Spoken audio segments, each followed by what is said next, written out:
Episode 1. My family is rich, yet I have been deceived for 18 years.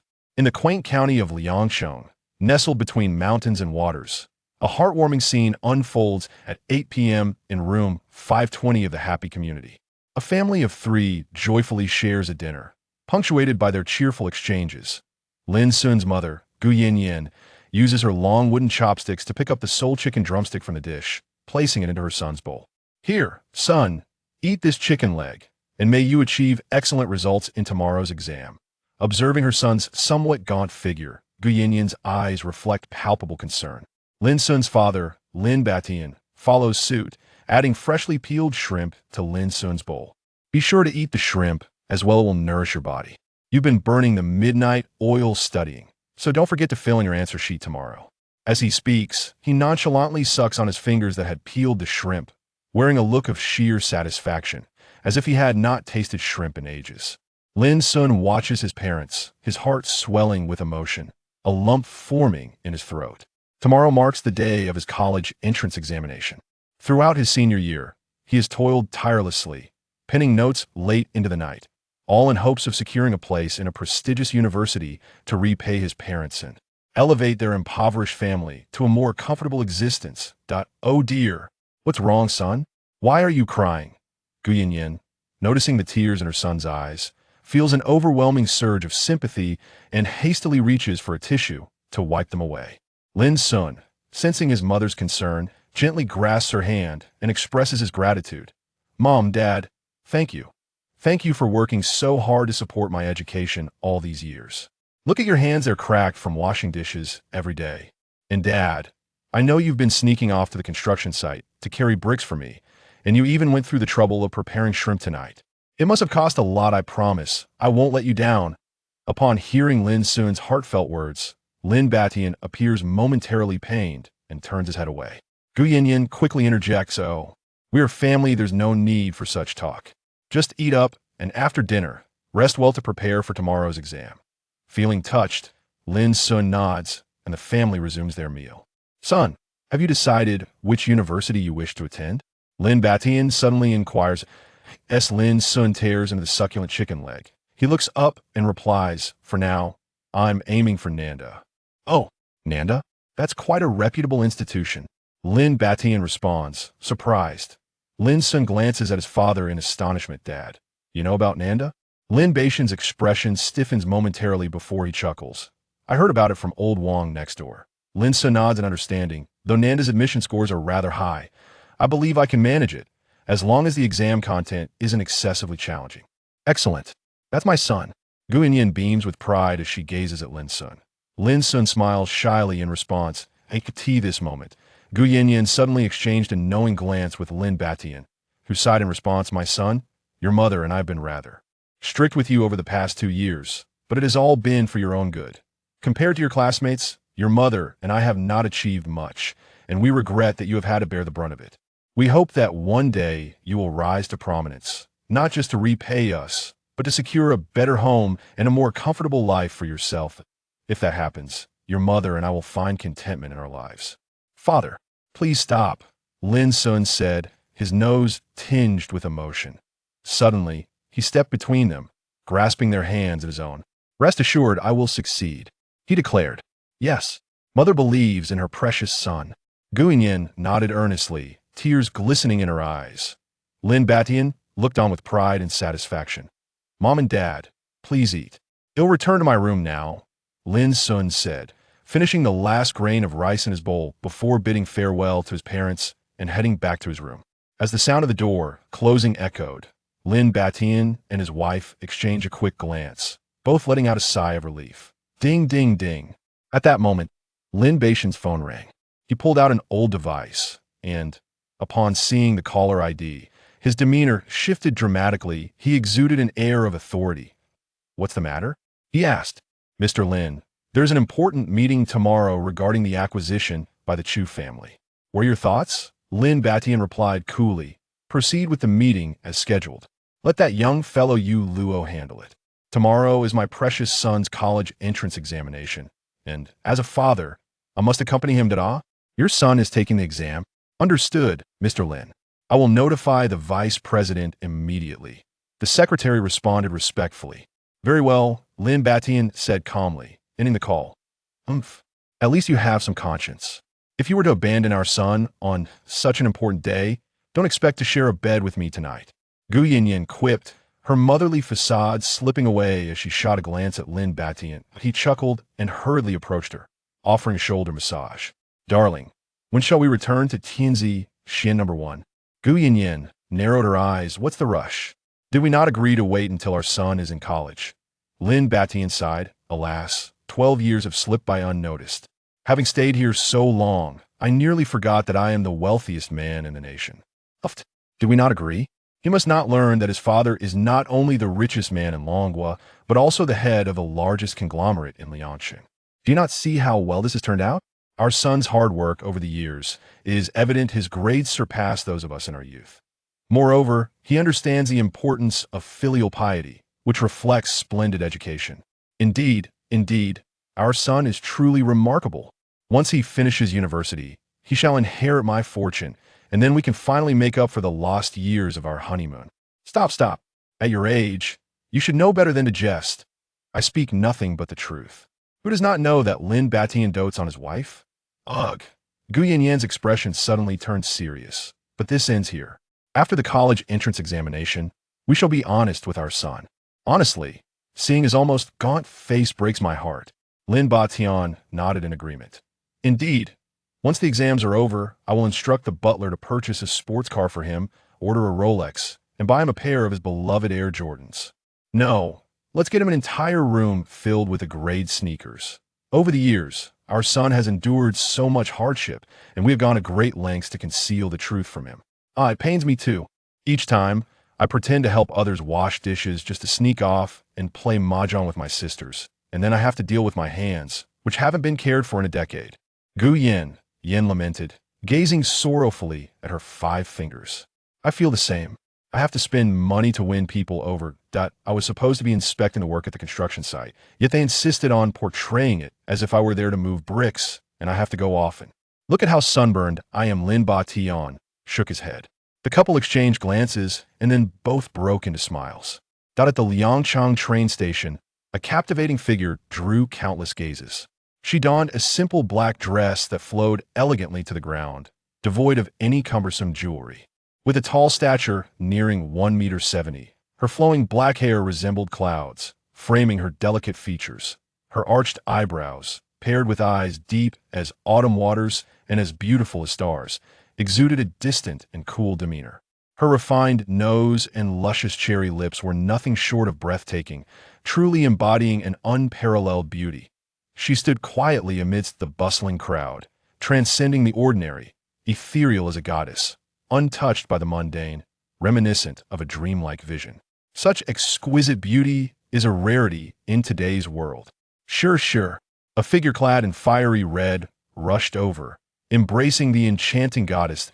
It was another beauty in a red dress, her looks easily scoring 9 out of 10. You've finally arrived. How long do you plan to stay this time? The girl in the red dress smiled brightly at the one in black. After a moment of thought, the latter replied, about half a month. Wonderful. During this half month, I shall take you on a grand tour of Liangsheng's sights. Let's fully immerse ourselves in the charm of Liangsheng. Gulme, he'll take you to where I'm staying. Episode 2. My parents came to pick me up in a Rolls-Royce. In the tense atmosphere, the college entrance examination was nearing its conclusion. On the afternoon of June 8th, Lin Xun completed the English exam in just an hour, including the listening section. Otherwise, he could have finished even quicker. As the bell signaling the end of the exam rang, Lin Xun was the first to dash out of the examination hall. After 3 long years, he had finally emerged victorious. As Lin Xun burst out, he was immediately surrounded by a throng of reporters, their flashlights blinding him. Classmate, how did the exam go? Do you have confidence in getting into a good university? Student, as the first to leave the exam room, what are your feelings? At this moment, the attention at the school gate was exceptionally high, with many news stations broadcasting live, the same scene unfolding across the nation. Lin Xun furrowed his brow, brushing aside a microphone that nearly poked his nose, and said, Well, I feel all right. I have high hopes for the first-year universities. Wow, The crowd erupted in excitement, and the live stream's fans flooded the screen with enthusiastic comments. Though many schools exist, the number of students who can gain admission is relatively small, and the casual tone of these young individuals clearly reflects a sense of humility. Unperturbed by the throng of reporters, Lin Xun craned his neck to survey the surroundings. Searching for the familiar figures of his parents, he was acutely aware that his father toiled at a construction site, while his mother worked diligently in a restaurant, both incredibly busy. Yet, despite their hectic schedules, they had managed to carve out time to witness his examination, which filled him with deep gratitude. Having scanned the area without spotting his parents, his elation at completing the exam was dampened significantly. A shadow of disappointment crossed his features. "Excuse me, student, may I ask your name?" a reporter inquired. Lin Xun replied, "My name is Lin Xun. Your parents must be exceptionally accomplished to raise such an outstanding child." The microphone was thrust forward again. Gazing into the cameras, Lin Xun hesitated briefly before responding with sincerity. "I am merely the child of an ordinary family. My father is a construction worker, and my mother is a staff member at a restaurant. Due to our financial struggles, I have always strived to excel in my studies, aspiring to secure admission to a prestigious university and eventually find a good job to support my parents." Applause erupted around him. "Well said. Ambition knows no bounds. Brother, I stand with you." As the crowd applauded, other candidates began to emerge from the school gates, alleviating some of Lin Xun's pressure. Nonetheless, he was the first to exit the examination hall, and the reporters were eager to capture more footage of him, anticipating the reaction when the results were revealed.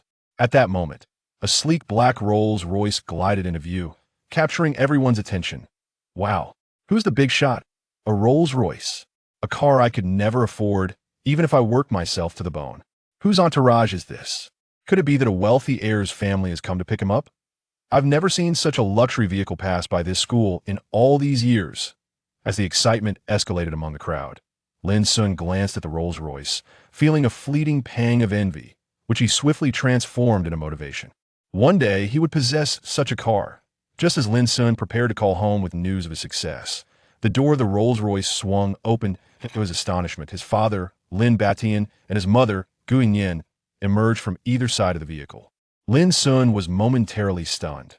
He rubbed his eyes vigorously, scrutinizing the two. Lin Batian was clad in a Weinert suit, although somewhat portly. He stood tall, his hair meticulously styled and slicked with gel, giving him an entirely new demeanor. Gu Yin wore a black qipao, her figure elegant and curvaceous, her mature and composed face adorned with light makeup, making her appear at least a decade younger than before. Though it seemed surreal, Lin Xun recognized them unmistakably as his parents. Yet he could not comprehend how his family, who could afford seafood only once a month, with his father toiling in construction and his mother washing dishes, could possibly be driving a luxury car. A Rolls-Royce. Lin Xun had never encountered one in real life. He had seen pictures and knew the price associated with such opulence. Surely, one could purchase several apartments in the happiness community with that amount. Just then, his mother, Gu Yin, approached him with a beaming smile, arms outstretched. "Son, come here and let your mother hug you." "Son!" The onlookers were taken aback, their expressions akin to thunderstruck disbelief, their eyes widening in astonishment. "Wait, you call him son? You're the mother he spoke of, the one washing dishes in the restaurant? So, that middle-aged man must be his father, the one laboring at the construction site? The construction worker driving a Rolls-Royce. What happened to the narrative of a struggling family? What the promise to repay his parents in the future?" At that moment, the crowd felt utterly confounded. Meanwhile, the live stream's comments section exploded with exclamations of disbelief. "Holy smokes! Did that kid just claim to be poor? Looks like he's only left with money. Seriously, he keeps insisting his family is broke, yet here he is in a Rolls-Royce hidden riches, perhaps?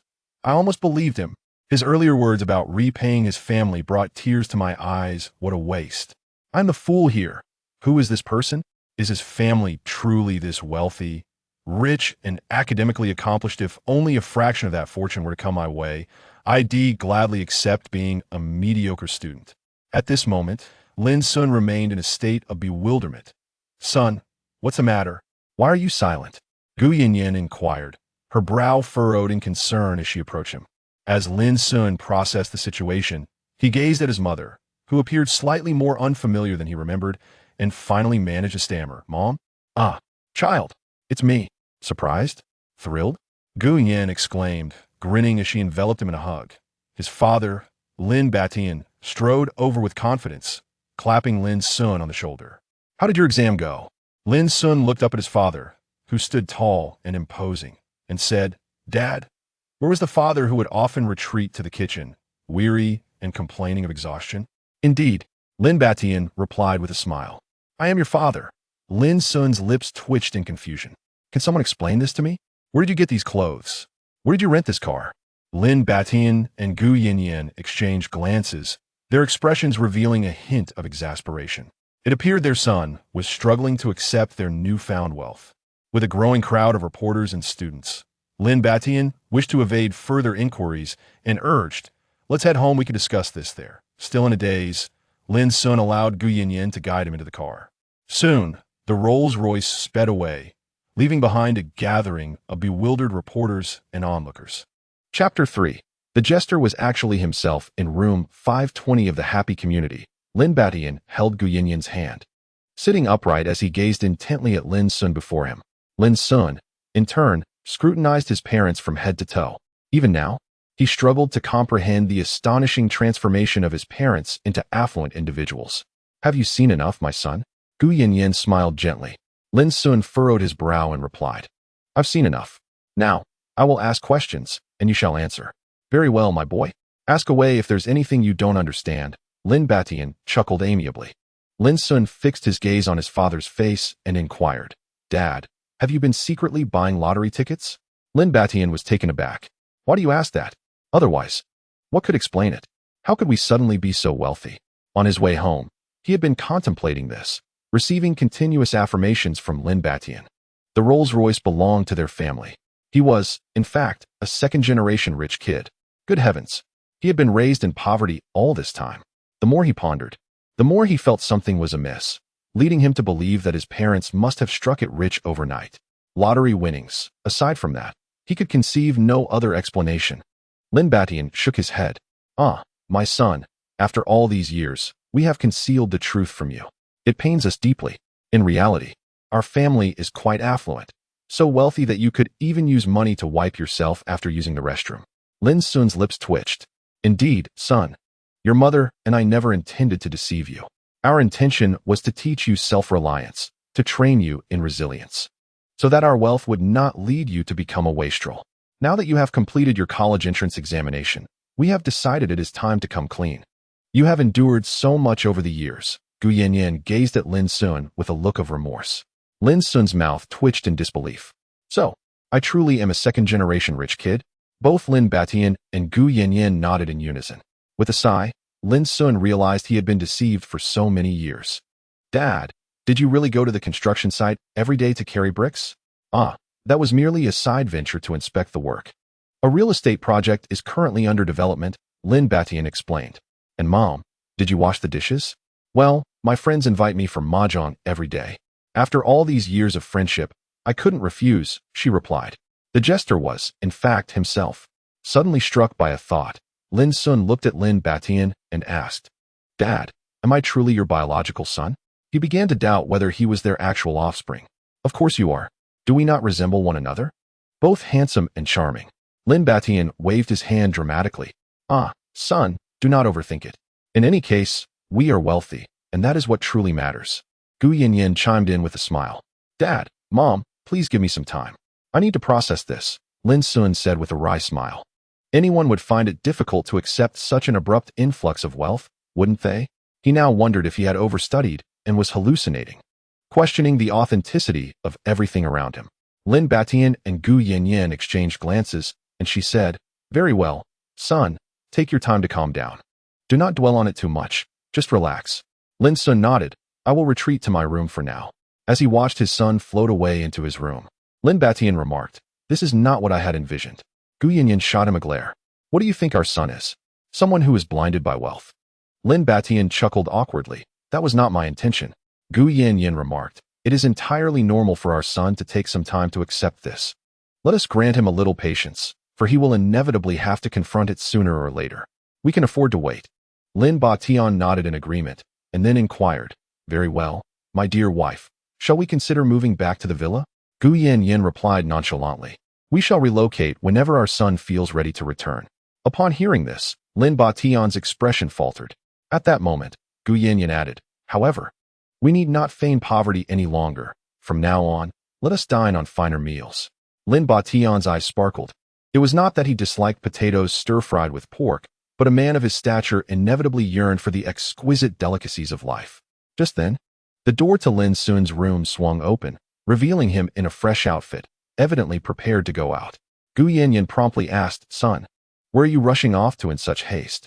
Lin Xun replied, We are having a graduation banquet tonight at Forest Royal Court. I must make my way there. Lin Batian paused for a moment before suggesting, Shall I drive you in my Rolls-Royce? Lin Xun halted, saying, No need. Besides, I don't have a driver's license. Then shall I come to fetch you? Lin Batian offered. No, I would prefer to avoid causing a stir. Mom and Dad, I want to be having dinner. You two enjoy your meal. Lin Xun declared, dashing out the door. Such a child, one moment questioning his life, and the next he is off. Gu Yanyin sighed in exasperation. Forest Royal Court? Why does that sound so familiar? Oh, I see. It is one of my establishments. Lin Batian's eyes gleamed with realization. Gu Yanyin swiftly responded, Then you must call and inform them at once.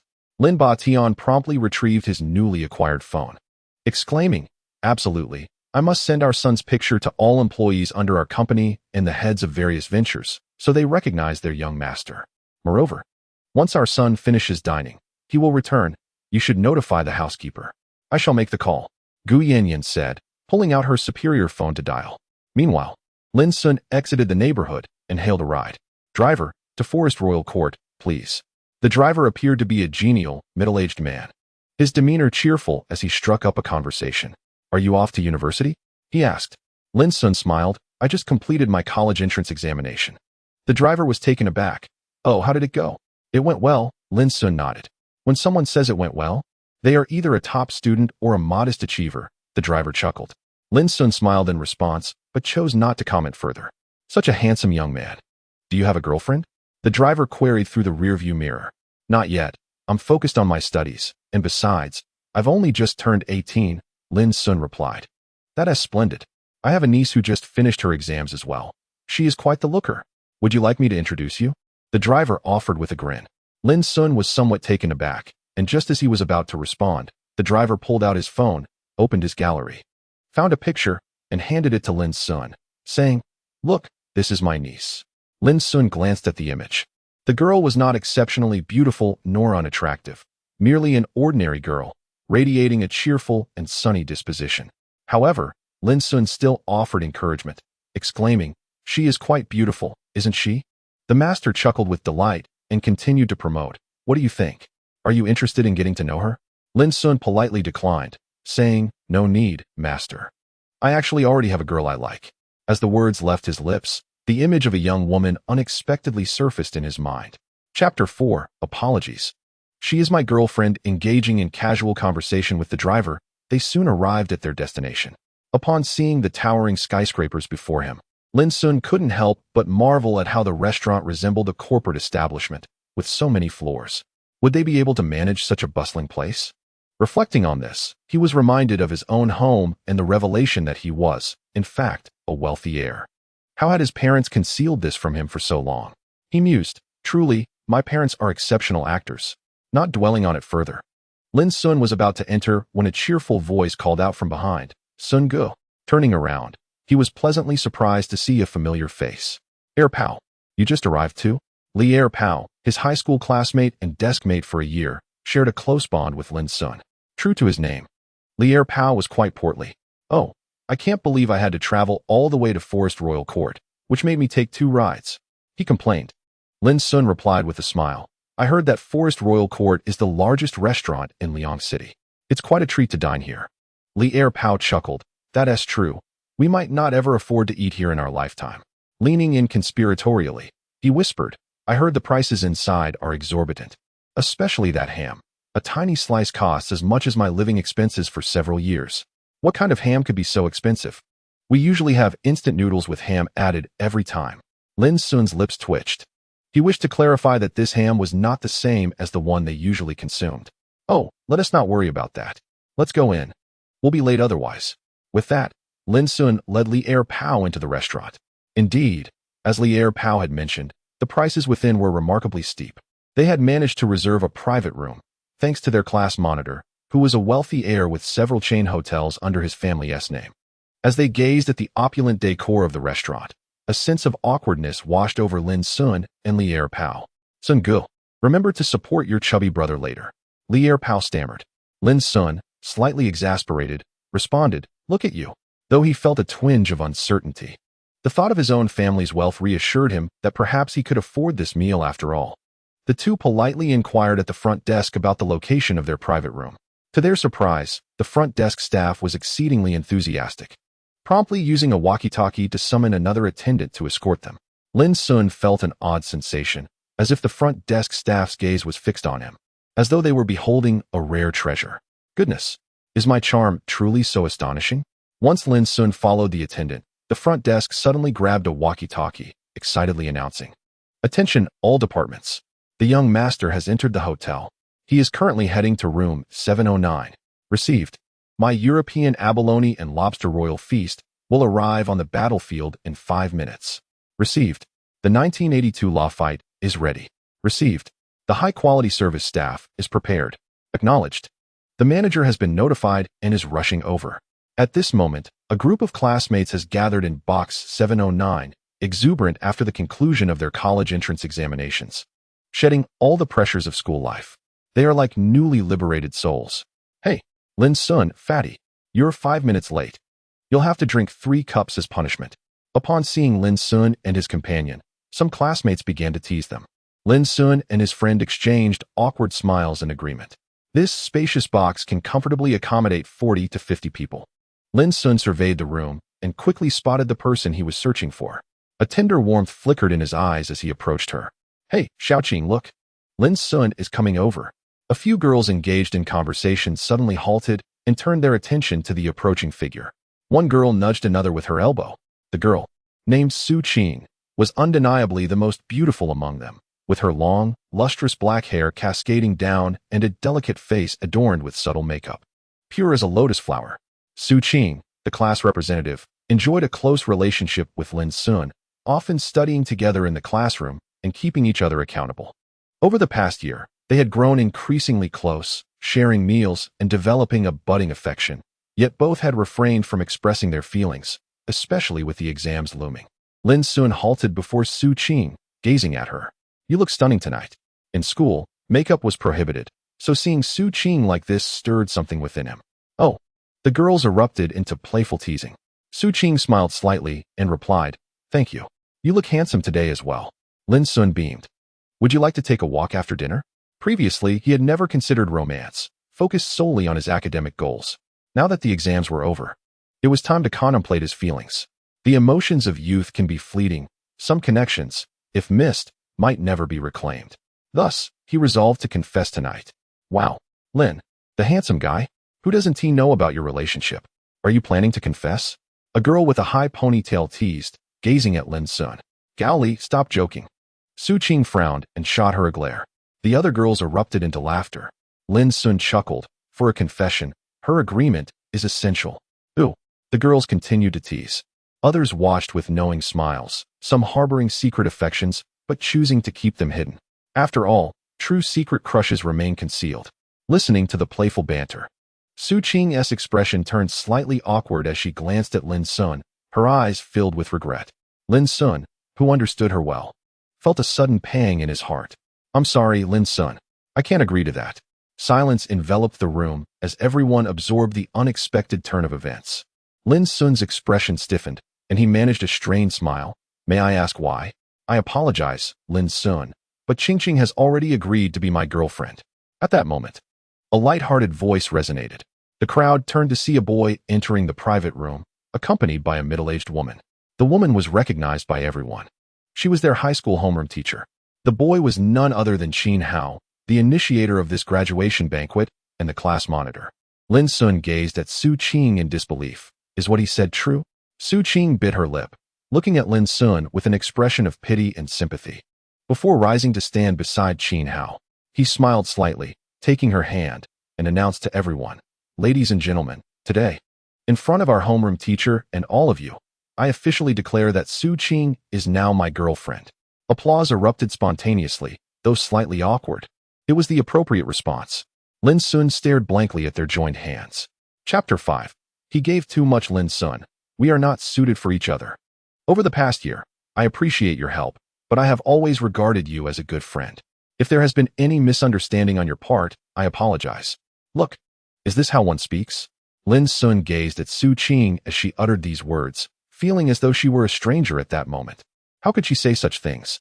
Over the past year, could she truly pretend that nothing had happened? Although indeed nothing had transpired. Lin Xun could not believe that after spending so much time together, Su Qing harbored no feelings for him. Huh, so you have been toying with me like a fool? Lin Xun stared at Su Qing with wounded eyes. She could not bear to meet his gaze. It was Qin Hao beside her who spoke up. Lin Xun, don't be like this, making it seem as if Qing owes you something. She merely studied with you for a year. Nothing significant occurred. And you were simply helping each other. Yes, Lin Xun, now that Su Qing is with Qin Hao, you ought to wish them well, chimed in their homeroom teacher. Zhou Ting. Lin Xun glanced at her, sensing that she must have been bribed by Qin Hao. A wave of disgust washed over him. He had intended to express his gratitude for the guidance received over the past 3 years, but that now seemed unnecessary. You all have gone too far. What did my brother do to provoke you? And you, Qin Hao, now that matters have come to this, stop being so sarcastic. My brother doesn't need your pity. Li Erpeo could no longer hold back, glaring at Qin Hao. The classmates remained silent, sensing the tension in the air. Although they had previously supported Lin Xun and Su Qing, who could predict that Qin Hao would intervene? What could they do? Naturally, they leaned towards Qin Hao, for without him, they could hardly afford to dine at Forest Royal Court. Lin Xun, I'm truly sorry. Qin Hao smiled slightly. How can you say that? Ask Su Qing if she is not willingly with me. Lin Xun's gaze shifted again to Su Qing, hoping to discern a hint of struggle on her face. Yet, he was met with disappointment. Su Qing calmly stated, I genuinely like Qin Hao, which is why I agreed to date him. Furthermore, Lin Xun and I have remained innocent. You need not discuss any rumors about us in the future. Lin Xun suddenly laughed. Indeed, it appears he was indulging in his own illusions. How surprising that it was he, the jester. Classmate Lin Xun, let us consider this matter behind us. There are plenty of beautiful girls in university, and you shall undoubtedly encounter your true love. However, I do hope you can extend your blessings to me and Qing. Qin Hao regarded Lin Xun with a hint of mockery in his gaze. Qing, how affectionate that sounds. At this moment, Lin Xun had regained his composure. He shook his head and then looked at Su Qing with a serene expression. I wish you happiness. Though there was a shadow of sorrow in Su Qing's eyes. She nodded. Thank you, I will. Soon, the banquet resumed its normal course, with waiters presenting dish after dish, along with drinks. The earlier incident was strangely left unmentioned, as if it had vanished into thin air. Excessive, truly excessive. Li Erpeo glared at Qin Hao from the corner sofa where he sat with Lin Xun. What are you so worked up about? Lin Xun replied with indifference. Brother Sun, I believe that Qin intentionally sought to humiliate you in front of the entire class. Li Erpeo exclaimed with disdain. Lin Xun responded calmly. The facts have proven that he has indeed succeeded, have they not? He glanced at Qin Hao, who was now intimately embracing Su Qing, both of them adorned with smiles, accepting the well wishes of those around them. How ironic. Just moments ago, they were mocking him and Su Qing, and now they rushed to curry favor with Qin Hao. How utterly realistic. This graduation banquet has imparted a lesson to him. Having initially intended to confess his feelings, he had now resigned himself to the truth. He and Su Qing existed in entirely different realms. Of course, starting today, they would indeed inhabit separate worlds. Qin Hao stole a glance at Lin Xun, his eyes glinting with mockery and pride. Long had he harbored feelings for Su Qing, yet out of respect for Lin Xun, he had refrained from acting on them. He was aware that Lin Xun and Su Qing had developed a mutual bond through their studies, thus pursuing her would likely be in vain. Consequently, he employed his financial power to his advantage. With just a subtle manipulation, Su Qing was ensnared. He realized that even the most beautiful of women could not resist the allure of wealth. Should she decline, it simply meant the offer was insufficient.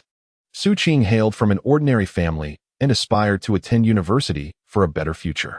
Initially, she was somewhat resistant to Qin Hao's advances, but after a holiday spent experiencing the lavish lifestyle he offered, Her curiosity was piqued. Expensive cosmetics, fine dining, rare brands, cutting-edge technology, extravagant spending in the most upscale venues. Truly, few could reject such temptations. Thus, she capitulated to the allure of this lifestyle. There was simply no fighting it. Qin Hao provided far too much. Even her genuine feelings for Lin Xun were washed away by Qin Hao's financial prowess. She yearned for the life of the elite. Such is the nature of reality. To toast your former lover, perhaps? Qin Hao leaned closer to Su Qing's ear and whispered. Su Qing frowned. He is not my former lover. Oh, very well then. Let us raise a glass. A proper farewell is in order, Qin Hao replied nonchalantly. Su Qing nodded, then lifted a glass and walked towards Lin Xun. As Su Qing's graceful silhouette caught Qin Hao's eye, a flicker of mischief danced within his gaze. Lin Xun, engaged in cracking peanuts with Liu Pang, paused momentarily upon hearing the commotion and turned towards Su Qing, inquiring, "What brings you here? Is your boyfriend feeling jealous?" Stealing a glance at Qin Hao, who was already preoccupied with their classmates, Su Qing averted her gaze and replied to Lin Xun, "I am sorry." A sardonic smile crept across Lin Xun's lips as he retorted, "Do you truly believe an apology is sufficient at this juncture?" Observing the proud and aloof boy, Su Qing inhaled deeply and responded nonchalantly, "Lin Xun, while I acknowledge my gratitude for your assistance during this time, a relationship between us is simply unattainable." "Is it because I am impoverished?" Lin Xun met her gaze unwaveringly. Su Qing nodded earnestly. "Indeed, you cannot provide the life I desire." Lin Xun fell silent, the weight of her words settling heavily upon him. At merely 18, he lacked the means to secure a girl's future. "This toast is for you. Let us conclude our bond here and now." Without waiting for Lin Xun's response, Su Qing raised her glass and downed the drink. Lin Xun's expression was a tapestry of complexity. "I hope you take care of yourself in the future. Additionally, I have decided to prepare for the entrance exam to Peking University with Qin Hao and will no longer be pursuing Nankai University." With that, Su Qing turned and departed. Lin Xun remained silent, watching her retreating figure. "Pang, are you still eating?" "I'm not hungry. I prefer skewers." "Then let's go, my treat." As the mismatched pair prepared to leave, the door to the private room swung open unexpectedly. Chapter 6. Though I bear a resemblance to your young master, I am truly not him. The door to the private room slowly creaked open, revealing two young and beautiful waitresses, each grasping the handle of one side of the door. Following them, an array of stunningly attractive servers entered, each adorned with a smile, carrying a dish and a bottle of what appeared to be exquisite red wine. However, instead of hastily serving the wine and dishes, they formed a neat line within the room. The guests stood in awe. "Wow, so many beautiful ladies. Are they all waitresses? They look like goddesses. Can you not be so crass? Is the beauty of the goddesses the main point? Look at the dishes they carry. I have never seen any of them before. What enormous lobsters. And that golden ham. Is it the legendary kind? There's a whole one. Is that white wine? What is the name of the red one? I recognize each letter, yet I cannot comprehend it when they are combined. Fool, that's Lafite, and it's clearly quite expensive. How can you tell it's expensive? It's just a guess." Everyone instinctively rose to their feet, captivated by the spectacle, feeling as though they were in a dream. Is this the consumption standard of the Forest Royal Court? Indeed, there is a reason for the exorbitance. Haha, Qin Xiao, did you arrange this? It's simply astounding. One classmate, realizing the situation, quickly lavished praise upon Qin Hao. Even Su Qing gazed at Qin Hao with sparkling eyes, her expression radiating pride as if to declare, "This is my man." Qin Hao himself was equally bewildered, managing a smile in response to the crowd while his mind swirled with questions. It is quite evident that his perspective surpasses that of others. Those who have entered are merely trivial companions, not individuals he has orchestrated to accompany him. Despite his wealth, he can only afford a standard private room, and each dish before him is beyond his financial reach. However, in order to maintain the image that his classmates have of him, Qin Hao forced a smile and said, "Haha, I never anticipated such attentive service from the restaurant. Let us all enjoy the food and drink." He then instructed the waitstaff, "Please place the dishes on the table." The beautiful waitresses wore professional smiles, yet none paid him any heed. Qin Hao felt a wave of embarrassment wash over him, and the expressions of those around him grew peculiar. At that moment, a man clad in a suit and tie, his hair meticulously styled, entered the room, exuding an aura of authority that signaled his success. Qin Hao's eyes lit up. He had encountered this man at a previous banquet with his father. This individual was the general manager of the Forest Royal Court, a figure so formidable that even his father, Qin Shou, had to tread carefully around him. Hastily, he poured 2 glasses of wine and approached the manager. Huang Manting was surveying the room, searching for someone when he noticed a young man striding toward him. His brow furrowed slightly, but recalling that these were the classmates of the young master, he suppressed his irritation.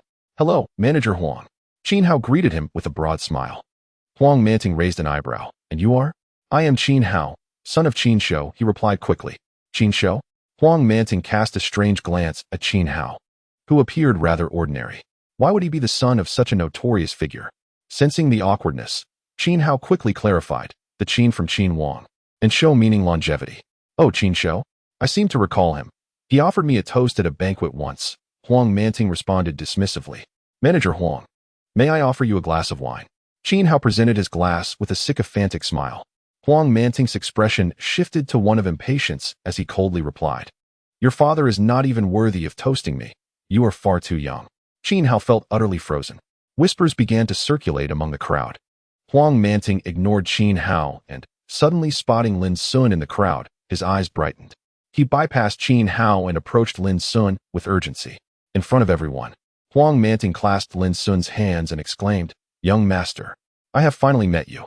The crowd collectively froze in astonishment. No one had anticipated that just a moment ago. Huang Manting had been dismissive of Qin Hao, and now he was fervently grasping Lin Xun's hands and addressing him as young master. Su Qing turned pale with shock. Meanwhile, Lin Xun was utterly bewildered. "You called me what?" Huang Manting beamed. "Young master. You must be mistaken. I may resemble your young master, but I am not." Lin Xun hurriedly replied. He was just a child from an ordinary family. Suddenly, a premonition washed over him. Could it be? "You are indeed our young master. You are the son of Chairman Lin Batian, which makes you our young master," Huang Manting affirmed with a smile. Heavens! Lin Xun's father is actually the chairman of the Forest Royal Court? At this moment, his classmates gazed at him with expressions of disbelief. Qin Hao and Su Qing appeared particularly pale, with Qin Hao lamenting, "What have I done to offend such a person?" Su Qing exclaimed, "Impossible. Absolutely impossible. How could Lin Xun be a rich second generation? His father is the chairman of the Forest Royal Court?" Lin Xun's mouth hung agape in shock. He was aware that his parents were hidden affluent individuals, yet he had no inkling of their immense wealth. The Forest Royal Court belongs to his family?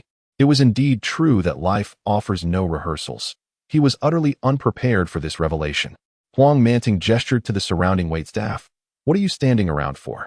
Call for assistance." "Young master." A chorus of melodious voices rang out, and the atmosphere turned envious. The underdog had triumphed.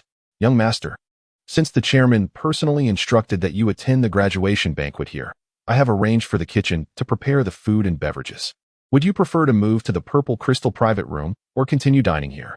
Huang Manting inquired with a smile. "What does the Purple Crystal private room signify?" a classmate asked, puzzled. Others shared the same curiosity. Only Qin Hao's face was etched with regret. Huang Manting surveyed the group of youngsters and explained. "The private rooms of the Forest Royal Court are categorized into 4 levels: bronze, silver, gold, and purple crystal. The purple crystal level is reserved for esteemed guests, such as provincial leaders and municipal heads, while you are currently in the bronze room." A collective gasp escaped the crowd. The bronze room? They had no concept of such hierarchies. They thought their room was quite lavish, yet it was merely bronze. What must the highest level, purple crystal, be like? Simultaneously, they felt that Qin Hao's status had plummeted. Lin Xun could access the purple crystal room without uttering a word, whereas Qin Hao had to rely on connections just to secure a bronze room, which seemed rather pitiful. "Young master, what is your decision?" Huang Manting asked patiently, while the others looked at him with eager anticipation, as if they wished to make the decision for him. They understood that with a mere utterance from Lin Xun, they could experience the utmost service at the Forest Royal Court. Chapter 7. One can do without, but not without dignity. No need. I was just about to leave. Lin Xun replied. As soon as he spoke, everyone was taken aback. Lin Xun, you've barely eaten anything since you arrived. Why leave so soon? Another chimed in. Yes. The food here is exquisite. Why not stay and chat for a while? Indeed, this might be our last gathering. Lin Xun, come, sit with us. Lin Xun regarded his classmates, whose loyalties shifted with alarming speed, and disappointment flickered in his eyes. He had no interest in them now. Was there still a need for him to retaliate? No, it was unnecessary.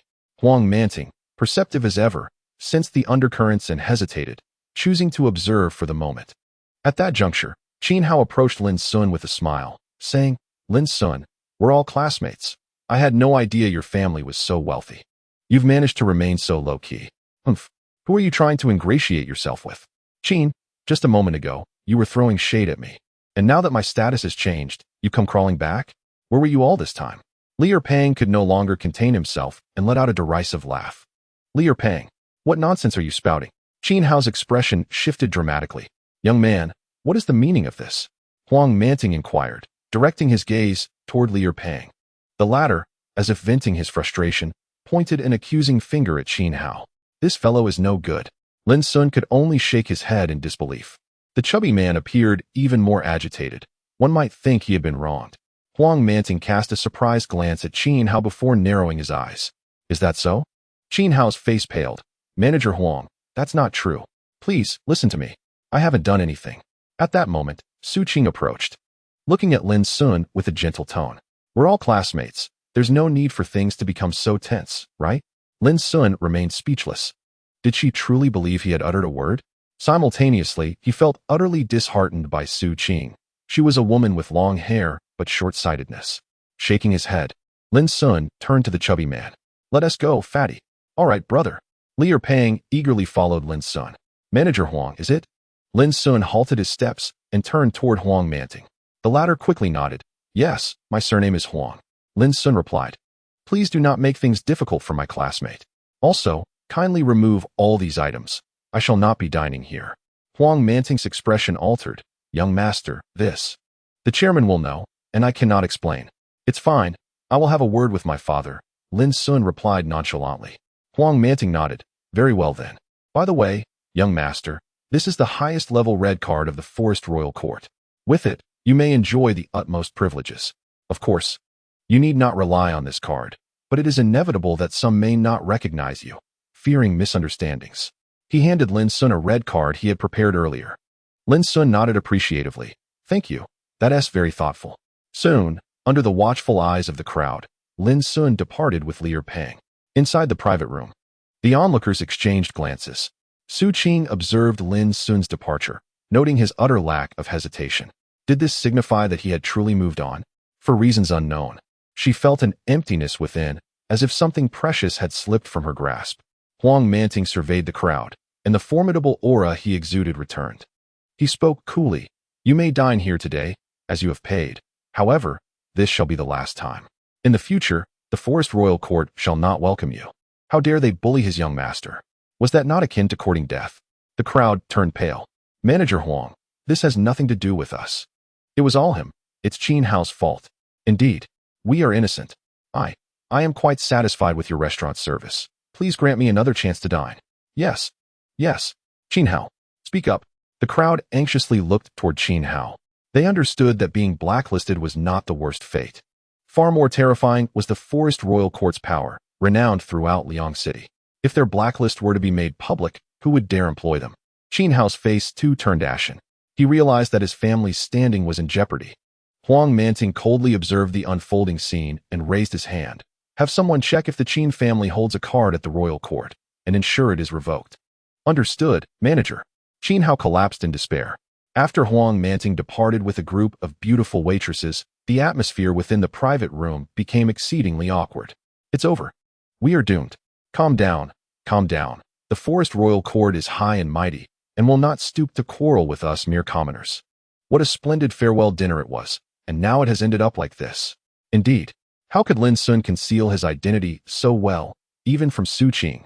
If Su Qing had known, perhaps they would have already been together. Oh, I just recalled. This afternoon, I heard about a student who, after completing the college entrance examination, was picked up by his family in a Rolls-Royce. It even made the news. Is that true? Could it be Lin Xun? A quick check will reveal the truth. Soon, the expressions of the group turned remarkably vivid. They had come to realize that the focal point of the fervent discussions at the school gate that afternoon was, in fact, their very own classmate, a Rolls-Royce. At that moment, the class teacher suddenly interjected, "Well, I still have lesson preparation to attend to, so I must take my leave."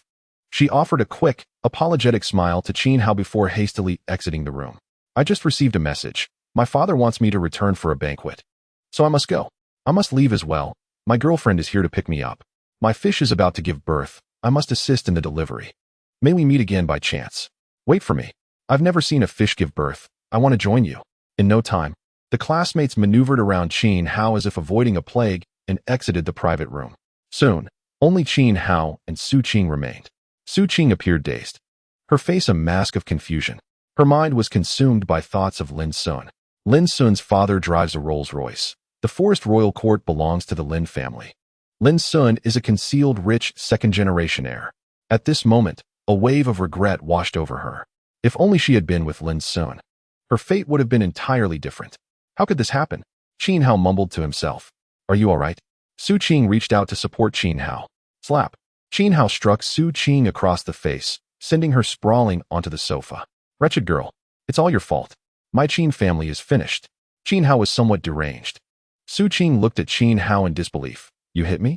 Qin Hao bellowed. What of it? Damn it. I have provoked Lin Xun. And now I am about to face my end. Su Qing, we are both doomed. You calamity, do not ever show your face before me again. With that, Qin Hao strode out of the private room, leaving Su Qing alone, weeping into her hands on the sofa. At that moment, she resembled a jester. Chapter 8. The First Encounter. This is truly exhilarating. Brother Sun, I never imagined you could conceal yourself so deeply. Even I was deceived. Lin Xun and Li Erpang were currently indulging in skewers at a roadside stall. Li Erpang surveyed Lin Xun with a sigh. TSK. You certainly do not possess the demeanor of a rich second-generation heir. Get lost. How can you speak like that? Lin Xun's lips twitched. Do you think I wanted this? My parents concealed the truth from me for 18 long years. Do you know how I have lived these 18 years? He felt a deep sense of sorrow, teetering on the brink of tears, especially after years of living frugally. In the end, his family was not lacking in wealth at all. Sun Gu, the forest royal court is extraordinary. Now that it belongs to your family, perhaps your parents have other enterprises as well. Li Erpang remarked with a sly grin. Lin Xun maintained his composure and replied, I am aware, but this belongs to my parents, not to me. At such a young age, with university life yet to commence, he felt that the revolution had not yet succeeded. Hey, I bet Su Qing must be regretting her decision now. She chose that toothpick Qin Hao over you. The sturdy tree, Li Erpang chuckled. Be careful in the future. According to the storyline, that woman will surely come back to find you. Lin Xun opened a beer can, his eyes reflecting a complex mix of emotions. I no longer have any ties with her. From now on, we are merely strangers. After spending so much time together, how could one simply forget? Su Qing had once been his guiding light. Alas, how can one discuss women while drinking? Come, let us toast. Li Erpang exclaimed. Sun Gu, you're aiming to attend Nanda. I, on the other hand, might end up working in a factory. With a smile, Lin Xun clinked his glass with his friend. We are still young. We must strive and see what the future holds. They drank heartily, and soon, a few cans of beer had been consumed, leaving both feeling a bit tipsy. I need to step away for a moment, Lin Xun said, shaking his head to ease the throbbing pain. He wandered off, where a bridge stood beside a roadside stall, beneath which flowed the famous Liang River of Liangcheng, its waters endlessly flowing. As he approached the bridge, a gentle breeze swept over him, refreshing his mind and alleviating the effects of alcohol. Leaning on the railing, he gazed into the distance, lost in thought. Occasionally, he pondered the meaning of life. He believed that regardless of the experiences one encounters, they are all inevitable. There is no should or should not, no right or wrong. What is meant to happen will occur, and one cannot escape these events. Living life, one should strive to find joy, to ensure that the parents who raised them live safely and happily, avoiding the accumulation of burdens. Life is arduous, and after facing various challenges, one learns that existence is unpredictable. Worrying excessively serves no purpose. What is destined to happen will transpire, and one should face it with equanimity. The river was cold at night. A person who jumped in might not drown, but could very well freeze. While Lin Xun was lost in contemplation, a cool voice broke through his reverie. He turned in surprise, only to be momentarily stunned. A girl stood beside him, appearing as if she had descended from the heavens. She possessed a beauty that felt sacred, ethereal, and enchanting. Her skin was as pure as snow, and beneath her graceful brows lay eyes that sparkled with otherworldly brilliance. Her perfectly sculpted nose and soft, tender lips beckoned one to taste them, while her delicate chin added an alluring charm to her already striking presence. How could one describe her? Lin Xun, drawing on all his knowledge, could only articulate 2 words: a celestial being. The ethereal maiden's silken tresses danced gracefully in the wind, her pristine gown billowing in the evening breeze, revealing her devilishly enchanting silhouette. Does such a figure truly exist in reality? Lost in contemplation, Lin Xun was abruptly drawn to the maiden's steady gaze, her cool and tranquil eyes harboring a hint of curiosity. "You are stunning," Lin Xun stammered, utterly captivated. Su Qingshi was momentarily taken aback, then found herself amused, the corners of her ruby lips lifting in a playful smile. "Oh, my heart." Lin Xun stood transfixed, utterly mesmerized by her beauty. In his mind, Su Qing had always been lovely, yet he never anticipated encountering such a breathtaking young lady today. "Are you a university student?" Su Qingshi felt compelled to inquire, noting the boy's dazed expression as he stood by the bridge, seemingly lost in thought. She almost feared he might leap into the river in despair. "Ah," Lin Xun exclaimed, hastily shaking his head. No, I just finished my college entrance examination. I haven't entered university yet." For reasons unknown, a hint of nervousness crept over him. Su Qingshi raised an elegantly arched brow. "So he is a junior. Did he flunk the exam and contemplate such drastic measures?" "What?" Lin Xun was bewildered, a large question mark evident on his face as he scratched his head. "Miss, you misunderstood. I'm merely enjoying the breeze. I had no intention of jumping into the river." Su Qingshi paused, realizing her misinterpretation, and awkwardly tucked a stray lock of hair behind her ear. Lin Xun's breath hitched. Such a simple gesture from the celestial beauty stirred his heart. "My apologies. It was my misunderstanding," Su Qingshi acknowledged with a nod, preparing to pass by Lin Xun. Yet, he felt an unsettling emptiness. Could such a beautiful encounter be slipping away? Perhaps emboldened by liquid courage, Lin Xun suddenly called out to her, "Wait." Su Qingshi halted, turning to him. "Is there something you need?" A hint of embarrassment colored Lin Xun's face, but he mustered the courage to ask, "Miss, are you a university student?" She nodded affirmatively, "Yes." "Which university do you attend?" Lin Xun inquired, his expression animated. Su Qingshi regarded him, noting that although he was not as striking as a celebrity, he possessed a certain charm. One could discern his character from his appearance. Perhaps in a good mood today, the typically taciturn Su Qingshi felt a sudden urge to converse, responding, "Nanda." Lin Xun's eyes sparkled with excitement. "What a coincidence. That is my goal as well." Su Qingshi paused, surprised by his confidence. Was he merely jesting? She had assumed he was contemplating a leap due to a poor exam performance, yet now it seemed he aspired to attend Nanda, indicating his academic prowess. "You must strive hard. Nanda is not easily attainable," Su Qingshi advised. With a smile, Lin Xun replied, "Rest assured, senior, I have confidence." Su Qingshi nodded lightly. "I have matters to attend to. I must take my leave. Farewell." "Goodbye, senior." Lin Xun waved, watching her exquisite figure depart, lost in a reverie. Alas, he had fallen for her. Chapter 9. From today on, I am a rich second-generation awakening from slumber. Lin Xun was beset by a throbbing headache. Alcohol truly complicates matters. After several minutes of observation, Lin Xun surveyed his surroundings and realized he was in an unfamiliar room. Where was this? A hotel? Goodness. Could it be that he had drunkenly passed out and ended up being abducted? Alarmed, Lin Xun prepared to rise from the bed. But before his feet could touch the ground, he felt something soft beneath them. Upon closer inspection, he discovered it was Li Pang, sleeping soundly like a log. Lin Xun nudged him with his foot, exclaiming, "Pang, wake up." Li Pang merely frowned and turned over, continuing his slumber. Lin Xun calmly remarked, "There are black stockings." At this, Li Pang's eyes flew open, and his corpulent body sprang upright. Where? Where are the black stockings?" "Right here," Lin Xun replied, gesturing to his leg, which sported a hint of leg hair, and above that, his teasing expression. "Goodness, Brother Sun, what have we stumbled into? Surely nothing inappropriate has occurred?" Lin Xun, with a furrowed brow, responded, "What nonsense.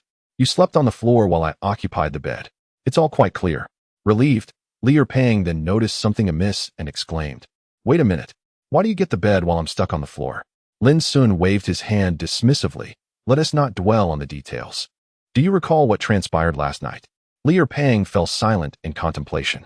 After a brief interval of 10 seconds, he resumed snoring peacefully. This child had fallen asleep again. Lin Xun, exasperated yet not inclined to rouse him again, covered him with a blanket and proceeded to wash up. Currently, they were in a hotel, having booked a room with a large bed. Who could have been so kind to arrange this? Turning on the tap, Lin Xun splashed cold water on his face, which invigorated him significantly. Suddenly, he paused. Memories of the previous night began to resurface. An exquisite figure lingered in his mind, yet he struggled to recall her features, the details of her visage blurring in his recollection.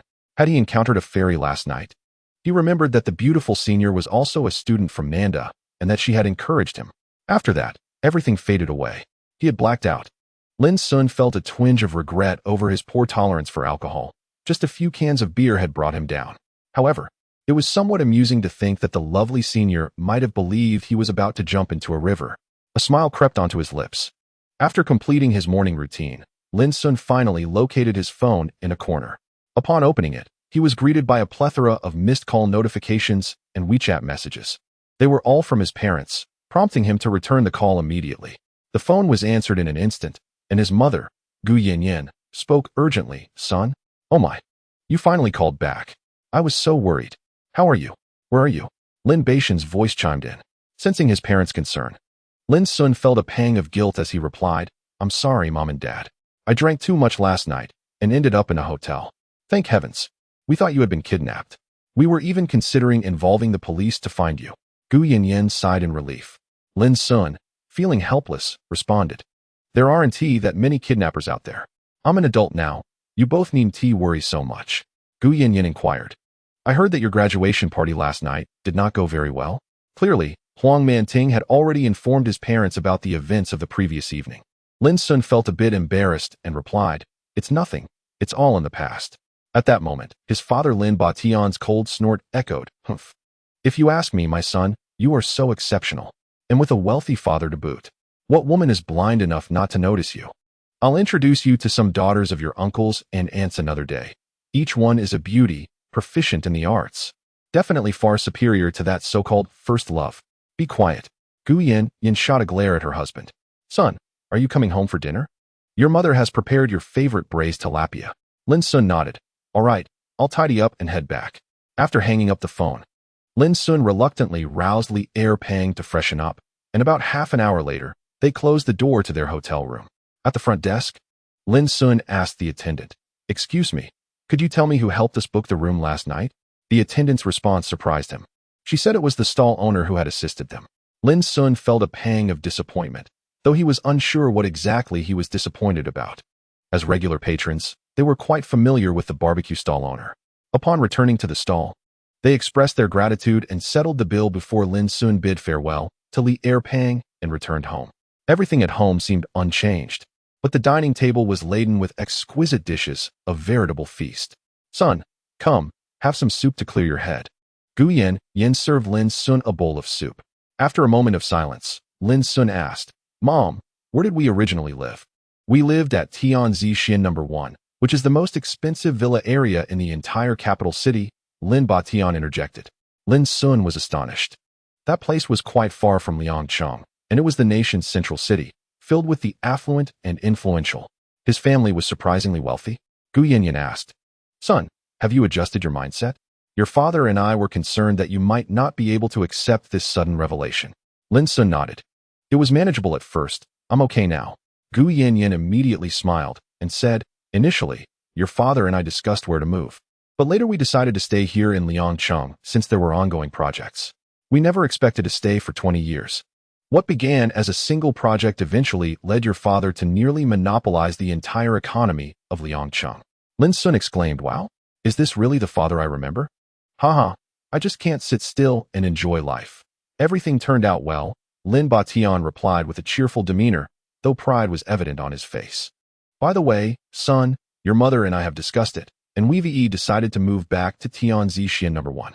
We wanted to ask you when you would like to return," Gu Yanyan cautiously inquired. She was most fearful that Lin Xun would struggle to accept the truth of their newfound wealth. Lin Xun pondered for a moment and replied, "Let us wait until my college entrance exam results come out. He intended to apply to Nanda University, which was relatively close to the capital, making it convenient for him to return home. All right then, we shall await your results. Gu Yanyan sighed with relief. Lin Xun placed a piece of fish in Gu Yanyan's bowl and said, Mom, over the years, you and Dad have worked hard for me. Since you have the means, why not consider relocating? Are there any other properties under your name in Liangshan? Indeed, a few years ago, your father and I viewed several villas, intending to choose one for you when you grew up. Gu Yanyan nodded in response. Very well. Although we have yet to move back to Tianzixian, we should leave this place. With your identities now exposed, it would not be beneficial for the neighbors to find out, Lin Xun remarked. It was not out of malice. Rather, he understood that some people behave in such a manner. They ignore you when you are not prosperous, but once you achieve sudden wealth, they may rush to ingratiate themselves. He wished to avoid such occurrences. Chapter 10. Moving to a new home, riding electric bicycle back to school with father, the Tycoon following Lin Xun's suggestion. The family swiftly relocated. Their new residence was a villa in the heart of Liangshan, valued at tens of millions, and quite opulent indeed. Welcome home, young master. Upon entering, they were greeted by a long red carpet. To the left stood a row of young and beautiful maids, poised and graceful, while to the right were bodyguards, cleaning staff, and various attendants. Unaccustomed to such grandeur, Lin Xun was taken aback and hurriedly waved at everyone. Hello. Haha, take your time to adjust. You are now the eldest son of the Lin family, the son of the wealthiest man in Longhua. Lin Batian chuckled, patting Lin Xun on the shoulder. The staff managed the luggage, and a dedicated chef attended to the kitchen. Even pouring a cup of tea was handled by the butler. Lin Xun finally experienced the luxury of having everything provided for him. It felt absolutely delightful. At that moment, Lin Batian had changed into casual home attire and was seated on the sofa, reviewing documents, exuding an air of sophistication. The only difference compared to before was that he was now openly busy rather than secretly so. His mother was in her room applying a facial mask. After years of neglecting her skincare, she was finally beginning to take care of herself. Under the butler's guidance, Lin Xun toured the villa. The butler, a gentleman in his 60s dressed in a tailored suit, radiated a refined elegance. Have you been managing this place for long, Butler Guan? Lin Xun inquired with curiosity. With a gentle smile, Butler Guan replied, Young master, this is merely one of the many residences of the master. I am responsible for Tianzixian No. 1. I received a notice from the master yesterday and hurried here overnight. From now on, I will attend to the daily needs of the master, madam, and young master. He then looked at Lin Xun with a kind expression. The last time I saw you, young master, was 2 years ago. I hardly recognized you. You have grown so handsome. Lin Xun was taken aback. You have seen me before? Butler Guan nodded. That time during the high school break, when it rained. I was the one who gave you a ride. Hearing this, Lin Xun was astonished. He recalled that rainy day when he waited until evening without returning home. A car had stopped beside him, and he was asked if he wanted a lift, a moment he had not thought much of at the time. As I reflect on that time, I recall an elderly gentleman in the passenger seat, who seems to be the very person before me now. How enlightening. Lin Xun mused. Gu Bo chuckled, remarking that the old master had always been concerned for the young master in his own way. Their relationship over the years has not been easy. Lin Xun nodded in acknowledgement, understanding the sentiment. Before long, the butler guided Lin Xun to the garage. As he beheld the array of luxurious vehicles, his eyes sparkled with admiration. Who could resist the allure of opulent automobiles? Though still a youth, he was no exception. Rolls-Royce, Porsche, Ferrari, Lamborghini. These were transported from the family estate, with the old master encouraging the young master to take any vehicle he fancied for a drive. Gubo chuckled again. Lin Xun replied with a smile, Perhaps I shall wait until I obtain my driver's license. Gubo nodded in agreement. Is my father truly wealthy? Lin Xun pondered, curiosity piqued by the extent of his father's assets. It dawned on him that their family was not merely affluent, they were extraordinarily so. Gubo smiled slightly, saying, To speak candidly, the old master stands at the pinnacle of wealth in our nation, with branches and investments across the country. The notion of being the wealthiest in the nation left Lin Xun at a loss for words. Transitioning from a modest household barely making ends meet to such monumental wealth felt like an insurmountable leap. After exploring the villa, Lin Xun became familiar with his surroundings.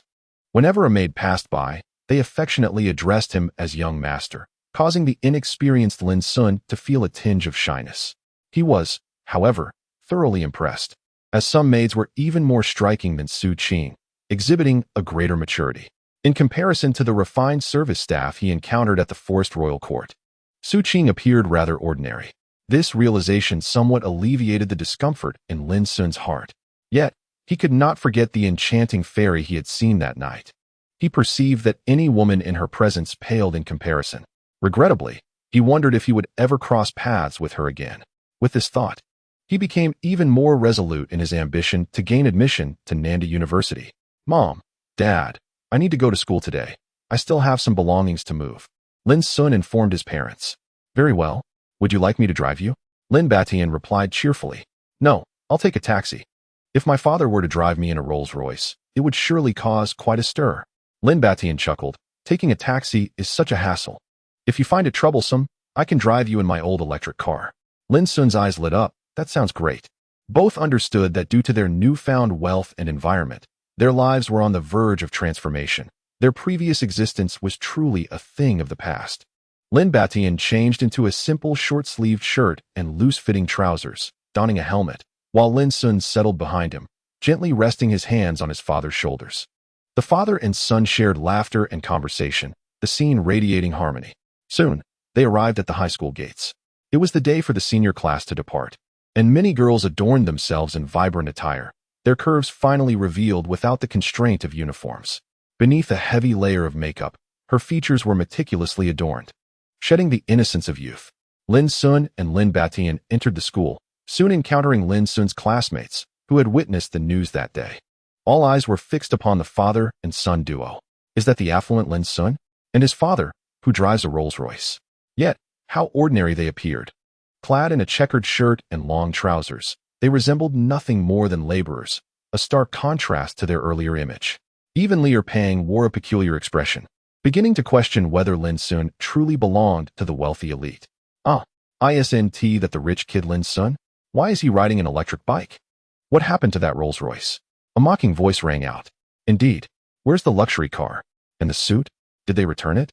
I heard renting a Rolls-Royce is quite expensive. How generous of them. Laughter erupted among the others. Lin Batian's expression darkened instantly. Damn it, learning to look down on others at such a young age? Just as he was about to reprimand the youngsters, Lin Xun quickly interjected. Dad, there's no need to stoop to their level. Let us just move our things and head home early. Fine, I'll listen to you and not engage with them, Lin Batian grumbled. At that moment, a woman approached. Chapter 11, The Academic Star and Graceful Goddess. In Cursin, what is happening? The newcomer was Su Qing, drawn by the commotion. Ching, look. Lin Xun has arrived, and he came with his father on an electric bike. A girl pointed at Lin Xun and his father, sneering. Su Qing furrowed her brow, glancing at Lin Xun. Upon seeing him and his plainly dressed father, she felt puzzled. From the gossip around her, she had heard whispers of a false wealthy persona and rented luxury cars. Could it be that Lin Xun was merely pretending to be a rich heir? Was the incident at the Forest Royal Court merely a misunderstanding or a premeditated act? Since that night, she and Qin Hao had parted ways, and they had not been in contact since. That experience had served as a lesson for Su Qing, leaving her considerably more reserved. Seeing Lin Xun subjected to ridicule, she frowned and spoke. Enough. We are all classmates. There's no need for such mockery. Let us all go about our business. Upon hearing her words, the crowd dispersed, resuming their activities. Su Qing approached Lin Xun and asked, Are you all right? Lin Xun glanced at her. What brings you here? Isn't Qin Hao with you? Her gaze dimmed slightly. I broke up with him. Lin Xun expressed mild surprise, but maintained a neutral demeanor. Oh. Su Qing stared at him. Don't you have anything to say to me? Lin Xun replied, puzzled. What should I say? She bit her lip, stating, Lin Xun. Even though I've ended things with Qin Hao, there is still no possibility for us. I will strive to become increasingly exceptional. Lin Xun, somewhat speechless, responded, I understand. You don't need to explain. It was never meant to be between us. Shaking his head, Lin Xun said to Lin Batian, Dad, let's go. Lin Batian nodded in agreement. Observing their retreating figures, Su Qing furrowed her brow, sensing a change in Lin Xun, though she couldn't quite articulate what had altered. He seemed more self-assured than before. Son, is that the girl who has you completely smitten? Lin Batian, adopting a curious demeanor, inquired during their walk. Lin Xun rolled his eyes in response. What do you mean smitten? We merely share a closer rapport. Lin Batian, with utmost seriousness, remarked, I just heard her say she broke up with her boyfriend. Was it really so swift? There must be an issue. Thankfully, you seem unaffected. Dad, let's not concern ourselves with that. It doesn't involve us, Lin Xun replied, somewhat exasperated. Just listen to me. Allow your father to introduce you. She's quite captivating. Lin Batian donned a matchmaking persona, playfully draping his arm over Lin Xun's shoulder. Lin Xun sighed in resignation. At that moment, Lin Xun noticed a girl ahead, struggling to carry a large, bulging bag filled with various items. He hesitated briefly before hastening towards her. And Ku Xian, do you need assistance? The girl paused, her gaze shifting to Lin Xun in surprise. Lin Xun, have you finished moving your things? Lin Xun smiled as he took the bag from her hands, saying, I just arrived, there's no rush. You seem to be having a tough time, and considering you helped me with my studies, I am happy to assist. And Ku Xian, the class representative from the adjacent class, consistently excelled academically and was equally attractive, rivaling Su Qing in beauty. They had become friends over time, sharing a class taught by the same teacher, often finding themselves in the teacher's office discussing various topics. However, Lin Xun had previously been preoccupied with thoughts of Su Qing, viewing his interactions with Ku Xian merely as academic collaboration without any deeper implications. And Ku Xian smiled softly, clearly well-mannered, and said, Thank you. I truly appreciate it. It's a bit overwhelming on my own. It's no trouble at all. Lin Xun waved his hand dismissively, and Ku Xian gazed at him with a smile. Then her eyes drifted to Lin Batian, prompting her to politely greet him. Hello, uncle. Lin Batian responded with warmth. Hello there. Are you a classmate of Lin Xun's? I am from the class next door, and Ku Xian replied. Wonderful. Haha. Lin Batian exclaimed, taking a moment to appraise her. Ah, this girl has promise. She exudes the grace of a well-bred lady, and her demeanor is far more gentle than that seemingly ambitious girl we encountered earlier. Feeling somewhat scrutinized by Lin Batian, and Ku Xian grew slightly embarrassed, but fortunately, assistance arrived in the form of a familiar voice. Sun Gu. Lier Pang came bounding over. I'll help you with that. He grabbed the other side of the bag, grinning. Have you packed everything up? Lin Xun asked, puzzled. Lier Pang nodded enthusiastically, yes. I arrived bright and early. I'm completely free now. He didn't forget to greet Lin Batian. Hello, uncle. It's been a while. You seem to have gained some weight. Lin Batian, playfully scrutinizing Lier Pang, teased, well aware of this young man who had visited their home on multiple occasions. Lier Pao smiled awkwardly, then turned to Incursion and asked, How did you fare in the college entrance examination, Missin? Upon hearing his inquiry, Lin Xun also looked at Incursion with curiosity. Incursion smiled faintly. I think I did reasonably well. Really? If you're saying that, does it mean I won't even make it to a junior college? Lier Pao exaggeratedly exclaimed. She was just being modest. You, on the other hand, are genuinely a poor student, Lin Xun retorted. Lier Pao, feeling speechless, replied, Sun Gu, you truly are my leaking cotton-padded jacket. Get lost. Amidst their playful banter, Incursion suddenly inquired, by the way, Lin Xun, which school do you plan to apply to? Lin Xun smiled, I intend to go to Nanda. Nanda? Incursion repeated softly, then laughed, that's quite a challenge. Last year, the cutoff score for Nanda was over 600. Lin Xun smirked. I still possess a bit of confidence. Ah, so this is what it means to be a top student? I must admit, I am still too young, Lier Pao sighed. Did you not perform well? Lin Batian glanced at the plump boy. Lier Pao sighed. I'm just not cut out for studying. I might as well just work at the factory. Lin Batian patted his shoulder. Would you like me to introduce you to a job? Lier Pao looked at Lin Batian in astonishment. Uncle, are you joking? By the way, did you really drive a Rolls-Royce that day? Lin Batian nodded nonchalantly, indeed. What about today? Lier Pao asked, puzzled. Lin Batian's gaze turned melancholic. I wanted to experience the life of the less fortunate one last time. Lier Pao and Incursion both came to the realization that Lin Xun's family was indeed affluent. He helped Incursion carry her bag to the school gate, and the rest was left for her family to pick her up. I'll take my leave now. Goodbye, and may you have a bright future. Lin Xun waved to Incursion and returned to campus with the plump boy. The young girl gazed blankly at the boy's retreating figure, the brilliance in her eyes subdued by the corners. Who does not have a youth? Lin Xun, Lin Batian, and Lier Pao first headed to the classroom, as there were still textbooks to be dealt with. As the three entered the classroom, Lin Xun's brow furrowed. Su Fei, what are you doing? At that moment, The notorious slacker Su Fei was sitting on Lin Xun's desk, one leg resting on a pile of textbooks, chewing on betel nut while cracking sunflower seeds. Shells strewn across the floor. The very textbooks he was trampling on belonged to Lin Xun. Upon seeing Lin Xun and the others enter, he exaggeratedly exclaimed, then stomped down, causing the textbooks to collapse, while surveying Lin Xun and his companions with a sneer. What a ragged outfit. Lin Xun, isn't your family wealthy? Doesn't your father drive a Rolls-Royce? What's the matter? Are you pretending to be poor now, or has your true self been revealed? Before he could finish his taunt, Lin Batian struck him across the face. Lin Xun and the plump boy looked on in shock. The other students gasped in surprise. Lin Batian rubbed his palm. Damn it. Do you grow up eating tree bark? How thick-skinned can you be? His cold gaze fixed intently on Su Fei. He continued, I didn't want to hit a child. But your mouth is just too reckless. I have long retired from my previous ways, yet you insist on provoking me. Are you asking for a beating? In the business world, who does not know Lin Batian's ruthless reputation, having trampled over countless obstacles to reach his current standing? Before him stood a boy yet to fully mature, audacious enough to act with insolence. Simultaneously, a sense of discomfort washed over him. He was taken aback to learn that his son had been subjected to such ridicule. It was utterly incomprehensible. You dare strike me, you filthy laborer, Su Fei shouted, pointing an accusatory finger at Lin Batian, his voice brimming with anger. However, before he could finish his tirade, he was met with a sudden and severe blow to the face. This time, it was Lin Batian who was caught off guard. He gazed at Lin Xun, who had delivered the blow, his eyes reflecting a sense of satisfaction. It was acceptable to be gentle, yet one must not lack spirit. This was indeed the son of Lin Batian. Lin Xun's gaze was icy, and his demeanor was so unfamiliar that it left everyone, including Lier Pang, bewildered. He had never known Lin Xun to engage in a fight. Wow, no wonder you're my brother, Lier Pang exclaimed, filled with admiration.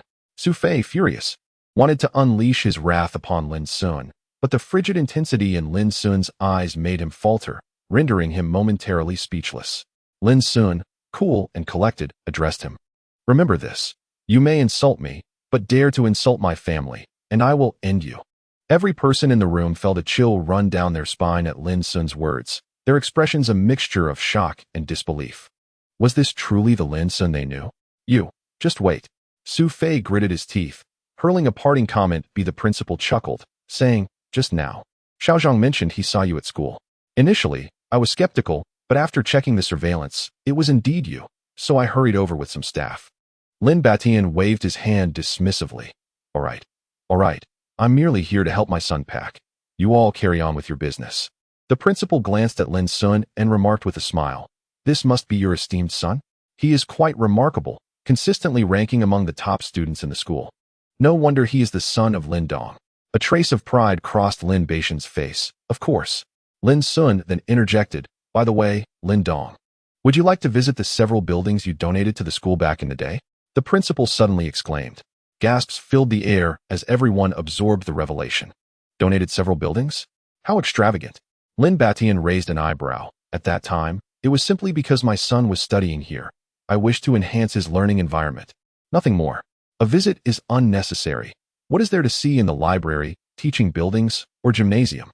The crowd was taken aback, realizing they had been utilizing Lin Xun's family's facilities for years. This left them feeling somewhat embarrassed, recalling their previous mockery of Lin Xun and his father. They wished for a hole to hide in. What a shock. The jesters were indeed themselves. The principal, understanding the situation, smiled and said, very well. We shall not disturb Lin Dong in his time with Lin Xun. Should you require anything, please do not hesitate to contact the school. Understood. Lin Batian waved his hand dismissively. The principal and his entourage promptly exited. Wow, Lin Xun, I never expected you were truly not lying. You really are a second-generation rich kid, exclaimed one classmate. Indeed, my intuition about people is quite sharp. I knew you were destined for greatness. Another chimed in. Lin Xun, we must communicate more often. I wish to learn how to become a second-generation rich kid. A throng of classmates surrounded Lin Xun, unabashedly praising him. Lin Xun had long seen through their hypocrisy and remained unfazed. It was only Lier Pang, unable to bear the scene, who shooed the group away. Lin Batian said, all right, son, let us depart. Lin Xun turned to him. Dad, this encounter with the principal wasn't arranged by you, was it? How could it be such a coincidence that the principal brought so many teachers along? It obviously seems premeditated. Lin Batian flashed a radiant smile. Isn't this just to enhance your reputation? Lin Xun chuckled, knowing well. At the same time, he felt a warmth in his heart. His father had always been looking out for him. Just then, Li Pang's phone rang. After a brief conversation, his expression turned grave. Not good. Sun Gu. Su Fei has brought a group to block you at the school gate. As Lin Xun and his companions arrived at the school gate, their hearts sank at the sight before them. Su Fei, accompanied by over 20 individuals, brandished sticks and other objects, vocally threatening at the entrance. The security personnel were fully armed, warily observing Su Fei and his entourage, their faces betraying a hint of fear. After all, such chaotic scenes were rare encounters. Upon seeing Lin Xun emerge, Su Fei's eyes filled with hatred and menace as he pointed at Lin Xun, shouting, "You dog!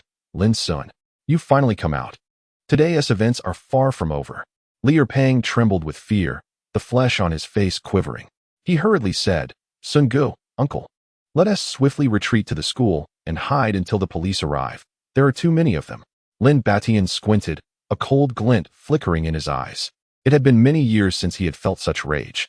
Lin Xun coldly regarded Su Fei. "Su Fei, are you out of your mind? You bring trouble to the school gate with that brain of yours? What did you say? Lin Xun, have you lost your sanity? Can't you see the current situation?" Su Fei retorted angrily, glaring back. Lin Xun smirked. "I can't believe you are part of the school. To think that on your very first day after graduation, you come here to block the entrance. Is this your way of repaying the school?" A hint of embarrassment crossed Su Fei's face, his complexion reddening. "Su Fei, don't listen to his nonsense. Weren't you going to beat this kid? Just do it," shouted the thugs accompanying Su Fei. The voices of his companions seemed to bolster Su Fei's confidence. He regained his fury and pointed at Lin Xun. "Stop your blabbering and come down for a fight if you're a man." Lin Xun's expression turned icy. Suddenly, Lin Batian spoke. "Son, are you afraid?" Lin Xun's gaze was resolute. "Dad, are you still capable?" The father and son exchanged a determined glance. "Let us take him down." Wait, I can't do it," Li Pang exclaimed, witnessing the fierce stance of Lin Xun and his father. Yet, the two paid him no heed and advanced toward Su Fei. Onlookers watched in astonishment, instinctively sweating for Lin Xun and his father. Were they insane? Did they think they could take on such a crowd? Two unarmed against over 20 thugs wielding clubs. What chance did they stand? How could this happen to Lin Xun, who has such excellent academic performance? One wondered. I thought he was truly a rich second generation. Looking at his father's attire, he seems just a construction worker. Vanity can lead to ruin. I've already called the police. Why haven't they arrived yet? Just as Lin Xun and his father approached Su Fei and the others, a deafening roar erupted. Everyone turned, stunned. A red sports car drifted to a halt outside the school gate, followed by several black vans. The door of the sports car swung open, and a furious Gu Yanyan leapt out, rushing towards them. "Who dares to touch my husband's son?" Simultaneously, the doors of the black vans flung open, and over a dozen burly men in black suits surged out, sunglasses donned, charging towards the thugs. "Take them down," Gu Yanyan commanded, and the security team swiftly subdued the thugs, who stood no chance against the well-trained bodyguards, quickly overwhelmed and left trembling on the ground. "What is going on here? You want to hit my son?" Gu Yanyan coldly regarded the now isolated Su Fei, unflinching, and spat. "You little brat. How dare you provoke my son? How many lives do you think you have? How do you want to die?" The sudden turn of events left everyone utterly speechless. No one anticipated that Lin Xun's mother would make her entrance in such a manner, resolving the conflict with remarkable swiftness. "This is truly terrifying, isn't it?" Lin Xun swallowed hard, cautiously leaning towards Lin Batian's ear. "Dad, has Mom always been this domineering?" Lin Batian, with a smile in his eyes, regarded his wife and replied, "Your mother is not a simple woman. You will gradually come to understand this in time."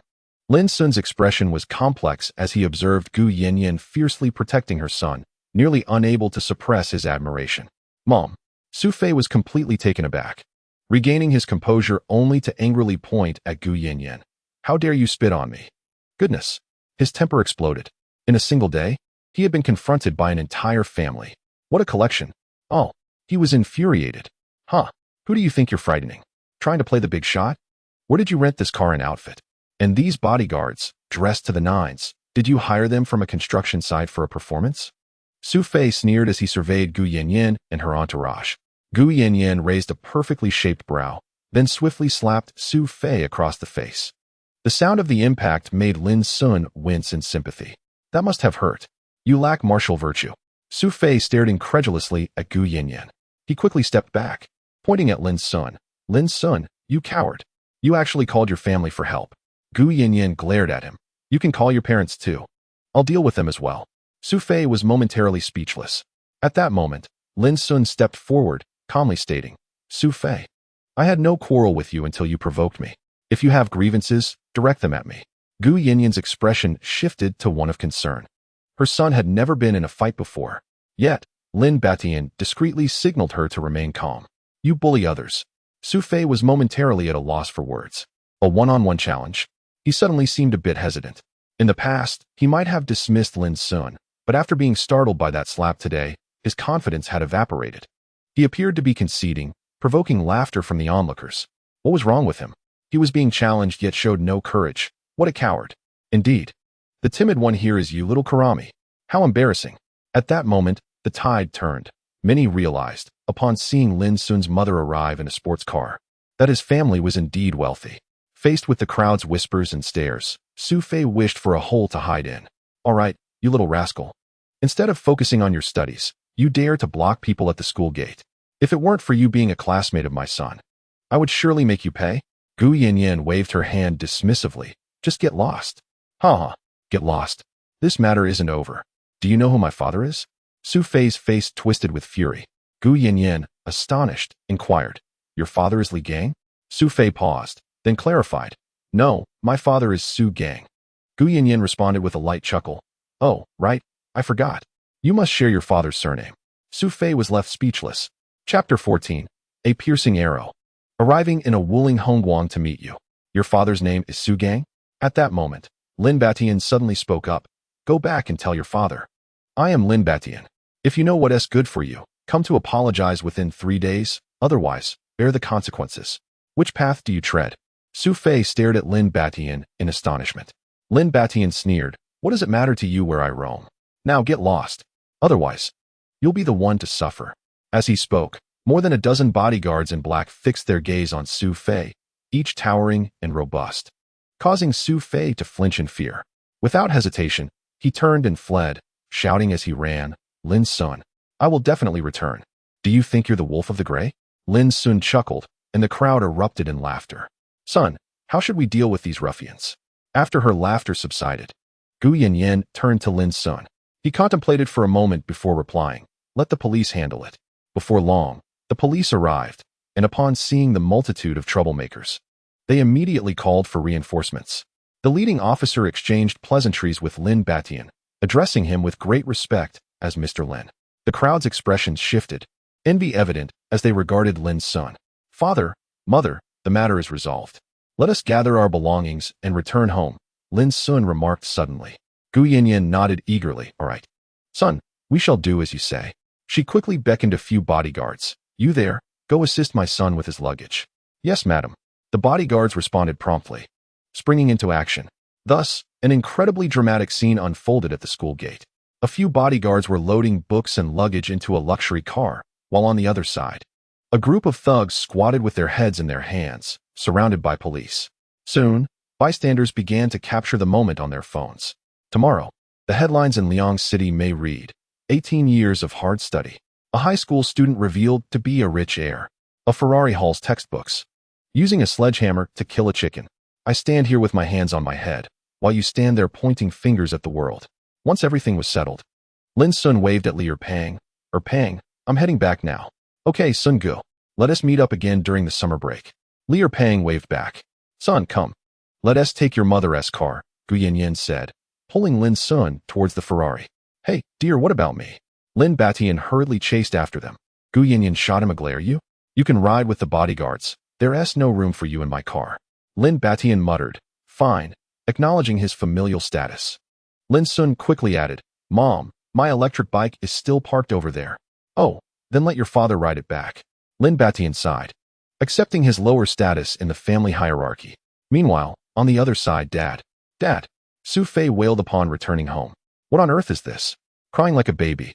Su Gang, who had just returned and still wore his suit, heard his son's lament. "Oh dear, what has happened, my beloved son?" Su Fei's mother rushed out and gasped upon seeing her son's swollen face, her heart aching with concern. "Who is it that did this to you?" Su Fei quickly replied, "Mom, I almost got beaten to death." He had long vented his frustrations on Lin Xun in his mind and vowed to exact revenge. Every time he encountered a mishap, his parents would always come to his rescue, and this time, he too intended to have them resolve the issue. Isn't that what it means to rely on one's father? My father is Su Gang. I must have frightened you all. To this day, he firmly believes that Lin Xun's family is merely pretending to be affluent. He is determined to have his father crush Lin Xun and his entire family. In his perception, no one in Liangqing could possibly rival his father's prowess. Even the police chief would offer him a modicum of respect. At last, Su Gang was incensed by Su Fei's antics. He kicked out at Su Fei, his voice laced with fury. "What is it that you wish to say?" Su Fei hurriedly recounted the events, embellishing the tale to portray himself as the most wretched victim imaginable. The audacity! In Liangqing, who dares to lay a hand on Su Gang's son?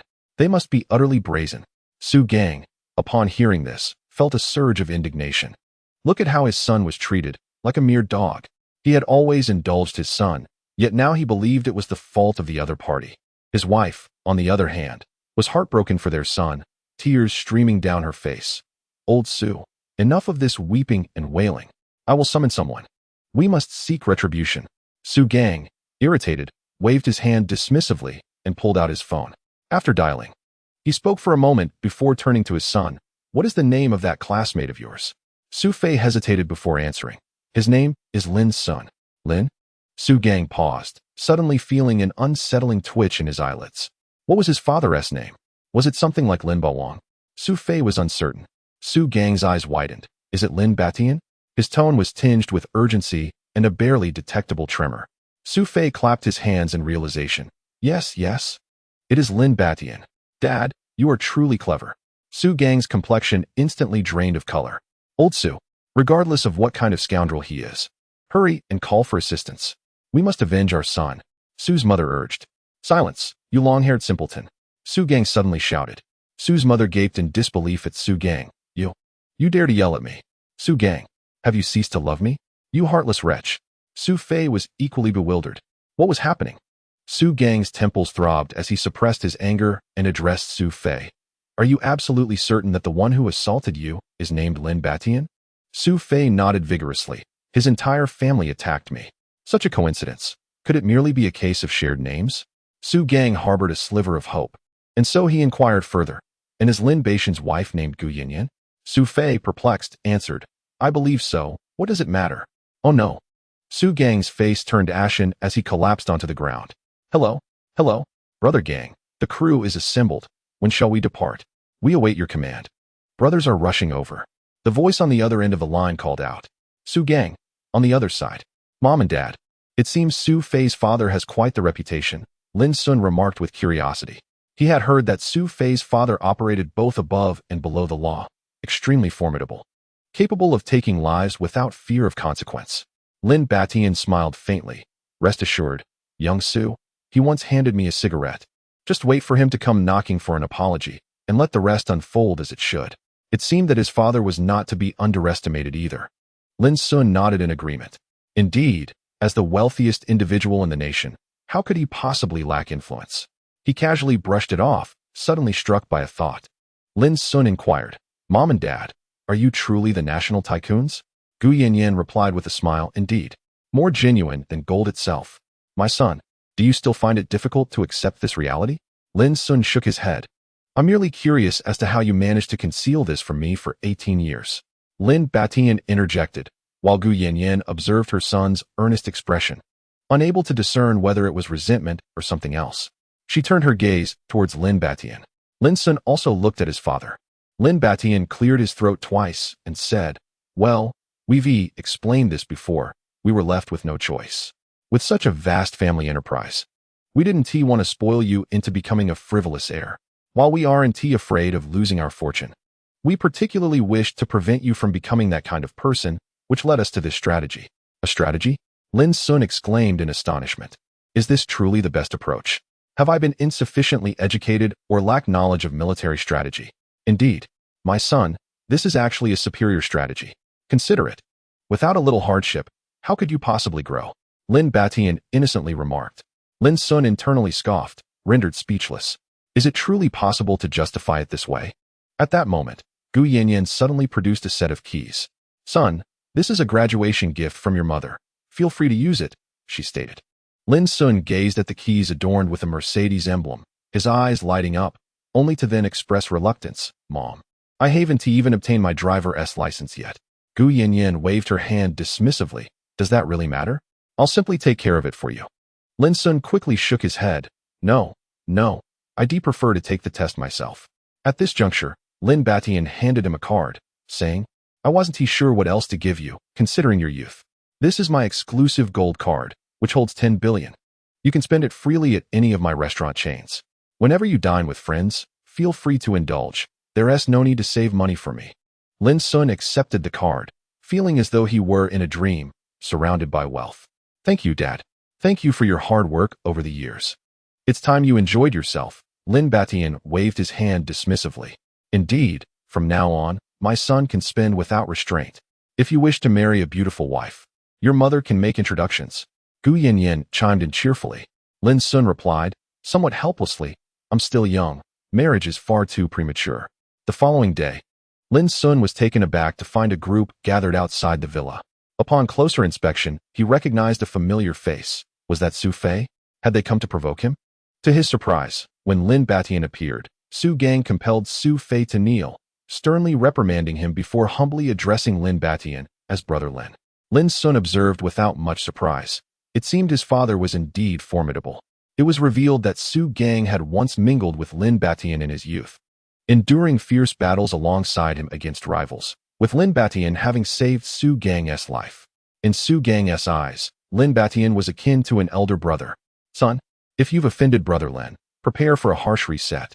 This incident concluded with Su Fei's profound realization of his missteps. A few days later, Lin Xun gradually acclimatized to the lifestyle of a wealthy heir. Each day, he would invite Liu Pang and in person to indulge in the culinary delights and leisure activities offered by his father's restaurant empire, which helped to ease his spirits. Before long, Lin Xun's family became a sensation in Liangqing. Many people, upon further investigation, discovered that Lin Batian was, in fact, the richest man in the nation. Consequently, numerous individuals flocked to the Lin family's villa, eager to live stream and document the life of the affluent. Many journalists sought interviews, yet they were consistently turned away. As the situation escalated, various short video platforms began reporting on the unfolding drama, thrusting it into the limelight of the internet.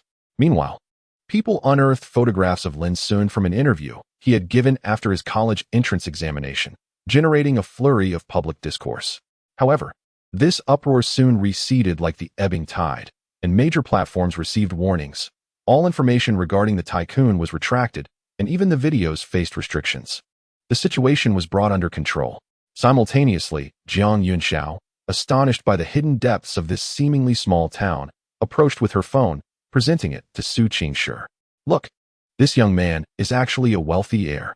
The photo on her phone captured Lin Xun besieged by microphones, his handsome features marred by a hint of embarrassment, as one microphone absurdly appeared to be attached to his nose due to the angle of the shot.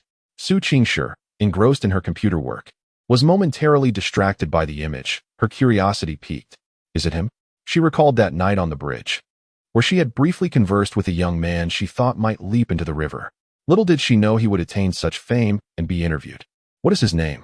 To her surprise, Su Qingshi spoke up, prompting Jiang Yunxiao to widen her eyes in astonishment. Wow, Su Qingshi, are you actually showing interest in a male? Su Qingshi frowned slightly. Is there a problem? I'm merely inquiring. Jiang Yunxiao exaggerated, of course. This is significant. Do you think I am unaware of your reputation? You are known as the ice goddess of Nanda.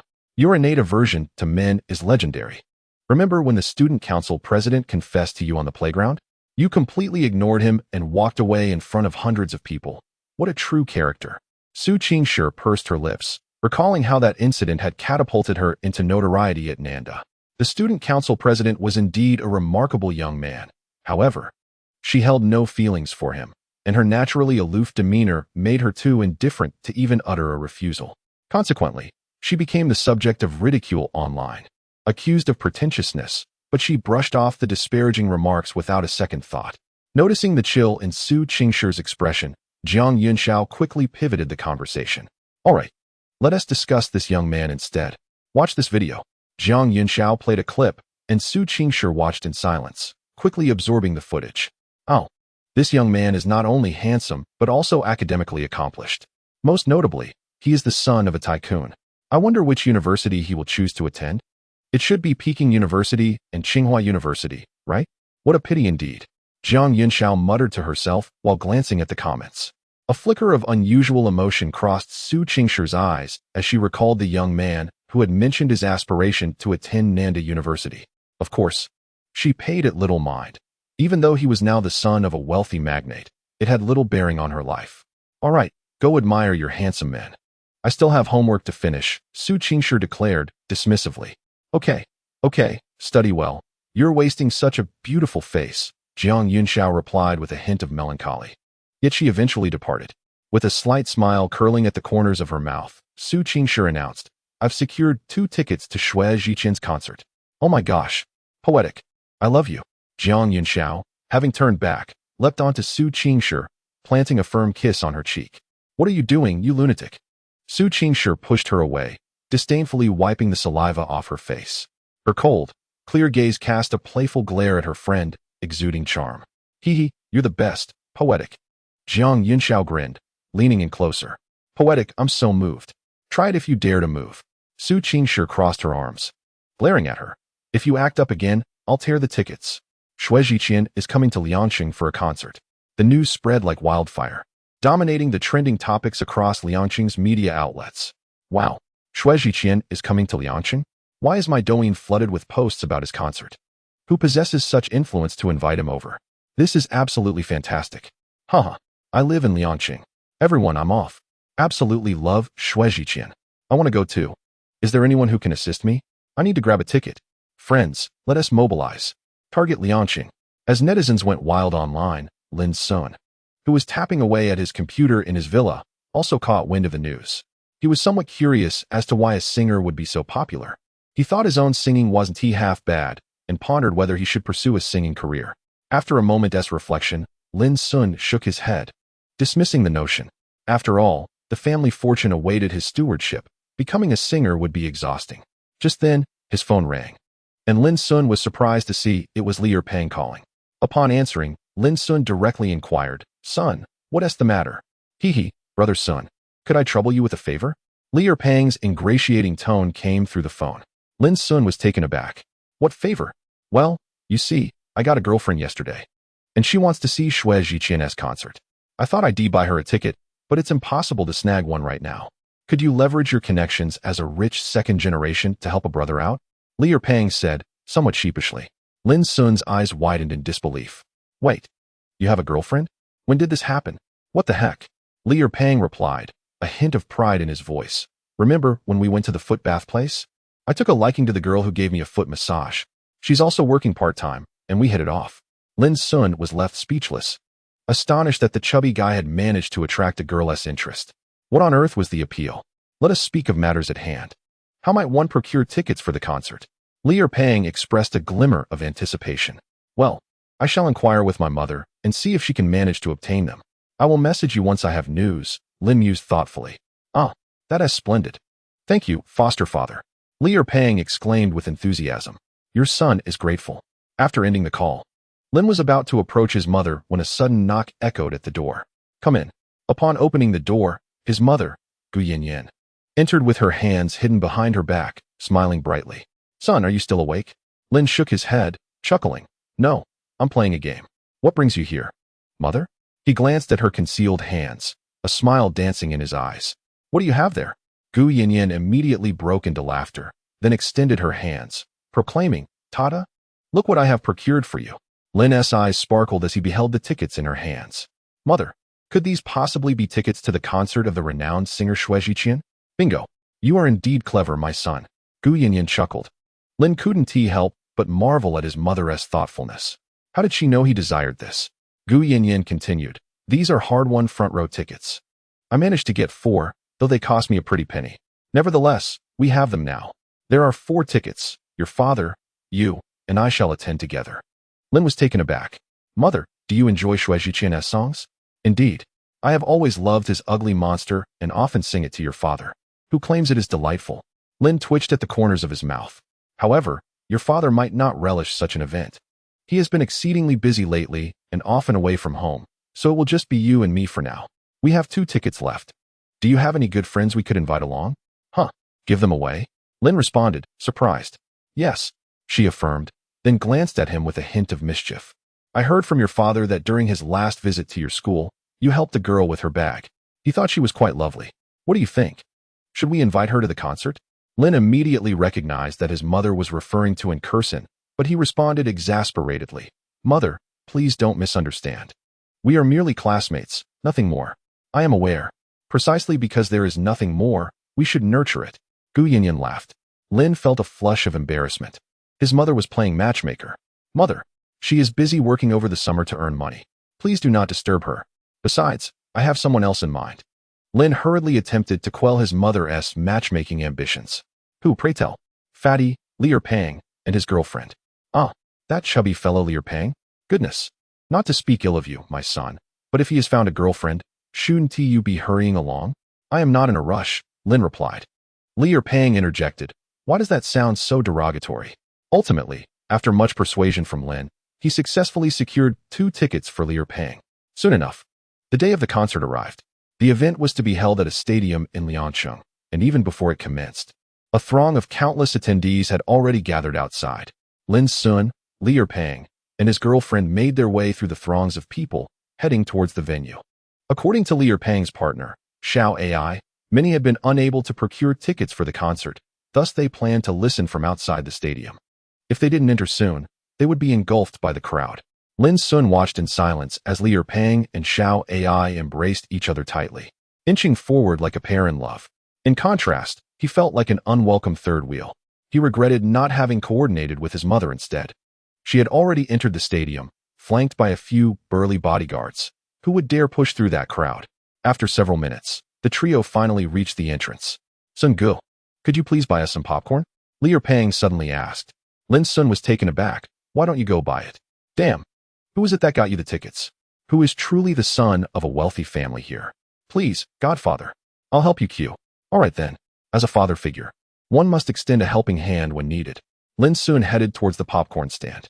Fortunately, there was little queue at the popcorn booth since many vendors sold popcorn, creating an opening just as he arrived. Hello, I would like 2 buckets of popcorn, please. Hello, I would like 2 buckets of popcorn. 2 distinctly different voices echoed simultaneously. Lin Xun paused. Realizing the other voice belonged to a girl, it was melodious and somewhat familiar. Instinctively, he turned to look. The girl was also gazing at him. Their eyes met, and Lin Xun was momentarily frozen. Chapter 17. A chance encounter with the senior. Lin Xun never expected to see the beautiful senior here. He had thought their chance meeting on that fateful night was merely a fleeting encounter. Encounter, what a captivating term. Amidst the vast sea of humanity, how many encounters pass by each day, and how many fleeting moments are lost. To meet her again felt like a divine blessing, a reminder to cherish the moment. Today, Su Qingshi donned a simple floral long dress, her tall figure paired elegantly with the gown, exuding poise and grace, enhancing her beauty with a touch of maturity. Lin Xun had been fortunate enough to witness Su Qingshi's ethereal beauty, truly reminiscent of a celestial being. Now, however, she wore a pair of black sunglasses that concealed half her delicate features, yet she remained breathtakingly beautiful. Is it you? Su Qingshi was equally surprised to see Lin Xun, as she had not anticipated encountering him again in the vastness of Liangsheng, especially the boy who had seemed so despondent that night. Today, Lin Xun looked exceptionally handsome. Dressed in a simple shirt, loose-fitting casual pants, and white sneakers, his nearly 6-foot frame radiating youthful vitality. Lin Xun noticed people around them starting to pull out their phones to take pictures of the enchanting girl. Seeing this, he hurriedly called out to the vendor, "Boss, make it 4 buckets of popcorn." Certainly. The vendor beamed with a friendly smile. Lin Xun's gaze fell upon Su Qingshi. What a coincidence, beautiful. He seemed unaware of her name and wondered if calling her beautiful senior would make others think he was unwell. Su Qingshi gently replied, "I am Su Qingshi." A spark of light flickered in Lin Xun's eyes as he displayed a sheepish smile. I am Lin Xun. Su Qingshi nodded softly. I know. Huh. Lin Xun appeared somewhat dazed, unsure of how to continue the conversation. A glimmer of amusement crossed Su Qingshi's eyes as she inquired, Are you here for the concert? Lin Xun eagerly nodded. Yes, yes. Are you also here to see Xue Zhichen's concert, Senior Su? Su Qingshi responded, I came with friends. Lin Xun felt a wave of awkwardness wash over him, uncertain of what to say next. Here you go, handsome and beautiful. Your popcorn is ready, called the vendor. Thank you. Su Qingshi politely accepted, and after paying, she said to Lin Xun, I must take my leave now. Huh. Oh, goodbye, senior. Lin Xun realized belatedly and waved his hand. Suddenly, he became aware of his folly and felt a pang of regret. Darn it. How could I let the beautiful senior pay? He lamented not having asked for her contact information. Hey, handsome, do you still want the popcorn? The vendor inquired. Eyeing him curiously, Lin Xun chuckled awkwardly. My apologies. Do you fancy that girl? The vendor teased with a smile. Lin Xun's face turned crimson. No. Young people. It's normal to fancy beautiful girls. But that girl is truly stunning. She would be hard to pursue. Wealth and looks, one cannot lack either. Keep it up, young man. The vendor laughed heartily. Thank you, boss. Lin Xun smiled after paying. As Lin Xun's figure disappeared, the vendor muttered with a perplexed expression, Why does he look so familiar? Then his eyes widened. No way. The son of the richest man. Sure. Why does it take so long to buy popcorn? This princess is starving. Jiang Yunxiao lamented. Are you going to eat or not? Su Qingshi shot her a glance. Eat. Thank you, sure. Jiang Yunxiao immediately beamed like a flower, snatching the popcorn from Su Qingshi's hands. By the way, sure, didn't I see you chatting with a handsome guy just now? Jiang Yunxiao suddenly leaned in with curiosity. Su Qingshi calmly pushed her away and replied, You must have seen wrong. Jiang Yunxiao was taken aback. Really? How could that be? I have 4 eyes. She distinctly recalled seeing Su Qingshi conversing with a boy who looked strikingly familiar. We're entering, Su Qingshi's voice cut through, diverting Jiang Yunxiao's attention. Inside the stadium, every seat was filled. Noisy sounds erupted from all directions, creating quite a lively atmosphere. Lin Xun gazed at the scene, feeling a mix of emotions. Son, how is it? Isn't the view splendid? Gu Yanyan called out to Lin Xun. He nodded. It's absolutely wonderful. He handed the popcorn to his mother, who accepted it with a beaming smile and began to munch on it. Perhaps having lived an ordinary life for many years, Gu Yanyan had no airs about her, truly behaving like an ordinary mother. Observing his mother's joyous demeanor, Lin Xun felt deeply moved. Perhaps, if his parents were happy, such a life was indeed quite fulfilling. The significance of wealth became inconsequential. Turning his gaze towards Liu Pang, Lin Xun was surprised to see the couple whispering sweet nothings, their foreheads touching. He withdrew his sight, feeling a twinge of disdain. Such displays of affection fade quickly. Suddenly, a thought struck him, prompting him to turn his body and scan the seats behind him, naturally in search of the senioress figure. Soon, he spotted her in the 7th row. Su Qingshi was leisurely enjoying popcorn with another girl. The way she indulged in her snack was utterly graceful. Though she exuded an aloof beauty, there was an inexplicable charm in her eating mannerisms. Lin Xun found himself captivated. Meanwhile, a boy behind him was staring at Lin Xun with wide eyes. The intensity of the boy's gaze sent a chill down Lin Xun's spine. What else with that look? I'm not into that.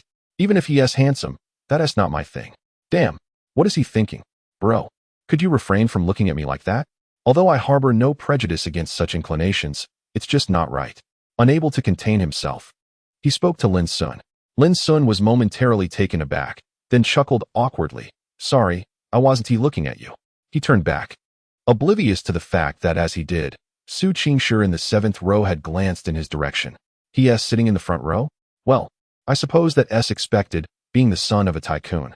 Surprised, she pondered why she was paying attention to him. She had never been one to focus on anyone. She was a strong-willed person who had never been compelled to notice anyone. Yet now, she found herself instinctively drawn to this boy she had met only twice. What was happening? Was the pressure getting to her? Sure. Her friend's voice pulled her back to reality. Su Qingshi turned to her. What's wrong? What's with you lately? You seem so distracted. What's up with my brilliant girl? Jiang Yunxiao inquired, puzzled. Su Qingshi shook her head. Nothing, just lost in thought. Just as Jiang Yunxiao was about to respond, the crowd erupted in cheers. Chapter 18. The lighting technician knows how to make an entrance. The much-anticipated Xue Zhiqian finally made his appearance, albeit in a rather comical fashion, being carried onto the stage by several staff members. Ha! His entrance elicited peals of laughter from the audience. Lin Xun watched in astonishment. While he found the performer somewhat attractive, he was not of extraordinary beauty. The audience adored his music and humorous persona. Undeniably, his wit created a delightful atmosphere. Speaking simply, the melodious tunes began to play, and miraculously, the venue fell silent. With nearly everyone swaying their glow sticks, some even joining in song. As the tide of songs ebbed and flowed, Lin Xun glanced at his mother, who had lost her voice from cheering, feeling somewhat speechless. He leaned closer. Mom, if you like him this much, why not invite him to our home for a private concert? Gu Yinyan shot him a glare. You silly child, that would ruin the element of surprise. And do you really think your father would approve of that? Lin Xun pondered for a moment, imagining if his mother were to invite a young heartthrob home. His father would likely be furious enough to break the lad's legs. Soon, the atmosphere grew electric. Dear friends, how are you all? Xue Zhiqian waved to the crowd. A resounding cheer erupted from countless fans. Xue Zhiqian smiled warmly. Thank you all for coming to Liangsheng to attend my concert. Friends from all over the country. You've worked hard. Not hard at all. Xue Zhiqian, I love you. I want to have your babies. Ah! The fervent fans screamed in delight. Lin Xun couldn't help but twitch the corner of his mouth. He glanced at his mother, who was shrieking beside him, and then at Liu Pang, who was standing up to cheer, covering his face in embarrassment. Turning his gaze, he was relieved to see that the fairy remained composed, quietly enjoying the concert, though the girl beside her was shrieking uncontrollably. It must be said that while Jiang Yunxiao may not possess the ethereal beauty of Su Qingshi, she was indeed a stunning beauty in her own right, captivating attention effortlessly. It seemed that the beautiful often mingled with the equally attractive. Well, he thought. He was not without charm himself. Shoo! On stage, Xue Zhiqian raised a finger, signaling for the fans to quiet down. Now, I have a little surprise. I will select a lucky audience member to come up and sing a duet with me. His words sent the crowd into a frenzy. Me. Choose me, Xue Zhiqian. Here. Look this way, Qian Xian. I'm a college student. I should sing first. Bah. I'm still a grandmother. Do you understand respect for the elderly? Shut up. Only someone resembling Pan and deserves to share the stage with the idol. Ugh. My idol is a man. He has no interest in you. A small commotion ensued as those seated in the back yearned to rush to the front, regretting not having purchased seats closer to the stage. All right. Since everyone is so enthusiastic, the lighting crew will randomly select someone. Let us begin. With a command from Xue Zhiqian, a beam of light began to sweep over the audience.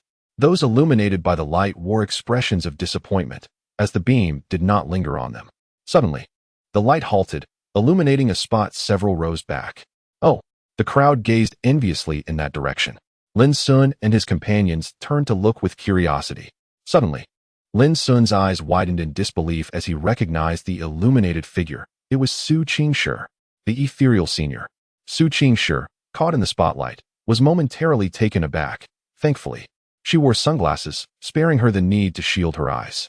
However, the multitude of gazes upon her made her feel distinctly uneasy. Wow, I'm envious. It's not me. But who is that girl? She is so lucky. Indeed, have you noticed? That girl is incredibly beautiful, even with sunglasses. It's evident she is stunning. Wow, there is such a gorgeous girl at the venue. It's worth the trip. Ah, Qingshi, you've won. Jiang Yunxiao, as Su Qingshi's best friend, exemplified what it meant to throw a teammate under the bus. Her exclamation made Su Qingshi want to slap her.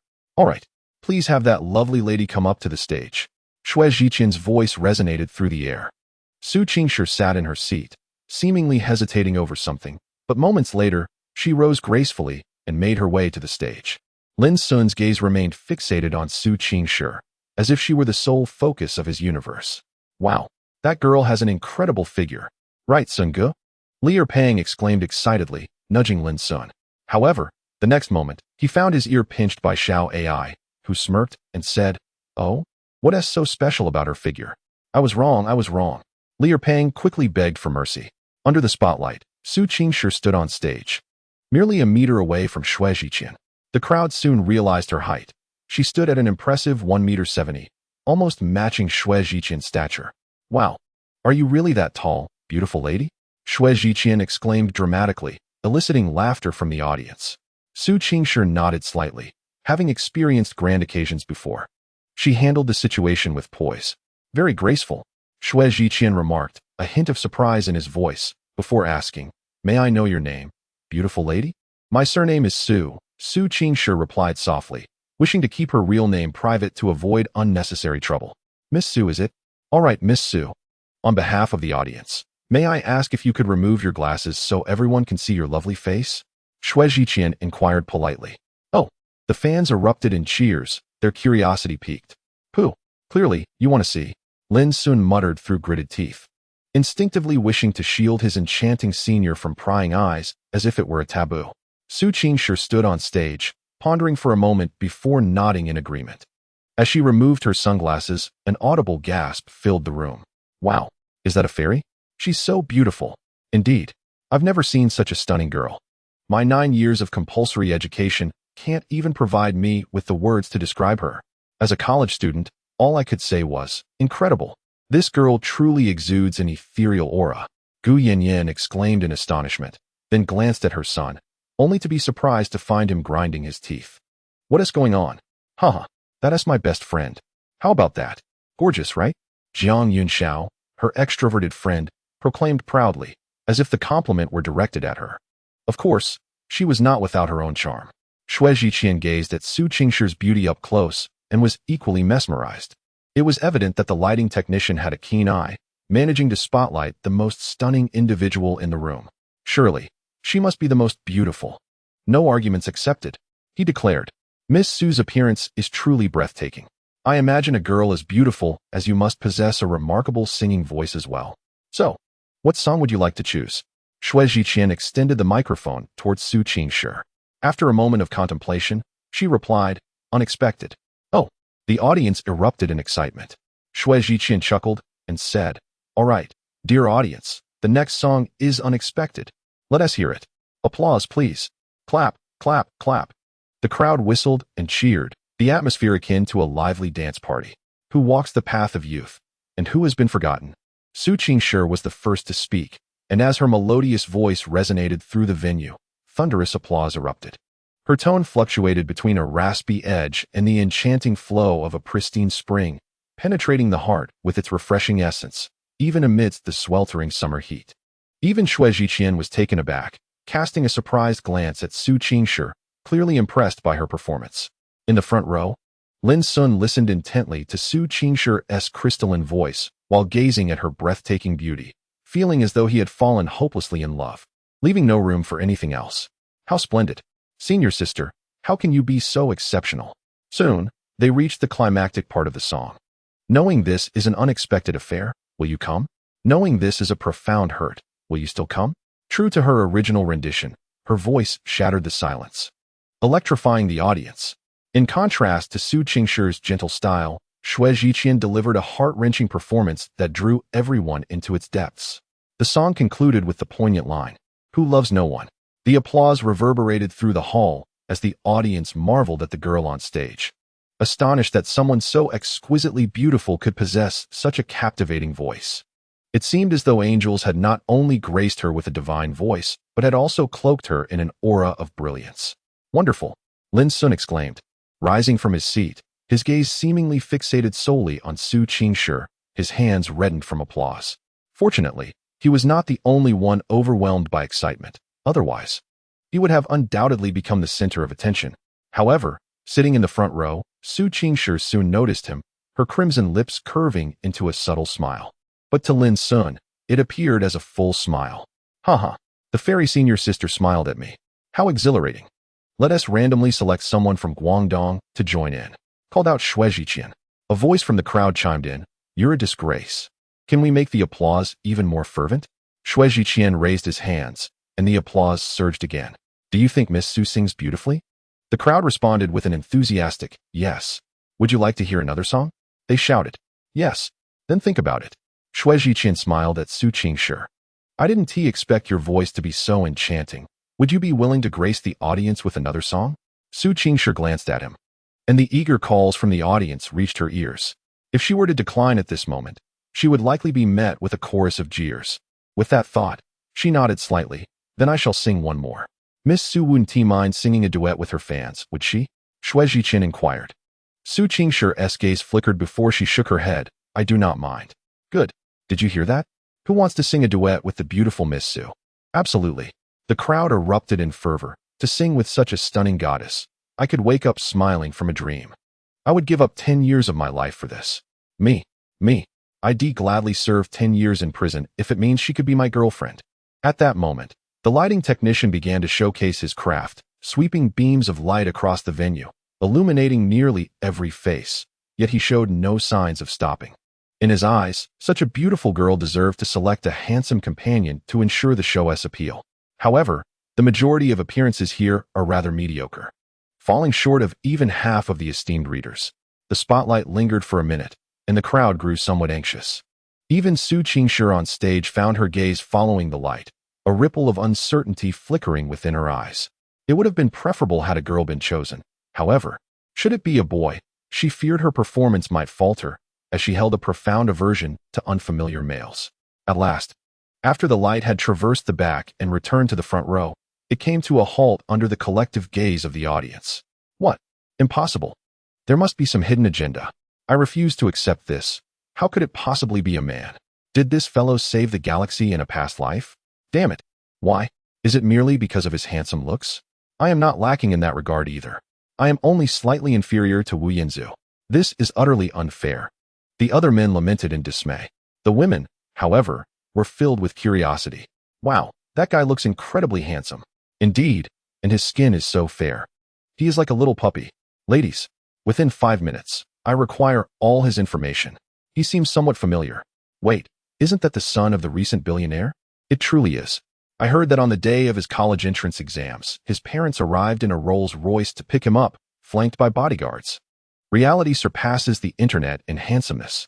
Wealth is inconsequential. What matters is that I adore handsome boys. How can I possibly match his family's billion-dollar fortune? Urgently awaiting a response. Meanwhile, Lin Xun, the one at the center of this commotion, was still in a state of bewilderment. What is happening? Was he actually chosen? Could it be him? Oh my, Sun Gu, you've been selected. You'll have the chance to duet with the goddess. Li Pang exclaimed dramatically. This scene felt oddly familiar to Lin Xun, who pondered whether it was truly such a coincidence that he was selected. His partner was, after all, the ethereal senior sister. Could this be fate? Was the matchmaker intending to weave a red thread between him and the goddess? At that moment, his mother, Gu Yanyan, wore a knowing smile as she tucked her phone into her pocket, beaming at the unfolding scene. A matchmaker? How could that be? She had merely employed a touch of her financial prowess. She had sensed something amiss with her son earlier. Perhaps he had taken a liking to the girl. Nevertheless, Gu Yanyan was quite pleased with Su Qingshi's attributes. Should her son bring her home, they would make a striking couple, and their offspring would boast remarkable genes. Lin Xun truly owed his mother thanks. She had even contemplated the prospect of grandchildren. That charming young man, why are you dawdling? Come up. Lin Xun snapped back to reality, turning his gaze towards Su Qingshi, who was also looking at him. With a heart full of excitement, he stood up. Where should I ascend? Oh, to the left. What should I sing? He couldn't remember any songs by Shui Zhiqian. Who is he? What am I supposed to do? Yes, walking toward the senior sister is the right choice. Upon realizing that Lin Xun was the chosen one, for reasons unknown, Su Qingshi felt a sense of relief. If this future junior were indeed a male, perhaps it was not entirely unacceptable. Standing on stage, confronted by so many pairs of eyes, even Lin Xun felt a tremor in his legs. He couldn't help but steal a glance at Su Qingshi beside him. She was quiet. No. One might even describe her as aloof. The elder sister's eyelashes are remarkably long. Her profile is exceptionally beautiful. The audience below cast curious glances at Lin Xun. They were immensely intrigued by this sudden appearance of the son of the richest man in the country, the nation's wealthiest individual, here in the small town of Liangsheng. And this affluent heir appeared somewhat naive, lacking any semblance of a wealthy demeanor. At that moment, a staff member hurried over and handed a microphone to Lin Xun, who graciously expressed his gratitude. What song will this young gentleman sing? Shui Zhiqian inquired as he presented the microphone to Lin Xun. Lin Xun hesitated, his countenance tinged with embarrassment. He had merely accompanied his mother to this concert and was not familiar with the songs of the star before him. It seems I cannot sing your song, Lin Xun managed to say, a slight awkwardness evident in his tone. Upon hearing this, the fans erupted in a playful uproar. You can't sing? Su Qingshi caught a glance of the boy beside her. Despite her limited listening, she could manage a few lines, yet he had bluntly admitted his inability. Shui Ziqian, realizing this was a faux pas from a fan, found it somewhat amusing, but seeing Lin Xun's bashful demeanor, he refrained from teasing him further. Well, since you've been chosen, do sing something, anything will suffice. Lin Xun nodded. What should I sing? Su Qingshi's cool voice pierced through the crowd. After pondering briefly, Lin Xun replied, I don't seem to know many songs. How about Encounter? Can you sing it? Lin Xun was momentarily taken aback, glancing at Su Qingshi's placid face. Feeling a stir of surprise. Encounter? Is it referring to our meeting? He acknowledged a hint of romantic daydreaming. I can give it a try? Upon their decision, Shui Ziqian tactfully withdrew. Go for it, brother Sun. Suddenly, a chubby fellow yelled from the audience, resulting in a fit of laughter among the onlookers. Yet, they were also filled with curiosity, as no one knew the singing prowess of this son of the magnate. Soon, the melody began to play softly. Listening to the departure of winter, I awaken in a certain year and month. Su Qingshi initiated the song, her voice captivating. Despite the audience having just heard it, they erupted into applause. Lin Xun gazed at Su Qingshi with warmth, becoming engrossed in the moment. When she glanced at him, he understood it was his turn to sing. Adjusting his emotions, he began to sing before the accompaniment faded. On a cloudy evening, outside the car window, someone is waiting. In the future. Lin Xun's enunciation was crisp, and his voice carried a cool, languid quality, exuding a refreshing vibe reminiscent of a gentle puppy. The audience watched in astonishment. They had not anticipated his vocal talent. Su Qingshi regarded Lin Xun with surprise, acknowledging that the young man's performance had caught her off guard. As the climax approached, they began to sing together. When I encountered you, what dialogue shall we share? The crowd was immersed in their harmonious voices, creating the illusion that the two on stage were the true protagonists. As the song concluded, applause grew from a whisper to a thunderous roar. Bravo! That was splendid. You two have made an unexpected pairing. Oh, how sweet. I believe I have fallen for my ex. Are they not a stunning couple? Blessed with beauty and voices that seem to have been kissed by angels? It's utterly astonishing. I indeed have succumbed. A kiss. A kiss. A kiss. A kiss. Suddenly, the atmosphere shifted dramatically, with everyone urging for a kiss. Wow, could it really be? When did Shishir become involved with the son of a tycoon? Jiang Yunxiao's eyes widened as she observed this scene. She recalled the last time she showed Su Qingshi the headlines about the tycoon and the intriguing reaction that followed. Now, they were sharing the same frame. Do they know each other? Regardless, Jiang Yunxiao felt an odd sense of illusion that the two on the stage were undeniably well-matched. Could it be that this pair would truly ignite some sparks? Such news would indeed be monumental, enough to astonish the entire university. Unbeknownst to them, this concert had set the campus ablaze, and when Lin Xun enrolled, he would find himself facing a myriad of rivals. Such a remarkable son. Gu Yanyan led the applause, joined by Li Pang and Xiao Ai, their hands nearly turning red from the fervor. Goodness, doesn't Lin Gu resemble that beautiful lady like a couple? Li Pang wore an amused expression. Absolutely. Gu Yanyan wholeheartedly agreed. At that moment, on stage, amidst the audience's clamor, Lin Xun appeared flustered, his face flushed, uncertain of how to respond. A kiss? With such enthusiasm from the audience, should he comply? He instinctively glanced at Su Qingshi's lips, resembling jelly, pondering what it would feel like to kiss her. Suddenly, a chill washed over him. Su Qingshi moved the microphone aside, regarding him with a teasing smile. You wouldn't genuinely want a kiss, would you? Lin Xun gasped, bewildered. What did the senior mean by that? Was she asking if he wanted to kiss her?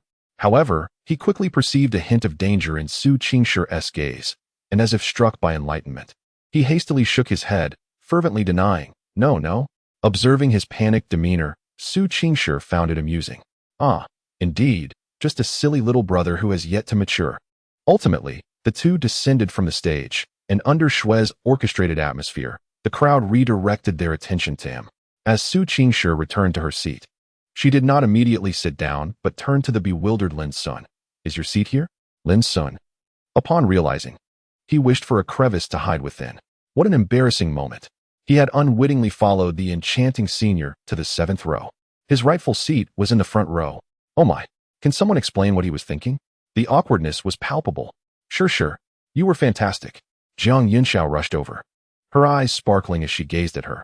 I have decided that you shall be my idol from now on. Su Qingshi was speechless, gently extricating herself from the enthusiastic embrace. Jiang Yunxiao, undeterred, leaned in closer to Lin Xun. Hello, handsome guy. I'm sure Shire's close friend, Jiang Yunxiao. Lin Xun politely greeted her. Hello, Senior Jiang. Senior Jiang? A mischievous glint flickered in Jiang Yunxiao's eyes. Are you hoping to attend Nin University? Lin Xun gazed at her in surprise. How does Senior Jiang know? Jiang Yunxiao wore a knowing expression. Her curiosity piqued as she inquired. Do you harbor feelings for Shir? Lin Xun was momentarily taken aback, about to respond when Su Qingshi interjected. Xiao, let's go. Her friend, unrestrained in speech, often left her wishing to seal her lips.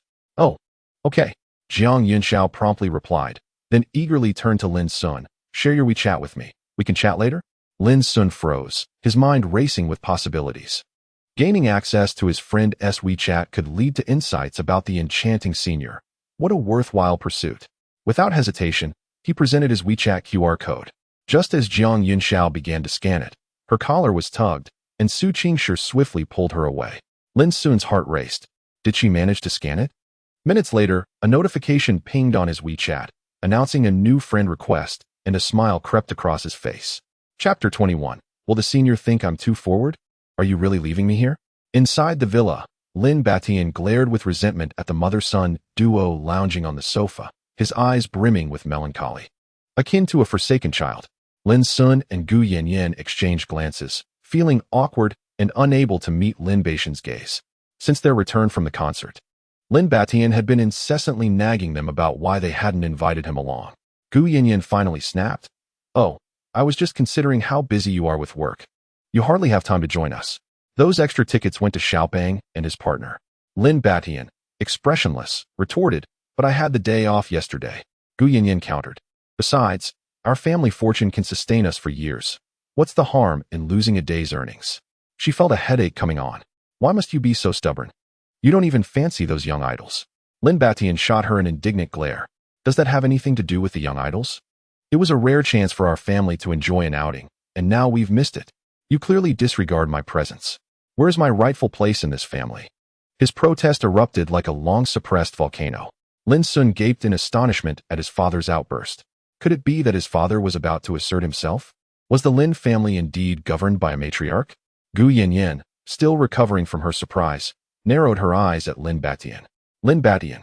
The sharpness of her voice startled him, deflating his bravado. What's wrong? With a wry smile, Gu Yanyan replied. Well, have you had too much to drink? Do you dare speak to me in such a manner?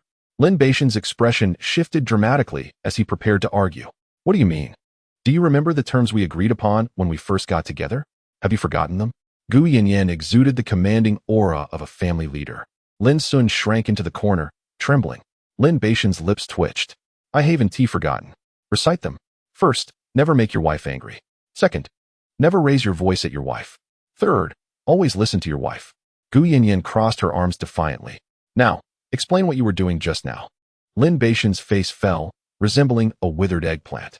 His familial status had plummeted from patriarch to subordinate. Come with me to the room.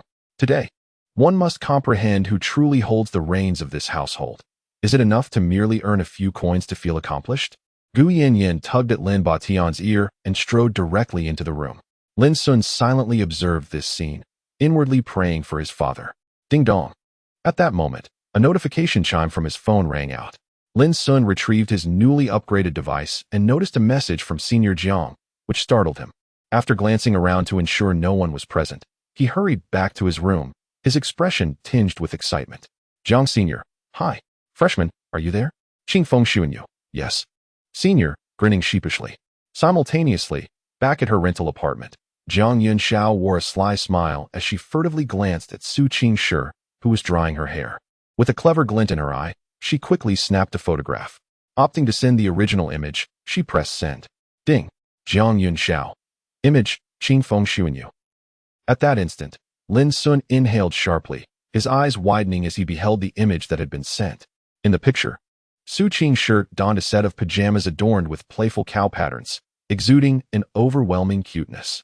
The long-sleeved attire left little exposed, yet her profile, with her head slightly tilted and her right hand wielding a hairdryer, revealed a breathtakingly beautiful face, innocent yet alluring.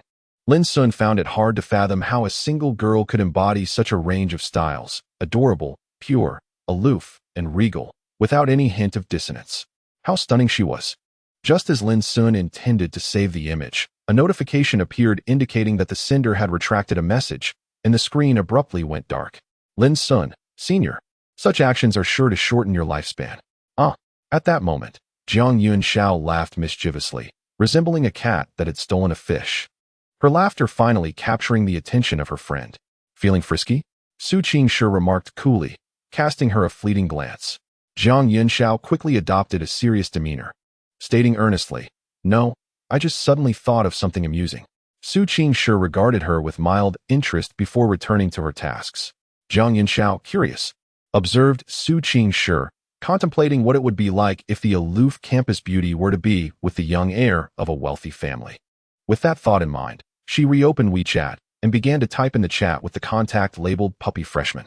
Meanwhile, Lin Xun had been anxiously awaiting a message, fearing that the recipient might send another photo before he could save it, only to retract it again. And then, the message arrived. "Jiang Sr., do you want Sushi's WeChat?" Lin Xun's eyes sparkled with excitement as he quickly replied, "Qing Fengshu and you, really?"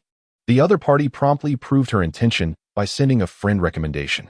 Lin Xun, fueled by 18 years of singlehood, clicked eagerly. Add, confirm, send. Upon completing this, Lin Xun wore a triumphant smile. However, he was suddenly struck by a wave of confusion. What on earth have I done? He thought, realizing he had just added the enchanting senior out of the blue. Would this surprise her? Would she think him too forward? How rash. Filled with regret, Lin Xun realized it was too late. He then noticed that the message in the chat window had already been retracted. Upon witnessing this scene, Lin Xun was momentarily taken aback, yet he soon brushed off any lingering regrets, relieved that he had already sent the request. Now, it merely depended on whether the senior sister would agree. Meanwhile, Jiang Yunxiao was facing a significant challenge in her life. She sat upright in her chair, resembling an elementary school student, her posture impeccably straight, and wore a radiant smile as she gazed at Su Qingshi. "Poetry, what is this about?" "I was merely chatting with a friend," she said. Su Qingshi crossed her arms, the pressure accentuating her already voluptuous curves, which even caused Jiang Yunxiao to steal a few glances while speaking. Goodness, what did she consume to grow like that? Why can't I? With a tranquil expression, Su Qingshi held Jiang Yunxiao's phone, its screen still lit, and displaying the chat interface with a younger male student. The laughter from her friend had aroused her suspicion, prompting her to seize the phone during Jiang Yunxiao's distracted giggles, catching her in the act of selling out her friend. Without a moment's hesitation, she recalled the message. Her cold gaze fixated on Jiang Yunxiao. "Speak, who bribed you? What was the price?" Jiang Yunxiao chuckled. "Nonsense. How could anyone buy our friendship?" Su Qingshi regarded her with a cold smile, choosing silence. Jiang Yunxiao, feeling a bit awkward, averted her gaze, clearly aware of her past transgressions. Su Qingshi cast a fleeting glance at her before returning her attention to the phone screen. "A younger male student? Who is he?" "He's the son of a wealthy entrepreneur. The charming young man you sang with," Jiang Yunxiao replied candidly. Su Qingshi paused in surprise. "Is it him?" Ding. At that moment, a message arrived. "Thank you, Senior Jiang. May I treat you all to a meal? Are you free?" A mysterious smile crept onto Su Qingshi's lips as her slender fingers tapped a few keys on the phone, sending a response. "Senior Jiang, sure." Chapter 22. "I have approved your friend request, oh yes." In the room, Lin Xun exuberantly punched the air several times. The senior sister had agreed. Of course, his true aim was not merely Jiang Yunxiao, but the enchanting senior sister. He hoped that Jiang Yunxiao could persuade her to join them. His joy stemmed from the prospect of drawing closer to the enchanting senior sister, akin to a small boat adrift at sea finally spotting land. However, he was soon beset by anxiety, realizing that he had hastily added the senior sister without knowing whether she would accept. Meanwhile, in the rental apartment, Su Qingshi returned the phone to Jiang Yunxiao, remarking, "Well done, Jiang Yunxiao, selling out your friend for a guy you've known for less than a day, with no idea of his true character. What if he offers you some benefit one day? Would you not throw yourself into his arms? This honey is best not to linger." "Hee hee, poetry. I was just teasing the little freshman," Jiang Yunxiao replied playfully. She took back the phone and opened the chat, her eyes widening in astonishment. No way. Poetry. Did you write this? Su Qingshi raised her chin slightly. What of it? Jiang Yunxiao exclaimed in disbelief. Poetry. You really agreed to go eat with the freshman? Su Qingshi let out a cold laugh. Did I agree? This phone belongs to you, Jiang Yunxiao. What does it have to do with me, Su Qingshi? Jiang Yunxiao, feeling exasperated yet determined to maintain her smile, retorted, but I must remind you, the trouble you create is yours to resolve. Take your time. With a nonchalant remark, Su Qingshi returned to her computer desk. Jiang Yunxiao wore a conflicted expression as she gazed at the WeChat interface, suddenly troubled. She had already agreed. How could she refuse? What if they sent someone to kidnap her if she declined? How terrifying. She wasn't ready to meet her end just yet. Contemplating this, she glanced at Su Qingshi. No, she needed to drag her best friend into this. Sharing both joy and adversity. Such is the bond of true friendship. At that moment, Su Qingshi logged onto her computer and noticed a one badge on her WeChat contacts. Upon clicking it, she found herself both angry and amused. Goodness, her reflexes had been slow, allowing that boy to add her. However, her expression soon darkened. Typically, she only accepted friend requests from males for professional reasons and would subsequently delete them. Yet, recalling the shared moment during their duet that evening, their exchanged glances, Su Qingshi felt her emotions becoming disordered. How could a boy she had only met 3 times affect her so? Su Qingshi, you must be too idle of late. She shook her head, hesitating for a good 10 seconds before finally clicking the mouse to accept the request. Ding. I have accepted your friend request. We can now begin chatting. Meanwhile, Lin Xun was in the shower, having placed his phone on the bed, its screen lighting up without him hearing it. After Su Qingshi accepted the request, she waited for a full 10 minutes, but no message came through, causing her brows to furrow. What did this mean? Wasn't it him who wanted to add her? Did she have to initiate the conversation? Little brother. With a slight pout, Su Qingshi closed the WeChat interface and began reviewing her lessons. Half an hour later, Lin Xun emerged from the bathroom, towel in hand, and instinctively checked his phone, feeling a premonition that messages awaited him. Sure enough, upon lighting up the screen, he noticed a message from Liu Pang. Habitually, he clicked it open, and upon reading the message, he couldn't help but feel speechless. Time, 1945 Pang. Sun Gu, how do I use this thing? Image, Pang. I heard it has a front and back. I don't know how. Pang. Brother, help me. I'm in a bind. Time, 1947 Pang. Sun Gu, save me. I can't seem to manage. Pang. Is 1 minute considered normal? Pang woo-woo. My lifelong reputation. Ha ha ha. Lin Xun read the messages and burst into laughter, his amusement growing more exaggerated. He quickly sent a voice message back. Pang. Brother, I mourn for you. No worries. Just relax. I'm not laughing at you. I typically don't laugh. Ha ha. Pang. Pang. Sun Gu, you're killing me. Pang. I can't go on living. Ha ha. Lin Xun laughed until his stomach ached. He said, should I find a doctor to take a look at you? The chubby one replied, that would be fine, but please don't mention it to anyone else. Lin Xun asked, what does your partner think about this? The chubby one sighed. She has been comforting me all along. Lin Xun chuckled, realizing that his partner must genuinely care for him. After chatting aimlessly for a while, Lin Xun intended to exit WeChat when he suddenly sensed something was amiss. I have accepted your friend verification request. We can start chatting now. Nickname, Jiu Yicheng Shi. Poetry. Upon glancing at the avatar, Lin Xun was taken aback. The senior. She accepted the friend request. Incredible. Lin Xun meticulously examined the details and confirmed that he had indeed added Su Qingshi, his senior's WeChat. This was fantastic. He felt an overwhelming excitement. He opened the chat interface, clicked on the input box, and began to type. How should he initiate the conversation? He sat online, eagerly awaiting a strategy. Hello? No. That would kill the conversation right from the start. An introduction? It seemed the senior did not know who he was. After a moment of hesitation, Lin Xun mustered his courage and typed 2 words. Qing Feng Sun Yu. Senior? Jiu Yicheng Shi. Yes. Lin Xun observed the prompt response, falling into contemplation. What should he discuss next? Just then, Su Qingshi sent a message. Jiu Yicheng Shi. Who are you? Perfect. She truly did not know who he was. Lin Xun organized his thoughts and began to type. Qing Feng Sun Yu. My name is Lin Xun. Lin from the Double Wood, and Sun from Seeking. I'm the boy who sang with you that night. Jiu Cheng Shi. Oh, so it's you. How did you get my WeChat? Lin Xun scratched his head. Deciding to be honest, it was recommended to me by Sister Jiang. You don't mind, do you? Upon reading the reply, Su Qingshi smirked, casting a teasing glance at Jiang Yunxiao, who was engrossed in a game. See, he directly revealed you. Ah, an honest junior. Su Qingshi replied, no. Do you feel confident about getting into Nanda? She took the initiative to steer the conversation. Lin Xun was instantly thrilled. He had been struggling to find a topic. And unexpectedly, the senior was so considerate. He replied, yes, I think so. I've checked the answers and believe my score should be around 700.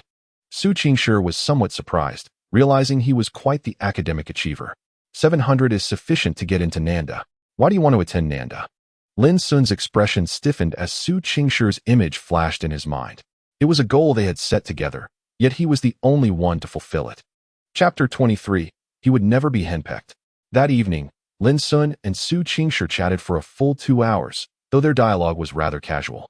Su Qingshi noticed that the other party's responses were indeed a bit slow and that each reply seemed to elicit a bemused smile from her.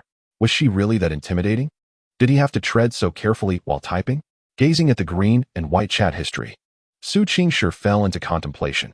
Had she really been conversing with a boy for so long? Is this truly her? Shaking her head, Su Qingshi dismissed any further thoughts, tidied up, shut down her computer, and lay down to sleep.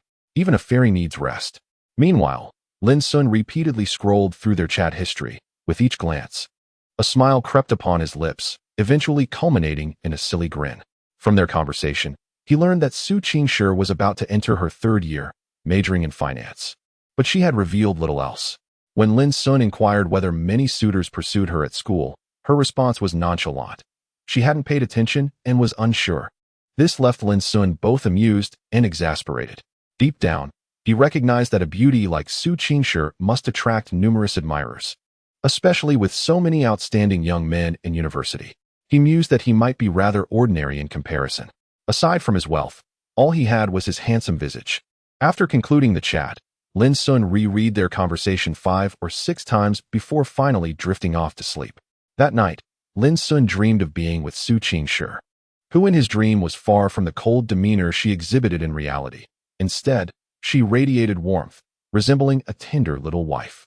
However, as they strolled hand in hand through the campus, a group of men suddenly closed in from all directions, their eyes filled with animosity, as if they wished to devour him whole.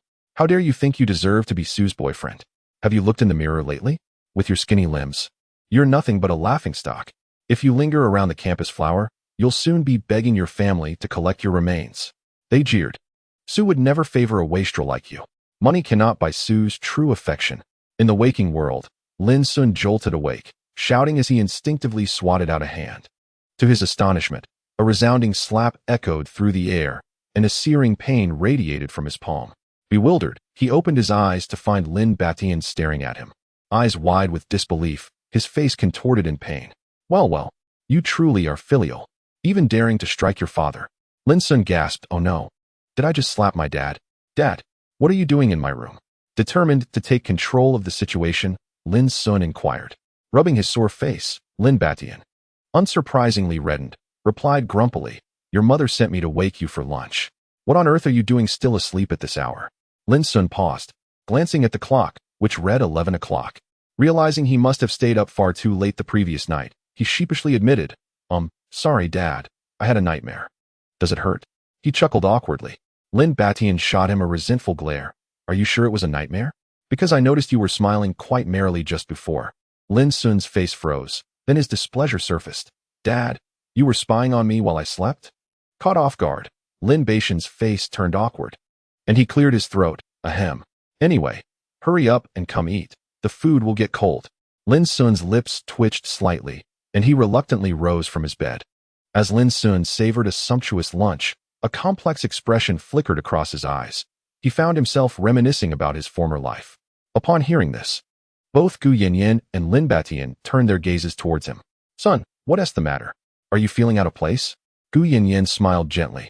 Lin Xun shook his head, not at all. I was merely reflecting. Perhaps I have grown accustomed to a simpler fare, and my mindset is somewhat reluctant to shift. But, Mother, you need not worry. Who wouldn't he desire an improved life? Indeed, acceptance is key. Son, I shall take you to the company someday to explore your future enterprises. Lin Batian chuckled heartily. Lin Xun, taken aback, exclaimed, "Father, are you jesting? I don't even grasp the basics of the company. And you expect me to take the reins?" Lin Batian replied earnestly, "You can always learn. Your father has toiled for many years to pave the way for you. Now, with the major issues resolved, all you need to do is relax in the office and enjoy the air conditioning." Lin Xun quickly shook his head. "I am still young and have yet to complete my university education." He held little interest in these matters. His father was the richest man in the country, with a vast array of enterprises that he presumed he couldn't even begin to count, let alone manage. Lin Batian, slightly exasperated, said, "You should consider your father's perspective. For your development, I have not had a honeymoon with your mother in over a decade." Lin Xun rolled his eyes. "Father, do you not feel the slightest embarrassment saying that? I have been kept in the dark for so many years and have said nothing." Observing his son's indifference, Lin Batian felt a pang of frustration. "Since you lack interest, fine. Quickly find yourself a wife, and the two of you can manage together," he declared with a grand gesture. Lin Xun replied nonchalantly, "I won't. Even if I have a girlfriend, I would want to enjoy a honeymoon with her. I'm too busy." "Unfilial son," Lin Batian exclaimed. Gu Yanyan watched the playful banter between the father and son and chuckled, before suddenly becoming rather inquisitive. "By the way, son, what happened after you sang with that girl the other night? Did you manage to get her contact information?" Lin Xun was taken aback, gazing at his mother with confusion. "Mom, how did you know?" Goodness, was his mother that perceptive? Lin Batian also perked up his ears. Gu Yanyan, with a triumphant expression, replied, "What storms have I not weathered? You young ones are hardly a mystery to me." Lin Xun smiled wryly. "I did add her on WeChat and exchanged a few messages." "Well, do you fancy her?" Gu Yanyan asked with a grin. Lin Xun rolled his eyes. "Is that even a matter of preference? She is so remarkable. I hardly feel worthy of her." "Nonsense. My son, Lin Batian, is a dragon among men. What woman in this world is unworthy of my son? The Lin family's genes are undeniably strong. You are the son of a billionaire, and I dare say any woman wishing to join our esteemed family would line up around the city," Lin Batian proclaimed with confidence. "From where does this inexplicable confidence stem? In the genes? Our son's looks are from me, mind you. Just look at your unkempt appearance." Gu Yanyan retorted, speechless. "Who says that?" You are right. My wife is correct." Lin Xun shot a disdainful glance at his father. He vowed to never become a henpecked husband, witnessing how tightly his father was held in check. Chapter 24, Dining with the senior sister 2 days later. It was Saturday. Lin Xun left home early, having deliberately chosen a new outfit that made him resemble an idle trainee. His parents were astonished by his sudden decision to go on a date. Sitting in a taxi, Lin Xun felt a wave of embarrassment wash over him when he heard the notification sound from his phone. The driver chuckled. What a delightful ringtone. Lin Xun could only smile in agreement. Opening his phone, he discovered an unexpected increase in his Alipay balance. His mother texted, "Son, when taking a girl out, make sure it's a nice meal." His father chimed in, "Have fun and enjoy yourself." Lin Xun couldn't help but chuckle, feeling warmth in his heart. Having wealthy parents truly had its perks. Meanwhile, in a rented apartment, Jiang Yunxiao was somewhat frantic as she held up various outfits in front of Su Qingshi. "Which one should I wear?" she asked. Su Qingshi raised an eyebrow. "It's not like you're going on a date. Why dress so elegantly?" Jiang Yunxiao pouted. "But he's the son of a billionaire. If I dress too simply, I might be mistaken for a country girl." Su Qingshi replied, "Honestly, with your looks, even in dowdy clothes, you would still appear stunning." She understood that Lin Xun was not the type to judge others superficially. "Do you like Lin Xun?" Su Qingshi suddenly inquired. Jiang Yunxiao paused, then narrowed her eyes with a grin. "Are you jealous?" Su Qingshi frowned, scoffing. "Do you think that's possible?" Jiang Yunxiao took delight in her friend's flustered reaction, thinking that her intentions were transparent. With a hint of mischief in her eyes, Jiang Yunxiao probed, "Are you going or not?" Su Qingshi shot her a glance. "But he only invited you." Jiang Yunxiao handed her the phone. "Look, it says he invited both of us. Hurry up and change. We might be late." In the end, Su Qingshi was dragged out by Jiang Yunxiao. Both girls possessed striking beauty, turning heads as they walked down the street. Su Qingshi wore a simple purple long dress that gracefully reached her calves, paired with white sneakers that showcased her flawless legs. Her minimal makeup accentuated her perfect skin, giving her an ethereal appearance. She exuded a cool aura, reminiscent of a sacred snow lotus, unapproachable and divine. In contrast, Jiang Yunxiao radiated vivacity and opted for a more seductive look. She donned a black leather ensemble, her top cropped just above her ribs, revealing her fair midriff. Her slender waist and defined contours showcased her toned physique, while her pants barely concealed 2/3 of her long legs, which were exposed and striking in their bare elegance. These legs could easily rival those of a professional model. Many gazes were still fixated on Jiang Yunxiao, for she was undeniably the center of attention, adorned in attire that was particularly captivating. "Wow, is that a fairy?" "Mom, I see a fairy," exclaimed an onlooker. "Such beautiful girls, 2 of them, each embodying a distinct style. Today, this outing has certainly paid off. Those long legs are mesmerizing. I could revel in their allure for a decade." The girl in the dress is stunning, though her figure is somewhat obscured by her attire, while the other possesses a fiery charm. Who could be fortunate enough to call her their girlfriend? Regardless, none of us here are worthy of their company. What a pity. If only my father's genes were a tad superior, perhaps I could muster the courage to ask for her WeChat. You aspire to be like Chow Chow, but lack his audacity. "Excuse me, beautiful, may I add you on WeChat?" Yet, the 2 ladies were so striking that only a few dared to approach. A handsome young man, emboldened, stepped forward with his phone in hand, flashing a self-assured smile. Su Qingshi cast a fleeting glance his way before diverting her gaze, choosing not to engage. However, Jiang Yunxiao responded with a hint of a smile, remarking, "You are quite handsome, but I'm afraid we do not have WeChat." The young man's expression faltered, caught off guard by the rejection. As he felt the weight of the onlooker's eyes, he attempted to recover, saying, "Beautiful lady, I wish to pursue you. Could you grant me a chance?" Jiang Yunxiao blinked. "Are you interested in me or my friend?" The young man hesitated, instinctively glancing at Su Qingshi, whose ethereal beauty left him momentarily breathless. How exquisite! He found Su Qingshi even more enchanting, yet he recognized her as unattainable. In contrast, Jiang Yunxiao's amiable demeanor suggested that pursuing her might yield better prospects. After all, they were both extraordinary beauties. It was childish to choose between them. If only I could claim both of them. Of course, such thoughts remained unspoken. Regaining his composure, he smiled at Jiang Yunxiao. "Of course, I wish to pursue you." A glimmer of coldness flickered in Jiang Yunxiao's eyes as she replied coolly, "You hesitated, hence. I must decline." The young man's expression froze. Is this how it's done? Even if he were dim-witted, he would comprehend that this beauty was toying with him. Leading to his embarrassment, under the scrutiny of the crowd, he retreated shamefacedly. "Humph, what a character. Clearly a playboy. Did he think he could outsmart me? Not a chance." Jiang Yunxiao cast a proud glance in the direction of his departure, as though celebrating a victory. Then, with a cheerful demeanor, she leaned towards Su Qingshi and whispered, Sure. You've put on quite the makeup today." Su Qingshi paused, for she typically eschewed makeup unless the occasion demanded it. Her natural beauty was already sufficient to overshadow most women. Jiang Yunxiao's observation prompted her to ponder. Why had she chosen to don makeup today? Was it for her meal with Lin Xun? After all, it was merely dinner. Casting a sidelong glance at Jiang Yunxiao, she replied nonchalantly, "What is wrong with wearing makeup occasionally?" Jiang Yunxiao suppressed a chuckle. "Oh, nothing at all. Ha ha ha.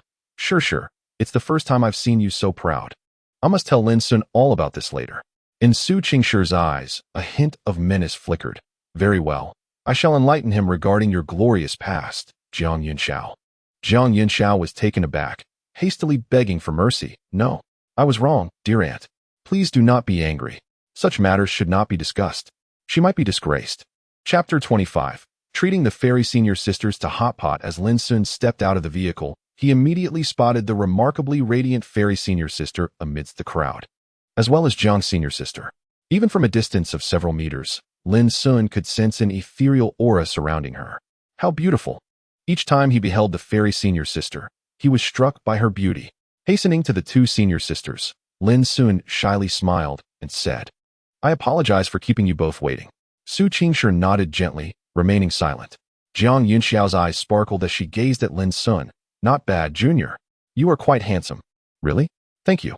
I feel I am not as striking as you senior sisters," Lin Xun replied, scratching his head bashfully. He had indeed put considerable thought into his appearance for this outing. Jiang Yunxiao's eyes gleamed with mischief as she inquired, "Then tell me, who is more beautiful, me or Sure?" Upon hearing this, Su Qingshi also turned to Lin Xun, curious about his answer. Lin Xun was momentarily taken aback, instinctively glancing between the two girls, his face reddening as he stammered.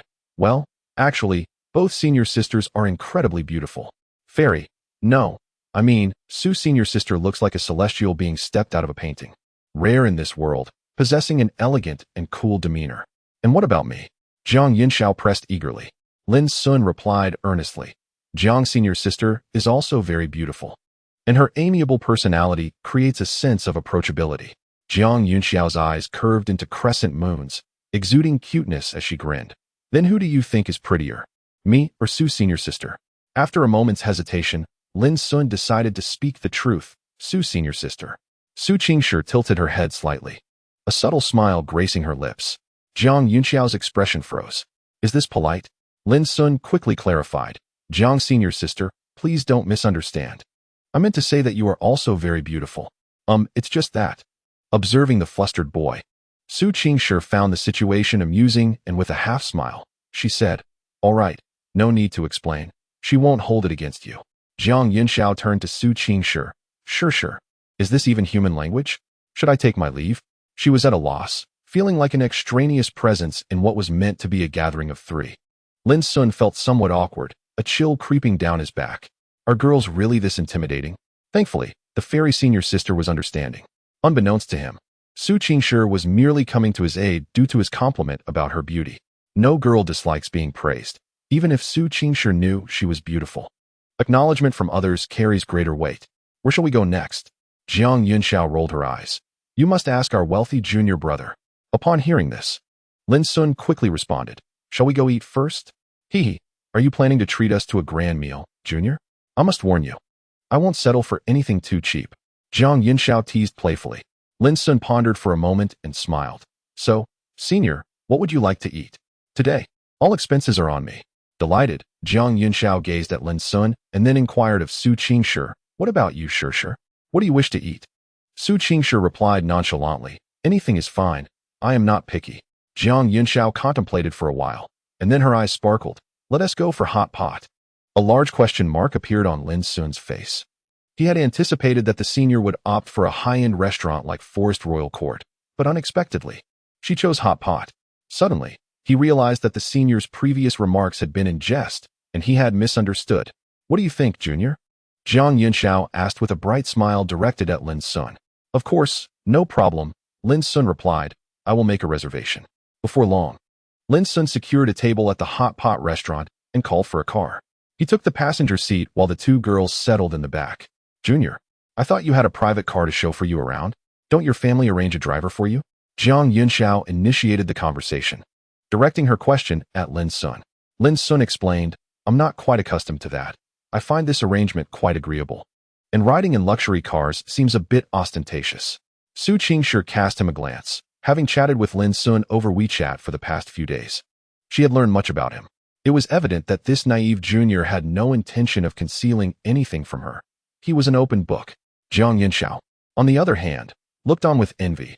Oh, when will I get to enjoy a life of driving luxury cars and living in villas? Just a dream, I suppose. I'll have to make one when I get home tonight.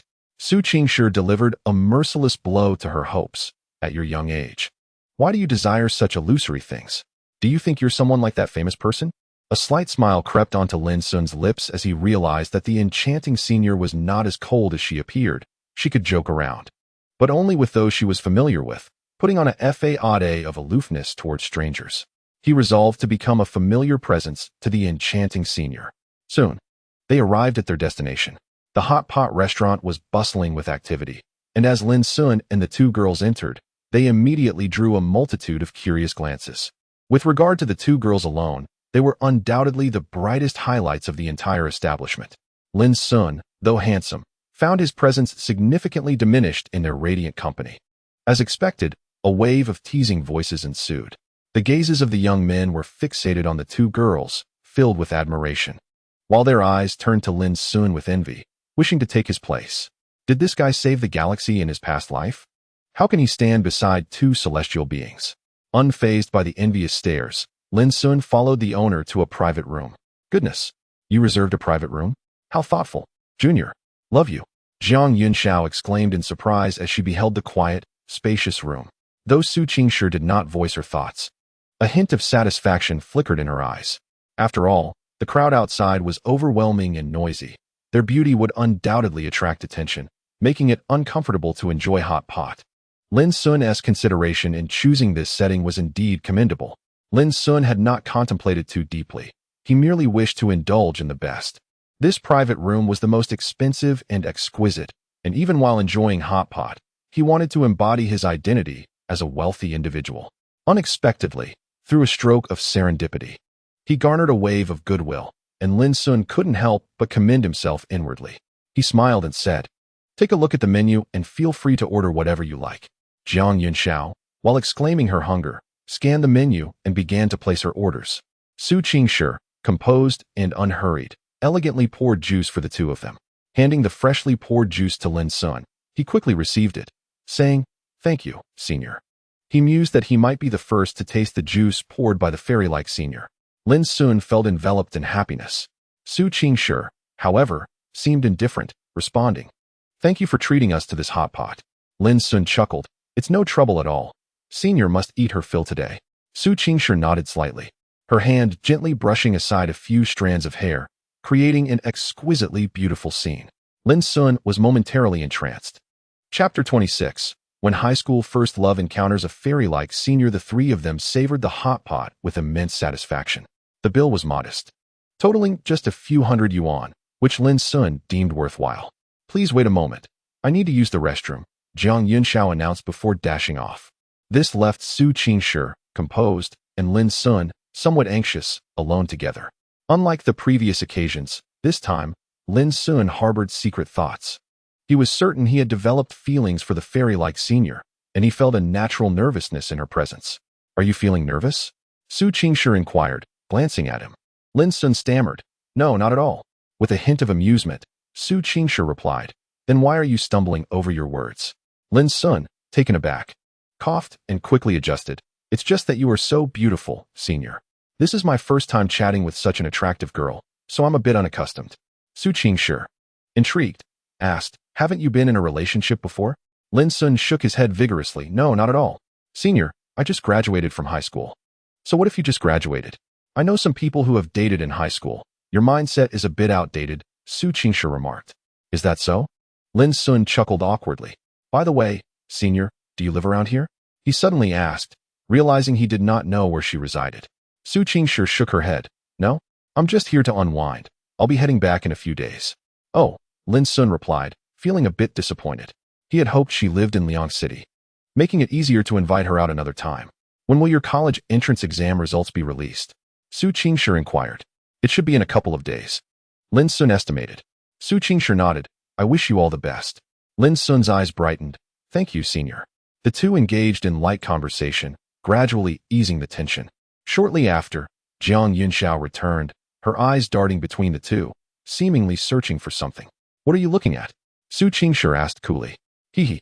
I just wanted to see if any sparks flew between the two of you," Jiang Yunxiao chuckled. Lin Xun's face turned crimson. Su Qingshi's expression darkened. "Hee, all right. Where shall we go next?"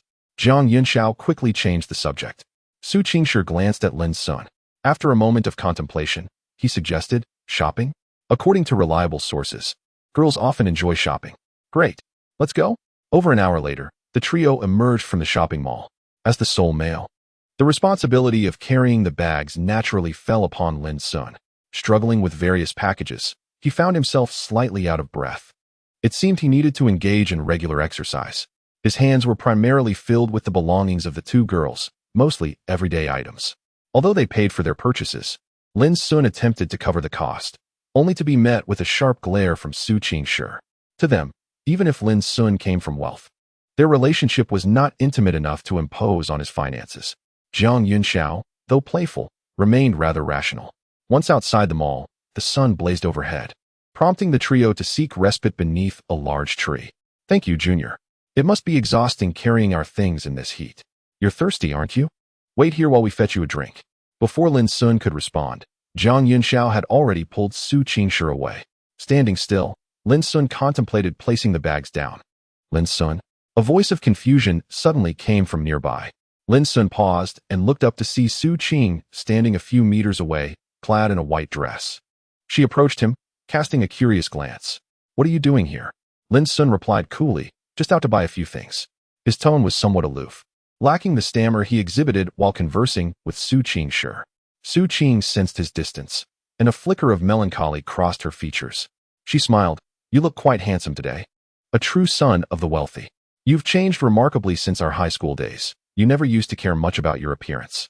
Today's Lin Xun was indeed striking, exuding confidence with trendy attire, transforming him into a quintessential sunny boy. Su Qing suddenly realized that the boy who harbored a crush on her was becoming quite remarkable. Unfortunately, she had wounded his heart. Lin Xun maintained a placid expression, responding coldly, "People do change, don't they? You taught me that." Su Qing's face stiffened. "Lin Xun, He raised a hand to interrupt her. "I'm sorry, but we're not that close. You may refer to me as classmate Lin Xun or simply classmate." "Thank you." He had long since resigned himself to the reality of his feelings for her, considering them merely youthful infatuations now lost. Su Qing wished to say more, but at that moment, a flash of purple caught her eye. "Have you been waiting long?" Su Qingshi approached Lin Xun, casting him a sidelong glance. Her tone, though still calm, held a hint of warmth, like a gentle spring breeze. Seeing Su Qingshi brighten Lin Xun's mood immensely, he noticed she was holding 2 ice creams, one in each hand, which diminished her ethereal quality and added a charmingly human touch. So adorable. Upon noticing the sudden presence of an exceptionally attractive girl beside Lin Xun, Su Qing's complexion paled noticeably. "Lin Xun, who is she?" Su Qingshi inquired, having observed Lin Xun engaged in conversation with the girl moments prior. For reasons unbeknownst to her, an unsettling feeling surged within her upon witnessing the scene, prompting her to approach without waiting for Jiang Yunxiao.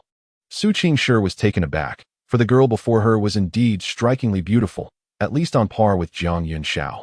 Did this junior possess such remarkable charm with the opposite sex? "Junior, may I ask who this is?" she asked, the distinction in her tone evident as she referred to the girl respectfully, while Su Qing's inquiry bore a slightly accusatory undertone. Naturally, Lin Xun sided with the senior, promptly introducing her. "This is my high school classmate, whom I fortuitously encountered." He then turned to Su Qing, stating, "This is my senior, Su Qingshi." The two women exchanged knowing glances. Su Qing's expression faltered as she realized that Lin Xun had chosen to address the girl first, neglecting to introduce her altogether. It stung. A glimmer of satisfaction flickered in Su Qingshi's eyes. She was perceptive enough to detect Lin Xun's preferential treatment and felt a certain delight in it. Moreover, she sensed an unusual tension in the air. Extending her hand, she greeted, "Hello, I am Su Qingshi." Notably, she said, "I am," rather than "my name is," subtly asserting her status. One must admit, Su Qingshi possessed a high emotional intelligence. With a stiff expression, Su Qing also extended her hand, reciprocating the greeting. "Hello, I am Su Qing, a classmate of Lin Xun from high school." Su Qingshi smiled lightly. "What a coincidence, you share the surname Su." "Indeed. It is quite a coincidence, Sujia. I just heard Lin Xun mention you are his senior. How did you come to know each other?" Su Qing's gaze was sharp with inquiry. "Sujia?" Su Qingshi thought, employing a tactic of retreat to advance, deliberately emphasizing her seniority. How naive. A hint of mockery crossed Su Qingshi's eyes as she replied, "I study at Nanda University, and I happened to meet Lin Xun there." "Nanda? What a coincidence. Senior, I also aspire to attend Nanda." Su Qing smiled charmingly. "Weren't you aiming for Beida?" Lin Xun interjected unexpectedly. Su Qing's expression stiffened, her irritation palpable. "Lin Xun, you fool. How could you undermine me?" Seizing the opportunity, Su Qingshi added, "Beida is quite challenging to get into." Unyielding, Su Qing retorted, "Indeed, I also feel uncertain about it. Hence, I have decided to stick with my original plan and apply to Nanda." After a brief pause, she continued, "This was a goal Lin Xun and I set together when we studied side by side, almost every day, which solidified our ambition." A bold move. Lin Xun's countenance darkened. This girl was obstructing his pursuit of the senior. Yet, Su Qing's words held truth, leaving him at a loss for a counterargument. What to do in this dilemma? A glance from Su Qingshi caught Lin Xun's expression, her eyes revealing a flicker of annoyance, almost amused.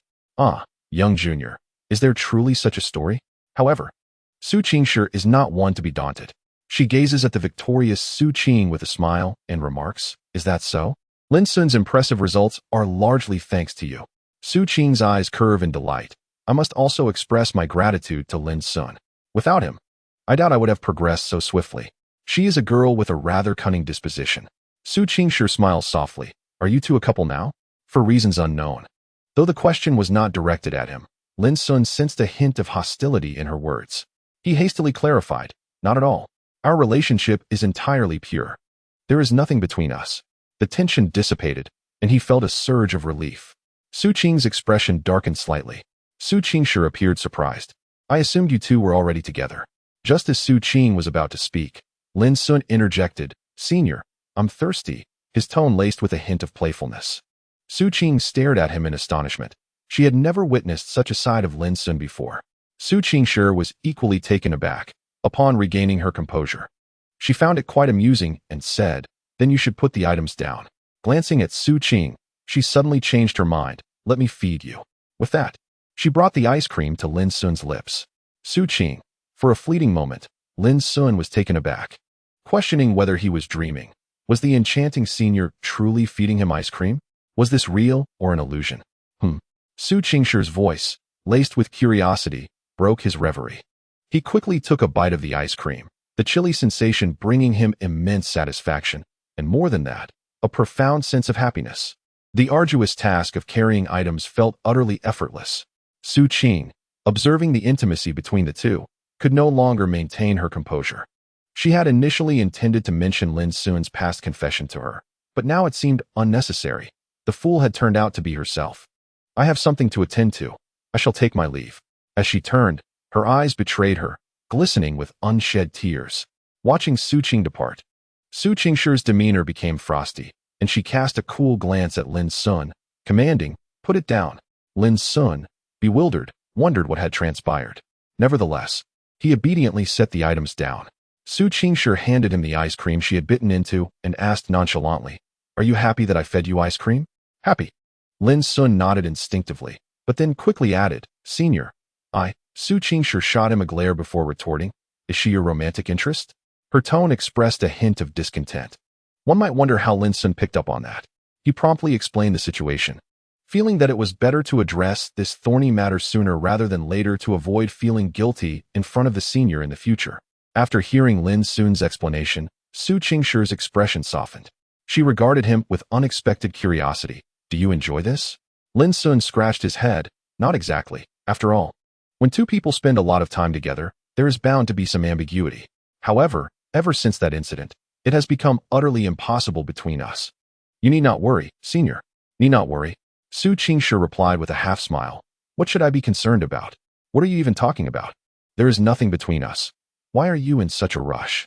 Lin Xun felt a cold sweat trickle down his back. It's nothing, nothing at all. I spoke out of turn. Simultaneously, a sense of disappointment enveloped him. Indeed, why would the senior sister care about such trifles if she held no affection for him? Unable to conceal his emotions, his face fell. Su Qingshi was taken aback upon seeing this. She had not anticipated that her words would evoke such a profound reaction from this junior.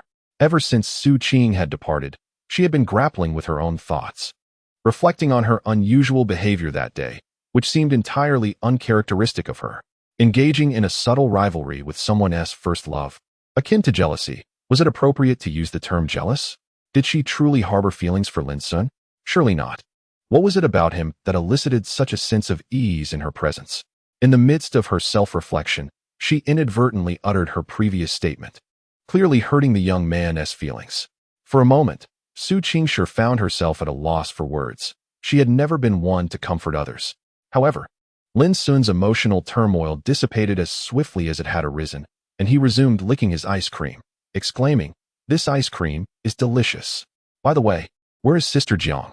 Su Qingshi cast him a peculiar glance before replying, She is still in line. She has likely gone to buy some soda. Lin Xun nodded. Glancing at the ice cream in Su Qingshi's hand, he reminded her, Sister, if you don't eat it soon, it will melt.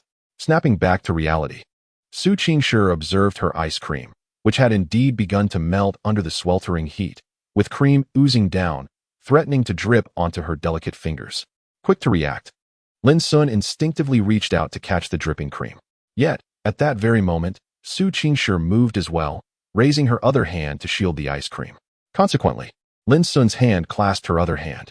They both froze in surprise. Chapter 28. The senior sister takes the initiative to invite me, sister. I didn't mean to. Lin Xun's face turned an intense shade of crimson, resembling a boiled shrimp. Yet, on another note, her hand felt incredibly soft and pleasant to the touch. Su Qingshi regarded the flustered Lin Xun with a hint of exasperation, saying, "Why are you so startled?" Lin Xun looked at her in astonishment, puzzled by her reaction. Su Qingshi replied coolly, "So, can you let go of my hand? How long do you plan to hold it?" Lin Xun suddenly realized he was still holding her hand and quickly released it. Observing his mortified demeanor, Su Qingshi found it amusing. Even her usually icy expression softened slightly. She is beautiful, Lin Xun thought, utterly captivated. Su Qingshi broke the silence with a soft hum. Lin Xun, unable to contain his admiration, remarked, "Sister, you are truly beautiful." Su Qingshi pressed her lips together, replying, "Thank you." She sensed something was amiss and swiftly turned to her ice cream to mask her embarrassment. Lin Xun chuckled to himself, feeling that sometimes one must be bold. Although harboring a secret crush is delightful, lacking the courage to express it leads only to missed opportunities. Upon reading this, Lin Xun's lips curled into a natural smile, and his entire demeanor seemed to transform. Su Qingshi gazed at Lin Xun with a hint of surprise, realizing that this junior seemed to have become somewhat more handsome, as if he had transitioned from a sunny boy to a figure exuding an aura of charisma. What was this inexplicable sense of security? What is wrong with you? Why are you smiling so brightly? Inquisitively asked Jiang Yunxiao, who had just returned. Lin Xun, upon seeing her, smiled and replied, "You're back, Senior Jiang." Jiang Yunxiao nodded and handed him a plastic bag, saying, "Here, your water." After expressing his gratitude, Lin Xun first opened a bottle of soda for Su Qingshi and handed it to her, who accepted it politely.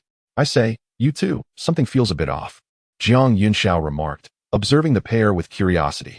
Su Qingshi froze momentarily, recalling the earlier incident, and suddenly felt a bit awkward.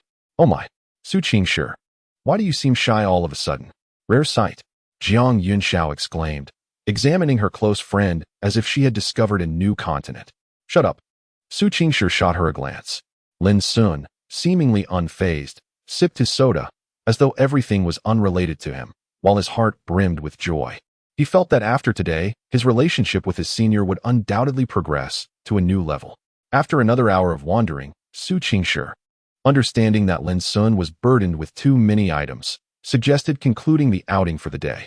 Soon, Lin Xun summoned a ride for the two ladies, helping them load their bags into the trunk before waving them goodbye. He then took a different vehicle back home. "Young master has returned," the maid greeted respectfully. Lin Xun nodded slightly. "Hello." He entered the hall, leaving behind a starry-eyed maid. "The young master looks exceptionally handsome today."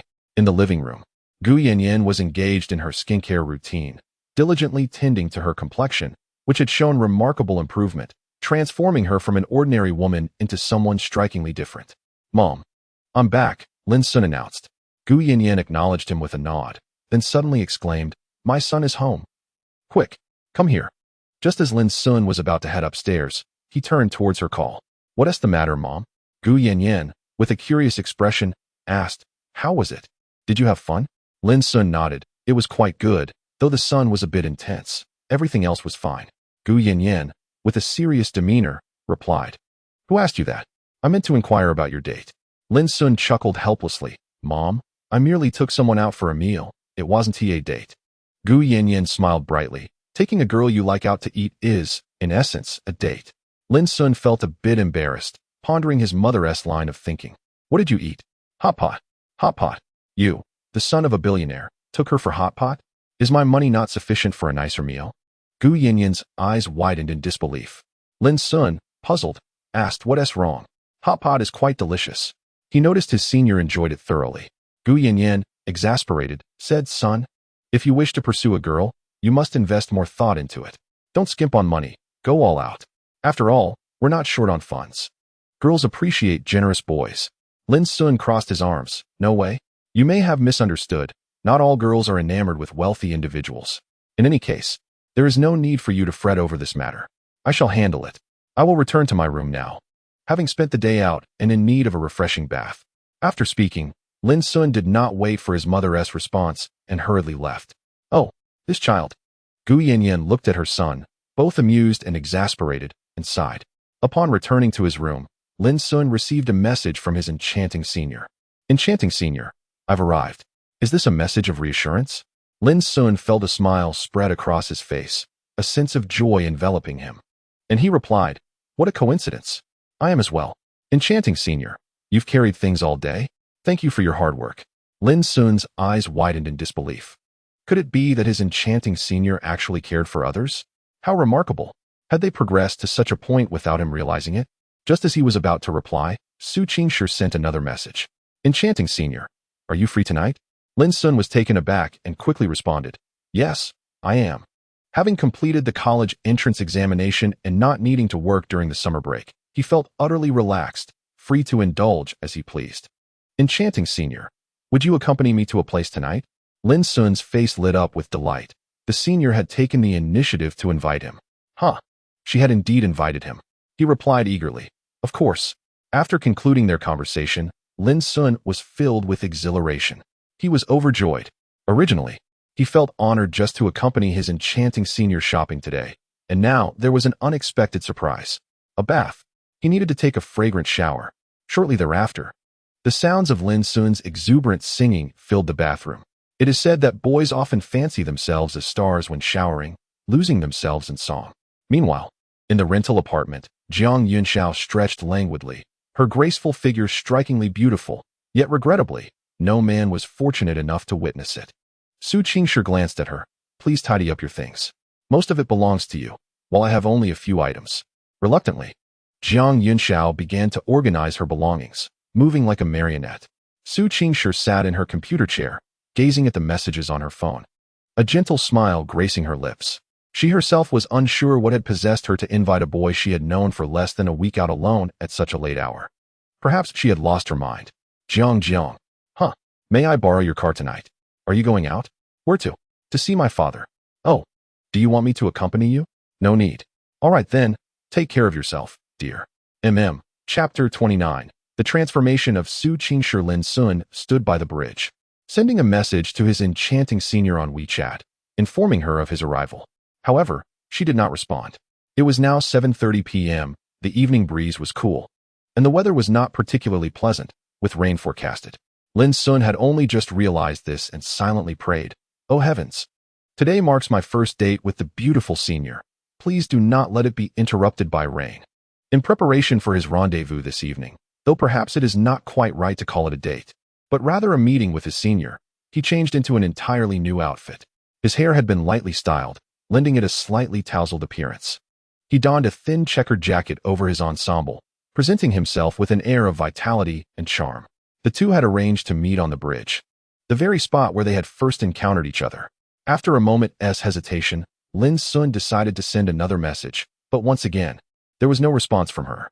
What could be the matter? Could it be raining on her side, preventing her from venturing out? A gentle wave of disappointment washed over him. At that moment, a small electric scooter came to a halt beside him, and a cool voice called out, "Hey, what are you daydreaming about?" Startled, Lin Xun looked over and was instantly filled with joy. Senior. At that moment, Su Qingshi was seated atop a small electric scooter, her long legs touching the ground, adorned with a pink safety helmet. This evening, she was not dressed in a skirt, but rather in a short-sleeved shirt paired with jeans, complemented by her white sneakers. Her hair was simply tied back, and she wore a mask that concealed her features, leaving only her strikingly clear eyes visible. Lin Xun had never envisioned that the ethereal beauty of Su Qingshi would be riding an electric scooter. He had always thought that a fairy-like senior would be better suited for a sports car. Yet, today, he found himself witnessing a different side of her. This revelation filled him with delight, as it made the enchanting figure seem less distant and unattainable. What to do about this cuteness? Lost in thought. Hop on. Su Qingshi teased, noticing the way he was staring at her. Oh, Lin Xun quickly approached. Su Qingshi handed him a helmet, saying, "Put this on." As he accepted it, he noticed it was new, the tag still attached. "Senior, did you buy this specifically for me?" With a soft hum, Su Qingshi replied, "This scooter belongs to Jiang Yunxiao, and there was only one helmet, so I went to the store to get you another one." This also served as an explanation for her tardiness. Lin Xun could hardly contain his delight. This was the first time his senior had genuinely gifted him something. He resolved to place the helmet on his bedside table when he returned home. Just make sure to return it to me before you leave, Su Qingshi suddenly interjected. Huh? Lin Xun was taken aback, feeling a twinge of disappointment. Was it merely a loan?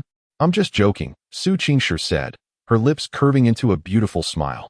Though concealed by her mask, Lin Xun could not see it. Silly, of course I wouldn't take back something that was meant for you. Lin Xun swiftly transformed his momentary dismay into joy. Thank you, senior. He quickly put on the helmet and joyfully swung one leg over the back seat. Wait, Su Qingshi exclaimed suddenly. What's wrong, senior? Lin Xun's face flushed crimson, a hint of confusion in his gaze. With an expressionless demeanor, Su Qingshi stated, I'm driving. Lin Xun's realization struck him like a thunderbolt, and he wished he could slap himself. How could he have allowed his senior to drive? He had been so consumed with the thought of sitting behind her, perhaps even wrapping his arms around her waist, that he had momentarily lost his senses. Apologies, senior. Then I shall drive. Lin Xun, having settled into the back seat, let out a sigh of relief. Su Qingshi responded, then gracefully extended her long legs, effortlessly maneuvering to the rear. Lin Xun couldn't help but marvel at her long legs. Resolutely shaking off his embarrassment, he took his place in the driver's seat. He could still sense a lingering warmth where Su Qingshi had just sat, causing a faint blush to creep across his face, making him feel somewhat awkward. Drive slowly. Su Qingshi's voice floated from the back. All right, hold on tight, senior, Lin Xun replied, gently twisting the throttle. The small electric scooter wound its way around a few bends before heading straight ahead. Su Qingshi, seated in the back, did not embrace Lin Xun around the waist, but instead gripped the metal bars on either side of the seat. She gazed at Lin Xun's broad and sturdy back, which instilled a sense of inexplicable safety within her. Moreover, being so close, she detected no hint of sweat. Has the junior taken a shower? Su Qingshi mused. Having never been this close to a boy before, she had never imagined such a scene would unfold in her life. Yet, a persistent voice in her mind urged her to try and see if she could accept certain experiences.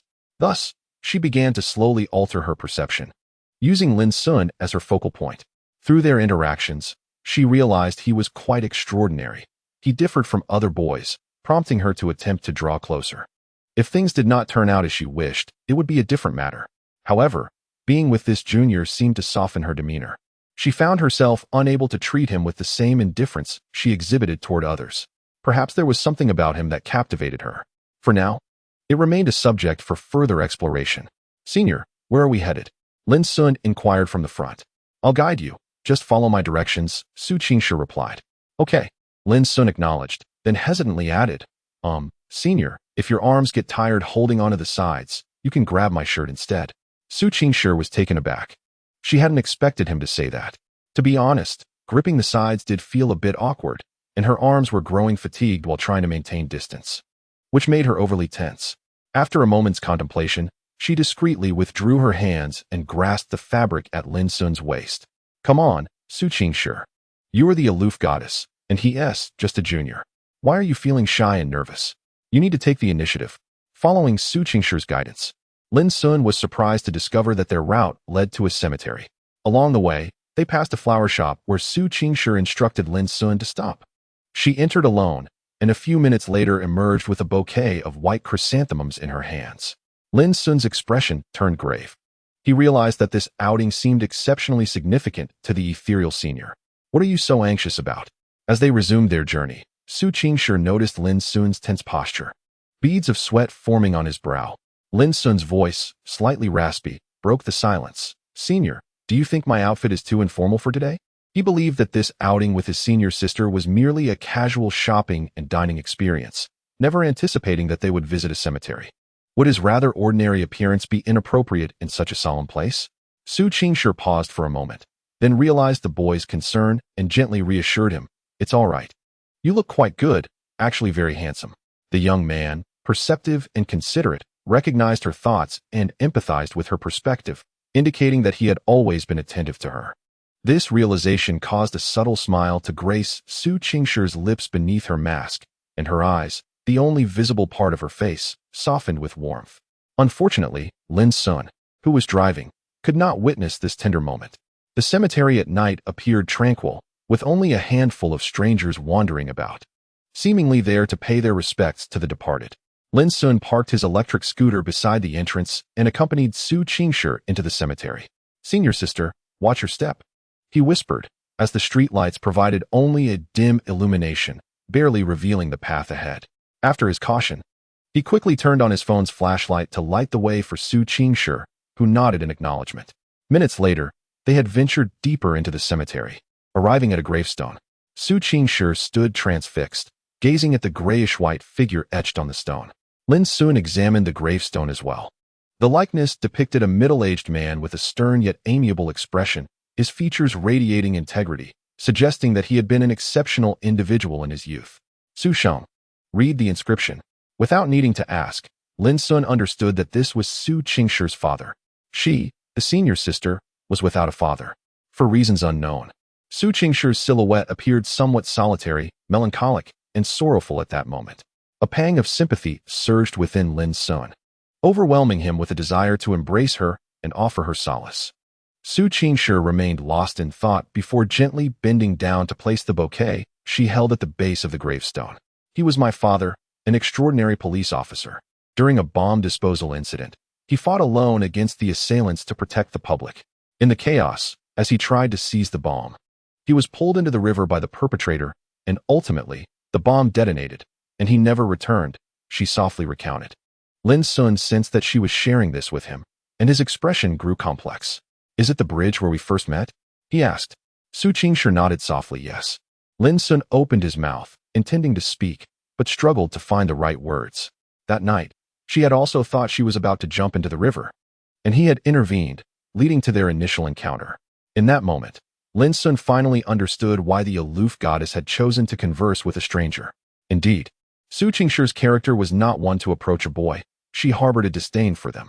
Truthfully, had it been anyone else on the verge of jumping, she would have intervened.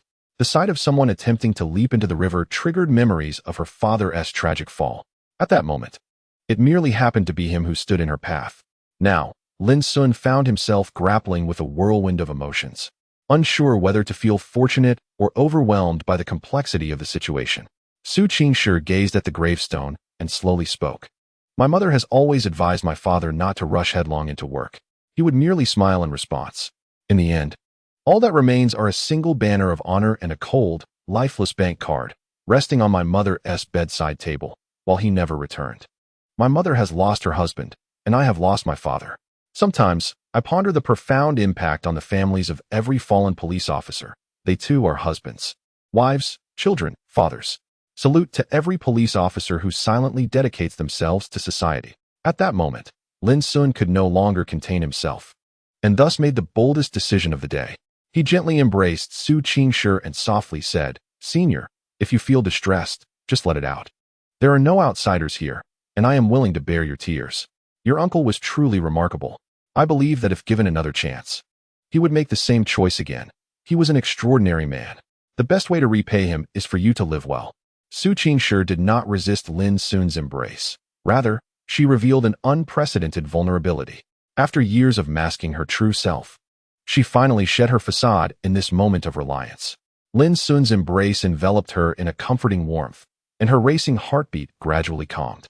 Like a small cat, she nuzzled gently against him and slowly closed her eyes. In this instant, she was not the aloof goddess Su Qingshi, nor a fairy, but simply a fragile, ordinary girl. Regardless of what the future held, right now, she just wanted to breathe.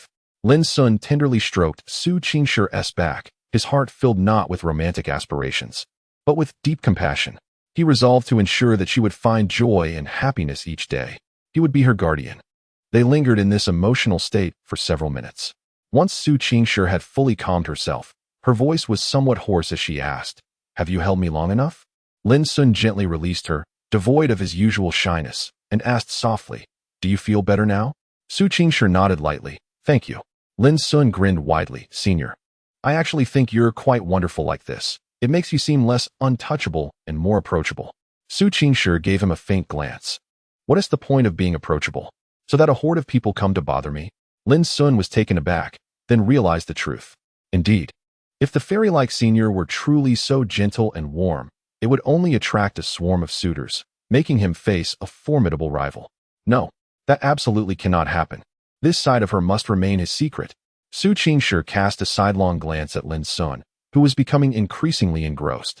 A hint of a smile playing on her lips, her voice tinged with warning. Tonight's events should remain between us. Lin Xun immediately assured her, rest assured, Senior. I promise I will never reveal the truth that you are, in fact, a gentle girl. Su Qingshi's expression stiffened. A flicker of menace crossing her eyes as she regarded Lin Xun with a half-smile. Junior, come here. What is it, Senior? Lin Xun approached with an exuberant gait. Unexpectedly, Su Qingshi reached out and grasped his ear, giving it a gentle twist. Ouch! Senior, spare me. Be gentle. I was wrong. Suddenly, a thunderous sound echoed through the sky, startling both of them. Is it about to rain? Lin Xun furrowed his brow. Su Qingshi softly suggested, let us head back. Lin Xun felt a pang of regret. Must they return so soon? In an instant, the torrential rain descended upon them, leaving no time for reaction. So sudden? Senior, let us find shelter. Lin Xun exclaimed, instinctively grasping Su Qingshi's small hand and dashing towards the exit. Su Qingshi, feeling the warmth of the boy's hand in hers, was struck by an unfamiliar sensation. It seemed she did not mind the closeness of this junior. This fellow often performed actions that warmed her heart. Perhaps this feeling was not so bad after all. Chapter 31. I stroll in the rain, for no one knows I am crying. The downpour arrived unexpectedly, accompanied by claps of thunder. Despite their swift escape, Lin Xun and Su Qingshi were thoroughly drenched. They managed to find shelter under a billboard, where a metal sheet, 50 centimeters wide, barely shielded them from the rain. The downpour intensified, seemingly intent on washing away the sweltering heat of summer, with no sign of abating. Soaked from the rain, their clothes clung to their bodies. Su Qingshi's dark hair was damp, with a few strands brushing against her cheek, exuding an indescribable innocence. The wet fabric accentuated her exquisite figure, and Lin Xun could discern her fair skin through the clinging attire, leaving him momentarily breathless. Was this not too enticing? The cold wind swept through the rain, and the fine mist struck them like grains of sand. The chill caused the slender Su Qingshi to shiver and sneeze. Realizing the situation, Lin Xun quickly removed his jacket and offered it to her. Senior, dry your hair with this. Su Qingshi glanced at the coat he extended, hesitated briefly, then accepted it. Thank you. She removed her khaki hair tie and handed it to Lin Xun. Could you hold this for me? Lin Xun complied, and without hesitation, Su Qingshi used the jacket, as if it were a towel, to dry her hair. Having already embraced, what was the harm in using his clothing? Lin Xun watched her, captivated by the sight of her drying her hair with his jacket. He recalled how Senior Jiang Yunxiao had once sent him a photo of a fairy-like senior drying her hair, but before he could save it, it was retracted. Now, he was witnessing the scene firsthand, and it was enchanting. Such grace. Her profile was breathtaking. Lin Xun found himself falling deeper for her.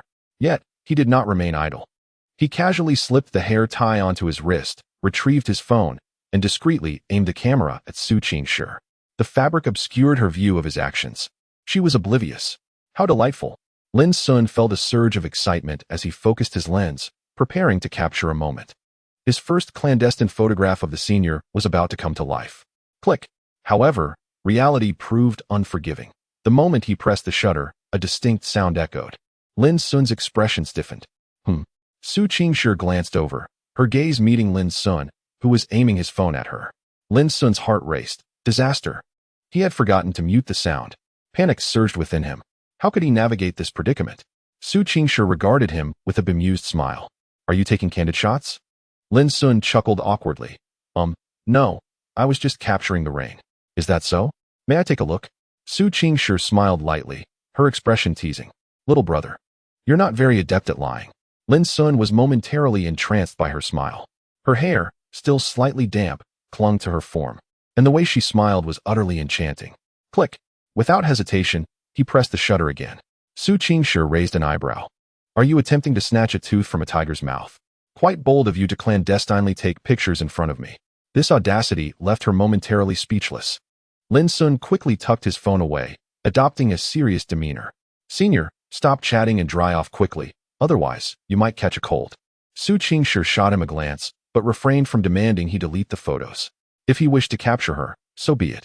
Had it been anyone else, she would have likely insisted on deletion. After a half-hearted attempt to dry her hair, Su Qingshi intended to wring out Lin Xun's jacket. Let me do it. Lin Xun seized the jacket and twisted it with ease, water droplets cascading down as he efficiently dried it. He then draped the wrung-out jacket back over Su Qingshi. "Thank you," she said, turning her gaze toward the curtain of rain. Lin Xun also found himself lost in the downpour. Neither spoke, yet an unspoken understanding lingered between them. The rain continued to fall heavily for several minutes before gradually subsiding.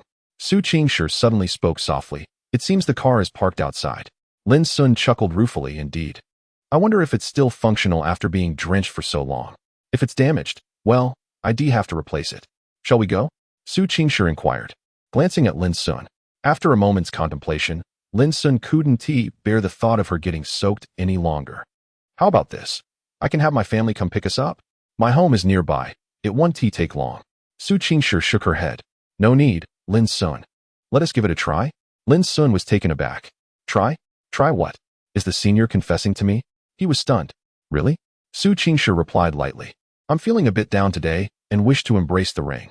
Realization dawned on Lin Xun, and disappointment flickered within him. Oh, so the senior merely wanted to experience the rain. He had misinterpreted her words. But honestly, her statement was rather easy to misconstrue. "However, you might catch a cold." He hesitated. Su Qingshi reassured him, "I exercise regularly. My health is quite robust." Lin Xun, upon hearing this, fell silent. He was usually too preoccupied with studies to engage in much physical activity. "Let us go, then, to the car." As Su Qingshi finished speaking, she was the first to step into the rain. "Wait for me, senior," Lin Xun called out, not hesitating to rush out after her. Well, it seemed the effort of drying his hair was in vain, as Su Qingshi was soon soaked again. The two of them ran to the small electric scooter, which, as they had expected, had already received a thorough drenching. Even the helmet was saturated. After a quick tidy-up, Lin Xun set off with Su Qingshi. "Drive slowly. The road is slippery." Su Qingshi cautioned Lin Xun. "Don't worry, senior. I won't let you fall." Lin Xun replied cheerfully. A smile crept onto Su Qingshi's lips. Her mask had long since been lost, revealing her unadorned, exquisite beauty, which was breathtakingly enhanced by the rain. She slowly extended her hand, slipping it through the boy's side to embrace his sturdy waist, her cheek gently resting against his back. Lin Xun, caught off guard by this sudden wave of happiness, felt almost dizzy.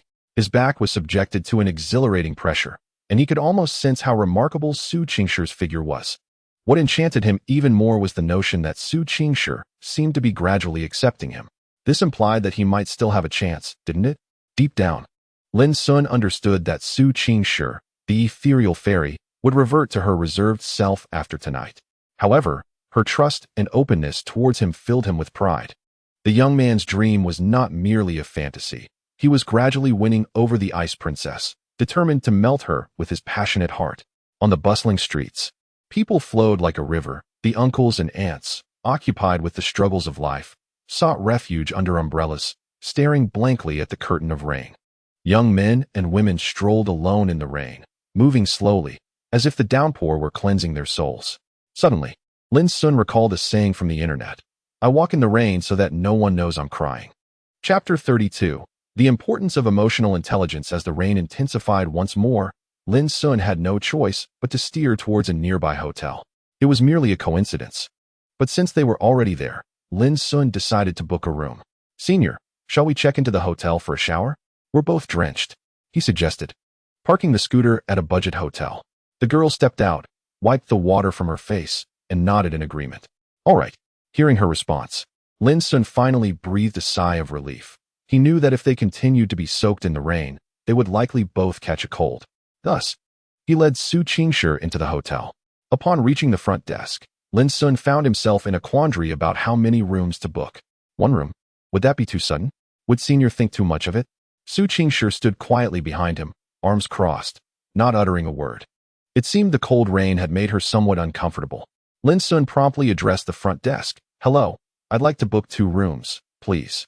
Observing the state they were in, the receptionist, sympathetic to their plight, kindly suggested, "Sir, we have a VIP double room available, which includes change of clothes, an automatic washing machine, and complimentary dining services. Would you like that? We can change clothes?" Lin Xun's eyes brightened, just as he was about to speak. Su Qingshi suddenly interjected, "No need, let's just stay in a standard room, one room." "One room? The corners of Lin Xun's mouth lifted in a smile that he couldn't suppress. Whatever the senior said was final. He politely addressed the front desk. "Hello. Please book one standard room." The receptionist, somewhat disappointed, promptly checked them in. "Sir, miss, your room number is 0520. Please keep your room card safe." After receiving the card and expressing his gratitude, Lin Xun entered the elevator with Su Qingshi. "We're only going in to take a shower and change clothes. There's no need to book 2 rooms or any luxury suite. Even if we have money, we shouldn't spend it recklessly, you know?" Su Qingshi spoke, her voice sweet, yet somewhat cold. Lin Xun quickly nodded. "You're right, senior. I want to do it again next time." The senior was truly considerate, saving him money even before they had settled in. Upon entering the room, the standard room was quite spacious, especially since they had spent nearly 200 yuan. "Senior, you go ahead and shower first. I'll see if I can buy some clothes," Lin Xun suggested. Su Qingshi glanced at him, noticing that he was even colder than she was, considering he was in short sleeves. "You go first, I'll handle the clothes. Besides, you don't know my size. Do you?" Before Lin Xun could respond, Su Qingshi furrowed her brow. "If I say you should shower first, then do it. No more dawdling." "Yes." Lin Xun, feeling somewhat defeated, entered the bathroom. Su Qingshi smiled gently and took out her phone, which had been protected in a plastic bag during their journey. She selected an outfit for herself on Matewan and chose a set for Lin Xun as well. Although she was unsure of his size, men's sizes were generally easy to estimate. "Senior, did you buy clothes?" Lin Xun's voice called from the bathroom. Su Qingshi glanced at the bathroom door, then walked over to the nearby wardrobe. She retrieved a men's bathrobe and said, "The delivery will take a while. You should put on the bathrobe." "All right, senior. Could you please hand me the bathrobe?" Lin Xun began, but before he could finish, the bathroom door opened slightly, and the bathrobe was handed in. Lin Xun's face flushed, a mix of warmth and embarrassment, as he hurriedly accepted it. "Thank you, senior. I need to get dressed quickly. I still have to shower."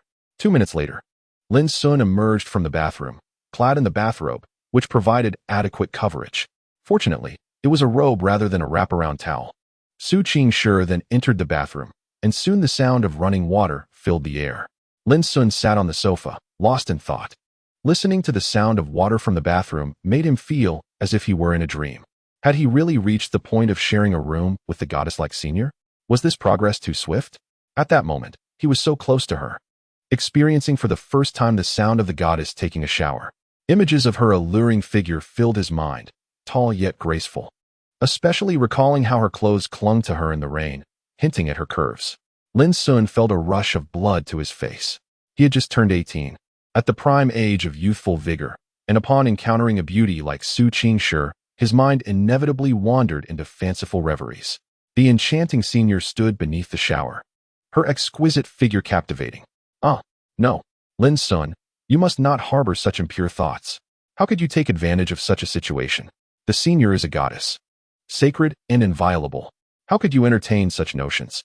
With a resounding slap to his own face, Lin Xun felt his restlessness subside, albeit with a touch of helplessness. Had he known, he would have booked 2 rooms. Ding dong. The doorbell rang, prompting Lin Xun to rise and answer it. "Hello, your delivery." He received 2 bags from the delivery person, thanking them. "Thank you for your hard work. No need to mention it. I wish you a pleasant day. Don't forget to leave a 5-star review." After closing the door, he called out to the still bathing senior. "Senior, the clothes have arrived." The bathroom fell silent for a moment before Su Qingshi's voice echoed back. "Please leave my clothes by the door. I will fetch them shortly." Lin Xun nodded and complied. Approximately 10 minutes later, the bathroom door finally swung open. Lin Xun had changed into his clothes and was casually browsing Douyin when he instinctively looked up at the sound. His gaze instantly transfixed. Su Qingshi had donned the clothes she had hastily purchased, her hair wrapped in a white towel resembling a bun. She wore a white shirt on top and loose-fitting trousers below, exuding the charm of a friendly older sister. Despite this, she appeared breathtakingly beautiful. Her cheeks flushed after the shower, the towel framing her face like a smooth pebble, and beneath her fair neck lay elegant collarbones, leading to indescribable beauty. This was Lin Xun's first encounter with such a celestial senior. Was this what it meant for a beauty to emerge from the bath? His fervent gaze made Su Qingshi somewhat uncomfortable, prompting her to slightly turn her head. "Does the outfit fit well?" Lin Xun nodded. "Thank you, senior, it fits perfectly." In truth, the attire was a bit loose, but as it was chosen by the senior, he would wear it regardless of size. Su Qingshi nodded lightly and then said, "Wait a moment while I dry my hair, and then I will head back." Lin Xun complied, sitting patiently. Everything proceeded normally until Su Qingshi finished drying her hair. And the rain outside had ceased, although a light drizzle remained, negligible at best. The two packed the damp clothes and subsequently checked out of the room. This time, Su Qingshi was driving, and she dropped Lin Xun off in front of his villa. "I'll help you wash your clothes.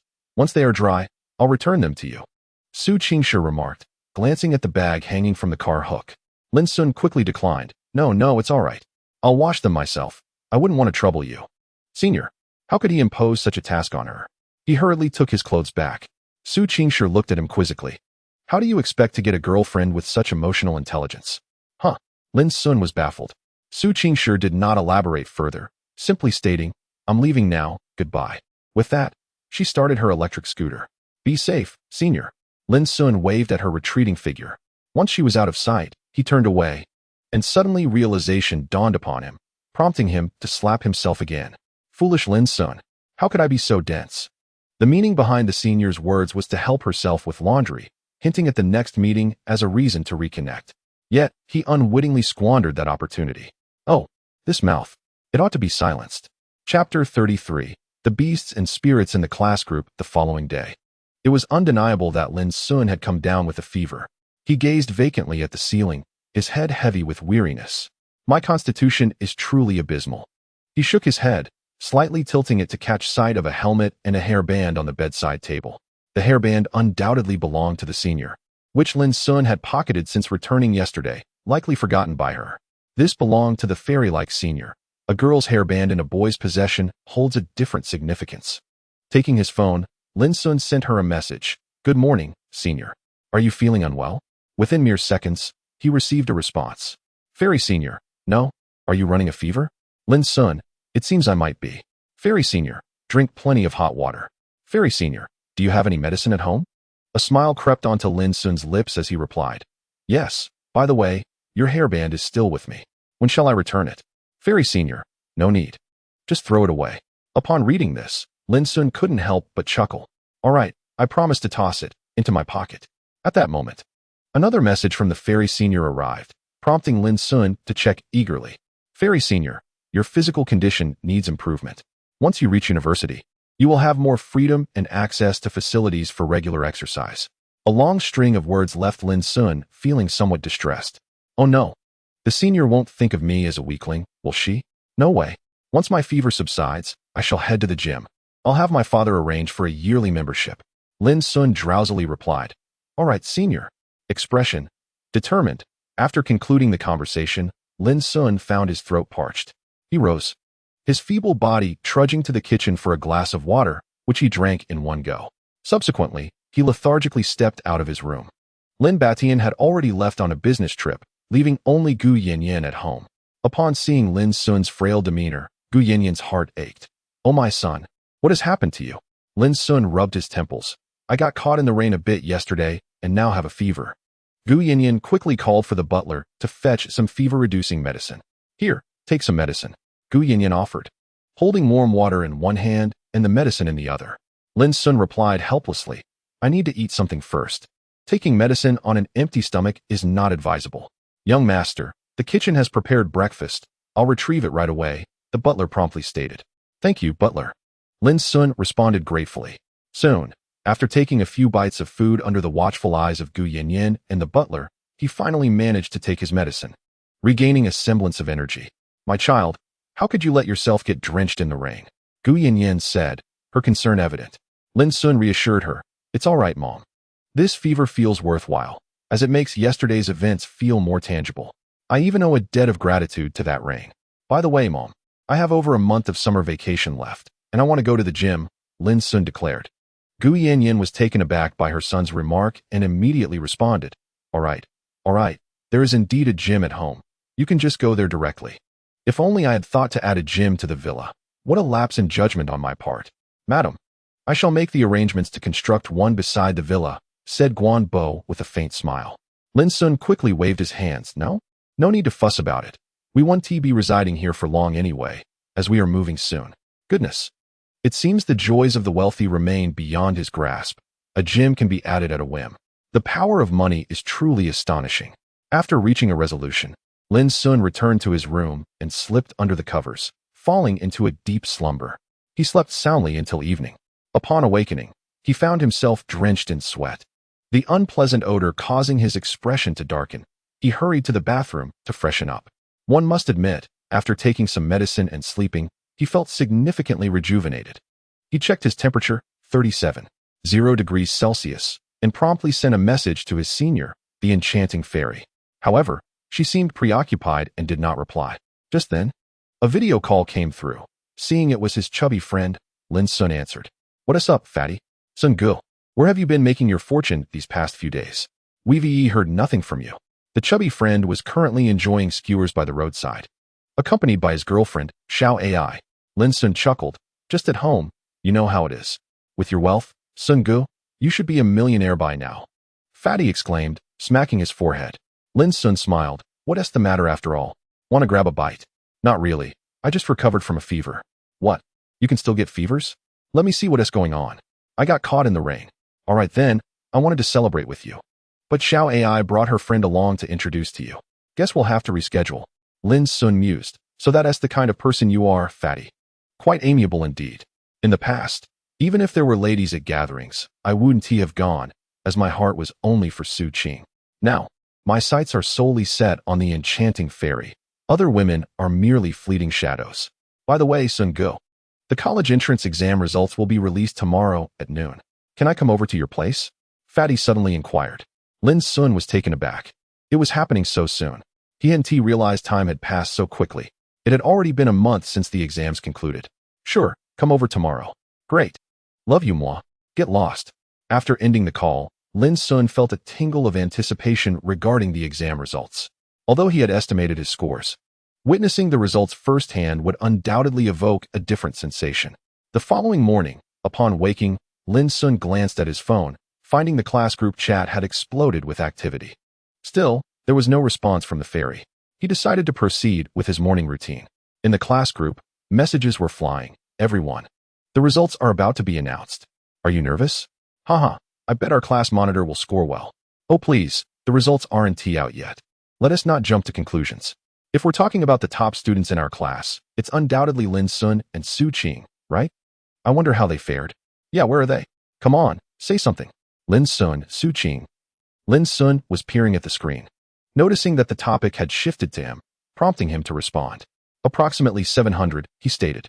Suddenly, the atmosphere became subdued, followed by a flurry of exclamations. 666. 999. Don't ask why.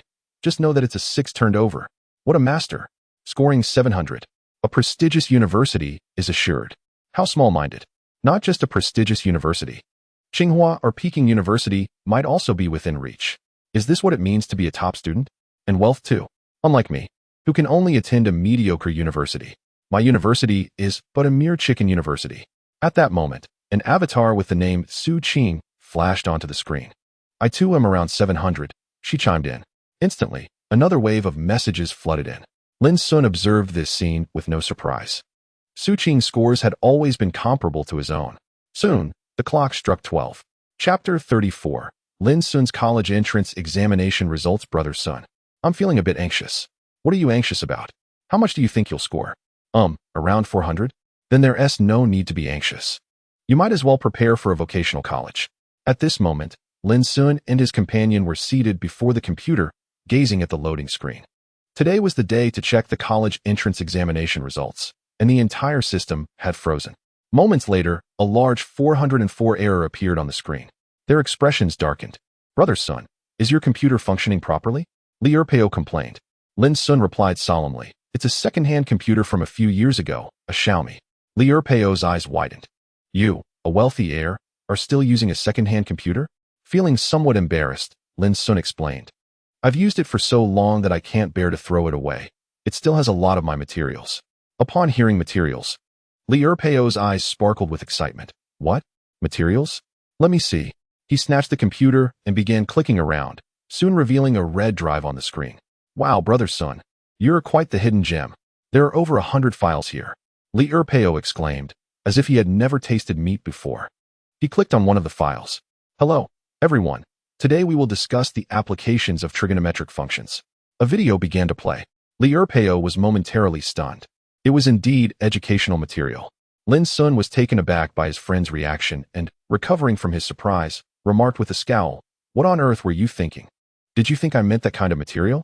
You want to watch that kind of video for a whole minute? Save it, brother." Haha, my apologies. I made a fool of myself.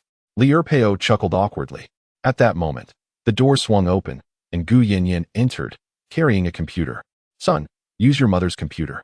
Yours has been in use for so many years that it must be painfully slow." Gu Yinyan smiled as she handed the computer to Lin Xun. "Thank you, Mom." Lin Xun's face lit up as he accepted the computer from his mother. "This second-hand computer? I remember your father got it from a colleague while working on the construction site," Gu Yinyan reminisced, glancing at the old computer on the table. Lin Xun chuckled. "So it's true that it was acquired while moving bricks?" Gu Yinyan replied with a sheepish smile. "Actually, your father got it from one of his subordinates." Lin Xun was left speechless. "Enough with the details, let us check the results," urged Gu Yinyan, eager to see her son's scores. After years of diligent study, this moment was paramount. Lin Xun nodded and turned to Li Erpeo. "Fatty, check your score first. Your examination number, please." After a series of operations, the page began to refresh. Soon, the scores appeared before them. Chinese, 101, Mathematics, 88, English, 66, Physics, 60, Chemistry, 65, Biology, 71, Comprehensive Science, 196, total score, 451. Wow, 451? Fatty, impressive. This score exceeds your expectations, doesn't it? Lin Xun exclaimed in surprise. Fatty, upon seeing his score, was equally astonished. Wow, I, Fatty, have made it. No need to work on the construction site anymore. With this score, I can get into a university. Indeed, Gu Yinyan praised. Hey, thank you, Auntie and Sun Ge. It's your turn now, let us see your score. Li Erpeo urged. Lin Xun smiled, calmly switching accounts, and after logging in, his scores were revealed. Ah! Gu Yinyan suddenly shrieked. Fatty's eyes widened in shock. What? Lin Xun glanced at his scores, raising an eyebrow. Chinese, 136, Mathematics, 145, English, 140, Physics, 93, Chemistry, 100, Biology, 97, Comprehensive Science, 290, total score, 711. 711. My goodness, the Lin family has achieved something great. My son scored 711, Gu Yinyan murmured, covering her mouth as tears streamed down her face. Lin Xun quickly handed her a tissue. Mom, why are you so emotional? Why are you crying?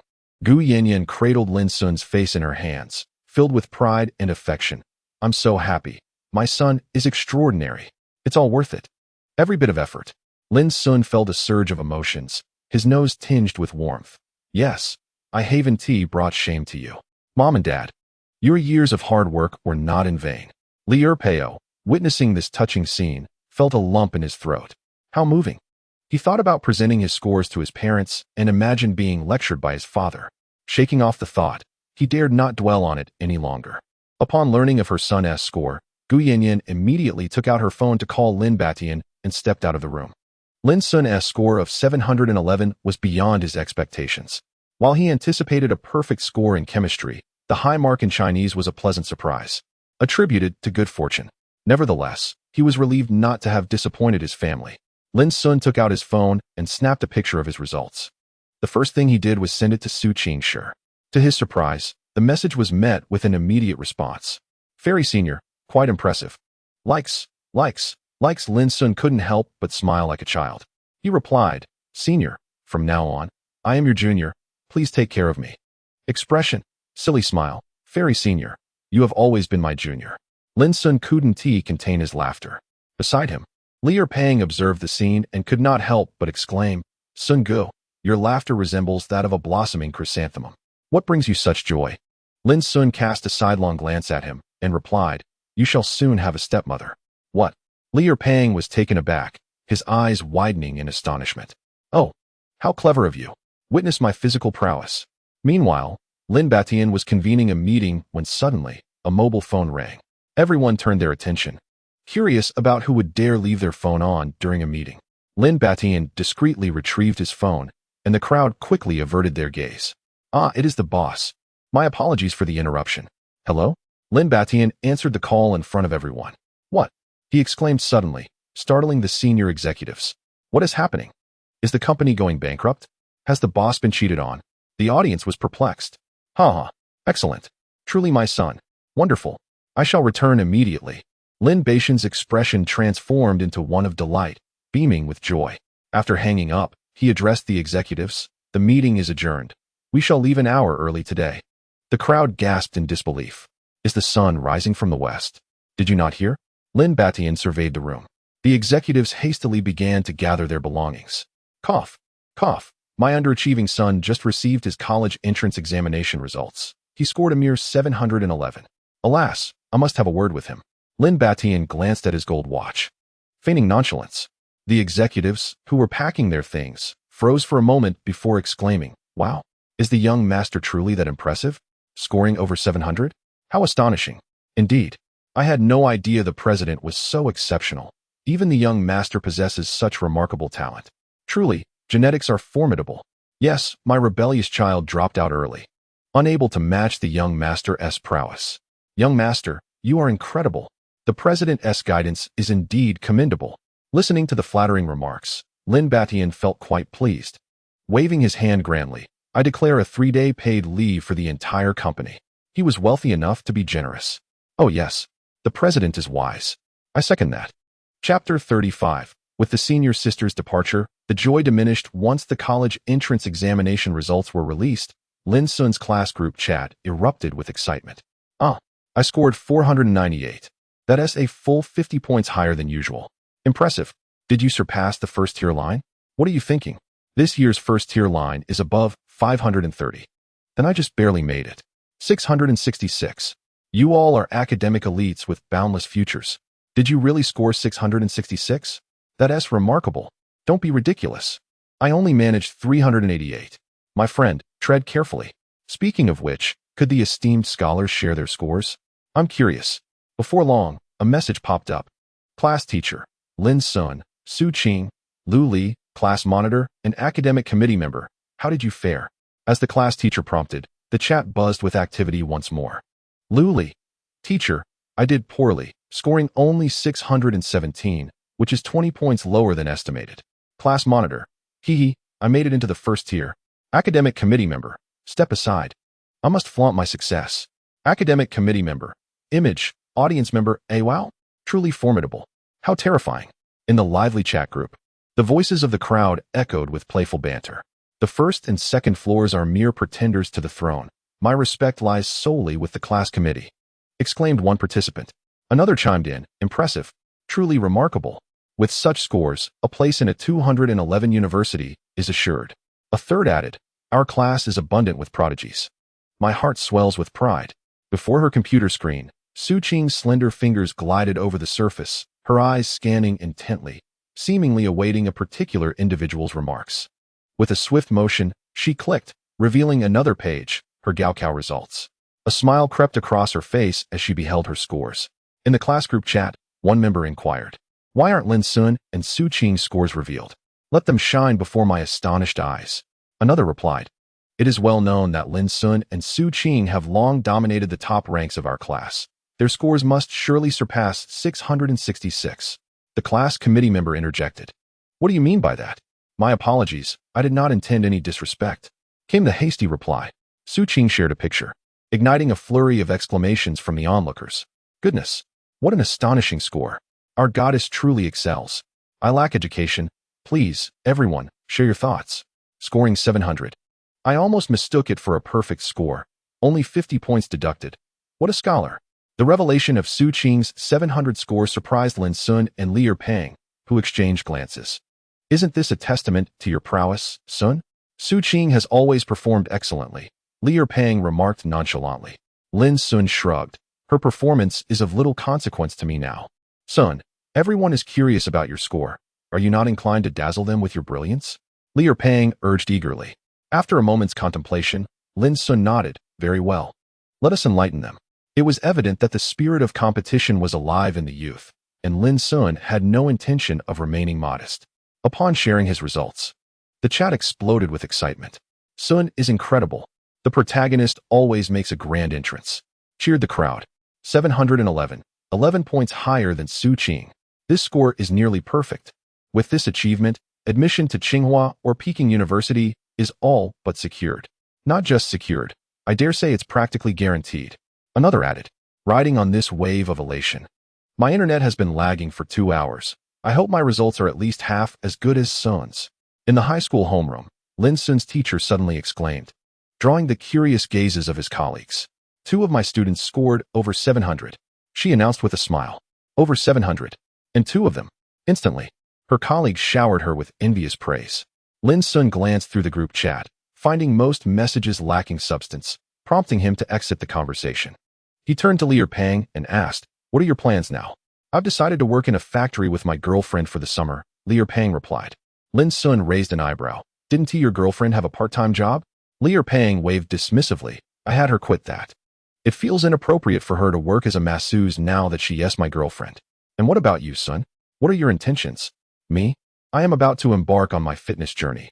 There seems to be little else on my mind. I envy the wealthy elite, who are unburdened by the worries of work. After bidding farewell to Liu Pang, Lin Xun finally breathed a sigh of relief. The college entrance examination was, at long last, a chapter closed. High school truly remains an unforgettable period, a time when many first awakened to the nuances of romance. Lin Xun was no exception, yet for him, it was a tale without resolution. He opened the WeChat of his enchanting senior and sent a message. Senior, what are you up to? Shortly after, Su Qingshi replied, I'm organizing my things, returning to school tomorrow. Lin Xun was taken aback and quickly responded, so soon? I originally came here for a holiday, planned for a month. But there are still matters left unfinished at school. Her family's circumstances were not as affluent as Lin Xun's. She had her own part-time job, and, with the school year approaching, she intended to make the most of her time, especially as she was already in her 3rd year. A feeling of solitude washed over Lin Xun. With the departure of his senior, it felt as if much of the joy had dissipated. Did this mean he would only see her again once the semester commenced? After some contemplation, Lin Xun replied, please take care of yourself, senior. Meanwhile, Su Qingshi, seated at her desk, smiled upon reading his message. She replied, looking forward to your arrival at Nanda. What is you smiling so brightly? Jiang Yunxiao suddenly appeared behind her, curiosity evident in her voice. Su Qingshi discreetly hid her phone and replied nonchalantly, have you finished packing?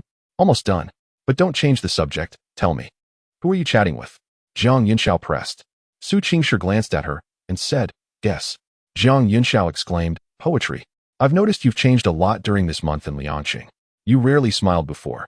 But now you seem to light up every time you look at your phone. What is going on? Su Qingshi paused, realizing she hadn't considered this before. Yet, upon reflection, it was indeed true. She was not as frosty as she once was. Why was that? Lin Xun's image inadvertently surfaced in her mind. Are you still talking to that junior? Jiang Yunxiao suddenly inquired. The more she pondered, the more she felt something was amiss. Her best friend appeared to be exhibiting the symptoms described online as being infatuated. Could it be? Yet, her friend had not seemed particularly close to any boy, except perhaps for that junior. Su Qingshi responded coolly, why do you care? Jiang Yunxiao's eyes widened in disbelief.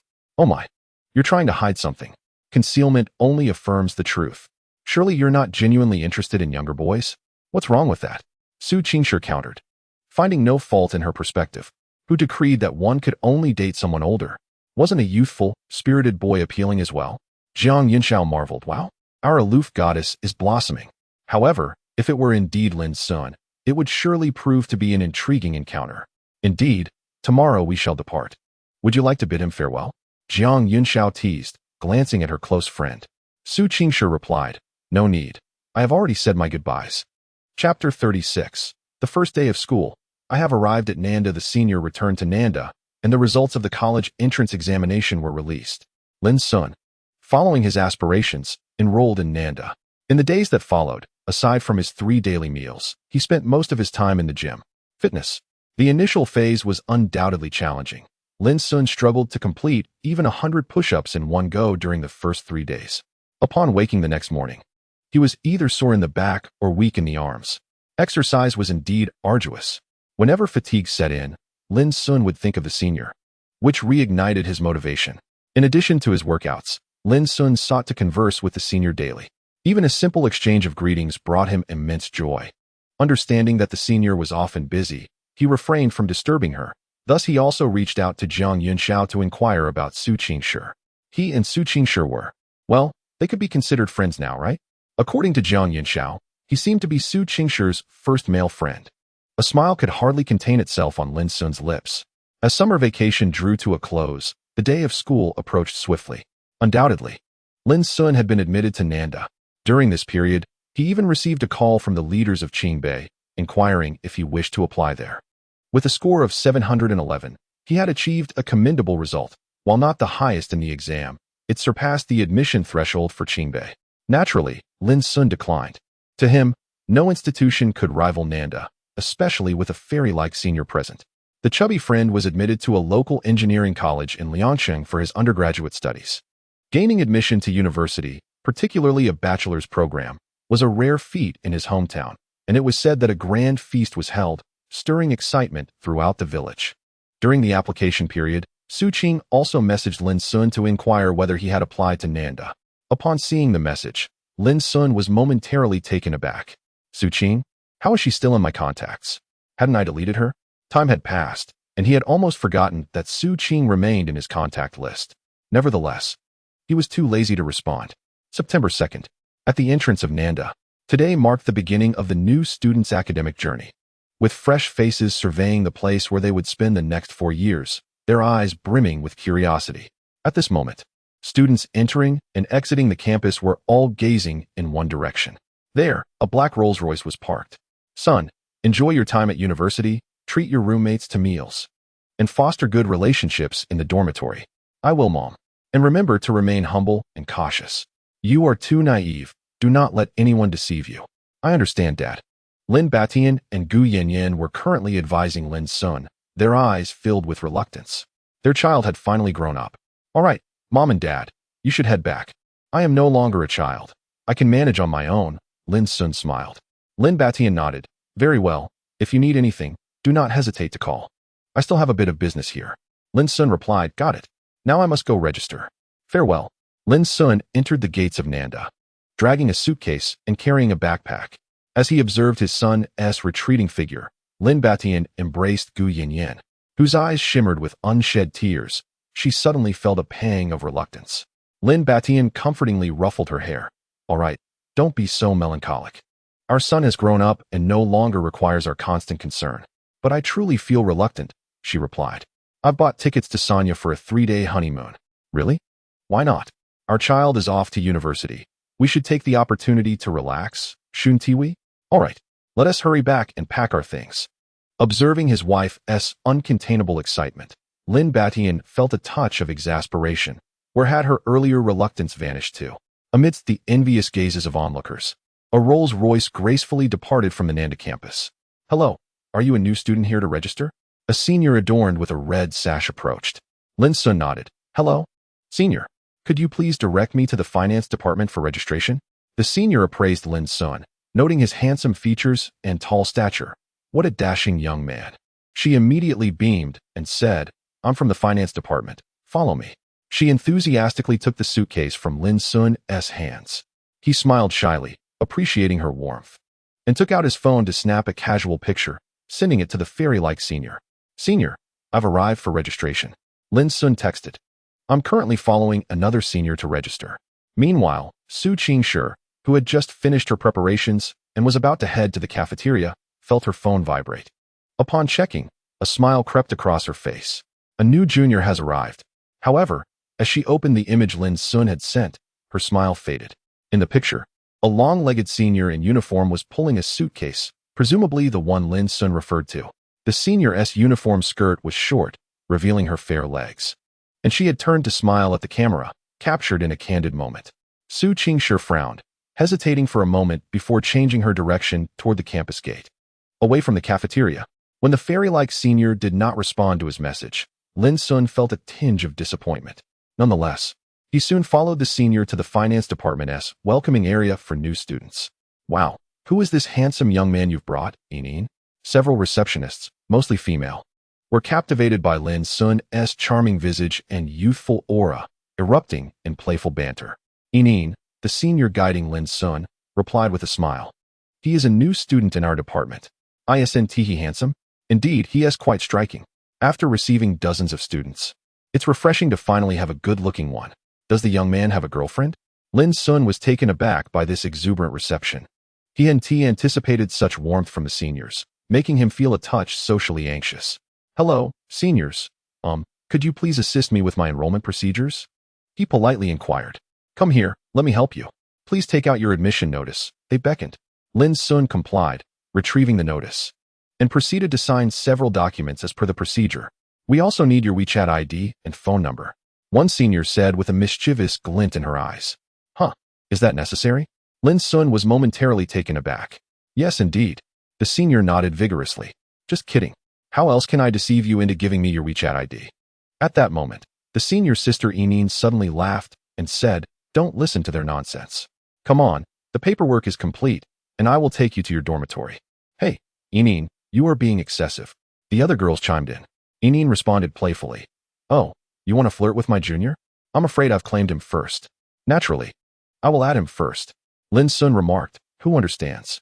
On the very first day of school, I have fallen victim to campus scams. Just as Lin Xun was about to follow senior sister Yinyin to the dormitory, a sudden gasp echoed through the crowd. Chapter 37. On the first day of school, I shared the frame with the fairy senior sister. Wow, that girl is stunning. Is she a senior? Hee. Junior, you must be a freshman, right? Let me introduce you. That is Senior Su Qingshi, the recognized campus beauty of the entire Nanda University.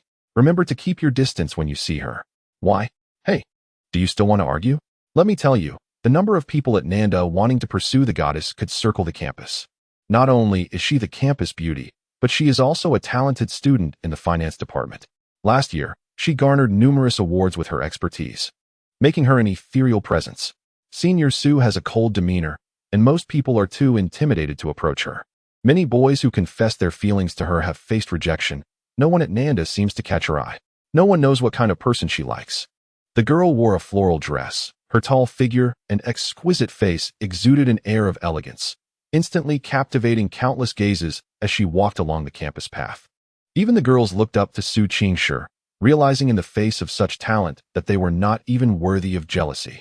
Lin Xun, too, was momentarily stunned. For Su Qingshi was walking towards him, their paths converging. She is so beautiful.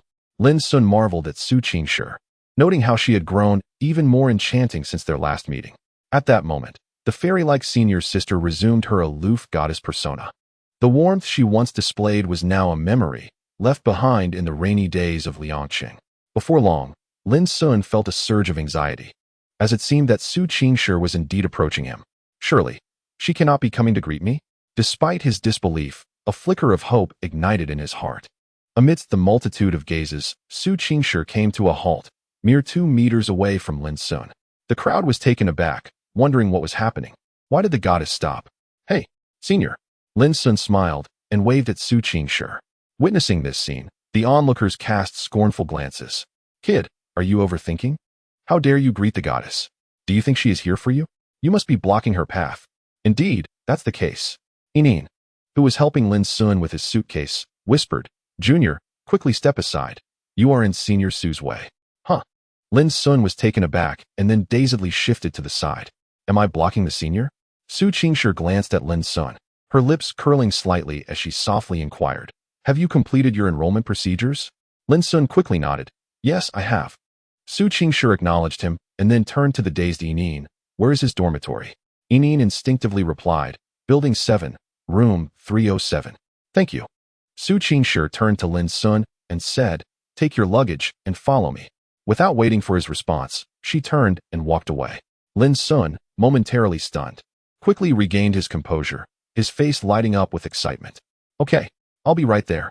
I apologize, senior, but I can manage to get to the dormitory on my own. There's no need to trouble you. He hastily snatched the suitcase from Yinyin's hands and hurried after Su Qingshi. Yinyin watched Lin Xun's retreating figure in disbelief. Hey, Junior.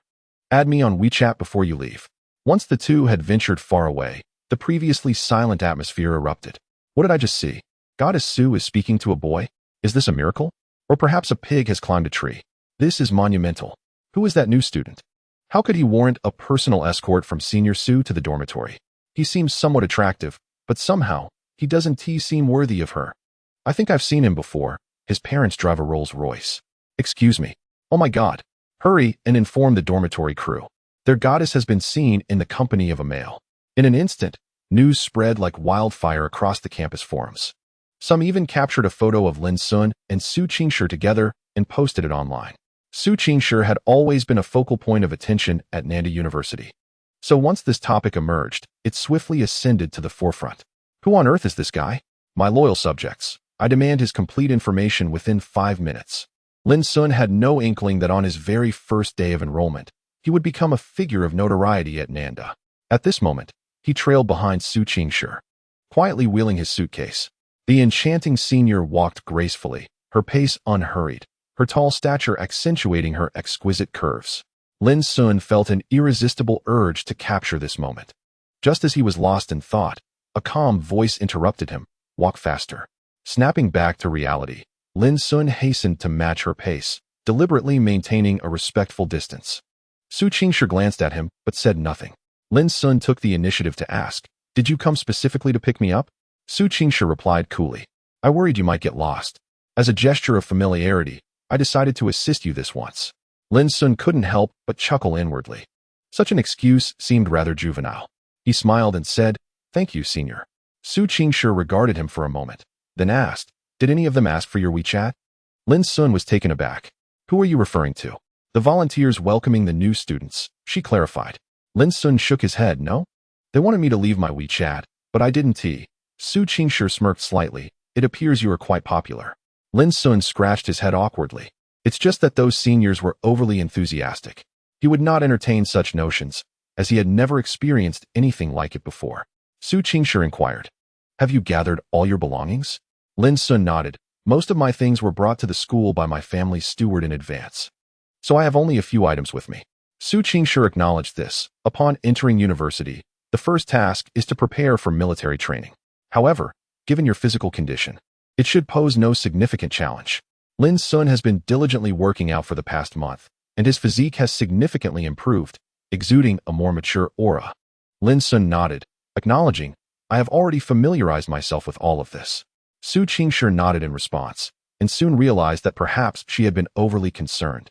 Deciding to refrain from further conversation, she was never particularly fond of speaking. Noticing that the enchanting senior had fallen silent, Lin Xun felt a slight restlessness within him. Nevertheless, having the senior by his side was quite a pleasant experience. However, he couldn't help but wonder why the surrounding classmates were staring at him so intently. Before long, Su Qingshi led Lin Xun to Building 7. "You can go in by yourself. Collect your key from the dormitory manager. Each dormitory is numbered," she said softly. "Thank you, senior." Lin Xun expressed his gratitude. As Su Qingshi appeared in the boys' dormitory area, a crowd of onlookers began to gather. Sensing this, Lin Xun quickly urged Su Qingshi, "Senior, you should head back. I can manage on my own. If you stay any longer, more people will surround you." He had begun to grasp the extent of the senior's fame at Nanda. "All right, goodbye," Su Qingshi acknowledged, noticing the increasing number of boys around. Frowning slightly before bidding farewell and leaving, she felt somewhat reckless for having brought a boy to the male dormitory. There was no doubt that her actions would become a topic of discussion on the campus forum. However, she had never cared much about such matters. After all, if she were to dwell on them, how exhausting her years would be. After watching the senior depart, Lin Xun entered the dormitory, politely requesting the key from the dormitory manager, and then proceeded upstairs with his suitcase. Chapter 38. I apologize. You are a good person. Lin Xun's dormitory was 7 to 307, featuring a decent environment with 4 beds, 2 bathrooms, and 2 sinks. Upon entering, he discovered that no one else had arrived yet, and the items brought by the caretaker were situated on the bed towards the back left upon entry. To his surprise, the dormitory appeared to have been recently renovated. Impeccably clean and in need of little tidying, save for a slight layer of dust on the bed frame that seemed to have accumulated in the past couple of days. He was taken aback. Could it be that Uncle Guan had taken the initiative?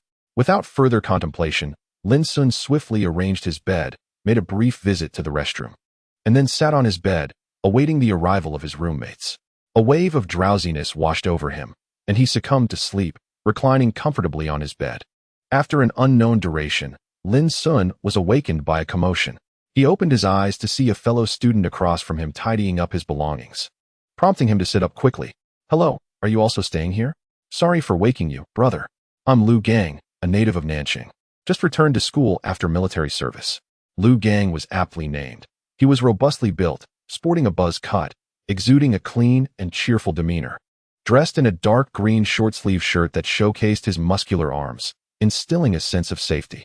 Lin Xun felt a profound sense of righteousness emanating from him. Did all veterans possess such an admirable aura? I'm Lin Xun, from Liangsheng, he replied, shaking Lu Gang's hand. Of course, my friend. Impressive. How long have you been training? Lu Gang gazed at Lin Xun with surprise. Lin Xun chuckled. Not too long, just about a month. Let's go for a run together sometime. Absolutely. Let's exchange WeChat. The two added each other's contact information and gradually grew more familiar. Where did you serve before? Lin Xun inquired curiously. Lu Gang smiled at the border. After his discharge, many had asked him about his service, and he always provided the same answer. Even though he was no longer in the military, he could not disclose the location of his former unit due to confidentiality agreements and a sense of duty. Lin Xun nodded, a tinge of envy in his voice. Life there must have been quite disciplined, unlike me, who often stays up until 2 or 3 in the morning. Lu Gang waved his hand dismissively. It's not as wonderful as you imagine. Discipline depends on the circumstances, whether you're shouldering a rifle or a crutch. Lin Xun, puzzled, chose not to delve deeper. Were you able to date while in the army? Upon hearing this, Lu Gang's face softened into a gentle smile. I had a girlfriend since high school, and we've been together for 5 years now. Impressive. Lin Xun gave a thumbs up, realizing he was currently the only single one in the dormitory. Brothers, I'm here. A lively shout interrupted them as a boy burst into the room. His hair was styled in an extravagant perm, with the tips dyed a light yellow. And though his face bore a few blemishes, he appeared quite spirited. Oh, there are 2 of you? Hello, I'm Go Shengli, from the Tongluan community 10 kilometers away. They all like to call me Go Shun. I'm Lin Xun. I'm Lu Gang. Lin brother, Lu brother. Go brother. The trio exchanged smiles. How old are you both? Go Shengli asked, immediately at ease. Lin Xun replied, I'm 18. Lu Gang added, I joined the military 2 years ago, so I'm 20 now. Go Shengli clasped his hands earnestly. I'm 19 this year. How about we become sworn brothers? This younger brother comes first. Little brother Go Shin greets both elder brothers. You're too polite, Go brother. Lin Xun and Lu Gang quickly returned the courtesy. Goodness, this guy is exceptionally enthusiastic. Go Shengli continued. Could the 2 elder brothers assist me in moving my luggage downstairs? He suddenly grinned. Lin Xun and Lu Gang exchanged glances, their expressions stiffening. What a surprise. He was actually waiting for us. Nevertheless, the 2 did not refuse and followed Go Shengli downstairs. 5 minutes later, they returned, each carrying a substantial load of belongings. I must ask, Go brother, while I can understand you bringing a basketball, what's the purpose of bringing a basketball hoop? Lin Xun, cradling a medium-sized hoop, inquired with confusion. To be honest, I'm the top dog in Tongluan. I participate in every basketball tournament in the community and win prizes each time. This is just a trophy from my latest victory. I thought I could set it up in the dormitory to practice my shooting. Lin Xun was at a loss for words. The reasoning was so compelling that he could not counter it. Before long, with Lin Xun and Lu Gang's assistance, the 3rd roommate's bed was also made. Once the 3 exchanged contact information, they gathered to chat. When is the last roommate arriving? Uncertain. Yet it seems it will arrive soon, likely before evening. It appears I have a class meeting at 7:30. Are there not many beautiful women in our finance department? Indeed, I have heard whispers that the campus belle is within our ranks. Her name is Su Qingshi. Yes, indeed. How is it that you, a fellow freshman, are acquainted with her? It's because Senior Su is exceptionally beautiful and quite renowned. Is that so? I must meet her someday. But Lu, do you not have a girlfriend? Having a girlfriend does not hinder my appreciation for beauty. Impressive. At last, at 6 o'clock in the afternoon, our final roommate arrived. His name was Wu Da, a rather shy young man, tall and slender, wearing glasses, and somewhat introverted. However, under the influence of Go, he was able to engage in pleasant conversation. Once the dormitory was complete, Lin Xun suggested we go out for a meal. Go Shengli exclaimed, Let us go? Time for dinner. Brothers, help me with my luggage. This meal is on me. Lu Gang responded. Let me treat. I still have plenty left from my discharge pay. Wu Da chimed in. How about it? Lin Xun interjected. Enough of the bickering. I will treat. Go Shunli insisted. No, I will treat. Lu Gang stated. You treat. Wuda added. I have no objections. Lin Xun declared. I second that. What? Haha. Lin Xun chuckled, and then said, Gentlemen, let us not quarrel. This meal is on me. Very well, I shall shamelessly accept this treat. Lu Gang agreed heartily. Go Shunli expressed curiosity. Lin, your family must be quite well off. Lin Xun nodded. It's all right, just the wealthiest in the Dragon Kingdom. So, you are the heir to the fortune? What on earth? Go Shunli's eyes widened. Lu Gang and Wu De were equally astonished as they gazed at Lin Xun. Lin Xun retracted his neck slightly. I suppose I do possess some capability. Incredible. From this day forth, you shall be my brother. If you do not mind, I wish to call you my adoptive father. After the four reached a consensus, they proceeded to the second cafeteria, renowned for its delightful dishes.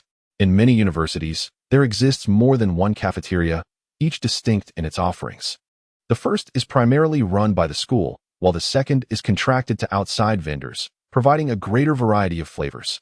As the four walked along the campus path, they curiously observed their surroundings. So many beautiful women, or rather, so many exquisite sights. The scenery was bright and captivating. Lin Xun's appearance was striking.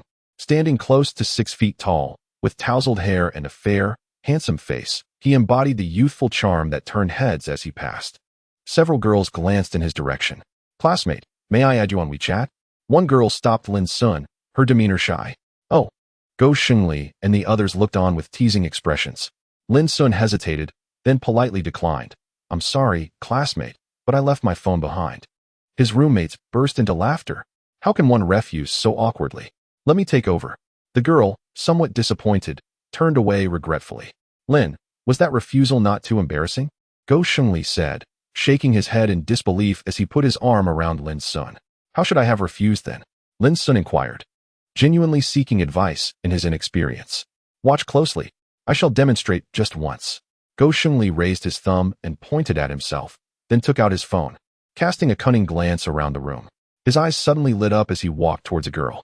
Excuse me, beautiful, may I add you on WeChat? The girl glanced at him, a hint of surprise flashing in her eyes, quickly replaced by a look of disdain. I'm sorry, you're a good person, she replied, avoiding him as if he were a plague. Go Shunli's expression froze. Ha. Lin Xun and the others burst into carefree laughter. What are you laughing at? I just want to know if you've learned anything, Go Shunli said, his face turning crimson. Lin Xun, stifling his laughter, replied, I learned, brother Go, that you are a good person, ha? Lu Gang and Wu De laughed even harder. Chapter 39, Self-Introduction. After the four of them finished their meal, the clock edged closer to 7. They decided to meander towards the classroom. They had joined the class group a few days prior to enrollment, where a message from their advisor had announced a meeting in room 104 of the Yutsai building. A young man wearing glasses entered the classroom, holding a folder in his hand, and stood at the podium. Please be quiet, everyone. Hello, I'm your advisor, Nanda. My name might sound a bit unusual, but if all goes well, I will guide you through these wonderful years of campus life. My alma mater is also Nanda, where I was once the president of the student council. After graduating, I fortuitously secured a teaching position here, so the age gap between us is not significant. If you ever have any questions in your daily life, feel free to approach me, and I will do my utmost to assist you. Now that I've introduced myself, it's time for you students to introduce yourselves, one by one, so everyone can recognize each other. Don't be shy, we'll go in order of student numbers. Starting with number 1. Hello everyone, my name is Huang Chuyan. I come from Kyoto, born in the 2000s, and I enjoy reading and playing the piano. Thank you. Hello everyone, I am Go Shunli, from Causeway Bay, male, and my hobby is women. Hello, handsome and beautiful people, I am Zhang Xiao. I am not arrogant. I am somewhat introverted and socially anxious, and I hope everyone will take good care of me. Soon it was Lu Gang's turn. Comrades, my name is Lu Gang, a retired soldier. If you need any assistance, please don't hesitate to ask. Additionally, if there are any sports enthusiasts, we can organize offline meetups. I also wish to run for the position of sports committee member, and I hope for your support. Thank you. Applause erupted from the classmates, as retired soldiers were generally well regarded among students. Next, it was Lin Xun's turn. Wow, that boy is so handsome. How did I not know we had a handsome guy in our class? Lin Xun heard the whispers of several girls as he made his way to the podium. He had never paid much attention to his looks, considering himself quite ordinary, but it seemed that perhaps he was not as average as he thought. Was he really quite handsome? Hello everyone, my name is Lin Xun. I come from Lin Xun. I am 18 years old, and I am honored to attend Nanda. I am very pleased to meet you all, and I look forward to your guidance. Thank you. Applause filled the room once more. The applause this time was even more resounding than that for Lu Gang. Soon, the self-introduction segment concluded, and Luan laughed heartily. All right. The self-introduction was merely to facilitate a preliminary acquaintance among us.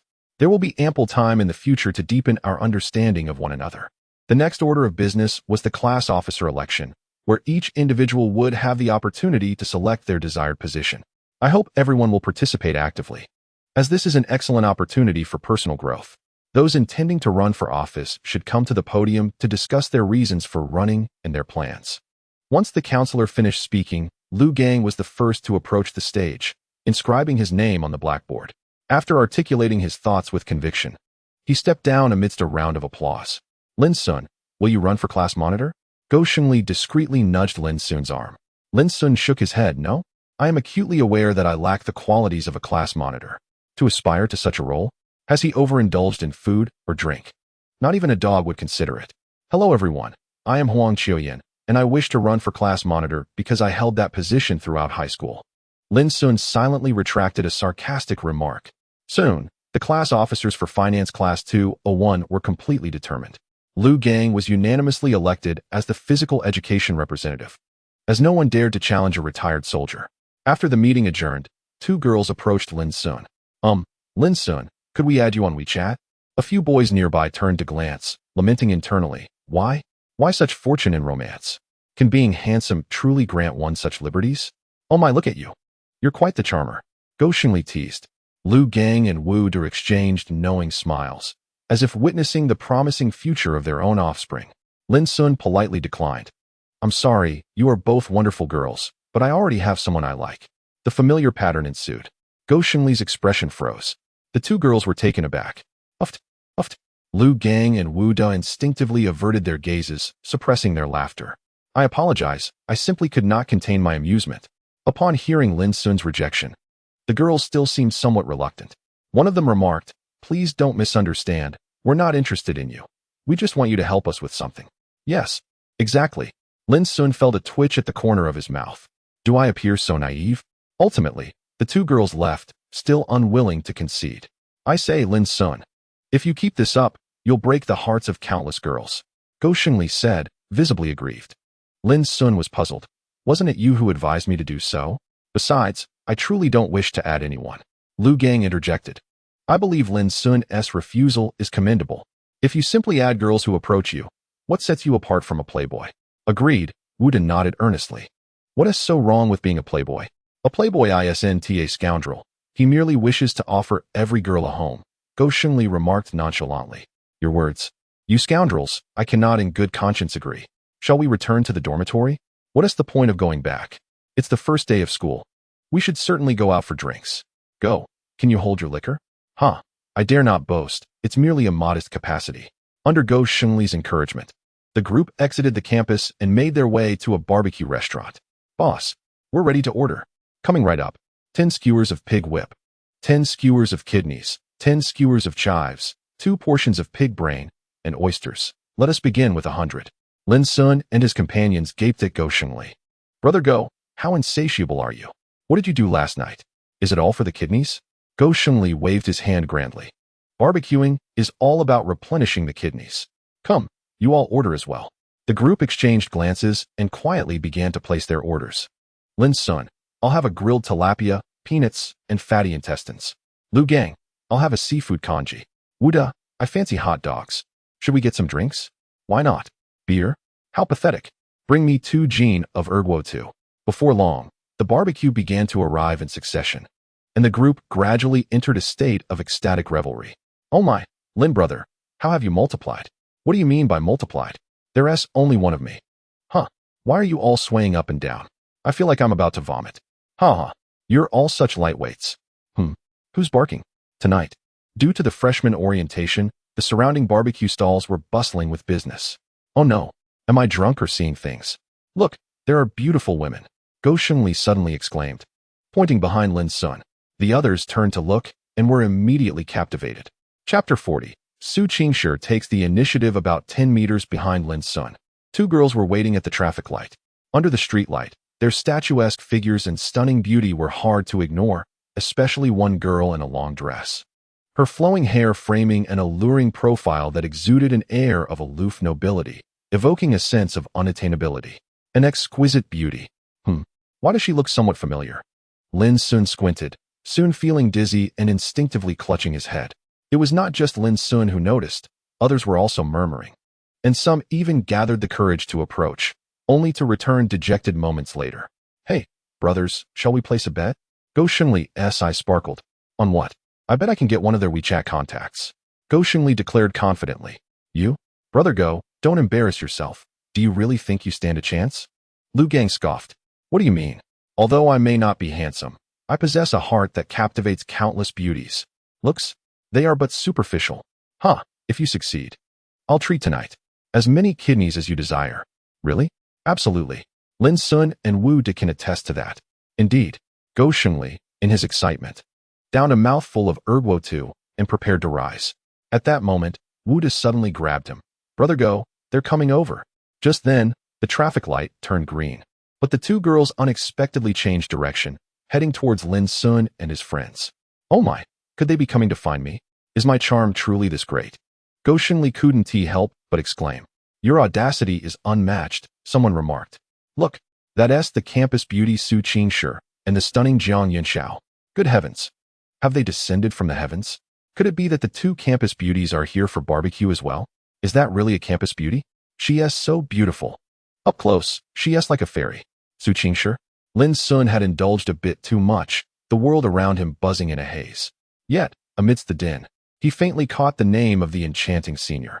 Su Qingshi and Jiang Yunxiao were also engaged in a team-building activity that night, for the new semester had just commenced, and the dormitories required a gathering.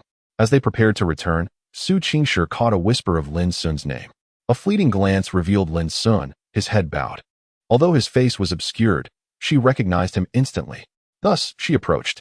Within a mere 3 meters of Lin Xun, a boisterous young man suddenly obstructed her path. Su Qingshi furrowed her brows slightly. Is there something you need? Go Shengli stared at the beautiful girl before him, momentarily transfixed. He had never encountered someone so stunning. In that instant, his usual bravado faltered, and he stammered. That's senior, could you possibly? Su Qingshi interrupted him with an air of indifference. Having anticipated his request for her contact information, a proposition to which she had grown accustomed. Lu Gang's carefree laughter floated over. Jiang Yunxiao observed the unfolding scene with a smile, choosing to remain silent. Su Qingshi sidestepped Go Shengli and made her way to Lin Xun's side. A delightful fragrance wafted through the air as Lin Xun slowly lifted his head, his slightly intoxicated gaze landing upon Su Qingshi's face. Are you a fairy? Uffed. Jiang Yunxiao erupted into laughter at his words. Su Qingshi's lips curled into a subtle smile, as if on the verge of laughter, yet she restrained herself. Why have you consumed so much alcohol? At that moment, Lu Gang and the others, whose inebriation had diminished somewhat, stared at the scene in bewilderment. What is happening here? The legendary campus beauty is actually initiating a conversation with Lin Xun? Around them, others were equally puzzled, speculating about the relationship between the boy and Su Qingshi. After all, she had maintained an unblemished reputation, devoid of gossip, and the sudden appearance of a male acquaintance who could elicit her concern was indeed astonishing. Lin Xun chuckled. I'm just in high spirits today. See, I'm not drunk. My friends here can't handle their liquor and are spouting nonsense. The expressions of Lu Gang and his companions darkened. Who is babbling nonsense? And we consider you a brother, yet you aspire to be our godfather? Lin, we never expected you to be this kind of Lin. Su Qingshi glanced at Lu Gang, who seemed the most composed among them. Are you all in the same dormitory? Lu Gang, seasoned in social interactions and with a girlfriend, felt no awkwardness around Su Qingshi. He nodded yes. He has had a bit too much to drink. Could you assist in getting him back? Certainly. At that moment, Go Shengli leaned in.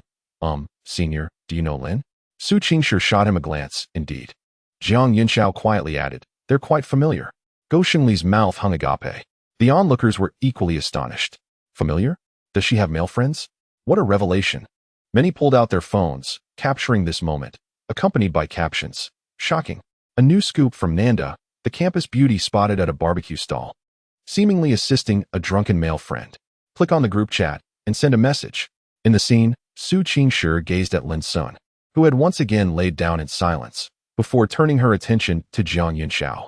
The latter, with a demeanor reminiscent of a bashful maiden, crossed her arms and inquired, "What do you intend to do?" A minute later, under Jiang Yunxiao's mournful gaze, Su Qingshi gently draped her coat over Lin Xun. The crowd erupted in a flurry of clicks. Words failed to capture the moment, and thus they resorted to fervently snapping photographs. Jiang Yunxiao rolled her eyes in exasperation. Could she still consider this friend of hers? Although Su Qingshi wore the coat, she was left with merely a black tank top underneath, leaving her arms exposed to the chilly air. This is what happens when one finds a beloved, sacrificing the best friend first. Yet, a part of her felt a sense of relief. Her intuition had proven correct. Qingshi truly cared for this junior. Was this an act of proactive engagement? It was a rare sight indeed. The aloof goddess had succumbed to the throes of love. Let us go. Su Qingshi fixed her gaze on Lin Xun, and after a pause, she averted her eyes and departed with Jiang Yunxiao. Wow. Lu, is this a dream? What the heck? Why are you hitting me? Does it hurt? What do you think? No way. This is real. Is that really the campus belle? She is simply stunning. But that's not the main point. The main point is that Lin actually knows her. Wow. This kid is full of surprises. Let us head back, and once he wakes up, we'll interrogate him. I'm looking forward to it. In the end, it was Lu Gang who settled the bill, and the group of them staggered back towards the school. Chapter 41. The senior's coat. The following day, Lin Xun awoke early, staring blankly for a full minute. Where am I? Sitting up, he surveyed his surroundings and realized he was in his dormitory, with his 3 roommates still fast asleep in their respective beds. Right. He was now a university student. Yesterday was a gathering in the dorm, and he had indulged a bit too much. Alcohol can lead to troubles. This was the second time. The last time he had drunkenly found himself at a hotel after a night out with the chubby guy. Thankfully, this time he was in his own bed. Casting a glance at his roommates, Lu Gang was sleeping relatively well, tucked under a military blanket, with only his head visible. However, Guo Shengli's situation was quite different. He lay sprawled out, one leg dangling off the bed, his head resting against the edge, snoring like a violin, with drool pooling on the floor. Wuda also seemed to have overindulged, half of his body exposed, clad in nothing but red underwear. Wow. I must capture this moment of Guo's unusual sleeping posture. Lin Xun grinned mischievously, reaching for his phone, but instead, his hand brushed against a coat. This coat isn't mine. Lin Xun examined the garment in his hands, suddenly realizing it was a woman's coat. Bringing it closer, he detected a refreshing fragrance. How did he come to possess a woman's coat? You're awake? At that moment, Lu Gang stirred, looking at Lin Xun with a silly grin. Curiously, Lin Xun asked, Lu Gang, how did we get back last night? Lu Gang chuckled. Of course, we walked back. Unless you think we flew back? However, Lin Xun glanced at the coat in his hand. Oh, you're referring to this coat? Do you truly not recall what transpired last night? Lu Gang inquired, regarding Lin Xun with an expression of peculiar intrigue. Last night? What happened? I seem to remember adopting a few sons. Lin Xun scratched his head in confusion. Lu Gang's lips twitched. Lin, I never imagined you to be so discreet. You actually know the campus belle of Su University. Pray, enlighten me about your connection with her. The campus belle of Su University? How do you know I am acquainted with her? Lin Xun's eyes widened in surprise. Lu Gang chuckled, recounting the events of the previous night. Lin Xun's mouth fell agape upon hearing that the enchanting senior had appeared and draped her coat over him in front of everyone. How could I not remember this? You should have seen her demeanor at that moment. It was so gentle, utterly contrary to the rumors. Now, I wager the entire school is abuzz with this news. You, my friend, are on the brink of becoming a celebrity, Lu Gang remarked enviously. Lin Xun appeared troubled. What's the matter? Why that expression?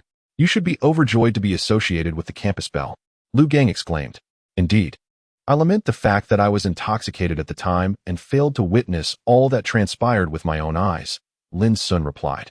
After Lu Gang went to freshen up and the other two remained asleep, Lin Xun opened WeChat and sent a message to the senior. Lin Xun, animated expression, grinning, campus belle, animated expression, proud. Lin Xun smiled and continued typing. Good morning, senior.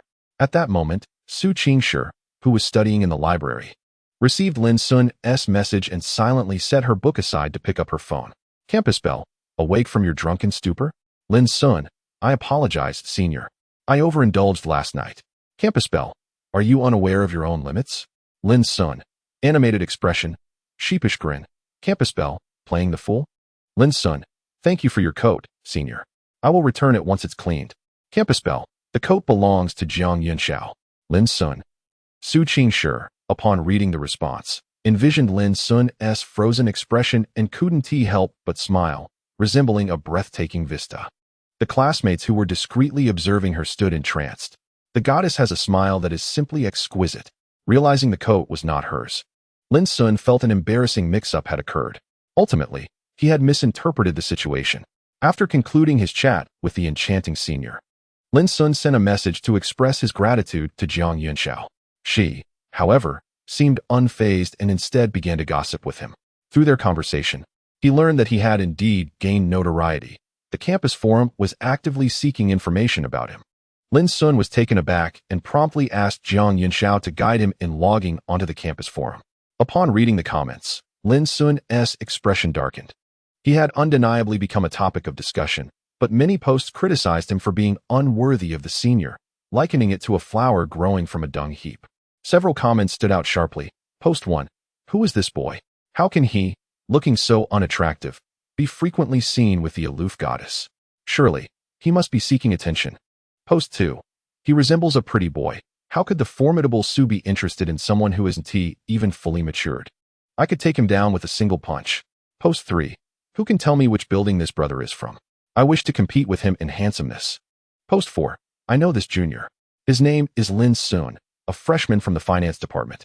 Post 5. The person above. Message me privately. Let us converse in private. Lin Xun glanced at these posts, nearly losing his composure. However, he understood that these individuals were merely envious of his closeness to the enchanting senior sister, their impotent rage evident. Yet, a photograph taken by a bystander caught Lin Xun's attention. One depicted him strolling alongside the senior sister, pulling a suitcase during the freshman reception. Another showed her draping a coat over him. Despite the slightly blurred pixels, Lin Xun felt an overwhelming joy. After all, the senior sister rarely exhibited such warmth. Perhaps he was the first to experience this exception? Upon closer inspection, they seemed quite compatible. He chuckled, saving the images. With that, Lin Xun exited the forum, hastily rising to wash up. 10 o'clock. Go Shengli and Wu De also awoke in succession. After freshening up, they sat at the table, devouring the breakfast Lu Gang had brought back for them. After breakfast, Lin Xun found himself encircled by his 3 roommates. What is the meaning of this? Lin Xun asked apprehensively. Brother Lin, be honest. Are you the brother of the campus belle? Go Shengli inquired, peering closely at Lin Xun through a magnifying glass he had procured from who knows where. Lin Xun widened his eyes. What makes you say that? Why else would she treat you so well? Surely, she doesn't have a crush on you? Lu Gang crossed his arms, adopting an enigmatic expression. In my opinion, Lin Xun, you must have known the campus belle for quite some time, right? Lin Xun nodded. To be candid, I met the senior sister during the summer break. What luck you have. How did you stumble upon such good fortune? Go Shengli exclaimed, eyes wide with astonishment. Lin Xun wore a mysterious smile. It was one dark, windy night. Get lost. I didn't see this side of you, Brother Lin. Lin Xun briefly recounted his encounters with the enchanting senior sister, though he refrained from divulging too many details. After hearing his tale, the 3 looked at Lin Xun with envy. To know the campus belle, Brother Lin, I bow to you without hesitation. I wish to take you as my adoptive father. Please bestow upon me your wisdom in wooing. My son, you are too courteous. I am parched and could use a cup of milk tea to quench my thirst. Get lost. And you still dare to touch me after all this politeness? Haha. Chapter 42.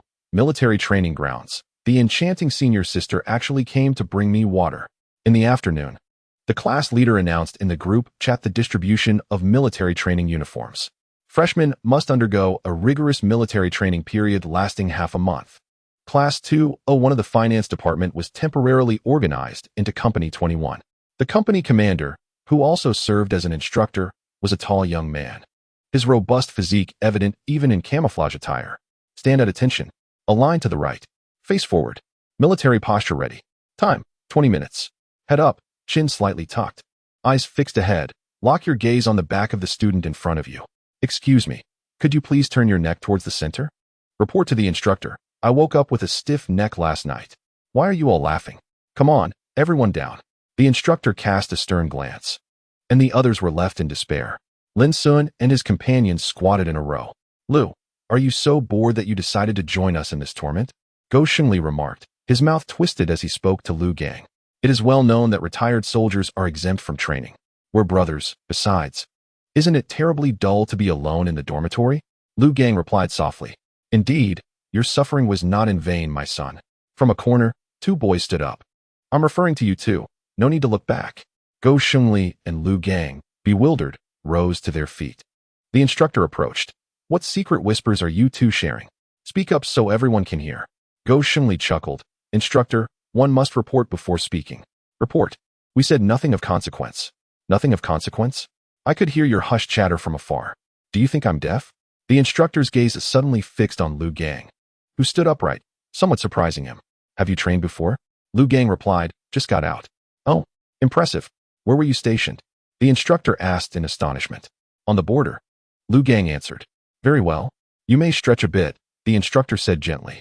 Lu Gang cast a sympathetic glance at his friend, silently diverting his gaze. Brother, may you find your own fortune. Sometimes squatting is better than standing, provided a group accompanies you. Go Shengli interjected. Report. He wishes to file a complaint. The instructor has a special treatment. And you? Speak up. Go Shengli's eyes darted, and he proclaimed loudly, Instructor, my roommate just said you're not capable. He wants to challenge you. The instructor? Roommate. What did you say? The instructor questioned, doubting his hearing. Go Shengli gestured towards Lu Gang. My roommate wishes to compete with you in push-ups. Curiosity piqued among the crowd. Who would prevail, the retired soldier or the challenger? After a brief advertisement, the instructor glanced at Lu Gang and then at Go Shengli, smiling. All right, listen up, just you. Prepare for push-ups. Go Shengli was bewildered, huh? No. My brother Lu challenged you, yet you want me to prepare for push-ups? Do you not understand? Perhaps a few laps around the field would clear your head? Yes, 100 push-ups. Only when you finish will you stand. The crowd murmured, Go, you are truly unfortunate. Lin Xun and his companions silently prayed for Go Shengli. Hang in there, Go. If you finish quickly, we might be spared this squatting ordeal. It must be said that Go Shengli, being a basketball player, had decent stamina. He completed 100 push-ups in under 5 minutes. All done. Stand at attention. Forward march. Amidst the chorus of pained groans, the chief instructor finally signaled a break. Everyone, rest in place for 10 minutes. A collective sigh of relief echoed as they were drenched in sweat. Lin Xun and his companions were exhausted, while Go Shengli collapsed onto the ground. Oh, my poor back. Lu, my dear father, could you plead with the instructor for me? I wish to leave this place. Go Shengli displayed an expression of utter despair. Lin Xun and Wu Dan nodded in agreement, both feeling the oppressive heat as the sun beat down upon them, making the environment akin to a sauna. Lu Gang chuckled, urging them not to grumble, suggesting they seize the moment to enhance their physical fitness. For university military training occurs but once in a lifetime. With that, he scampered off to boast to the instructor. During the break, the atmosphere in the field became lively, as many upperclassmen, who had been waiting outside with bubble teas in hand, flocked over to socialize. Some were delivering autumn-themed beverages to girlfriends, while others brought icy drinks for their secret crushes. Suddenly, Go Shengli's eyes widened, and he bolted upright. What the heck? You've come back from the dead. Lin Xun gazed at him in astonishment. Hey, Lin, look, your goddess. Go Shengli exclaimed, pointing fervently at a figure not far away. Following his gaze, Lin Xun was momentarily stunned to behold the enchanting senior, Su Qingshi, approaching, clad in a flowing dress. She held an umbrella in one hand and a bottle of mineral water in the other. It seemed she had a penchant for wearing skirts. Her presence instantly captivated the crowd. Wow, that's Senior Su. What brings her to the military training ground? Goodness, such an impressive aura. No wonder she's the campus belle. Why is she here? Could it be she's delivering water? Surely not. Who could have accrued enough fortune in their past life to have the campus beauty bring them water? She must just be passing by. Look, she's heading towards the 21st squad. Oh my, it appears she's approaching that group of boys. Why should she? We're all wearing military training uniforms. And I'm clearly more handsome. I beg to differ. When Su Qingshi came to a halt at the 21st squad's formation, Everyone accepted the reality that the campus beauty was not merely passing through. A multitude of curious eyes widened in astonishment. "Hello, may I ask who you are looking for?" the instructor queried, taken aback by such a stunning girl. Su Qingshi glanced at him and replied, "I'm looking for Lin Xun." Lin Xun. The classmates erupted in a playful uproar, casting teasing glances at him. Lu Gang and the others wore mischievous smiles, while Go Shengli nudged Lin Xun. "Aren't you going to get up?" Snapping back to reality, Lin Xun quickly stood, brushing off the dust from his pants, and approached Su Qingshi with a spring in his step. "Senior, are you looking for me?" Su Qingshi regarded him, noting the boy in his military cap. His skin slightly tanned from the morning's heat, with perspiration streaming down, yet his spirit remained high, perhaps due to her presence. She extended the bottle of water, saying, "Here is some water for you." Lin Xun, taken aback, stammered, "For me?" Although he sought confirmation, his hands had already accepted the bottle, a smile illuminating his face. "Make sure to train well. I just came to check on you. Don't forget to protect your skin from the sun." Su Qingshi's gentle words resonated with a tone of concern. "Of course, I will be careful, senior." Lin Xun nodded eagerly, overwhelmed by the unexpected gesture. He never imagined that the senior would personally bring him water. This was a dream beyond his wildest fantasies. After all, she was the celestial beauty of the campus. However, he harbored some concerns. "Senior, will delivering water to me have any repercussions for you?" After all, Su Qingshi's fame was extraordinary. Such actions might invite considerable criticism. Su Qingshi replied coolly, "What I choose to do is none of others' business." Her assertiveness left Lin Xun in admiration as she departed swiftly, leaving behind a breathtaking silhouette. Chapter 43. The campus beauty wishes to duet with Lin Xun. "All right, Lin, since the campus beauty has brought you water, this engagement must be secure, right?" Go Shengli teased, casting a mischievous glance at Lin Xun. At that moment, many eyes turned towards Lin Xun, their expressions a mixture of disbelief and astonishment. Some recognized him as the young man embroiled in rumors with the campus beauty, whose notoriety had already spread across online forums. They were astonished to discover that he indeed had a connection with her, and it seemed rather intimate. Unbeknownst to Lin Xun, in the adjacent area, a girl clad in military training attire gazed at him intently. She was strikingly beautiful, her fair complexion captivating even in such attire. "Qing, what are you staring at?" a nearby girl inquired, puzzled. Su Qing withdrew her gaze and shook her head. "Nothing." The girl sighed, "That boy is quite handsome. I think it's not unacceptable for Senior Su to bring him water." Other girls nodded in agreement. "Now that you mention it, he truly is very attractive. Could he possibly be the campus beauty's boyfriend? I suspect he might be a relative of hers, considering their shared good looks." "That's a valid point." "Haha, Xiaofeng. Why don't you ask him? Are you out of your mind?" "I suffer from social anxiety." Listening to her classmates' chatter, Su Qing felt a pang of frustration. Indeed, she had successfully enrolled in Nanda as well, albeit not in the same major as Lin Xun. However, her motives for choosing Nanda were not solely for him, yet. Encountering the boy who had once treated her with such kindness and observing his growing excellence made her feel as though she had missed something significant. Beep. Continue with the drills. The rest period always seemed fleeting, even as the instructor extended it. Stand at attention. Align to the right. Face forward. Assume the military posture. This stance was designed to cultivate one's demeanor, shoulders back, arms naturally at their sides, with the middle finger near the seam of one's trousers. Tighten your glutes. Classmate, do not stick your dairy out so much. Tuck it in. The day's military training quickly passed, and after the chief instructor blew the whistle, the group surged toward the dining hall. Food time. Sons, father has returned. Oh, has the adoptive father returned? What is on the menu tonight? Twice cooked pork, scrambled eggs with tomatoes, spicy chicken, fried chicken legs. Lin Xun and his companions looked affectionately at Lu Gang, who had brought food for the entire dormitory, as if he were their reborn father. Exhausted from the day's exertions, the daunting task of serving food naturally fell to the strong man, Lu Gang. Here you go. Eldest son, this portion is yours. Lu Gang swiftly distributed the meals. Thank you, adoptive father. I have decided that from now on, you shall be our dorm leader. I second that. I concur.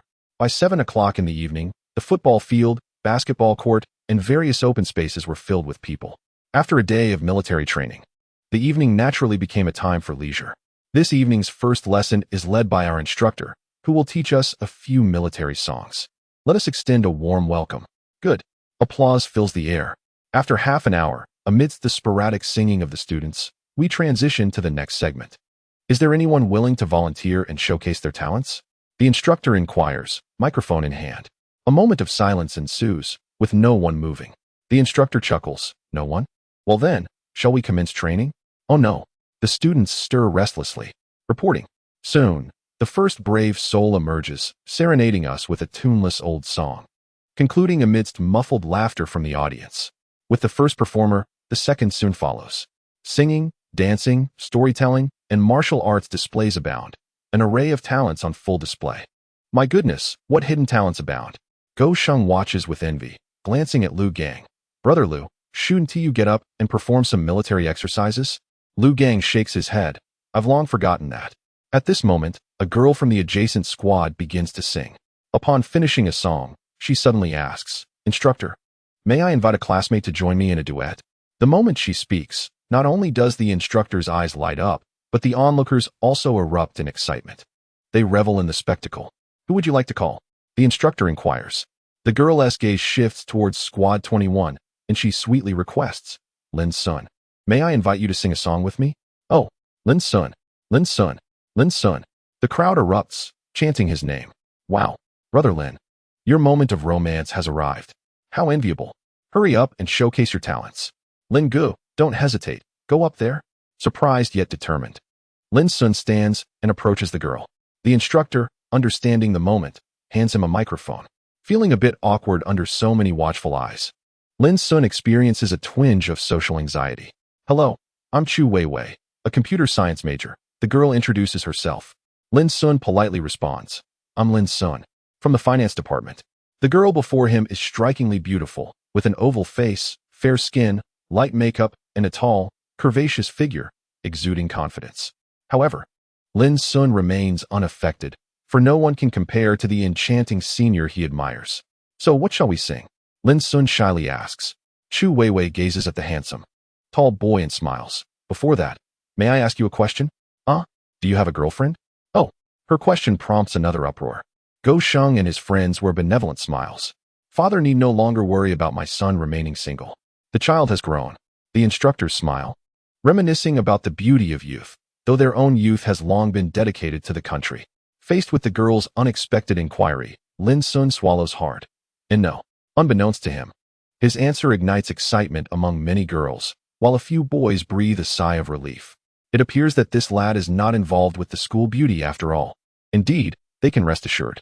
A flicker of joy passed through Chu Weiwei's eyes, yet upon observing Lin Xun's increasing anxiety, she refrained from inquiring further about whether he could sing I Will Wait. Lin Xun nodded, acknowledging that he could manage a bit. As everyone activated their phone flashlights and began to sway, the music commenced. The girl said, I wish to learn a magic that allows me to soar through space. The boy replied, I wish the wind knew not where it ought to go. Wow, their singing is simply delightful, isn't it? Indeed, the girl's voice is so sweet, and the boy's tone possesses a magnetic quality. I'm enamored. I, too, shall sing a duet with the boy later. In unison, they sang, I will wait for the withered trees to sprout anew and blossom once more. As the final notes lingered in the air, the venue erupted into thunderous applause. Chapter 44. The End of Military Training. Sure. Where were you this morning? As Su Qingshi returned to the dormitory, Jiang Yunxiao approached, her face brimming with curiosity. Su Qingshi replied nonchalantly, Studying. Studying? Oh my, our Su University belle has gone to the training grounds to study? Jiang Yunxiao teased, clearly aware of Su Qingshi's morning endeavor of delivering water to Lin Xun. What a bold move. Since Shi returned from Liangcheng, she seems like a different person. I almost thought my best friend had been possessed. Su Qingshi shot her a glance. Is that rumor circulating already? Jiang Yunxiao nodded vigorously, indeed. It's not just in the forums. It has spread to the neighboring school. Su Qingshi's allure and popularity had transcended beyond Nanda, with tales of her captivating presence reaching even the adjacent institution, drawing numerous alumni who came merely to catch a glimpse of the goddess. Su Qingshi acknowledged this with a nod, as it was within her expectations. She never intended to conceal anything. By the way, sure. You don't truly harbor feelings for Lin Xun, do you? Jiang Yunxiao inquired tentatively. Is that so wrong? Su Qingshi cast her a cool glance. Oh my goodness. This is utterly insane. Jiang Yunxiao gasped, her eyes widening as she clutched her dramatically heaving chest. Sure. Are you genuinely my dearest best friend? Not quite. What? Your dearest is Chairman Mao. How could such a close friend genuinely fancy Lin Xun? When did this happen? Where? Why was she oblivious to everything? Jiang Yunxiao, of course, had no idea why, only knowing her little electric scooter was regrettably left behind. However, this revelation left her incredulous. If this news were to spread, it would surely send shockwaves throughout Nanda. Seemingly aware of her thoughts, Su Qingshi calmly remarked, "Do not spread this indiscriminately." Jiang Yunxiao rolled her eyes. "Please. You're already so obvious. Do you still need me to spread it? By the way, does Lin Xun know? Does he need to?" Quite a valid point. I find myself unable to counter that. Su Qingshi paid no mind to her increasingly frenzied friend and settled in front of her computer. Reflecting on the events of the past few days, she felt a surreal sense of disbelief. It seemed she was genuinely exhibiting behavior akin to actively pursuing Lin Xun. How outrageous. Su Qingshi opened her computer and, almost as if possessed, logged into the forums. Her curiosity piqued. She wondered what recent gossip surrounded her. However, inadvertently, she stumbled upon a video titled Military Training Evening Performance. The video was released less than 2 hours ago and has already garnered thousands of views. Upon clicking on it, Su Qingshi quickly grasped the crux of the matter. When she saw Lin Xun standing side by side with a girl, singing in unison, her beautifully shaped eyebrows instantly arched in surprise. She glanced at her best friend and silently donned her headphones. The junior's voice was as melodious as ever, reminiscent of their previous performance at Xue Zhichen's concert. However, this time, he was accompanied by another girl, who was quite attractive and frequently cast her charming peach blossom eyes towards Lin Xun while singing. Noticing this scene, Su Qingshi felt an inexplicable discomfort. Fortunately, the junior remained oblivious, immersed in his own world, and after the song concluded, he exited the stage. Through the comments below the video, Su Qingshi learned that the girl was Chu Weiwei, a freshman from the computer science department. With her outstanding grades and innocent appearance, she had earned the title of campus beauty. It seemed this girl had feelings for Lin Xun. His appeal to the opposite sex was indeed noteworthy. And these girls were all quite beautiful. There was also a girl named Su Qing whom she had met previously. She was Lin Xun's first crush. Often referred to as his first love, Su Qingshi narrowed her exquisite eyes. Was there a sense of crisis? She, Su Qingshi, had never felt such a thing. For whatever she desired, no one could compete with her. The junior had caught her eye first. As she scrolled through the video, Jiang Yunxiao suddenly shivered, perplexed. Despite the sweltering heat, she felt an inexplicable chill. The following morning, amidst the blaring of alarm clocks, the four in room 307 reluctantly rose from their beds. "Let's split into 2 groups, proposed Go Shengli, with Lu heading to the training grounds to face the instructor, while the other 3 catch another 2 hours of sleep. "I have reviewed your proposal and will report it to the United Nations," Lin Xun replied. "I second the motion," added Wu Da. "Great suggestion, but please refrain from proposing it again in the future," Lu Gang remarked with a laugh. Ultimately, they succumbed to the call for assembly and trudged toward the training grounds, resembling prisoners on their way to execution. The military training was exceedingly monotonous. During the day, they endured standing in formation and marching under the blazing sun. Many individuals' skin darkened several shades, with some even experiencing peeling. The evening activities varied with the instructor's mood. When he was in good spirits, they sang and danced. When he was not, they stood at attention. Soon, it was time for the evaluation of their efforts. With the principal's command of proceed as planned, the squads displayed the fruits of their labor over the past half-month.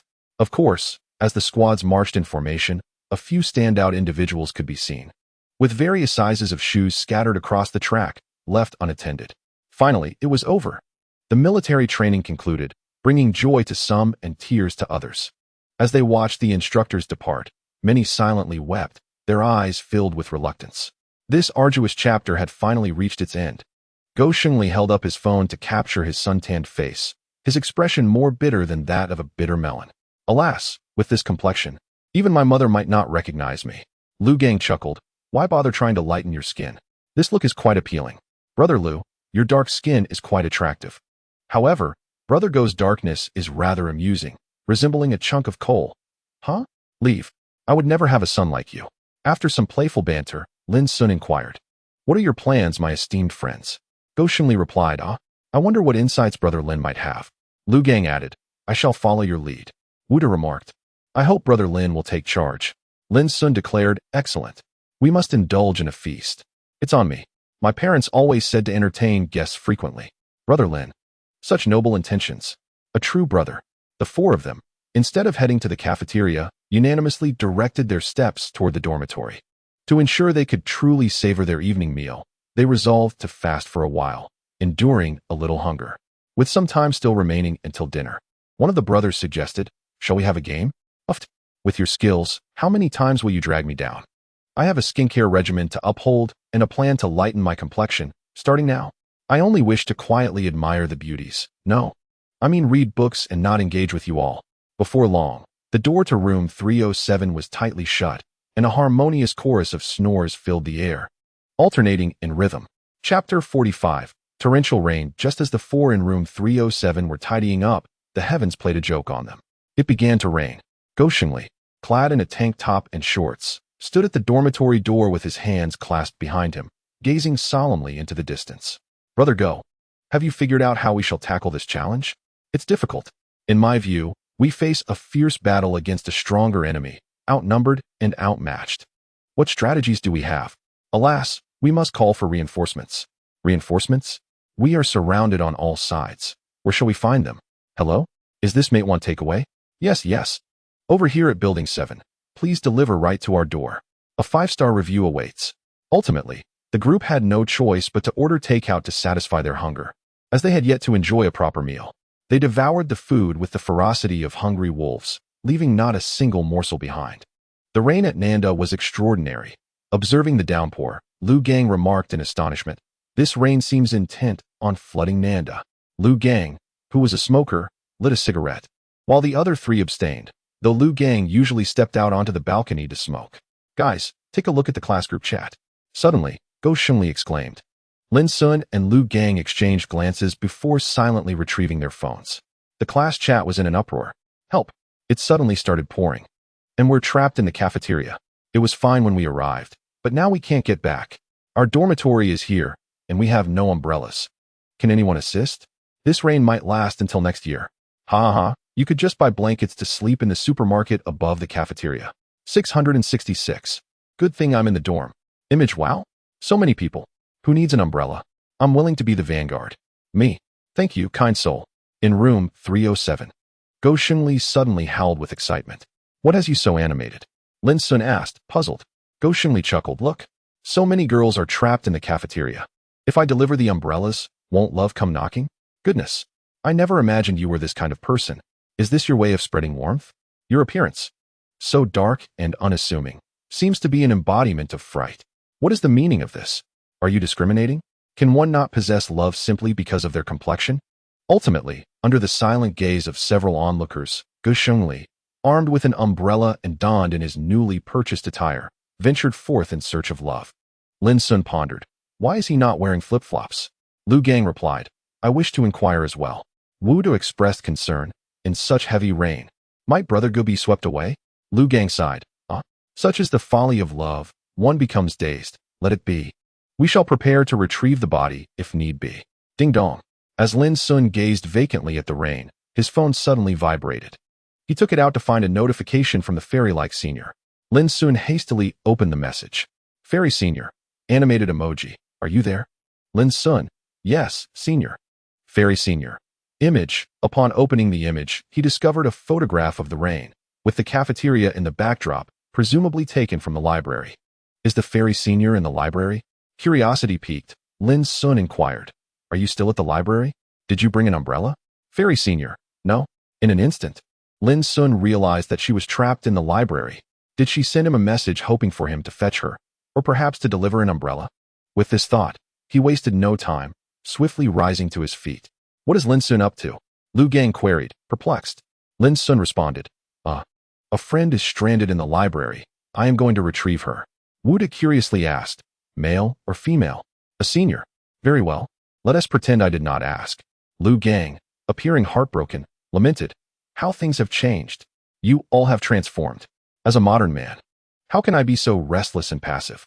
What would you like to eat? I shall bring you something upon my return. Lu Gang, 1 order of fried chicken burger and 1 order of fried rice. Wuda, a cup of taro bubble milk tea. Hold the bubbles. Very well. At the library, a group of students stood beneath the entrance, gazing at the torrential downpour while whispering amongst themselves. Meanwhile, on the second floor, Su Qingshi sat by the window, lost in thought as she stared out into the rain, her phone in hand. Opening her phone, Su Qingshi viewed the chat interface. The conversation having ended with her single no and no subsequent replies. Could it be that he came looking for her? Given her familiarity with him, it was quite possible. Yet, the rain was intense. Even with an umbrella, one would be drenched in no time. Surely, no one would be foolish enough to venture out in such weather. Perhaps he was simply preoccupied and hadn't replied. Su Qingshi shook her head. She had sent the photograph to Lin Xun not to summon him, but merely to share her feelings on a rainy day, as emotions tend to fluctuate in such weather. It was a simple act of sharing. Putting away her phone, unable to return in this downpour, she decided to read for a while longer. Suddenly, out of the corner of her eye, she caught sight of a dark figure. Su Qingshi froze momentarily, her pupils widening as she strained to discern the silhouette amidst the rain. In the next instant, she stood up, pushed her chair back, and made her way downstairs. Due to the abrupt noise, the students engrossed in their books furrowed their brows and turned to look, their displeasure shifting to astonishment upon seeing Su Qingshi. Lin Xun had not anticipated such a torrential downpour. Even though his umbrella enveloped him completely, he was still drenched from his walk from the dormitory. Others were also sprinting through the downpour, shrieks echoing in the air. Finally, Lin Xun stood before the library on the first floor, sheltered momentarily by the eaves from the relentless rain. Observing his drenched appearance, the surrounding students instinctively stepped back. However, their surprise was evident. While others were retreating, why was this young man braving the storm? Could it be that his girlfriend was in the library? With this thought, they felt reassured.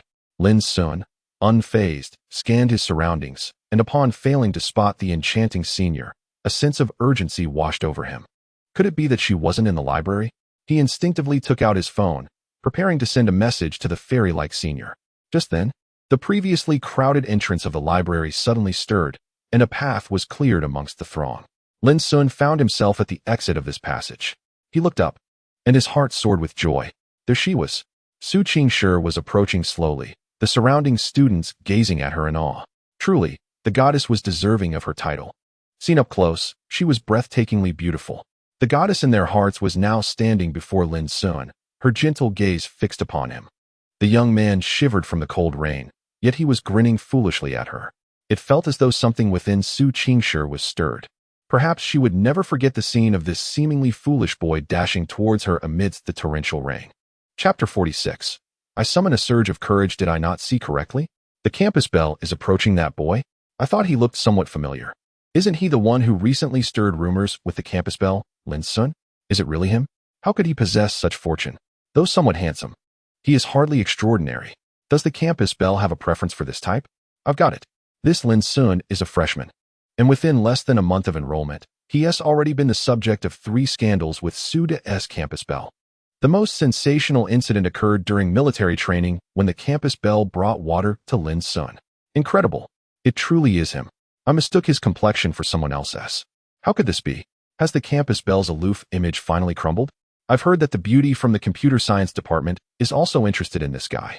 The whispers around him grew more pronounced, and Lin Xun frowned. He was indifferent to their chatter, but he wished to shield his senior from their scrutiny. In the presence of Su Qingshi, Lin Xun was a bashful boy, but ordinarily, he was rather composed, even a bit aloof. Just as he was about to caution the crowd, Su Qingshi suddenly spoke. Are you cold? Lin Xun immediately broke into a silly grin. Not cold. Su Qingshi regarded his soaked figure and said, let us go. But the rain is still heavy, Lin Xun stammered, taken aback. Su Qingshi replied nonchalantly. It's not as if we haven't been drenched before. Are we going to get soaked again? Senior, this time it's different. I might actually catch a cold. But you have an umbrella now, don't you? However, let us go. Before anyone could react, Lin Xun held an umbrella and left the library with Su Qingshi. What? Did I just hear that correctly? The information was overwhelming. As a student from Nanda University, I couldn't process it. It seemed that Su, the campus bell, implied that this was not their first time getting caught in the rain. Had they indeed shared such a moment previously? My understanding may have been accurate, but perhaps it would be better not to delve deeper. Could it be that the campus bell was acknowledging an extraordinary relationship with Lin Xun? The rain was indeed heavy. Merely a few dozen meters from the library, Su Qingshi's shoes were already soaked, mud splattering onto her pleated skirt, leaving conspicuous damp stains. This was with Lin Xun tilting most of the umbrella toward her, yet he was already feeling thoroughly chilled. "Senior, shall I escort you back to your dormitory?" Lin Xun called out to Su Qingshi. She shook her head, to the south gate. Lin Xun paused, puzzled. What was the purpose of going there? Nonetheless, he didn't dwell on it and guided Su Qingshi toward the south gate. Perhaps the heavens were reluctant to see such a beautiful girl drenched, for the rain began to diminish. On campus, students wrapped their phones in plastic bags and various waterproof materials, dashing into the downpour to embrace the baptism. Shrieks of excitement echoed through the air. The university had open entrances on all sides, allowing Lin Xun and Su Qingshi to exit smoothly. The umbrella obscured their faces, preventing anyone from recognizing Su Qingshi as they made their way to a parking lot. Su Qingshi retrieved a set of keys from her crossbody bag, and in the next moment, headlights illuminated a vehicle not far ahead. "Get in." Su Qingshi beckoned Lin Xun. He was still astonished, not expecting the enchanting senior to own a car. The vehicle was a sleek white Audi. Clearly, the senior came from a well-off family. Lin Xun helped Su Qingshi into the driver's seat before taking his place on the other side. Once inside, the car windows sealed off the outside world, bringing a measure of tranquility. However, Lin Xun soon realized he felt somewhat awkward. Senior, will I wet your car while sitting inside?" "Of course. That's a silly concern. It's already wet," Su Qingshi replied nonchalantly. "So don't fret about it. Just fasten your seatbelt." "Oh, right." Lin Xun obediently pulled the seatbelt across himself. The car started and drove away from the university gates. "Senior, where are we headed?" Lin Xun inquired curiously. "To my home." "Is your family local?" "I rented this place during the summer and Haven T moved out." "Oh, I see." The conversation came to an abrupt halt. Lin Xun couldn't help but glance at Su Qingshi, who was driving. Her exquisite profile bore a hint of baby fat, and her expression was serious. The sight of her concentrating on driving was breathtaking. Lin Xun found himself lost in thought. "What are you staring at?" Su Qingshi, catching a glimpse of him gazing intently, inquired with mild curiosity. "Senior, how are you so beautiful?" "It's natural beauty." "Uft. Senior, you can joke too?" "Why wouldn't I? I'm human as well." "No. You're a fairy." "Little brother, how am I supposed to continue this conversation with you?" Hearing such praise from Lin Xun, Su Qingshi couldn't help but feel a surge of joy, even allowing the corners of her mouth to lift slightly, a gesture she was unaware of. Lin Xun, however, noticed this and felt his heart race. Suddenly curious, he asked, "Senior, have you seen the posts on the forum?" Su Qingshi glanced at him. "You found out about the forum so quickly?" Lin Xun chuckled sheepishly. "I heard about it from Sister Jiang, so I registered." Su Qingshi raised an eyebrow. "I occasionally browse, but not often." Lin Xun perked up.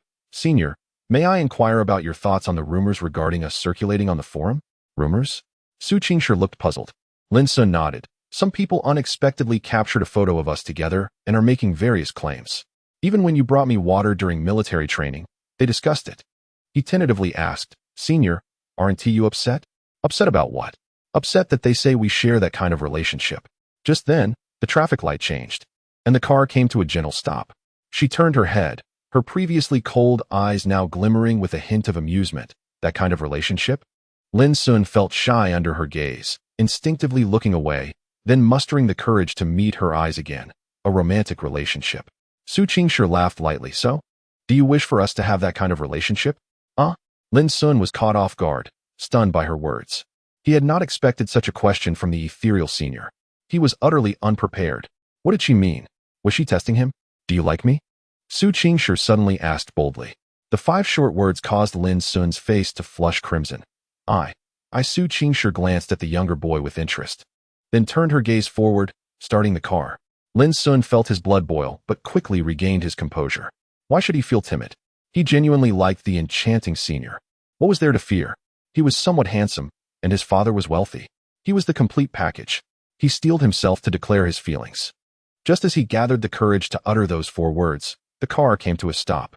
"We've arrived." Lin Xun retracted a bit of his courage. Chapter 47.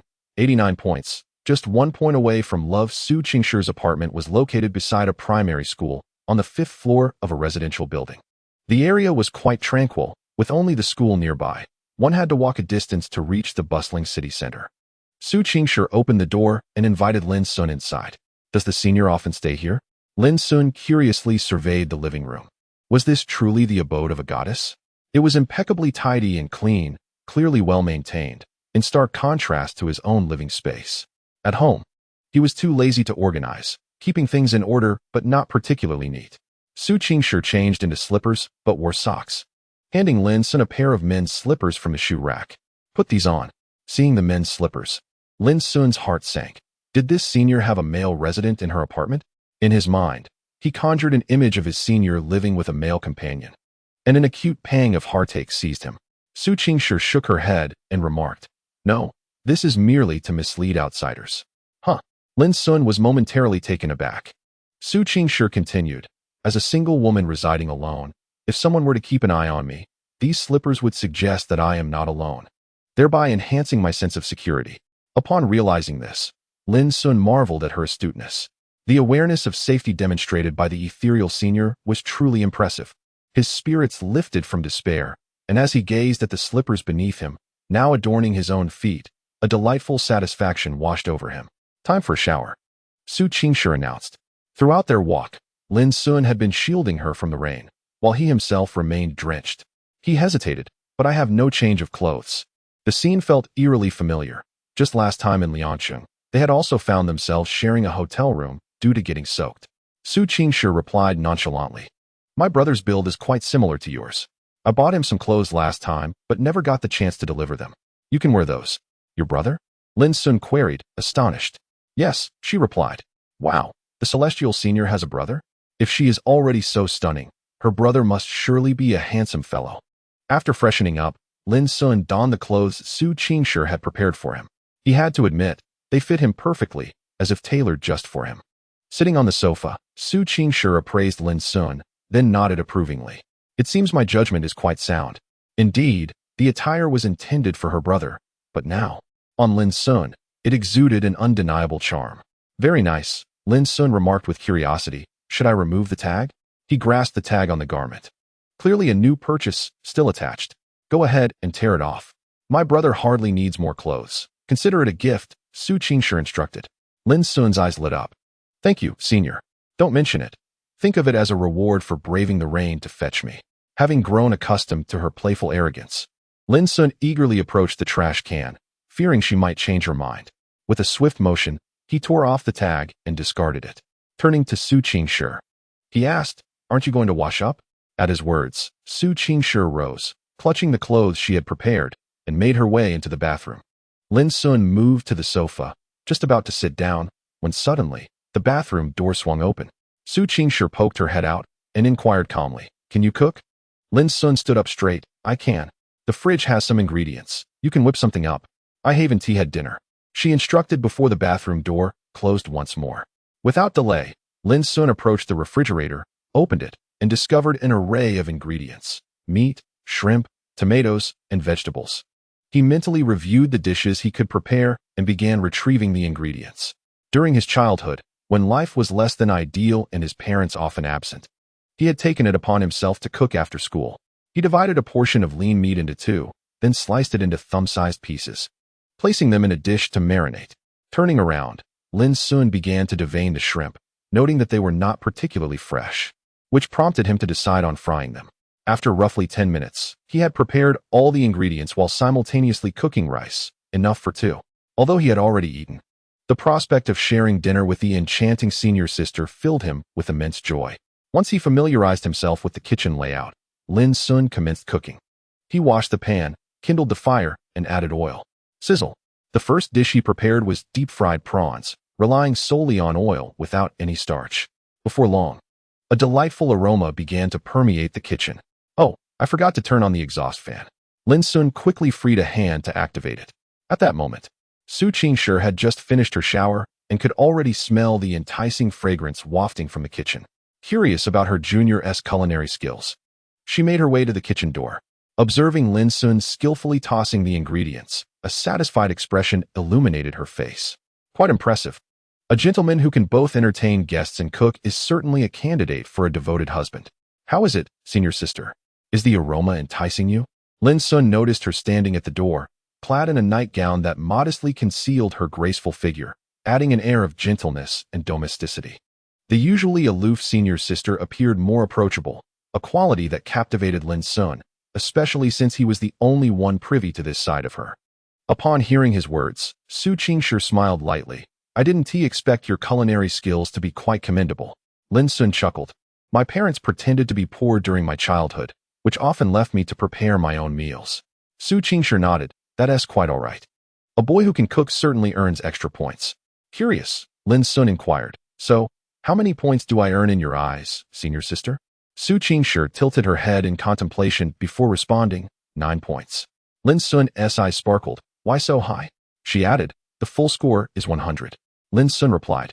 I shall retract a surprise then. Su Qingshi held back a thought unvoiced. In my eyes, your base score is 80.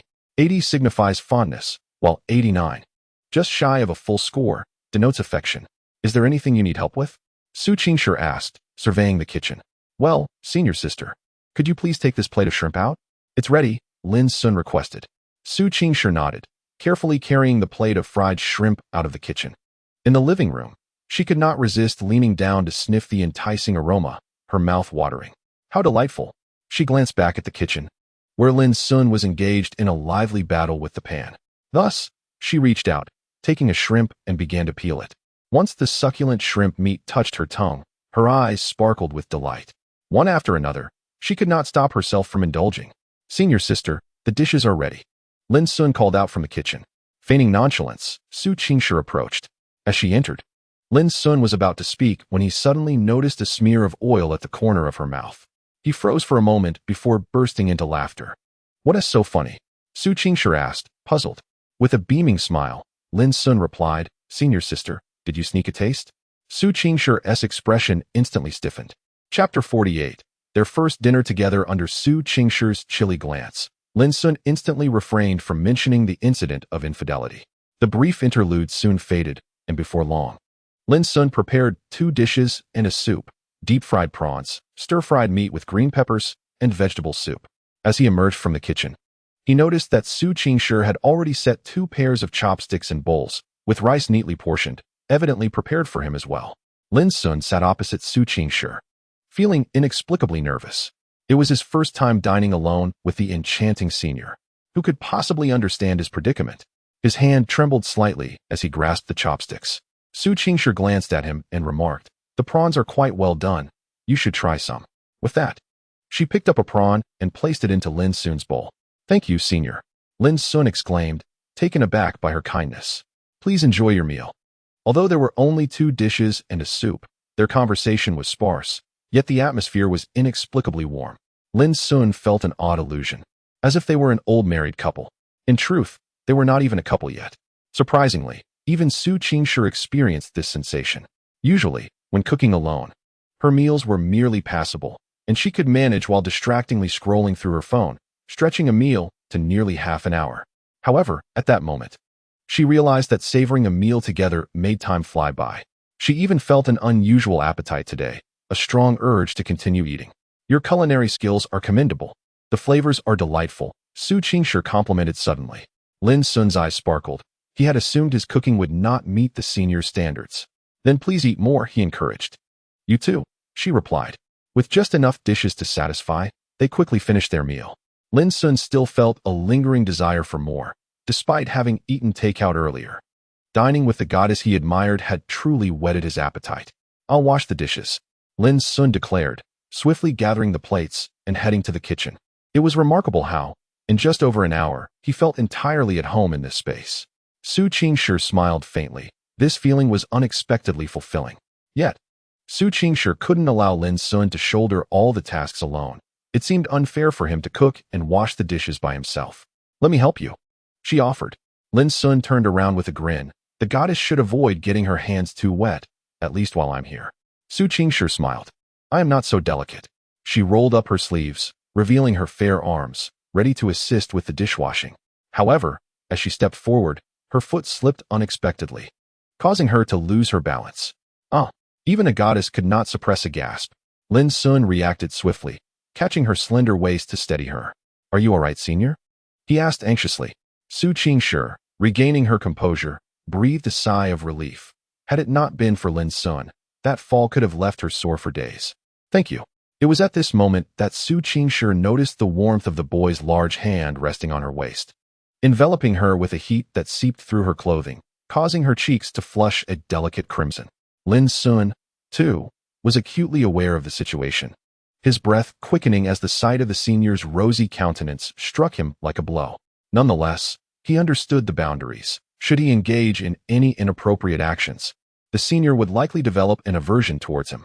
He gently said, "Senior, the floor is quite slippery. Please do not enter. Allow me to assist you outside." Su Qingshi calmly nodded, though only she comprehended the tempest within her heart, which raced uncontrollably. Lin Xun cautiously guided her out of the kitchen, releasing her once they were clear. "Senior, why don't you rest on the sofa for a while? I can handle the washing up," he suggested with a smile. Realizing the gesture's sincerity, Su Qingshi replied, "I appreciate it. It's no trouble at all." Lin Xun spent a few minutes washing the dishes and tidying the kitchen before stepping back into the living room. There, he found Su Qingshi absorbed in her phone, seemingly lost in thought. From his vantage point, he admired her profile, which was exquisitely beautiful, especially with her hair elegantly pinned up, revealing her fair neck. The combination of her profile, neck, and collarbone was breathtakingly enchanting. Her figure surpassed that of her peers, boasting a flawless silhouette that seemed almost otherworldly, as if she had stepped straight out of a manga. Lin Xun had never encountered such a breathtakingly beautiful girl. "Goddess Senior," he thought, captivated by her allure. "What are you staring at?" A gentle voice pulled him back to reality.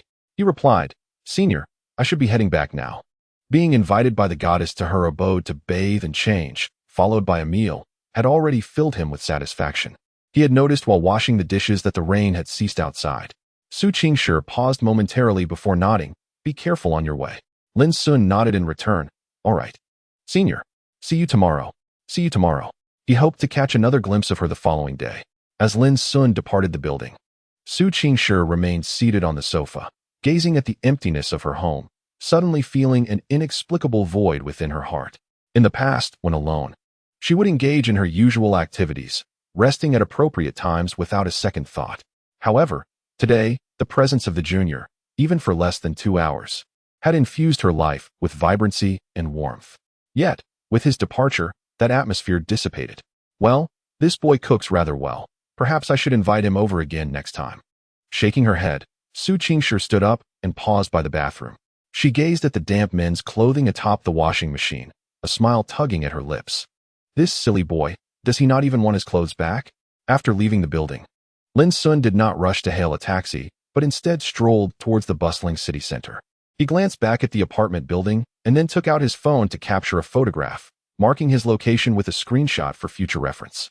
Satisfied with his actions, he departed, just as a young man brushed past him. Lin Xun could not help but glance back at the young man, captivated by his strikingly handsome features and tall stature, slightly exceeding his own. The young man's commanding presence resembled that of a film star, an undeniable heartthrob that drew attention effortlessly. More intriguingly, Lin Xun felt an inexplicable familiarity with his visage. As Lin Xun observed, the dashing youth strode into the apartment building, leaving Lin Xun astonished. Was he also a resident there? Without further contemplation, Lin Xun turned to leave. However, as he did so, a handsome face emerged, filled with curiosity, from within the building. This fellow was rather attractive, albeit a tad too dark. He likely wasn't the type that Xu would fancy. Chapter 49. Strangers once again. By the time Lin Xun returned to campus, it was already 9 in the evening. The moment he stepped onto the grounds, his restless heart began to settle. Suddenly, an exhilarated cheer erupted from him as he jumped in jubilation, vigorously pumping his fist into the air. Passers-by cast him looks of bemusement, akin to that reserved for someone mentally challenged. Feeling a bit embarrassed, Lin Xun hurried off toward his dormitory. On his way back, an unsettling feeling nagged at him, as though he had forgotten something important. But what could it be? Never mind, he thought. He would ponder it later. 10 minutes later. Lin Xun, can you explain why my fried chicken burger hasn't materialized? And I would appreciate an explanation for why my taro bubble tea is missing the bubble tea. Lin Xun found himself cornered by Lu Gang and Wu Da, both of whom wore expressions that conveyed their dissatisfaction. It wasn't intentional that I forgot to bring you guys something, oh no. He had indulged himself while completely neglecting the late-night snacks he had promised his roommates. It is well known that forgetting to bring warmth to the sons of the dormitory could lead to days of resentment. Lin Xun, I'm not trying to criticize you, but you certainly seem like a different person upon your return. That outfit doesn't appear to be the same one you left in. Lu Gang scrutinized Lin Xun from head to toe, as if he were observing a rare panda. Look at your radiant face. You haven't been out gallivanting with the goddess, have you? Wu De added with a teasing grin. Lin Xun chuckled sheepishly. What do you mean by gallivanting? Our relationship is still pure. Lu Gang glanced at him in surprise. So, you really did go to pick up the campus beauty? The entire dormitory was aware of Lin Xun's ambiguous connection with the campus belle. Although their relationship had not been officially defined, the latter had not denied her affection for him either. So, it was only natural that Lin Xun would display such infatuation for that renowned beauty, Suda. He bashfully nodded in affirmation. 3 hours to pick someone up? Wasn't the rain just too heavy? We were drenched. So we simply went to the senior South rented place to freshen up and have a meal. It was that simple. Simple? Lu Gang and Wu De exchanged incredulous looks, their expressions filled with disbelief. You call that simple? Is there even a single person at Nanda who would receive such treatment from the campus beauty? I doubt there's even one. What Lin Xun deemed simple, in their eyes, was a feat akin to climbing a mountain, truly extravagant. Before long, Go Shengli returned. Much to everyone's surprise, he too had changed into a different outfit upon his return. Had he encountered love as well? Lu Gang inquired tentatively, Brother Go? What is this? Go Shengli suddenly waved his hand dramatically, proclaiming, My sons. Today, your father officially declares his single status over. What? Are you serious? How did you find a girlfriend? The three wore perplexed expressions. With a smug smile, Go Shengli recounted, of course. It was on that stormy night when I went to fetch a girl. It turned out that Go Shengli had indeed brought an umbrella to meet a girl. Initially intending to pick up a classmate, but fortuitously stumbled upon a girl who had fallen by the roadside. Thus, he chose to lend a helping hand. In gratitude, the girl invited Go Shengli to her dormitory. It was there he learned that she was a senior preparing for an internship, residing in a staff dormitory with her own room, while juggling part-time work at the school. After changing clothes in the staff dormitory, Go Shengli unleashed his emotional intelligence rivaling that of Einstein, managing to stay over until now. So, your love blossomed like a whirlwind? Lu Gang remarked with an odd expression. Go Shengli retorted with wide eyes. What do you know? This is love. I adore you. Lin Xun suddenly interjected. Brother Go, did you exchange contact information? Go Shengli's face suddenly froze, realization dawning upon him. Contact information? Indeed. If they had such a good rapport, why not add each other as friends? Lin Xun asserted matter-of-factly. Moments later, a wail erupted from room 307. Haha, this is hilarious. You spent an entire night chatting without even asking for her contact info. Impressive. My dear Brother Go. I truly did not wish to laugh, but alas. Mourning your loss, you deserved better. Go Shengli wore a look of despair, realizing he hadn't asked for her WeChat. He had nonchalantly walked away. Why? Why did this happen? Did he truly not deserve love? Ultimately, Go Shengli came to terms with the reality, relieved that he remained innocent. The three were left speechless. The following morning, Class 201 gathered to collect their textbooks. With military training concluded, only classes remained. The four, burdened with thick tomes, strolled along the campus path. Hey, look, a beauty, Go Shengli exclaimed excitedly, pointing in a direction. Lu Gang and the others were speechless. This fellow had just experienced heartbreak, yet reverted to his old self the very next day. Could you not spend a bit of time on exercise?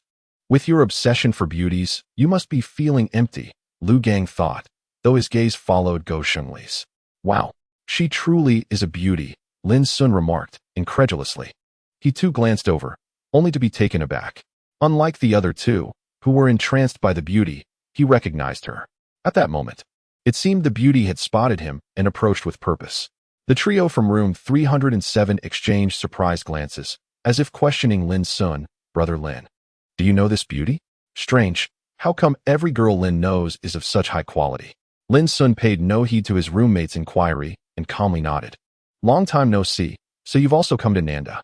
The beautiful girl before him was Su Qing, dressed in a long-sleeved yellow dress. Her hair styled in a bun. Standing at around 1.60 meters, her figure radiated youthful vitality.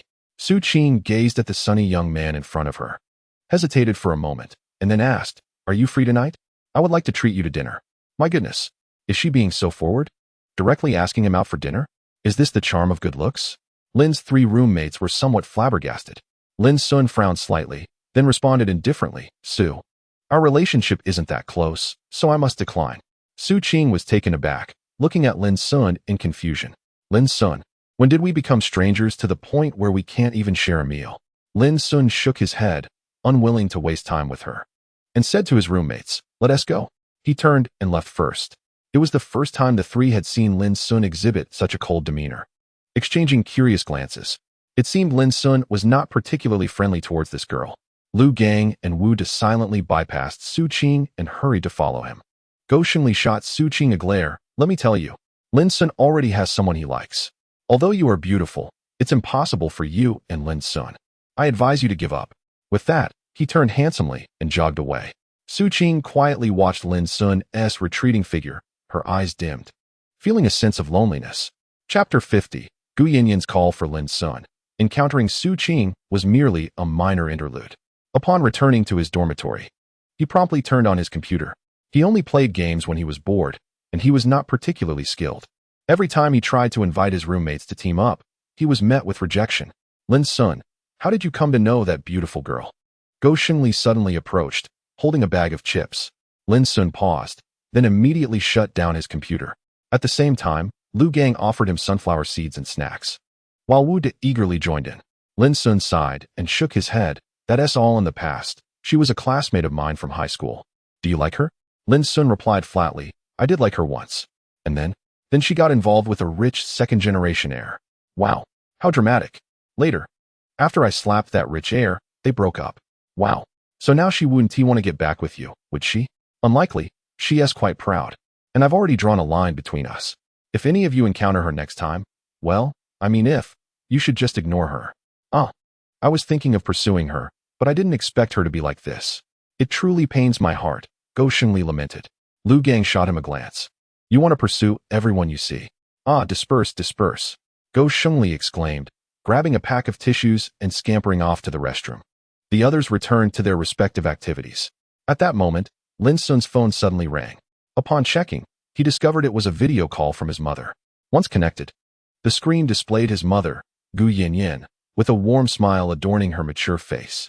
How is your university life, my son? She inquired. Lin Xun replied with a grin. It's quite good, Mom. He then noticed that the surroundings where his mother was situated seemed rather upscale, not resembling their home. Curiosity piqued, he asked, Mom, have you gone out? Gu Yinyan replied cheerfully, No, I'm at home. At home. Lin Xun paused, then realized with astonishment, you haven't moved back to Tianzixin number 1. Have you? Bingo. You guessed it right.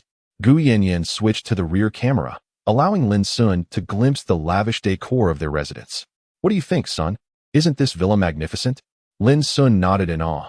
Indeed, it was splendid, reminiscent of a royal palace, adorned with exquisite paintings and antiques, even surpassing the size and opulence of their villa in Liangqing. Is this truly the headquarters of our family? He pondered. This is just the living room, Tianzixin no. 1 is vast, beyond your imagination. By the way, are you coming home for the National Day holiday? Gu Yinyan redirected the camera to ask. After a moment's contemplation, Lin Xun affirmed, Yes, I will return. The National Day is a short holiday, so I'll spend it at home. Hee. Wonderful. How about a family trip for the 3 of us? Gu Yinyan's excitement was palpable. Lin Xun beamed. Sure, I'll go along with what you say. It had been years since he had taken a leisurely trip with his family. Traveling together felt like a luxury. All right, it's settled then. By the way, how are things progressing with that girl? Lin Xun felt a twinge of embarrassment upon hearing this. Mom, why are you so inquisitive? Gu Yinyan responded seriously. What is wrong with that? This concerns my future daughter-in-law. How could I not be concerned? Besides, your emotional intelligence is not as high as your father's. It would be quite a pity if you scared her away. Lin Xun retorted, Am I really that hopeless? Shaking his head, he replied resignedly, Mom. My relationship with her has been quite good lately. I would say we are good friends now. Good friends are great. With a girl as beautiful as her. She must be the belle of the university, right? Gu Yinyan teased. Lin Xun nodded earnestly. Yes, she is very popular among the seniors at Nan University. Then you must seize the opportunity. Use the pocket money your father and I provided, and leverage our family's background. Don't let someone else beat you to it. Gu Yinyan advised. Lin Xun nodded, Understood, Mom. His parents had bestowed upon him a substantial allowance when he started school, yet he had barely touched even a fraction of it. The burdens of being from a wealthy family, with so much money that one hardly knows how to spend it. Lin Xun had planned during high school to find a part-time job to earn his living expenses and alleviate the family's financial burden. Little did he know that fate had played a jest on him. By the way, if you get into any trouble at school, don't worry. Just speak to the principal. Your father has some connections with him, Gu Yanyan suddenly mentioned. Lin Xun was taken aback. When did Dad get to know the principal of Nan University? Gu Yanyan chuckled, saying, your father is merely considering your needs at school. So he donated several buildings to the institution in your name. Lin Xun replied, goodness. Dad has always been meticulous about such donations. To be honest, it was impossible for Lin Xun not to feel moved. His parents had silently sacrificed so much for him, and he felt a deep obligation to repay them. After chatting with his mother for a while, he ended the call. After a moment of contemplation, he opened WeChat and clicked on the chat with the enchanting senior. Lin Xun, animated emoji, what is the fairy up to? Initially, he thought she wouldn't respond, but to his surprise, the enchanting senior replied, animated emoji, laid-back girl. Lin Xun's face lit up with delight. Senior, where are you? The enchanting senior replied, shopping, with Jiang Yinxiao. She then sent a picture. Lin Xun opened it to find the shadows of two girls. One was dressed in a skirt, while the other wore shorts. It was evident even from their silhouettes that they were both exceptionally beautiful. Lin Xun, do you need a helping hand? After a brief silence of half a minute, the enchanting senior responded. Jiang Yinxiao, absolutely. How are we going to play? Lin Xun's face broke into a wide smile as he hurriedly changed his shoes. Lin, where are you off to in such a rush? Lu Gang, who was lifting weights, asked curiously upon seeing Lin Xun's hurried demeanor. Lin Xun grinned. The senior invited me to go shopping. Lu Gang's mouth fell open in disbelief. Are you serious? Lin Xun nodded proudly, of course. Although he was merely going to help carry things, it was still an invitation from a senior, which he deemed quite reasonable to refer to as a date. Dad, I'm off. Get out. Shortly after Lin Xun left, Go Shengli hobbled out with a tissue in hand. Have you come down with polio? Lu Gang chuckled at him. Go Shengli's face appeared somewhat pale. I've been squatting too long. By the way, where's Lin? Oh, he just left? Said he was going shopping with the campus beauty. Shopping, huh? With whom? The beauty of Tsu University. Chapter 51. Shopping. A large shopping mall is situated about 2 kilometers from the northern gate of Nanda. Lin Xun took a ride and arrived in just a few minutes. Following the location provided by the senior, he found them at a Mi Shui Bingcheng. Hey, Junior! Jiang Yinxiao exclaimed upon seeing Lin Xun, her eyes sparkling. You're looking more handsome. Feeling a bit shy, Lin Xun greeted her. Hello, Senior Jiang. He turned to Su Qingshi, his eyes brightening. Senior. Su Qingshi nodded gently and handed Lin Xun a cup of pre-ordered milk tea. Thank you. Lin Xun accepted the milk tea, feeling the coolness against his hand, undoubtedly alleviating some of the summer heat. The senior was so considerate. What should he do if he liked her even more? Senior, haven't you bought anything? Lin Xun asked curiously, noticing that the 2 girls were empty-handed. Jiang Yinxiao replied leisurely, shopping doesn't always mean buying things. We just came out to relax. Lin Xun glanced at Su Qingshi, who slightly tilted her head to gaze out at the scenery. Lin Xun smiled knowingly.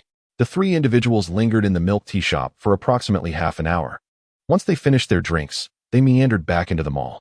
Primarily, it was Jiang Yinxiao and Su Qingshi who were exploring, while Lin Xun trailed behind them. The allure of the 2 women was undeniably captivating, rendering them the focal point of the entire mall. Many gazes gravitated towards Su Qingshi, whose ethereal beauty was simply enchanting. What a stunning girl. Is that one in the dress of fairy? Surely, no image could do her justice. Such beauty. The other one is quite lovely too. She's attractive and has a striking figure, exactly my type. These 2 beauties could easily leave my roommate utterly smitten. How should I approach them to convey my charm? Just kidding. Even the strategist would be left speechless. Most of the onlookers were fixated on Su Qingshi and her companion, while Lin Xun remained relatively unnoticed, trailing a couple of meters behind the 2. At first glance, he appeared to be a stranger to them. Even if someone did take notice, they might assume he was merely a younger brother of one of the girls. Lin Xun himself was quite striking among his peers, exuding a sunny, handsome demeanor, albeit with a hint of naivete. Hey there, can we add you on WeChat? Just as Lin Xun was about to catch up with Su Qingshi, he was unexpectedly intercepted by 2 girls. Their attire was rather revealing, with exposed midriffs and short skirts that showcased their long legs, exuding a refreshing allure. Their heavily made-up faces seemed decent enough. However, Lin Xun appeared disinterested and raised his hand to signal his refusal. Sorry, don't be like that. You're really handsome. Let us get to know each other. You must be a junior at Qingji, right? We're from Qingji too. One girl stepped closer, squinting and smiling at him. Instinctively, Lin Xun took a step back, feeling a bit flustered. You've misunderstood. I'm from Nanda. Oh, so you're from Nanda? Hee. That's impressive. Handsome and a scholar. How about we exchange contact information? The girl, audacious and evidently experienced, pressed on, leaving Lin Xun feeling cornered. Just as he began to feel anxious, he was suddenly shielded as Jiang Yunxiao appeared, positioning herself protectively in front of him and glaring at the two girls. You two, daring to flirt in broad daylight. Lin Xun. The two girls. As Su Qingshi approached, a few dark lines appeared on her face. Who do you think you are? One of the girls stammered, caught off guard by Jiang Yunxiao's formidable presence. Jiang Yunxiao smirked. What is it to you? This brother is off limits. On what grounds?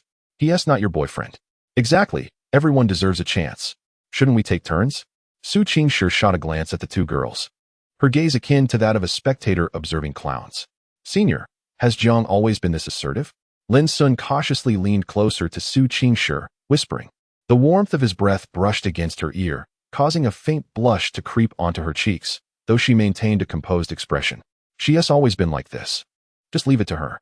Lin Xun nodded obediently, standing beside his senior with a sense of security enveloping him. Jiang Yunxiao chuckled in disbelief. What do you mean by first come, first serve, little girls? You are still quite young. Don't presume that dressing like a dominatrix grants you the audacity to flirt. Best be on your way and spare yourselves the embarrassment. What do you mean by that?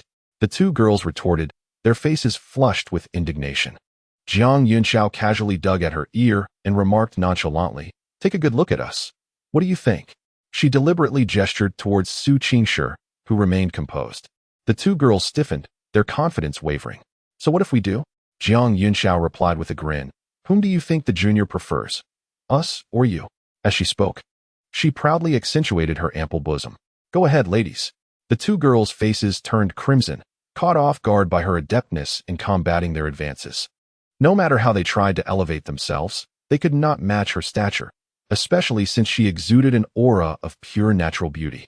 Defeated, the two girls retreated in dismay. To challenge me, they clearly underestimated my prowess. Jiang Yunxiao triumphantly tossed her wavy locks. Lin Xun stood, utterly astonished. Was Jiang Yunxiao truly this bold? His perception of her had been entirely transformed. Such is the way of life. One must grow accustomed to it. Su Qingshi commented coolly beside him. Lin Xun chuckled lightly. Junior, what happened to you? How could you vanish at the mere turn of a head? If you find yourself surrounded by ill-intentioned folk, wouldn't it be prudent to call for help so we can rescue you in time? Jiang Yunxiao admonished him with a mock-serious tone. Lin Xun scratched his head. Thank you, Jiang Senpai. You were incredibly impressive just now. He gave her a thumbs up. Jiang Yunxiao felt a blush creeping onto her cheeks. All right, enough of this. There's no need to dwell on it. Reflecting on her conduct, she realized she had perhaps been a bit too ostentatious in front of the junior. Suddenly, she caught sight of her best friend's stifling laughter. With a fierce glare, she felt a pang of irritation. Oh, you find this amusing? Who do you think I'm doing this for? It's all to help you save your little admirer. Receiving the cue, Su Qingshi smoothed her lips into a neutral expression. Fine, I shall refrain from laughing this time, considering your commendable performance. She then turned to Lin Xun. Tilting her head slightly, you do indeed have a handsome face. Jiang Yunxiao interjected. Lin Xun chuckled. Thank you for the compliment, senpai. Su Qingshi responded calmly. Let us continue our shopping. The trio resumed their stroll, but this time, at Su Qingshi's behest, Lin Xun walked alongside them. This made his heart swell with joy. It seemed the senpai did not mind drawing closer to him in public. Chapter 52. The claw machine on the second floor of the shopping mall. A plethora of entertainment venues awaited, from slides for children to an array of toys. Lin Xun gazed with wide-eyed curiosity at the scene before him, a row of claw machines. Jiang Yunxiao and Su Qingshi each held 5 coins, the former's expression resolute. As though preparing for battle. I refuse to believe that a mere toy can thwart the prowess of Jiang, the talented, Jiang Yunxiao declared. Inserting a coin and pressing the button, her hand deftly maneuvering the joystick in a fluid motion, fully immersed in the challenge. Su Qingshi scrutinized the dolls within the claw machine, her beautifully arched brows slightly furrowed as she calculated the optimal angle with the knowledge she had acquired. Before long, Jiang Yunxiao took her turn, gripping the joystick and maneuvering the claw above a pink rabbit, making minor adjustments to her position. Perfect shot. She succeeded on her first attempt, without a doubt. A smile of delight blossomed on Jiang Yunxiao's face, and without hesitation, she pressed the button. The claw descended vertically and swiftly grasped the pink rabbit. Both Jiang Yunxiao and Su Qingshi felt a surge of tension. Not just them, even Lin Xun, a bystander, clenched his fists in anticipation. The claw lifted the rabbit into the air, but alas, it barely rose 10 centimeters before slipping free. What on earth? Jiang Yunxiao's eyes widened, her expression rife with disbelief. Could it be that the claw was too slippery? Su Qingshi noted, having observed the entire sequence, that the angle had been perfect. Yet it had slipped away in an instant. I refuse to accept this. Jiang Yunxiao, feeling indignant, inserted a second coin. Second attempt. No success. Third attempt. Still no success. Fourth attempt. So close. Fifth attempt. It fell right next to the exit. Jiang Yunxiao deflated like a punctured balloon. I'm done. It's too difficult. Su Qingshi silently took her place.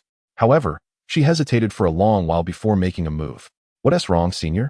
Lin Xun inquired softly, leaning closer. Su Qingshi replied calmly. It's my first time playing this, and I'm contemplating which angle to use. Lin Xun couldn't help but chuckle. It was his first time witnessing the fairy-like senior take an interest in such a contraption. To him, fairies and claw machines seemed utterly incompatible. Yet now he realized he had underestimated the situation. Just because one enjoys claw machines doesn't mean they aren't a fairy. And fairies can indeed enjoy claw machines. Well, full marks for understanding. After about half a minute, Su Qingshi inserted her first coin. Mimicking Jiang Yunxiao's previous actions, she first tested the joystick before proceeding. The fairy-like senior's movements were steady, almost flawless. Soon, she maneuvered the claw above a yellow bear. Lin Xun glanced at the bear, deep in thought. Su Qingshi narrowed her beautiful eyes and then pressed the button. Undoubtedly, after her careful calculations, she successfully grasped the yellow bear. However, just as she was moving the bear toward the exit, it, like Jiang Yunxiao's attempt, fell beside the exit. Su Qingshi fell into silence. Seeing this, Lin Xun hurriedly offered reassurance. It's all right, senior. Doing this well on your first try is impressive, even surpassing Jiang's fifth attempt. Jiang Yunxiao chimed in. Are you being polite? Su Qingshi inserted another coin. Her target remained the yellow bear, but regrettably, after 3 attempts, she failed to grasp it. Lin Xun sensed an inexplicable drop in the atmosphere around them. Sure, let us not play anymore. This contraption is a scam. Jiang Yunxiao also noticed the shift, linking arms with her friend as she suggested. Let us go look at clothes. Su Qingshi cast a faint glance at Jiang Yunxiao before her gaze returned to the claw machine, a hint of doubt glimmering in her eyes. Is she truly that inept? It is her first encounter with failure, stumbling over a mere claw machine. Reflecting on this, her already simmering frustration intensified, causing her demeanor to cool noticeably. With 1 coin remaining, she resolved to play no more. Jiang Yunxiao, upon hearing this, obediently stepped back. Her aloof friend could make even her tremble with unease. She could empathize, for she too had felt vexed moments ago. Lin Xun observed as Su Qingshi inserted her coin, exuding a sense of determination akin to a last-ditch effort. His eyelids fluttered slightly. It was evident that she had lost her composure. A second attempt would surely be futile. Consequently, he sidled up beside Su Qingshi and seized the joystick before she could react. Senior, allow me to take the final turn, if you please. Su Qingshi cast a surprised glance at the young man beside her. Are you capable? Lin Xun replied with utmost seriousness. Senior, one cannot say that a man is incapable. Su Qingshi was momentarily taken aback. With a soft laugh, Jiang Yunxiao could no longer contain herself. Su Qingshi shot her a glance, prompting Jiang Yunxiao to quickly cover her mouth in a gesture of self-preservation. After a brief contemplation, Su Qingshi nodded. Very well, you may proceed. Lin Xun took a deep breath, his gaze now fixated on the claw machine, his demeanor shifting to one of earnest determination. Su Qingshi, noticing this transformation, was unexpectedly struck by the newfound aura he exuded, resembling that of a young man asserting his strength. Unbeknownst to her, she was now seated quite close to Lin Xun. their elbows nearly touching. As she regarded him, her eyes lost their previous chill, instead reflecting a gentle warmth akin to that of a young girl gazing at her boyfriend. Jiang Yunxiao, captivated by this scene, discreetly retrieved her phone to capture the moment. As she beheld the image of the pair on her screen, her eyes sparkled with delight. How utterly sweet. Indeed, her photographic skills were commendable. Should this photo be published, it might just incite a frenzy of envy towards the junior Lin Xun. The mere thought sent a thrill down her spine. Lin Xun remained intently focused on the claw machine, his fingers deftly maneuvering closer to the yellow bear. The bear's position had become quite precarious, and after Su Qingshi's earlier attempts, securing a grip seemed increasingly challenging. Nevertheless, Lin Xun refused to yield. For this was the prize his enchanting senior yearned for, and he was determined to procure it for her. Targeting the bear's head, he clicked to confirm his selection. The claw descended, expertly seizing the bear's head. In a swift motion, Lin Xun pressed the buttons repeatedly, lifting the bear triumphantly. Su Qingshi and Jiang Yunxiao's eyes widened in astonishment. Under the gaze of the trio, the bear finally tumbled into the eagerly awaited opening. Success! By the heavens! Jiang Yunxiao exclaimed, it worked. Su Qingshi raised an eyebrow, a smile tugging at the corner of her lips. Impressive. Lin Xun chuckled sheepishly. Retrieving the bear and presenting it to her. Senior, this is for you. Taking the bear, Su Qingshi replied softly, thank you. Although the coins were purchased by her, the dolls were won by him. Thus, one could consider this a gift from him to her. The gift is delightful, and I truly appreciate it. Chapter 53. The goddess in a short skirt. Due to Lin Xun's success in capturing a doll on his first attempt, Jiang Yunxiao, in a fit of enthusiasm, invested heavily to procure 5 more coins, all of which she entrusted to Lin Xun for further play. Junior, you must secure a figurine for your senior. All right, Senior Jiang. Watch me. Under Lin Xun's adept manipulation, 2 dolls were successfully grabbed with the 5 coins, marking a commendable achievement. With a total of 3 dolls, each person was satisfied with their share. Their next destination was a clothing store, where Lin Xun, cradling the dolls, trailed eagerly behind the 2 women, listening intently to their conversation. Jiang Yunxiao expressed her fondness for several outfits, but hesitated to purchase them all, exhibiting signs of indecision. Each time she tried on a garment, her joy was evident as she admired herself in the mirror. Throughout this process, Lin Xun was undoubtedly treated to a visual feast. For most of the clothes chosen by Jiang Yunxiao were revealing, accentuating her enviable figure, tall and slender. When she emerged in a new outfit, Lin Xun found himself unable to meet her gaze directly. Senior, don't you desire any of these garments? Lin Xun inquired of Su Qingshi, who had shown little interest in the clothing. Su Qingshi replied coolly, they are too revealing. Lin Xun realized that his senior was rather conservative. His impression of her was that she typically wore long skirts or trousers, unlike the more audacious Jiang Yunxiao. As Jiang Yunxiao stepped into the changing room, Su Qingshi suddenly turned to Lin Xun and asked, do you enjoy seeing girls in revealing clothing? Lin Xun was taken aback, hastily shaking his head in denial. No. Senior, how could you think that? Su Qingshi replied calmly, you certainly watched Jiang when she emerged from the changing room. A cold sweat broke out on Lin Xun's brow as he forced a smile, which appeared more like a grimace. That was only because Senior Jiang asked for my opinion. What was this about the goddess Senior? Why did her tone seem somewhat accusatory? Could it be that she was feeling envious? Curiosity piqued, Lin Xun ventured, Senior, do you not like it when I look at other girls? Su Qingshi's expression stiffened momentarily before she awkwardly turned her head away. Who you look at is of no concern to me. Lin Xun's eyes brightened. Senior, may I interpret this as you being tsundere? Su Qingshi cast a cool glance in his direction. With a beaming smile, Lin Xun remarked, Senior, you are so adorable. Adorable? Su Qingshi's lips curled slightly, bemused by the audacity of this junior who dared to describe her as such. Was she adorable? She was known for her aloof demeanor, entirely unassociated with anything cute. At that moment, Jiang Yunxiao emerged from the changing room, clad in a short skirt that barely covered 2/3 of her thighs, revealing a pair of long, fair legs. The top was snug, accentuating her curves and exuding a captivating allure.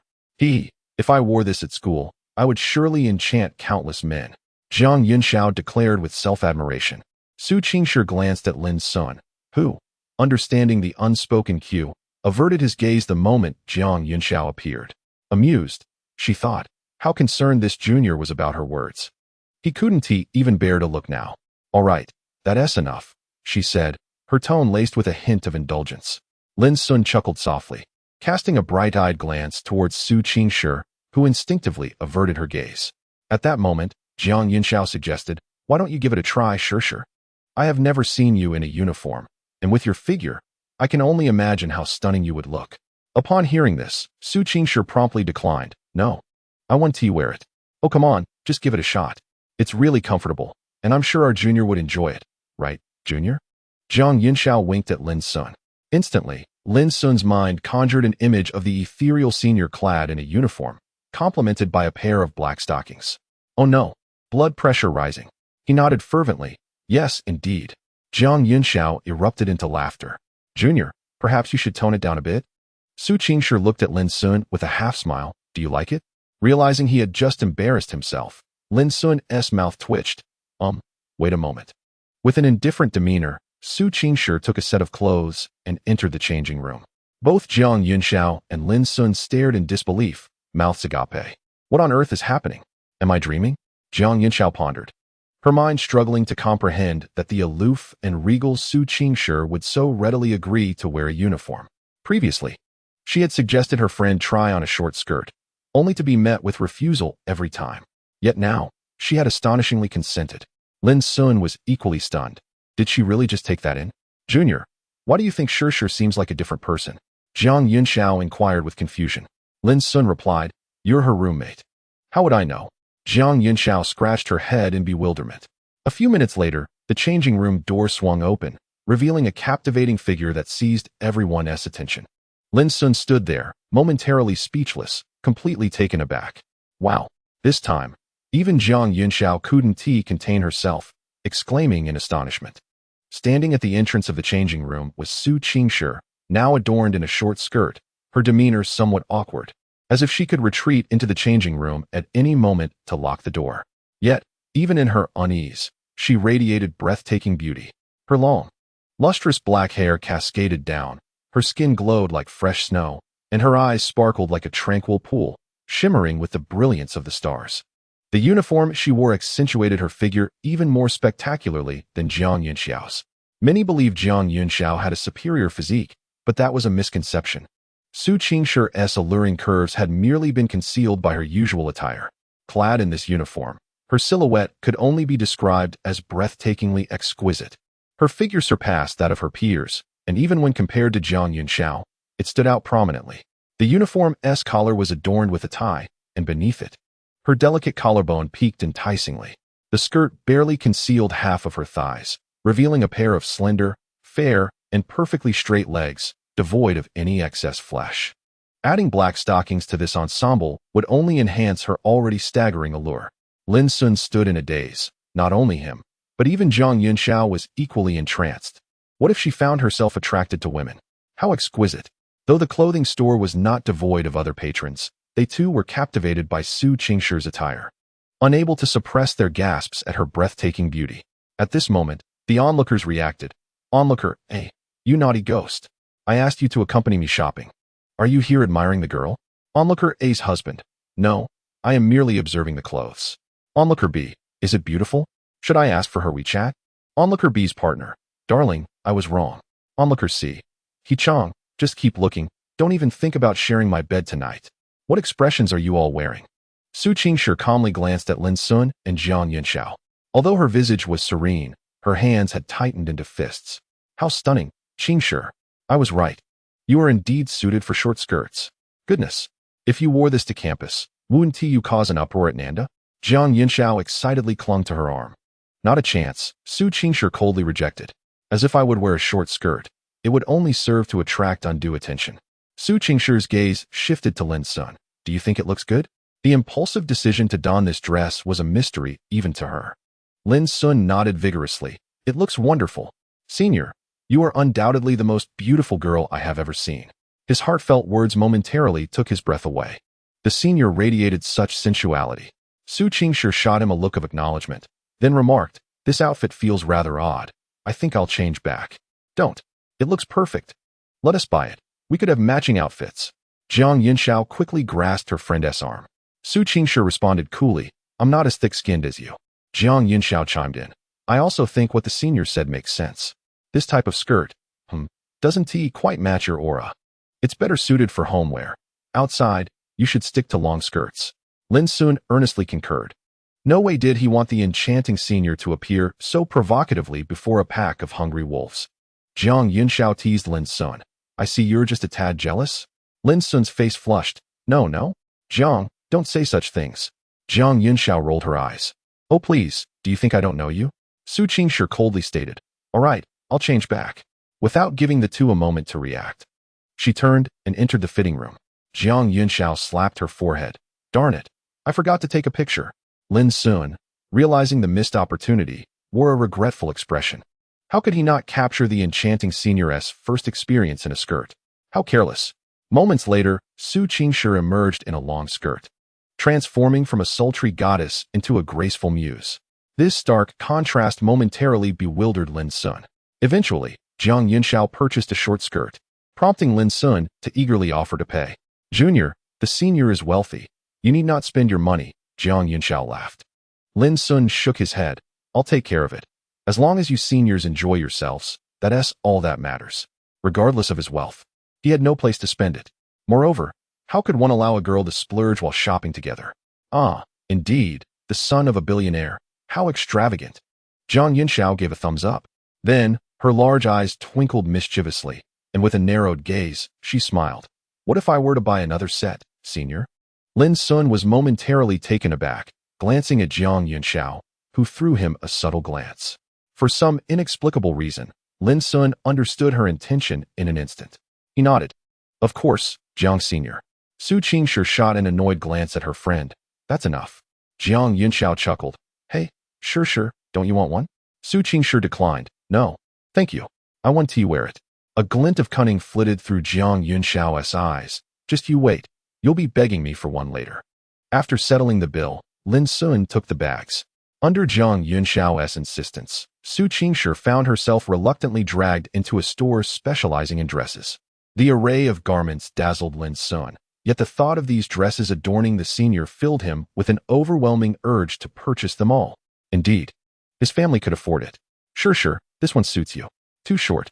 What about this? I don't like the color. Look at this one, it exudes elegance. Isn't it rather old-fashioned? Do you think I'm a matron? Senior, what about this one? At that moment, Lin Xun selected a dress from the rack. It was a light white hue, exuding a sense of simplicity, with a conservative design that fell to the calf. Su Qingshi raised an eyebrow, took it, and scrutinized it closely. Jiang Yunxiao remarked, well, you barely glanced at any of the ones I showed you, yet you immediately took this one when the junior suggested it. Is there such a blatant favoritism? Holding it up in front of her, Su Qingshi assessed, not a bad choice. Lin Xun's eyes sparkled. Shall we buy it then? Su Qingshi hesitated. Although the dress was lovely, she wasn't particularly enamored by its style. Shopkeeper, please wrap this dress, Lin Xun called out, anxious that the enchanting senior might change her mind. The shopkeeper, equally eager to avoid any second thoughts, swiftly folded the dress and placed it in a bag. Handing it to Lin Xun. Would you like anything else? Lin Xun quickly accepted it. Thank you. We'll continue browsing. As the shopkeeper moved away, Su Qingshi turned to him. Why are you in such a hurry? Lin Xun grinned. Otherwise, senior, you would surely decline. That would be a waste of money. My family has no shortage of it, senior. Taken aback, Su Qingshi shook her head, the foolish son of a landlord. Jiang Yunxiao, watching the pair with a smile, suddenly exclaimed, I've just realized you two have quite the couple vibe. Huh. Both Lin Xun and Su Qingshi looked at Jiang Yunxiao in confusion, then exchanged glances and turned their heads away. You two are too entertaining. Why not just get together? Jiang Yunxiao burst into laughter. Su Qingshi's face flushed slightly, and she cast a cool glance at Jiang Yunxiao. If you joke again, I'll take a cab home. Jiang Yunxiao replied. My apologies, sister. Taking a cab? She spent several dollars. Wouldn't it be more delightful to share a ride? Lin Xun felt a bit embarrassed, scratching his head. Let's go back, Su Qingshi said calmly. After wandering for several hours, it was indeed time to return. Lin Xun hurriedly scampered off to settle the bill. Soon, they arrived at the roadside where Su Qingshi's car was parked. Senior, I'll just get in the car. All right. Su Qingshi assumed the role of the driver, with Lin Xun in the passenger seat, while Jiang Yunxiao sat in the back with a pile of luggage. May I inquire why I am not in the front seat? She asked with a blank expression. Su Qingshi glanced at her through the rearview mirror and replied coolly, Here SA look. Interpret it as you will. Jiang Yinxiao, fine. Prioritizing romance over friendship. Lin Xun remained silent, offering a shy smile before lowering his head as a message from his roommate popped up. In the group chat, You dad is Lu Gang. Lin, bring back some food. Go Shun is not go. I want some too. A couple of dumplings. Plus white cut chicken and scrambled eggs with tomatoes. Wuda, I'm fine with anything. Go Shun is not go. Thank you, foster father. You dad is Lu Gang. One Wuda. One whom are you so engrossed in chatting with? Suddenly, the voice of the fairy senior broke in. Lin Xun replied, Oh, it's just my roommates. Su Qingshi nodded, casting a peculiar glance at the younger student. She had noticed that Lin Xun wore an expression of quiet satisfaction mixed with helplessness. As a responsible father, it is my duty to bring food for my dormitory sons, Lin Xun declared. Chapter 55, the first lesson of the semester children, Daddy is back. When Lin Xun returned to the dormitory, it was just in time for dinner. At the sound of his call, several roommates came rushing over. How? Foster father. I missed you so much. Come, give me a kiss. Go Shengli lunged forward, his thick lips aimed directly at Lin Xun's face. Smack. Lin Xun, maintaining an expressionless face, swiftly swatted him away. You ungrateful child. How dare you disrespect me? While distributing the food to his roommates, Lu Gang suddenly exclaimed in surprise, Lin, did you buy that toy? It turned out that in addition to the food, Lin Xun was also holding a plush toy. Of course I want it. Lin Xun replied proudly. What would a grown man like you want with such a thing? Lu Gang asked, perplexed. He generally did not indulge in such childish amusements. He preferred playing with guns. Oh, I won it while playing with the seniors. Alas, my luck was not great. I got 3 out of 5 attempts. Lin Xun said with a cheerful smile. Lu Gang was speechless. I didn't sense any regret in your expression. Instead, you seem quite pleased. Impressive, Lin.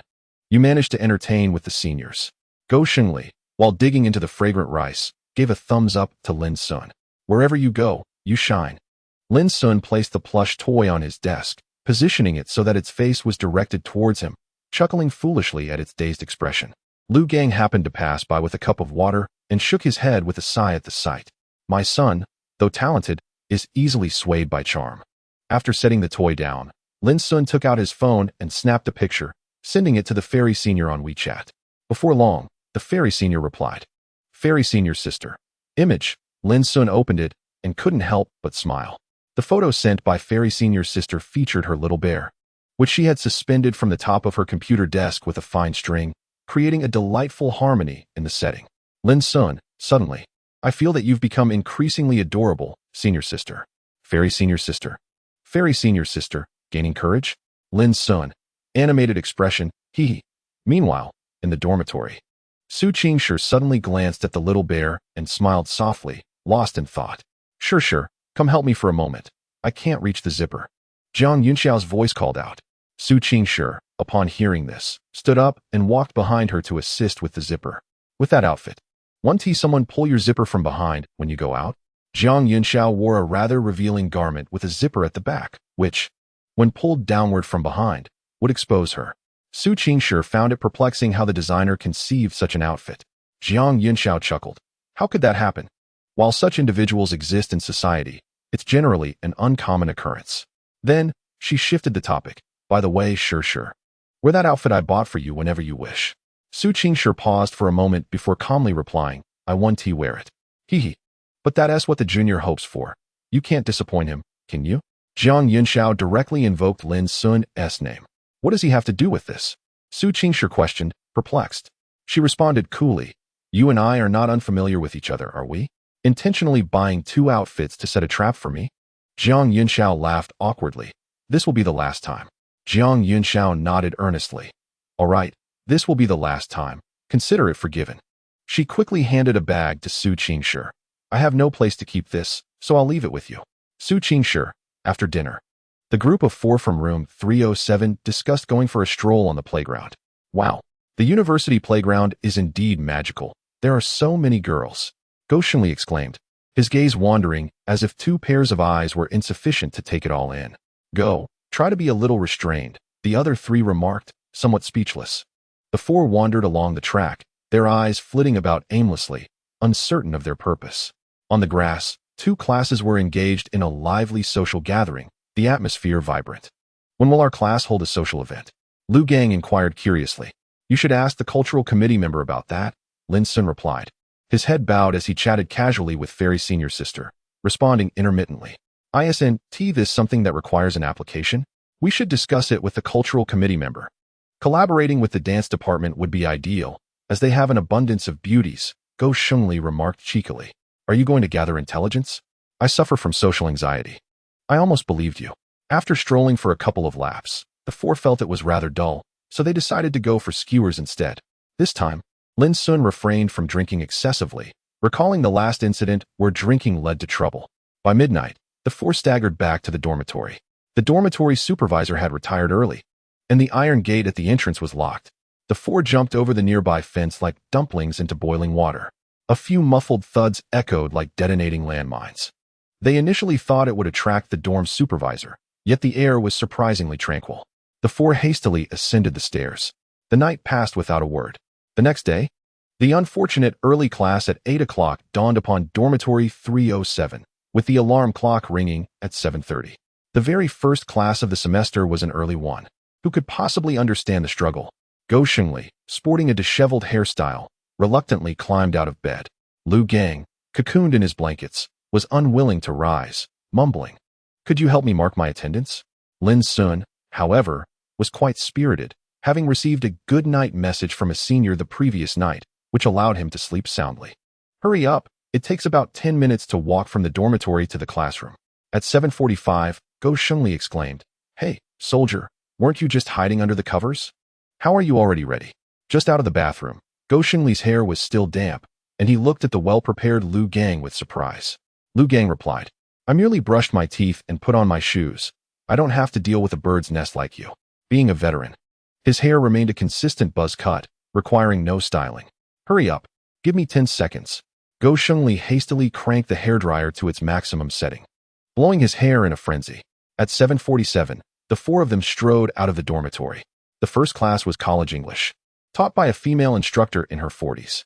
Since all students present had passed the college entrance examination, there were hardly any underperformers. Even the usually jovial Go Shengli managed to articulate a few fluent sentences when called upon by the teacher. The college English class spanned the first two periods, concluding at 9:30. Should we eat now or head back? Lin Xun inquired. Just as Go Shengli was about to respond, his eyes suddenly lit up, and he said urgently, You all decide. I have something to attend to. Without waiting for their reactions, he dashed out. The three were surprised to see him running towards a girl, engaging in a cheerful conversation. Could it be that this is the romance that Go Shengli has caught in the winds? Lu Gang speculated with curiosity.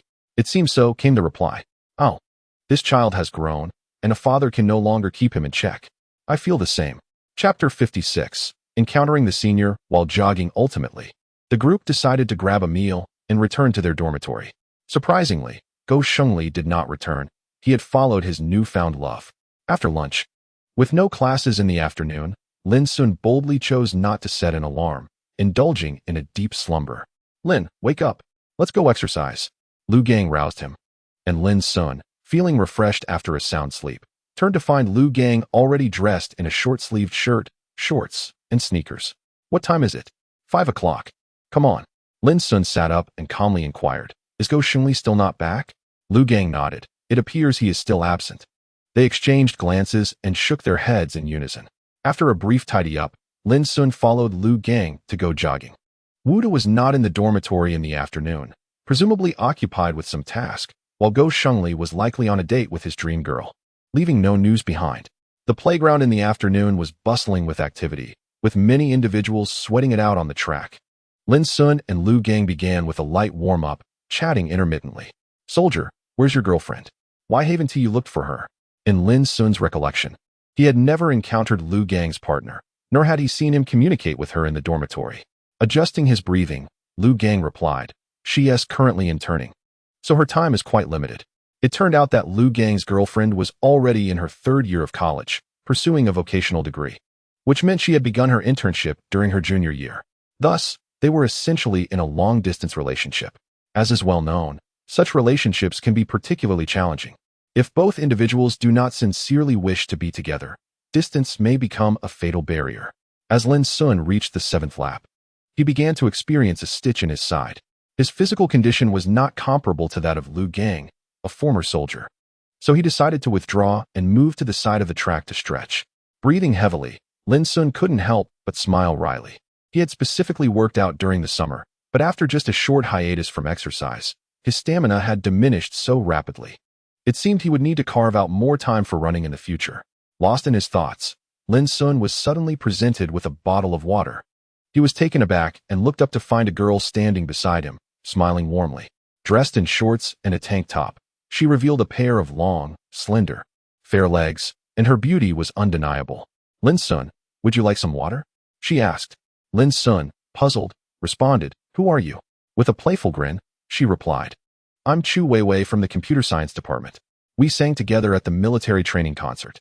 Lin Xun recalled that night, when he had indeed sung alongside a girl who had specifically called for him to join. However, he was somewhat surprised, as they did not seem familiar with each other. "Oh, hello," he said. Chu Weiwei squinted her eyes and smiled. "Well, you should take the water. My arm is getting tired from holding it up." Lin Xun declined. "No, thanks. I'm not thirsty. You should drink it yourself." Chu Weiwei paused, taken aback.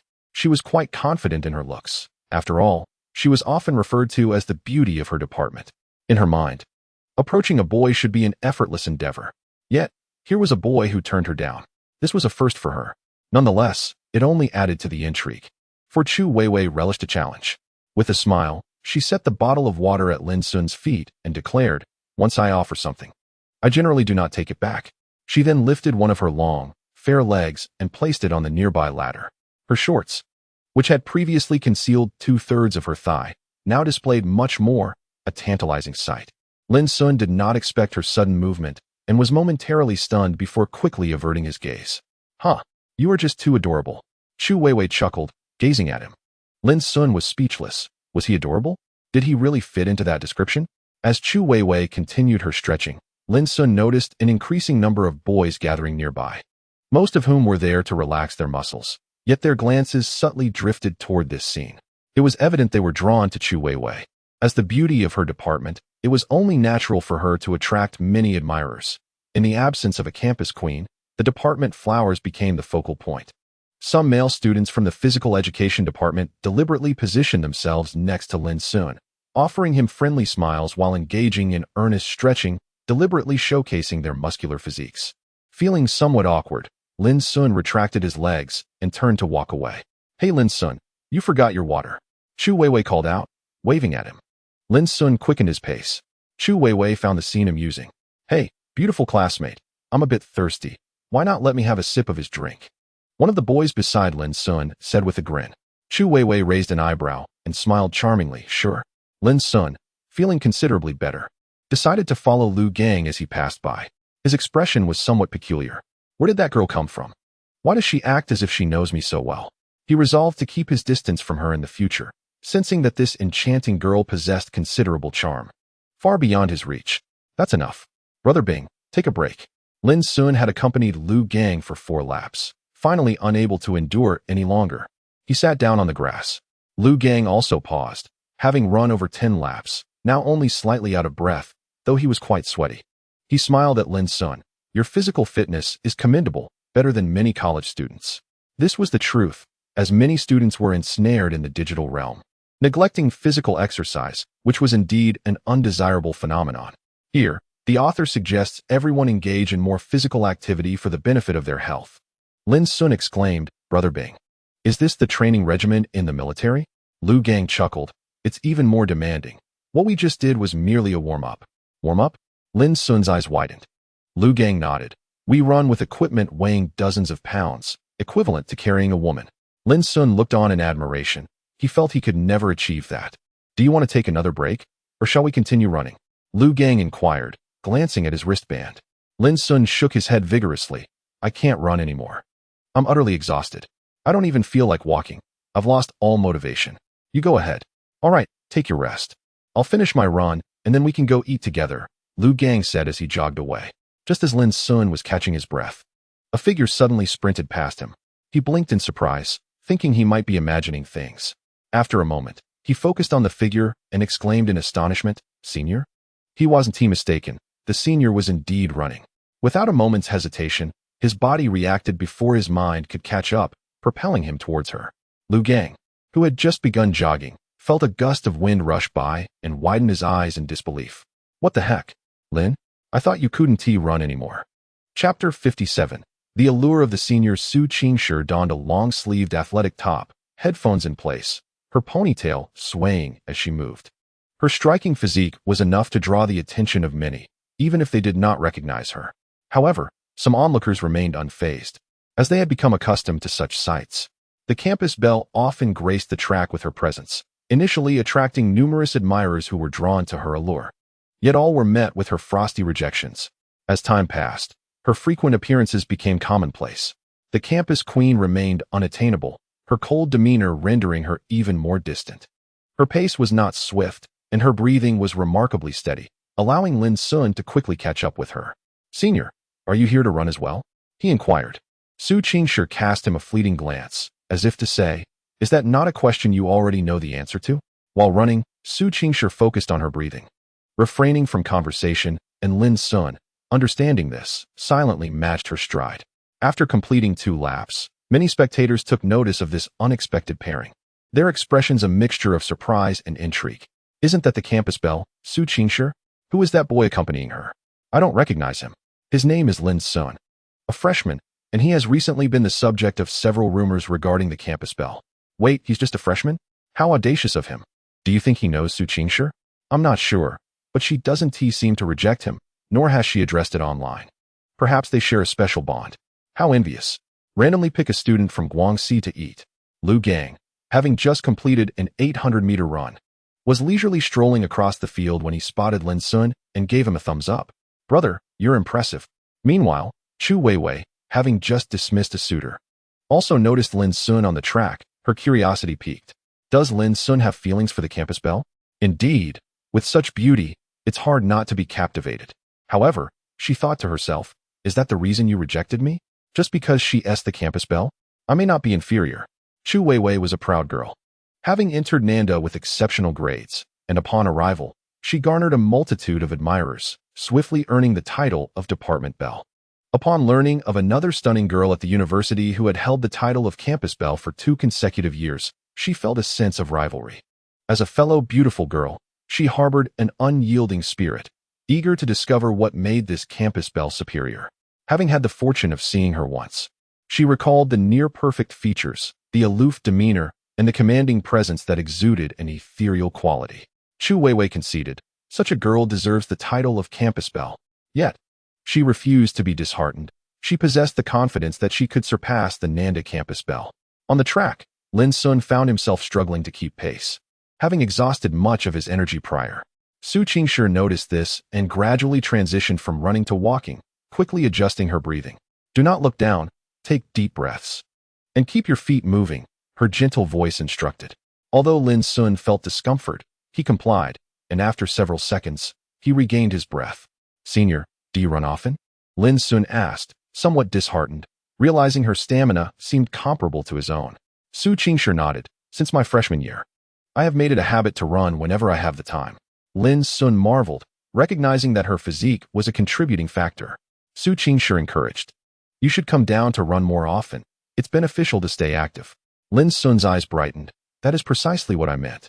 "Your clothes are still in my rented apartment," Su Qingshi suddenly said in a soft tone. The outfit you wore when you got soaked? You didn't take it with you, and I've washed it clean," Lin Xun replied, somewhat surprised. He chuckled. "Is that so?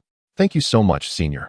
He had assumed that she would have discarded the clothes, considering they were not only worn by him, but also drenched. To his astonishment, not only did she not disdain them, but she also took the initiative to wash them. He felt profoundly touched. "Would you like to come pick them up at your convenience, or should I bring them to you?" Su Qingshi said, tucking a sweat-drenched strand of hair behind her ear. Lin Xun immediately responded, "I'll drop by. How could I trouble you to deliver them?" Su Qingshi nodded in agreement. Speaking of the clothes reminded her of the last time. Shortly after Lin Xun left the apartment, her brother had arrived. She had suddenly remembered that her brother was in the area for a business trip and had notified her of his visit. Thankfully, Lin Xun had already departed, otherwise, It would have been difficult to explain. Given her brother's nature, he would undoubtedly have pried into the matter. Despite this, he had noticed Lin Xun's dirty clothes, leading to a lengthy interrogation from him. Any brother discovering the presence of male clothing in his single sister's abode would naturally be eager to uncover the truth. Wouldn't they? Su Qingshi hadn't explicitly stated anything, but had managed to sidestep the issue. However, recalling the look her brother had given her upon leaving, she felt a sense of unease, as if her carefully constructed persona had suddenly crumbled. At that moment, Su Qingshi instinctively glanced at Lin Xun, whose white short-sleeve shirt was clinging to his body due to perspiration, revealing a slightly muscular physique that exuded youthful vitality. It seemed that her relationship with him had been growing increasingly intimate of late. Yet, she found no aversion to it. "Senior, is something the matter?" Lin Xun noticed her gaze lingering on him, and he couldn't help but inquire. Su Qingshi shook her head gently. "It's nothing, just some thoughts." Lin Xun nodded. "Are you Su Qingshi, the esteemed senior?"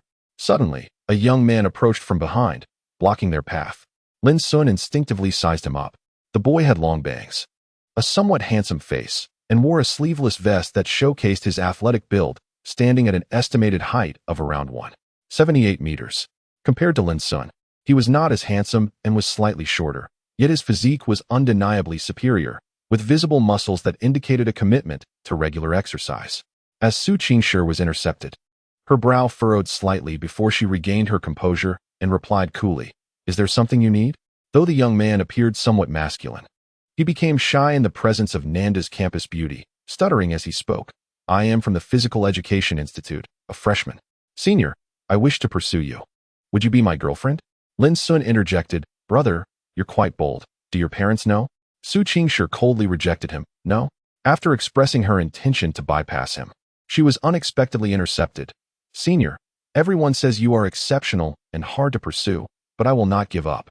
Although I am an athlete, my academic performance is also commendable. I may only be a freshman, yet I firmly believe that it won't be long before I become the best in our department. I will certainly become the person worthy of you." Su Qingshi replied mildly, "Then I wish you the best." It is commendable for young people to have goals and motivation. The boy's face radiated determination, and then he suddenly turned to Lin Xun. "Classmate, what is your relationship with Senior Su?" Lin Xun, taken aback by being called out, responded calmly, "I am a friend of the senior." "A friend of the senior?" The boy was momentarily stunned, then exclaimed in surprise, "Do you also admire the campus beauty?" How straightforward. Lin Xun began to grasp the essence of this fellow, a bit naive. At that moment, Su Qingshi unexpectedly cast her gaze upon Lin Xun, causing him to feel a wave of embarrassment. Should he confess his feelings for her in front of her? Would she perceive him as scheming? Just as Lin Xun was preparing to be bold and confess, a voice suddenly interrupted. "What is going on here?" "Lin Xun, is someone bothering you?" Lu Gang approached, sizing up the boy with a raised eyebrow. "Bro, what are your intentions?" Seeing Lu Gang's imposing stature, the boy faltered and clarified, "Don't misunderstand. I merely came to find Senior Su, not to bully anyone." Su Qingshi averted her gaze, losing interest in the exchange. Lin Xun exchanged a glance with Lu Gang, who nodded in understanding.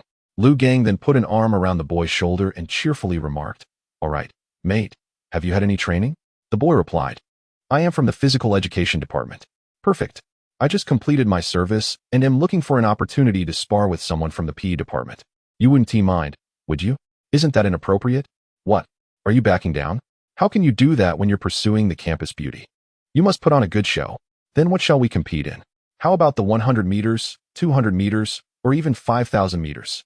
You can choose any event you like."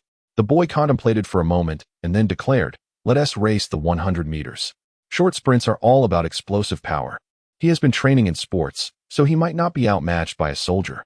Lu Gang grinned and said, "Sounds good."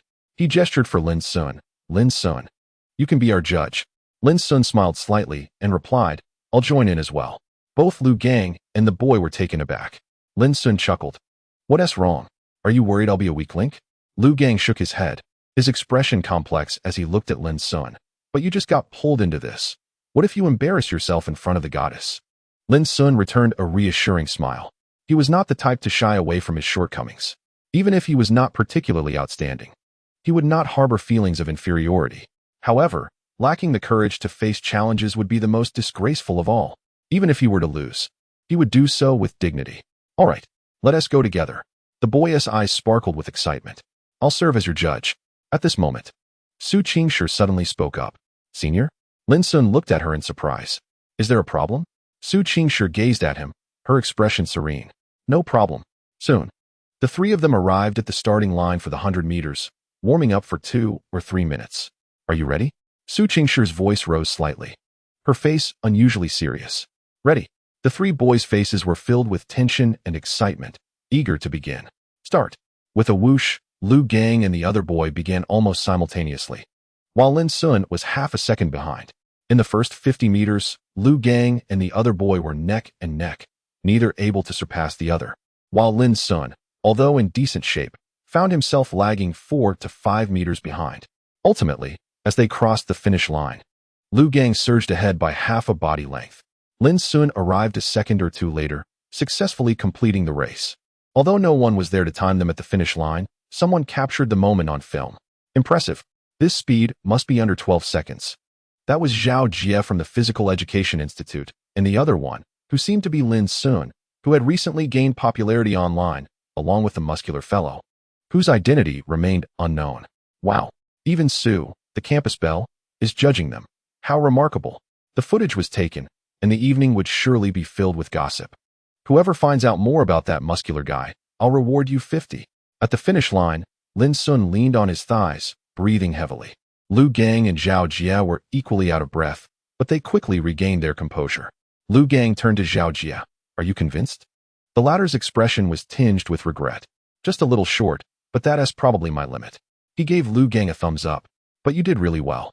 Let's do this again next time. Lu Gang raised an eyebrow. All right. He then approached Lin Xun and patted him on the shoulder. How was it? Lin Xun nodded. Not bad. You. Although your abilities aren't exceptional, I still admire you. Zhao Jie similarly patted Lin Xun's shoulder. Lin Xun looked up at him and smiled. Kid, do you really like the campus belle? Zhao Jie asked, not willing to let it go. Despite his fatigue, Lin Xun nodded earnestly. Yes. Lu Gang raised an eyebrow, amusement flickering in his eyes. Zhao Jie wore an expression of as expected, but he spoke seriously. Even though you're getting closer to the goddess, it doesn't mean she likes you. We are still rivals, and I will not give up. Lin Xun replied solemnly. Then let's see what happens. The two exchanged knowing glances and then shared an inexplicable smile. Shall we add each other on WeChat? Sure. Can you play basketball? I have some knowledge. Then let us arrange for next time. Absolutely. The three exchanged contact information. At that moment, Su Qingshi approached, holding a bottle of water. Senior, Lin Xun scratched his head, feeling slightly embarrassed facing his crush after being left behind. Su Qingshi said nothing. She handed the water to Lin Xun. Drink some. Lin Xun accepted it, smiling. Thank you. Senior. Zhao Jie looked at this scene with envy. Lu Gang felt somewhat speechless. It was evident that the three of them were running, with the two being the swiftest. Yet, by the end, Lin Xun, who seemed to be lagging behind, appeared more triumphant. At that moment, Su Qingshi produced a tissue and gently wiped the beads of sweat from Lin Xun's forehead. Snap! The hearts of the solitary onlookers shattered into pieces.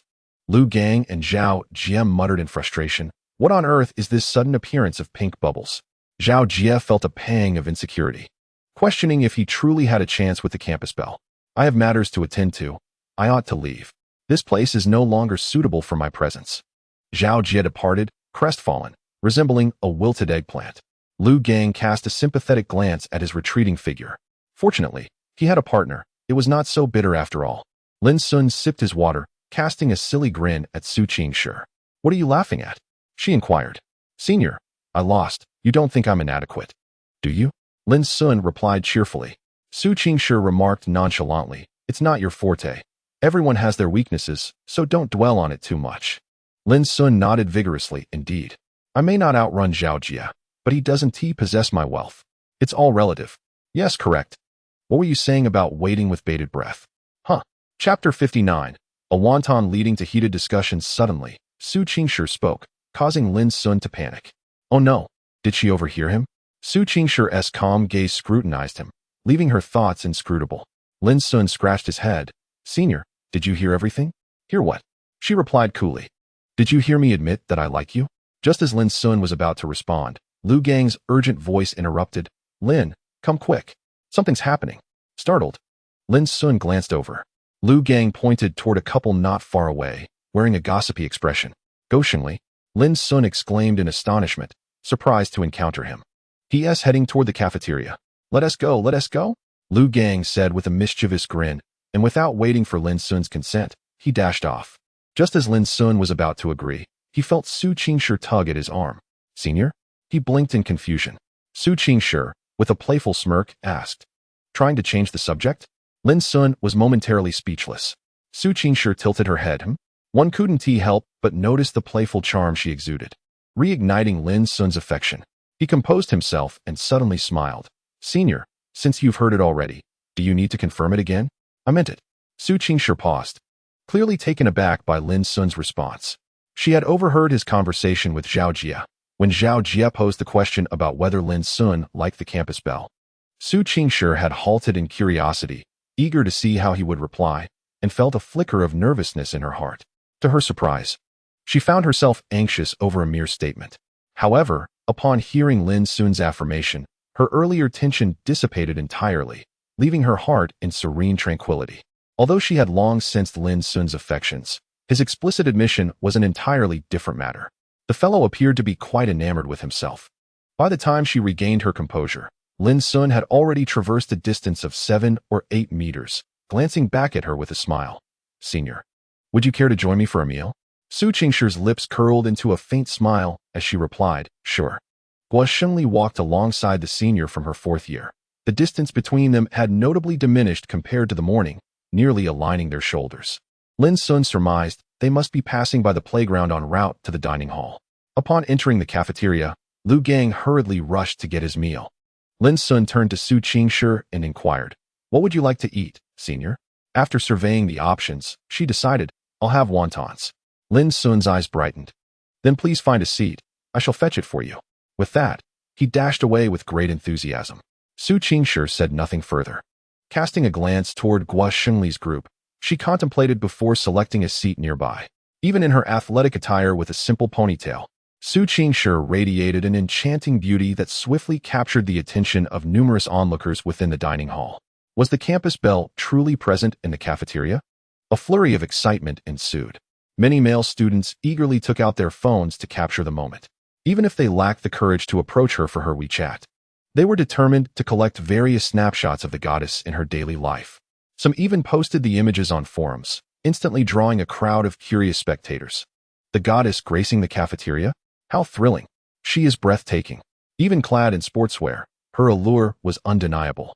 For the sake of a few lads in my dormitory, as a paternal figure, I reluctantly resolved to fetch a meal. I have heard the cafeteria serves delightful fare. Who among you would share this dinner with me? Should you not mind, I would gladly follow. I second this proposal. I have a friend. Fortunately, the cafeteria had yet to reach its peak hours. Otherwise, it would have been quite challenging for Su Qingshi to eat in peace. With hundreds of eyes upon her, one would find it difficult to enjoy a meal. Regardless of indifference, it was not yet within her comfort zone. Before long, Lin Xun returned, presenting a warm bowl of wontons before Su Qingshi.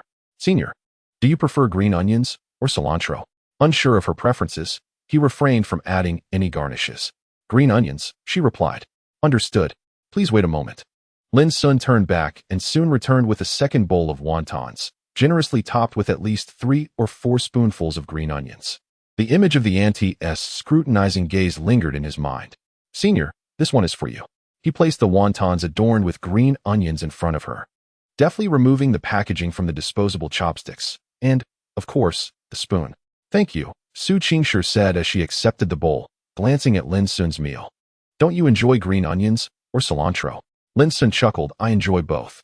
My family grew plenty when I was young, and my mother is quite the cook, so I have grown accustomed to them. Su Qingshi nodded, affirming that it was good to enjoy what one likes. She preferred adding green onions to her noodles, but had a slight aversion to cilantro due to its overpowering aroma when used excessively. With a spoon, she scooped a portion of green onions from her bowl and placed it in Lin Xun's. Lin Xun gazed at her in stunned silence, momentarily unable to process her gesture. Clang! Plop! As fate would have it, a young man happened to pass by and, distracted by the scene before him, collided abruptly with a nearby pillar. The onlookers, captivated by the unfolding drama, collectively inhaled a sharp breath of surprise. Fortunately, someone managed to capture the moment, preserving it as evidence. Instantly, the online forum erupted like a bombshell, reigniting fervent discussions. Wait, is that the school beauty? Are you certain? Indeed, it is the school beauty. I have amassed hundreds of her photographs over the past 2 years. Even in ashes, I would recognize her. Absolutely. I have scrutinized her essence thoroughly. Confirmed by a fleeting glance, it is indeed her. But who is that lad standing opposite the school beauty? How could he possibly enjoy such privileges? I am indignant. He is a well-known figure, having recently stirred rumors with the school beauty, engaging in flirtations that suggest a romantic entanglement. Yet, I can't shake the feeling that this young man is merely a relative, perhaps a younger brother? Consider this. The goddess had no rumors preceding this. Moreover, he is merely a freshman. How could our goddess possibly be enamored with a first-year student? The sentiments expressed above resonate strongly, as I too perceive them to resemble siblings. Investigate. Dispatch agents from the West Factory. No, summon the East Factory. Suddenly, the tone of the forum shifted dramatically, with the onlookers dividing into 3 factions. One staunchly maintaining that the two share a flirtatious bond, another insisting they are cousins, and the last adopting a nonchalant attitude. Unbeknownst to the couple engrossed in their meal, a multitude of spectators was fervently speculating about them. At that moment, Lin Xun could hardly contain his amusement as he savored his wontons. The senior had just used her spoon to serve him some scallions. Although she had not physically touched them, he was still elated. Sitting across from her, he relished the opportunity to observe her graceful demeanor while she dined. Such elegance, even while slurping wontons. Meanwhile, Lu Gang, seated a few spots away, displayed no such decorum as he devoured his Liuzhou snail rice noodles. In Chapter 60, the senior's fierce protection, Lu Gang leaned closer to Lin Xun and whispered, "Hey, I've been observing for a while. Doesn't it seem like Go Xiong is a bit infatuated?" Lin Xun paused, then directed his gaze towards Go Shengli. At that moment, he and a senior female student were enjoying their noodles. Go Shengli wore a perpetual grin, seemingly engaged in endless conversation, while the senior maintained a quiet demeanor, occasionally smiling and nodding. Upon closer inspection, it appeared that Go Shengli was indeed the one taking the initiative. Lin Xun furrowed his brow, contemplating before sighing. What does it matter? That fellow's personality is such that he will only turn back upon hitting a wall. Lu Gang nodded in agreement. Su Qingshi cast a casual glance in the direction of Go Shengli and his companion before quickly finishing the remaining wontons. With Su Qingshi's presence in the cafeteria, the previously sparse atmosphere transformed into a lively gathering. As more and more students flocked in, their eyes drawn to her with a mix of admiration and curiosity. Lin Xun, sensing the shifting dynamics, thought to himself, the allure of the senior is simply overwhelming. Even a meal can attract such attention. I shall take my leave. You all enjoy yourselves. Lu Gang murmured quietly, taking his remaining broth and departing. Oh my, if I were to spend time with Lin, his information would likely be scrutinized, and soon there would be quite the stir. Lin Xun felt somewhat uneasy under the watchful eyes of so many. He glanced at Su Qingshi, noticing she had nearly finished her meal, and quickly said, "Senior, let me pour the remaining soup for you." Su Qingshi nodded in agreement. Holding a large bowl in each hand, he suggested, "Senior, you might want to leave first. Otherwise, it might become difficult to depart later." The crowd was nearly enveloping the dining hall. Su Qingshi replied calmly, "I'll wait for you." Lin Xun smiled slightly. "All right, then I'll keep you waiting for a moment."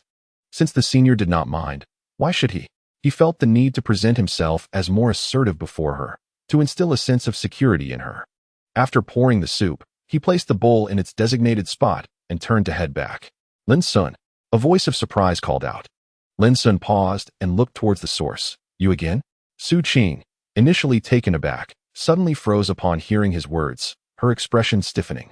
"Do you really dislike me this much?" Lin Xun shook his head. "Not at all, just a bit surprised." Su Qing took a deep breath. "Lin Xun, I need to clarify the misunderstanding between us. I did wrong by you before, and I have received my just deserts." "What just deserts?" Lin Xun interjected abruptly. "Huh." Su Qing was momentarily taken aback. Lin Xun coldly regarded her. "There is no misunderstanding between us. It was mutual. Currently, we share no relationship, so there is no need for explanation." Su Qing asked, "So are we still friends?" Lin Xun scoffed. "Do you think that's possible?" Su Qing was momentarily speechless. Lin Xun continued, "I now have my own life. I am no longer the person I once was. and neither are you. We are all in the same school. I wish you well in your future endeavors, and that is all I can say." He suddenly paused, intending to say to keep your distance in the future. But realizing that their encounters had been mere coincidences, he decided against saying anything further. Just as Su Qing was about to speak, someone interrupted her. Encountering a fellow townsman? The voice of the senior came from behind, a melodious sound that felt like salvation to Lin Xun. "Senior."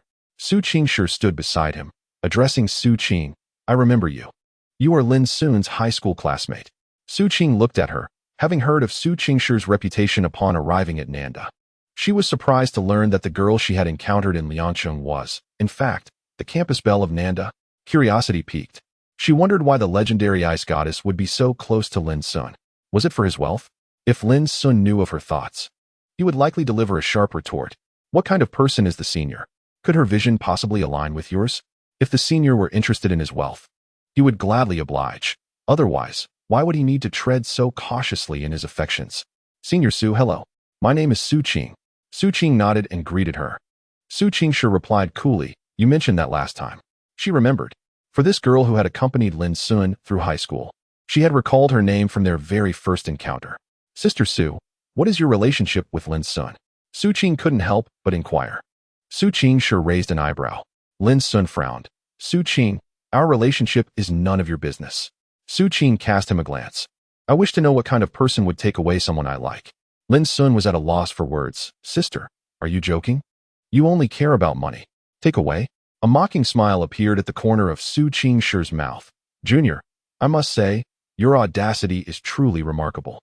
Su Qing's expression was impassive. "What do you mean, Sister Su? I've heard about your situation with Lin Xun. How could you not cherish such a wonderful guy? What are you thinking?" Su Qing stepped forward, exuding an air of cold authority. In that moment, the formidable beauty of Su University was on full display. Su Qing's face turned pale. She truly regretted it. After breaking up with Qin Hao, she had an epiphany, recalling all the moments that made her realize how pure Lin Xun's affection was. Unfortunately, she had deeply wounded that boy's heart. Now, Lin Xun looked at her with such unfamiliar coldness. For a fleeting moment, her heart ached as if pierced by a needle. "I should thank you." Su Qing suddenly chuckled lightly. "Thank for what?" Su Qing was momentarily bewildered. Su Qing cast her a faint glance, lacking any desire to speak further, and instinctively took Lin Xun's hand, leading him out of the cafeteria. Su Qing stood there, dumbfounded, watching their interlocked hands, momentarily at a loss for words. This scene did not escape the notice of onlookers, who gasped in awe at the overwhelming presence of the school beauty. How dare that girl challenge the queen? Though she was quite beautiful, she paled in comparison to the school beauty.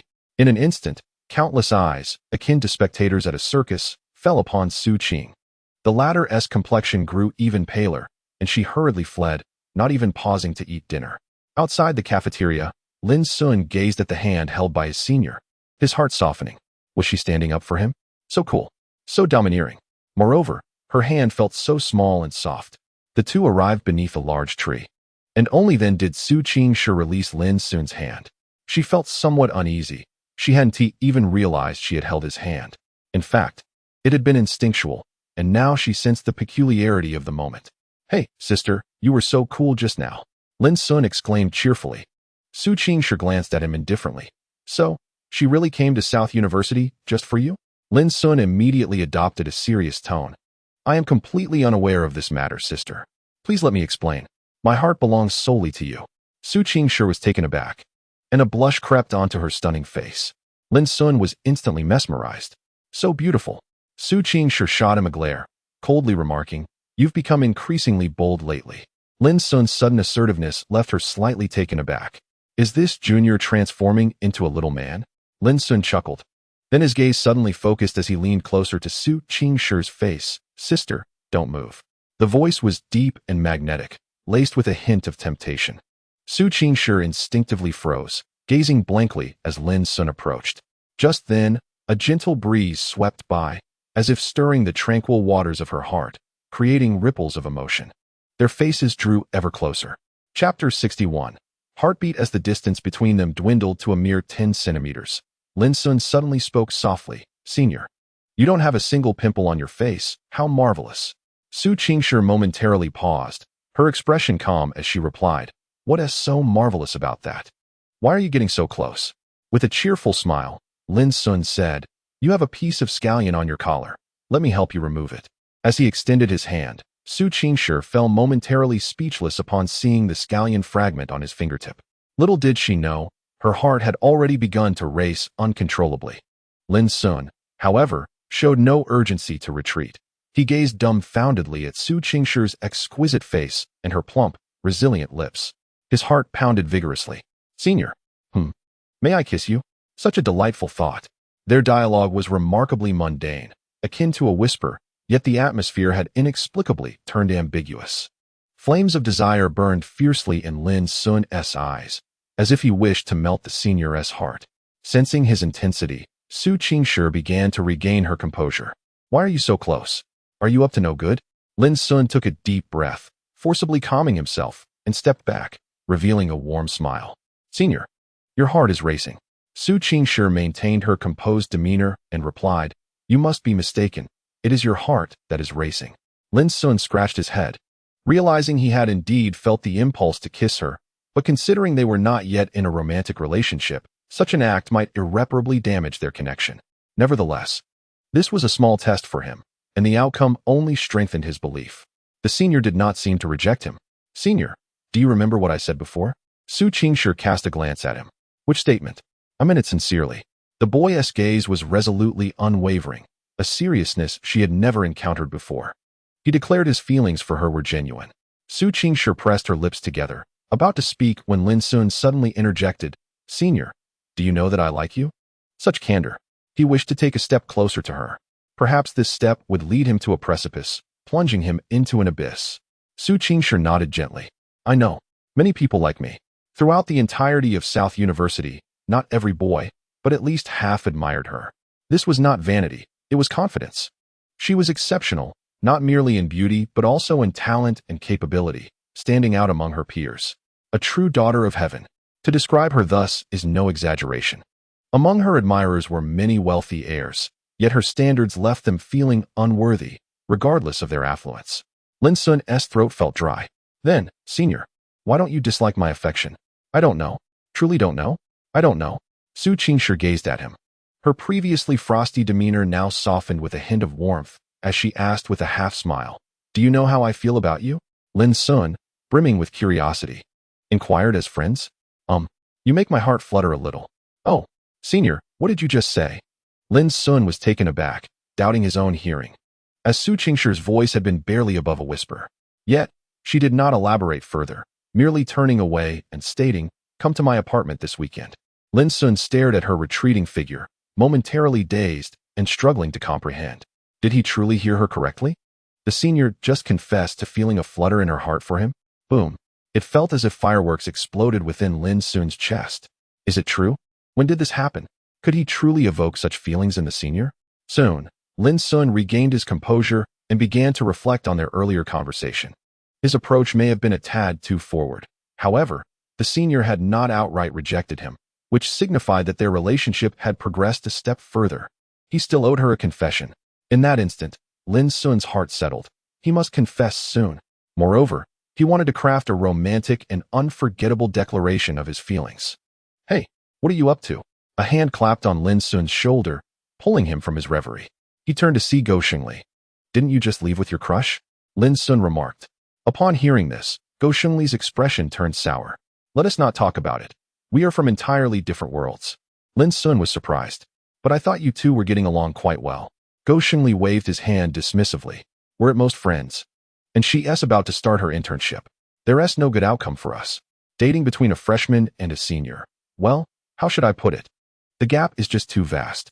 Lin Xun nodded in understanding. I didn't expect you to have such insight. Go Xingli shot him a glare. What do you mean by that? Do I look like a scoundrel? Lin Xun replied earnestly. You've misunderstood.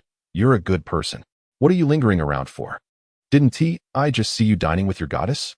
Go Xingli suddenly questioned, his curiosity piqued. Lin Xun nodded. Yes, she just left. Go Xingli eyed him with suspicion. Strange. Why do I feel like you're radiating sunshine? Lin Xun smirked. Joyful events uplift the spirit. Go Xingli was taken aback. What does that mean? Did the campus belle agree to be your girlfriend? Not exactly. Did your family come into money? Not that either. Go Xingli rolled his eyes. Then what on earth are you talking about? Suddenly, Lin Xun hooked his arm around Go Xingli's neck and asked, Brother Go, may I inquire how many girlfriends you've had? Go Xingli eyed him warily. Why do you want to know that? Just curious, seeking some wisdom. Go Xingli cleared his throat. Well, the story is rather lengthy and could take a while, but my throat is a bit dry. Let me treat you to a drink. Sounds good. Half an hour later. That's it. Lin Xun stared wide-eyed at the nonchalant Go Xingli, who was sipping milk tea, utterly speechless. Come on. Didn't you want to know how I managed to date several girls consecutively? Go Xingli wore an expression of utter nonchalance. Lin Xun felt a twitch at the corner of his mouth. A dull ache throbbed in his head. He shouldn't have sought out this insufferable Go Xingli. The fellow's emotional intelligence was akin to that of a sycophant, more obsequious than even himself. His previous girlfriends had all been won over through his own humble flattery. Yet each had departed within 2 months, the reason invariably being financial constraints. Listen here, my friend, Go Xingli proclaimed with gravity, women adore shopping. If your wallet is full, you can have them wrapped around your finger. He asserted, a love devoid of material substance is but a scattering of sand. Modern love is no longer governed by the matchmaker, but by the god of wealth. Lin, you must reconsider. Suddenly, Go Xingli exaggeratedly grasped Lin Xun's collar. Chapter 62. If you like her, you won't sleep. Lin Xun, his face contorted with annoyance, shoved him away. Do you think all girls are like that? Go Xingli shrugged. I, for one, have lost faith in love. Abruptly, he exclaimed in astonishment. You're not planning to pursue a girl, are you? Lin Xun, without hesitation, nodded earnestly. Go Xingli was perplexed. But isn't your goddess the campus beauty, Sue? How? His expression froze, followed by a gasp. No way. You can't be intending to court the campus beauty. Lin Xun jumped in surprise. Why are you shouting? What is so shocking about that? Go Xingli, his face displaying utter incredulity, replied, why wouldn't it be shocking? She is the campus beauty. I can understand if you admire her as a goddess. But to pursue her? Have you lost your mind? Lin Xun retorted, I see nothing wrong with it. When you meet someone you like, you should chase after them. Brother, she is the campus beauty. Countless suitors, with a failure rate of 100% in confessions. Go Xingli suddenly regarded him with suspicion. That doesn't seem right. If it were you, considering the campus beauty's previous actions towards you, there might actually be a 1% chance. Lin, you encountered the campus beauty in Liang City, correct? Lin Xun nodded. Indeed. Why does the campus beauty treat you differently than other boys? Go Xingli lamented. Contemplating the illustrious campus beauty's unique attention towards a single male, who happened to be his roommate, Go Xingli felt a wave of surrealism wash over him. Lin Xun too fell into deep thought. He was uncertain about this matter. To be honest, since his acquaintance with the senior, nothing particularly special had transpired. He was unsure of her sentiments towards him. He liked her, yet he was oblivious to whether she reciprocated his feelings. However, he sensed that she harbored at least a modicum of affection for him. Even a little would bring him great joy, much like the words she had just spoken to him. Without further discussion, the two returned to their dormitory. Lin, you've truly become a sensation. Upon entering, Lu Gang's remark immediately captured everyone's attention. Lin Xun leaned closer to Lu Gang, who opened his phone and navigated to a forum page. The forum was abuzz with posts regarding the cafeteria, photographs, and comments, the majority speculating about the relationship between Lin Xun and Su Qingshi. The onlookers have divided into 3 factions, with the majority now believing that you are the cousin of the campus belle. Lu Gang, with a grin, nudged Lin Xun playfully, adopting a gossipy demeanor. So, Lin, do reveal the truth. Are you the cousin of the campus beauty, or perhaps her secret admirer? Lin Xun rolled his eyes in response, as if you don't already know. His background was well known throughout the university, aside from the senior sister. His dorm mates were most aware of his circumstances. No one knows a son better than the father.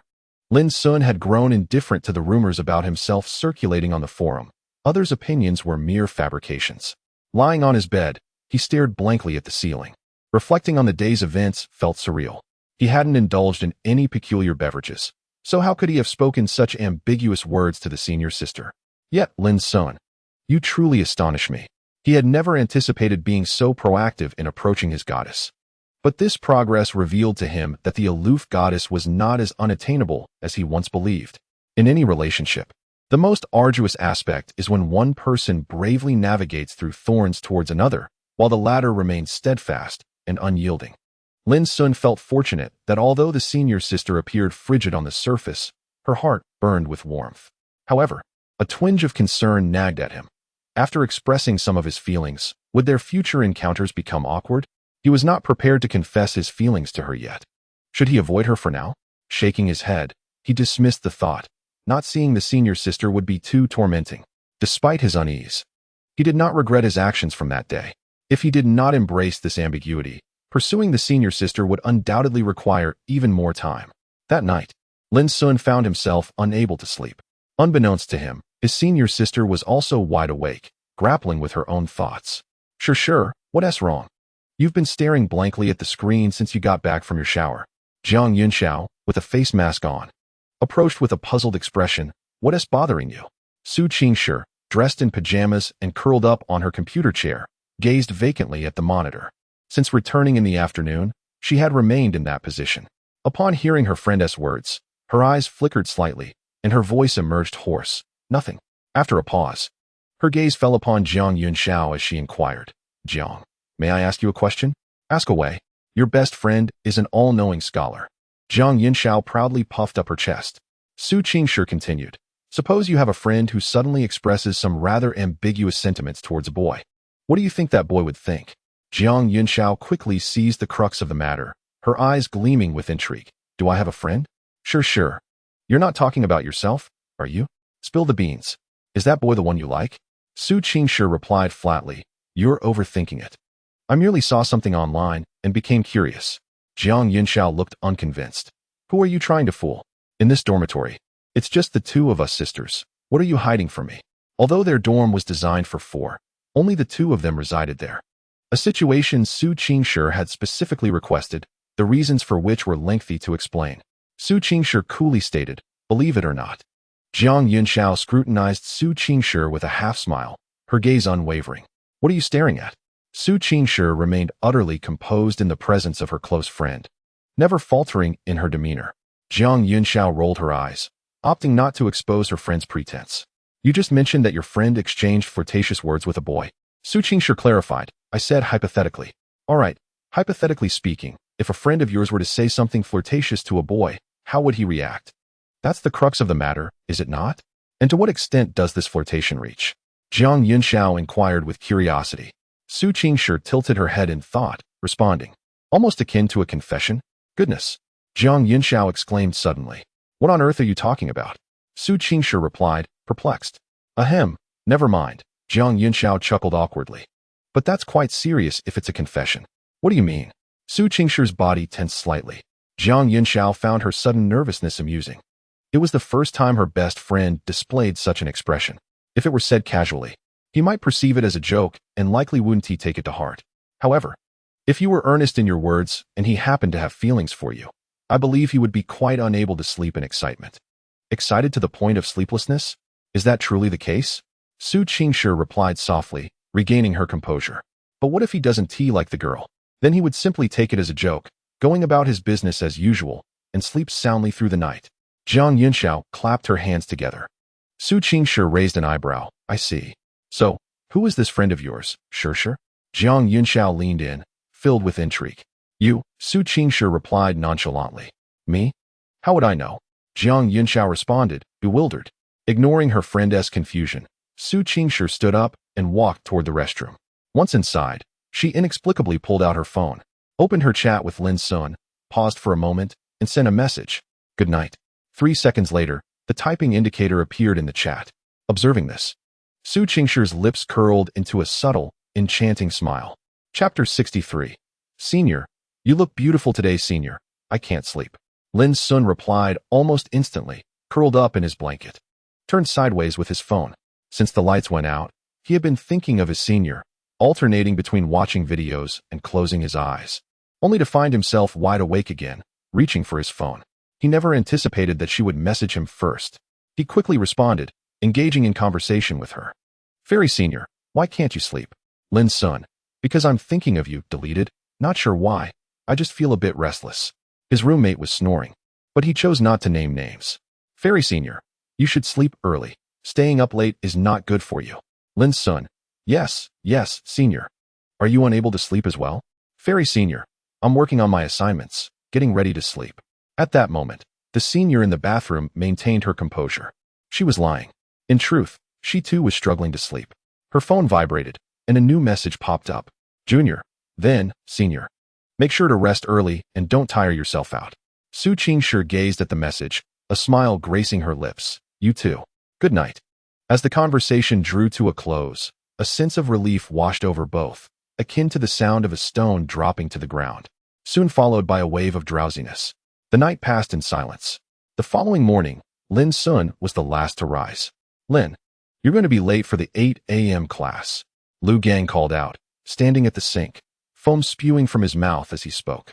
Lin Xun, eyes still closed, kicked the blanket to the corner and began to struggle out of bed with a flurry of limbs. Ugh! With a monkey-like cry, Lin Xun finally roused, his gaze vacant as he muttered, Why does this world have an 8 a.m. class? You didn't stay up late last night, did you? Gushingly teased, ruffling his hair.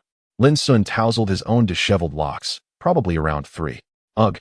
This is unbearable. I must sleep earlier before the next 8 a.m. Get up quickly, it's already 7:40. Wuda had already packed his things and was slurping noodles at the computer. Lin Xun swiftly rolled his blanket into a ball and propped it against the wall before washing up. As they set off at 7:50, their pace hastened. While passing the cafeteria, Lin Xun darted inside, spending a mere minute purchasing breakfast. Just as he was about to exit, he encountered a familiar face. Senior? Su Qingshi had intended to enter the cafeteria for breakfast. Upon seeing Lin Xun, her eyelids lifted slightly. Why the rush? I'm running late.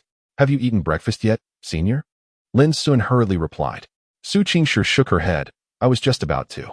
Then enjoy your meal. I must head to class. Lin Xun glanced at his roommates, who had already walked 100 meters away. Realizing he had to forego further conversation with the senior, he sprinted after them. After a few steps, however, he turned back, gazing intently at Su Qingshi. What is it? Su Qingshi regarded Lin Xun, her expression tranquil. Senior, you look lovely today, though your dark circles are quite pronounced. Do take care to rest. With that, he dashed away. Su Qingshi was momentarily taken aback, then suddenly broke into a gentle smile. Students passing by were left in awe at the sight. The goddess's smile was more enchanting than that of the Mona Lisa. Though the quartet moved at a brisk pace, they entered the classroom at precisely 8:04. The atmosphere grew tense, as if the air itself had stilled. The entire class, having just begun the 8 a.m. lecture, turned their vacant gazes toward the latecomers. Upon seeing the four, their expressions brightened, revealing smiles that hinted at a spectacle unfolding. The class was Financial Fundamentals, taught by a venerable professor named Song Yanshun. Upon noticing the late arrivals, he exclaimed, Ah, have you four returned from your quest for wisdom? Laughter erupted among the classmates. Lin Xun and his companions maintained a stoic demeanor, focusing inward. As long as they did not feel embarrassed, there was no reason for embarrassment. Logically, a university professor would typically overlook tardiness. Yet as newcomers, they were still unaccustomed to such antics, and with a respected teacher like him, they found themselves compelled to humbly submit their apologies. All right, find your seats. Young folks shouldn't be too fond of sleep. Professor Song gestured for them to sit. Several students scurried about in search of seats, ultimately congregating in the first 3 rows. In this competitive academic environment, university students instinctively gravitated toward the back of the classroom, leaving the first 2 rows conspicuously vacant. Thus, tardy classmates were compelled to occupy the front. However, sitting in the front was not particularly advantageous. For one, the instructor's vigilant gaze was ever present, making it nearly impossible to daydream. And for another, one had to constantly tilt their head upwards to see the board, which was not kind to the neck. Lin Xun focused intently on the teacher's lecture, although his thoughts drifted to distant realms. The senior's dark circles were indeed pronounced. Although they did not detract from her stunning beauty, if this continued, she would likely grow increasingly haggard. He resolved to take action. Yes, he would purchase skincare products for her. After class, he would browse for the finest selection. Most students lacked vigor during the early morning class, particularly since the professor was a rather austere elderly gentleman whose speech was enigmatic, prompting many to succumb to drowsiness. Even Lin Xun felt the weight of fatigue, having stayed up late the previous night. Suddenly, a loud bang reverberated through the classroom, startling everyone. A collective jolt dispelled their sleepiness, including that of the professor. As all eyes turned toward the back row, There, a male student stood, hands resting on the desk, a look of bewilderment plastered across his face. Dear student, is your loud banging on the desk a critique of my lecture? Professor Song's icy gaze fell upon the young man. And no, sir, your lecture is excellent. I merely dozed off. My apologies. The boy stammered. The awkwardness was palpable. He had inadvertently entered a dream state in class. How mortifying. Professor Song adjusted his glasses, raising an eyebrow. Oh, my lecture was so engaging that it lulled you to sleep? Laughter erupted among the students. With a genial wave of his hand, Professor Song instructed the student to sit down before announcing, well, I understand you are all quite drowsy, as am I. To invigorate you, I shall call upon 2 students to answer a question. You there, in front, he suddenly pointed at Lin Xun. Though you arrived late, I noticed your attentive demeanor. Please stand. Lin Xun was taken aback. Wait, when did I appear attentive? I was merely contemplating what to buy for the senior. Reluctantly, he stood. Professor Song inquired. What does financial market refer to? Lin Xun replied, Sir, I don't know. Did you not listen? This is a fundamental concept. Sir, I was daydreaming. Then call upon a classmate to assist you. Go Shengli, who had been silently praying for the question to bypass him, paled at Lin Xun's glance. No way, Lin Xun. You dare to cast me into this abyss. Teacher, I also do not know, he confessed. You too? Then call on another. Lu Gang, the instructor prompted. Lu Gang, with a knowing expression, calmly stood. You won't know either, will you? With confidence, Lu Gang responded, Sir, I do know. The financial market is primarily divided into the money market and the foreign exchange market. Listening to his roommate's articulate reply, Lin Xun and Go Shengli exchanged a glance, both feeling an overwhelming sense of embarrassment. Behold, this illustrates the disparity. Lu, indeed, lives up to the name, and henceforth, he shall be our academic advisor for room 307. His response was commendable. Please take a seat, and the other 2 classmates should also sit. Teacher Song praised Lu Gang, yet said little regarding Lin Xun and the other student. At 9:30, class concluded. The students of Class 201 in the finance department swiftly made their way to another classroom to continue their studies. Time swiftly passed, and soon it was mealtime, heralded by the ringing of the school bell. The class monitor suddenly spoke up. Everyone, please pay attention. Although there are no classes this afternoon and evening, we will have a class meeting at 7:40 p.m. It is imperative that all students attend, as seniors from the student council will be present to recruit new members. The announcement of student council recruitment sparked interest among many classmates. In every school, the student council garners the most attention. Joining it could significantly benefit their academic pursuits. The 4 from room 307, upon hearing this, eagerly made their way to the cafeteria. Student council? What could possibly be more important than a meal? On the way, Wuda curiously inquired. It seems many clubs are recruiting new members lately. Have you decided which one you want to join? Lin Xun shook his head. I haven't made up my mind. Go Shang, appearing contemplative, remarked, I'll go wherever there are more girls. Get lost. How superficial. Wuda suddenly wore a mysterious smile and suggested, Lin, I recommend you join the student council. Lin Xun, puzzled, asked why. Wuda replied, because, to my knowledge, the campus beauty is the vice president of the student council. Isn't she your goddess? Lin Xun was somewhat taken aback and after pondering for a moment, said, let me ask a senior first. His 3 roommates rolled their eyes in unison. Look at the vanity. Is having the campus beauty's WeChat really that remarkable? They previously wanted Lin Xun to share the campus beauty's WeChat with them, yet Lin Xun was rather stingy and remained unyielding. There were probably no more than 5 boys in the entire school who could add the campus beauty on WeChat. Due to being delayed for a few minutes after class, the group found the cafeteria bustling with people upon arrival. Excuse me. After much effort, they finally squeezed to a window and formed a line. Hey, aren't you that freshman named Lin Xun? At that moment, someone tapped Lin Xun on the shoulder. He turned to see a boy. Hello, who are you? The boy, visibly excited, exclaimed, it's really you. I've finally seen you in person. Brother, what is your relationship with the campus beauty? Cousin, brother, intimate partner. The 3 from room 307 chimed in, causing the boy's mouth to drop open. Lin Xun shot them a glare and then addressed the boy. I'm just friends with Sushueja. Just friends. Does that imply you're not relatives, but rather have a normal friendship? Such a revelation was undoubtedly shocking.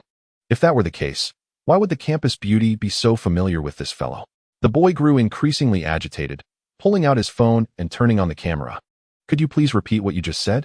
Lin Xun responded, "Brother, what are you doing? Are you recording this?" Ignoring the other party, he coincidentally arrived just in time for dinner. A standard meal of 2 meat dishes and 1 vegetable. Upon returning to the dormitory, the 4 of them each ate their own meals. Lin Xun, while savoring his food, browsed through a shopping app. Eye cream. He intended to purchase eye cream for a senior. As he perused the plethora of products, each with similar effects and reviews, Lin Xun found himself in a quandary. Which one to buy? Should he buy them all? He had the means. The most expensive eye cream was merely a couple of thousand. So purchasing a dozen or so would hardly make a dent in his finances. However, acquiring so many would seem rather haphazard. He wished to select the finest one. His senior deserved nothing but the best. Ultimately, he could not make a decision. He initially intended to ask her which one she preferred, but soon abandoned the thought, realizing that his clever senior would deduce that he was buying it for her, which was unacceptable. Suddenly, a light bulb went off in Lin Xun's mind. Of course, he could consult Jiang, his senior. Without delay, Lin Xun found Jiang's WeChat and sent her a message. At that moment, Jiang Yunxiao, with her wild hair, was sitting on her bed, lost in thought. Suddenly, her phone at the bedside lit up. She glanced at it but didn't pay it much attention, and proceeded to call for her best friend. Sure, have you eaten yet? Receiving no response, she surmised her friend was still at the library. Jiang Yunxiao decisively grabbed her phone. It was high time to have her best friend bring her dinner. Surely, she was the only one in the entire school who could persuade the campus bell to fetch food for her. After sending a message to Su Qingshi, Jiang Yunxiao didn't bother to wait for a reply. She knew her friend. Upon seeing the message, Sure typically wouldn't respond, but she was swift in action. "Oh, a junior is messaging me?" Jiang Yunxiao was somewhat surprised upon noticing Lin Xun's message. "Junior, senior, are you there? It's urgent." Jiang Yunxiao pondered for a moment and began to type. Lin Xun took a few bites of his meal and promptly received a response. "Senior Jiang, what's up, Junior?" Senior Jiang. Animated emoji. Sleepy. Junior. Senior, I want to buy eye cream. Do you have any recommendations? Senior Jiang. Why do you need that? Junior, I have a friend with serious dark circles and I want to buy it for her. I have a friend. Jiang Yunxiao furrowed her brow, her mind racing as she fell into contemplation. Why did this sound so familiar? Suddenly, she clapped her hands, her eyes gleaming with mischief. Of course. Wasn't he sure up all night last night? Surely, the friend he mentioned was her. How amusing. These two seemed to be in perfect sync. Even their excuses were so alike.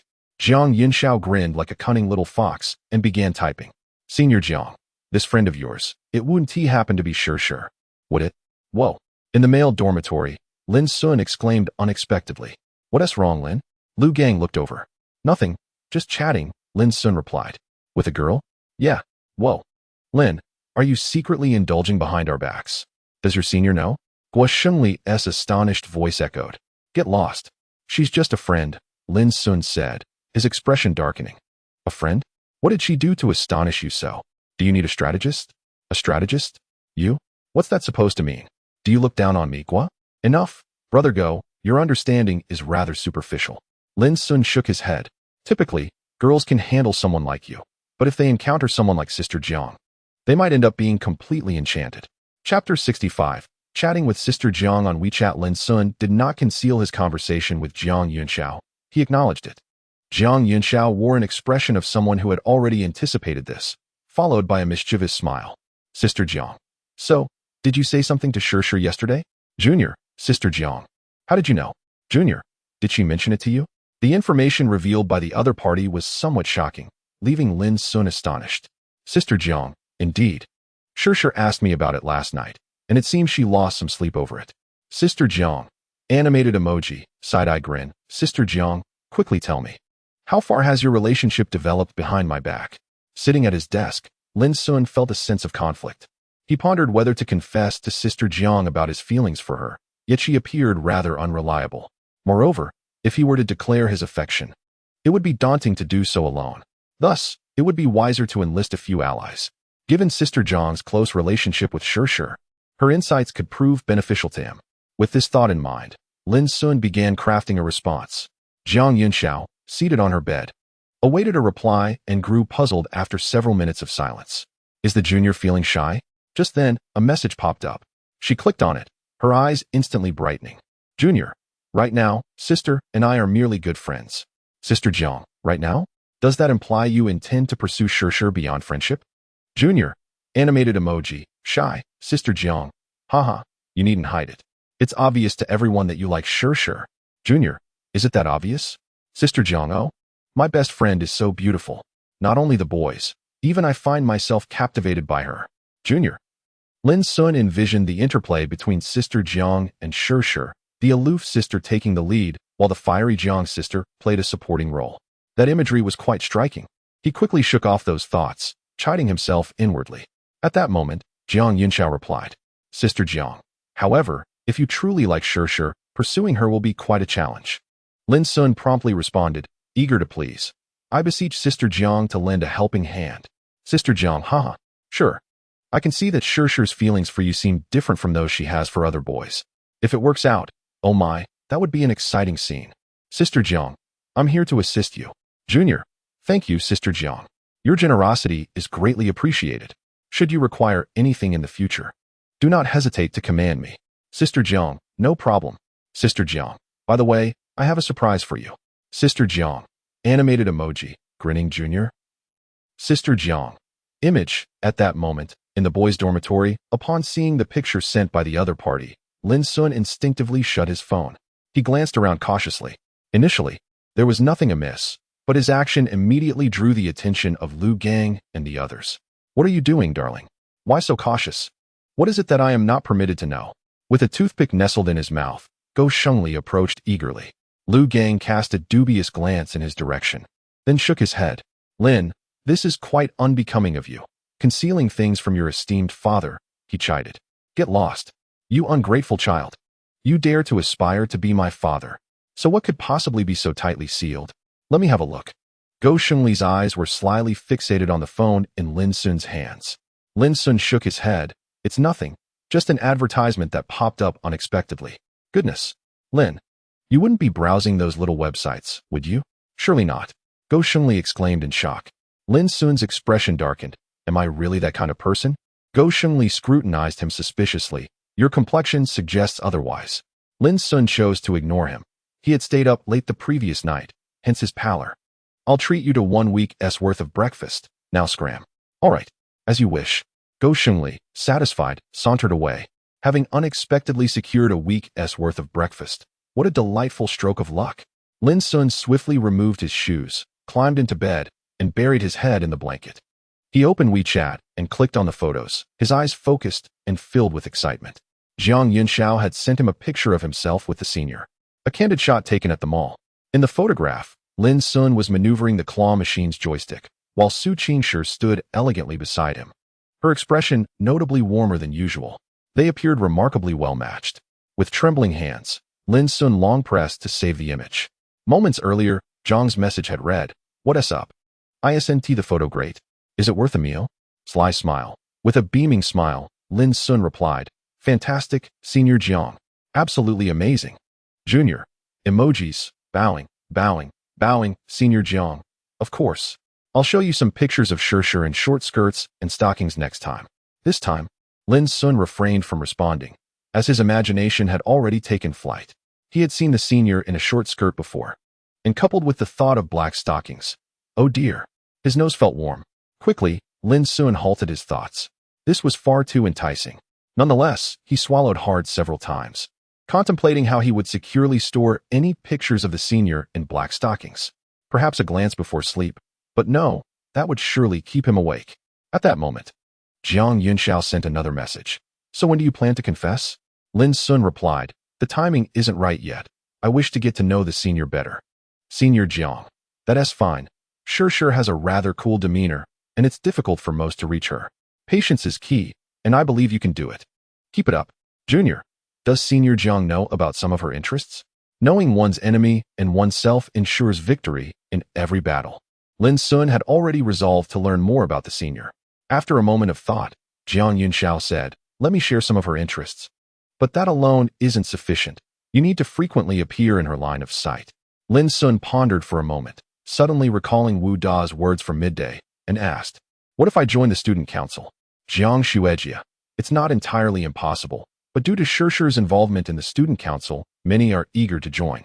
Yet most face failure. Jiang Shuejia. To enter the student council, one must possess exceptional abilities, and priority is given to female candidates.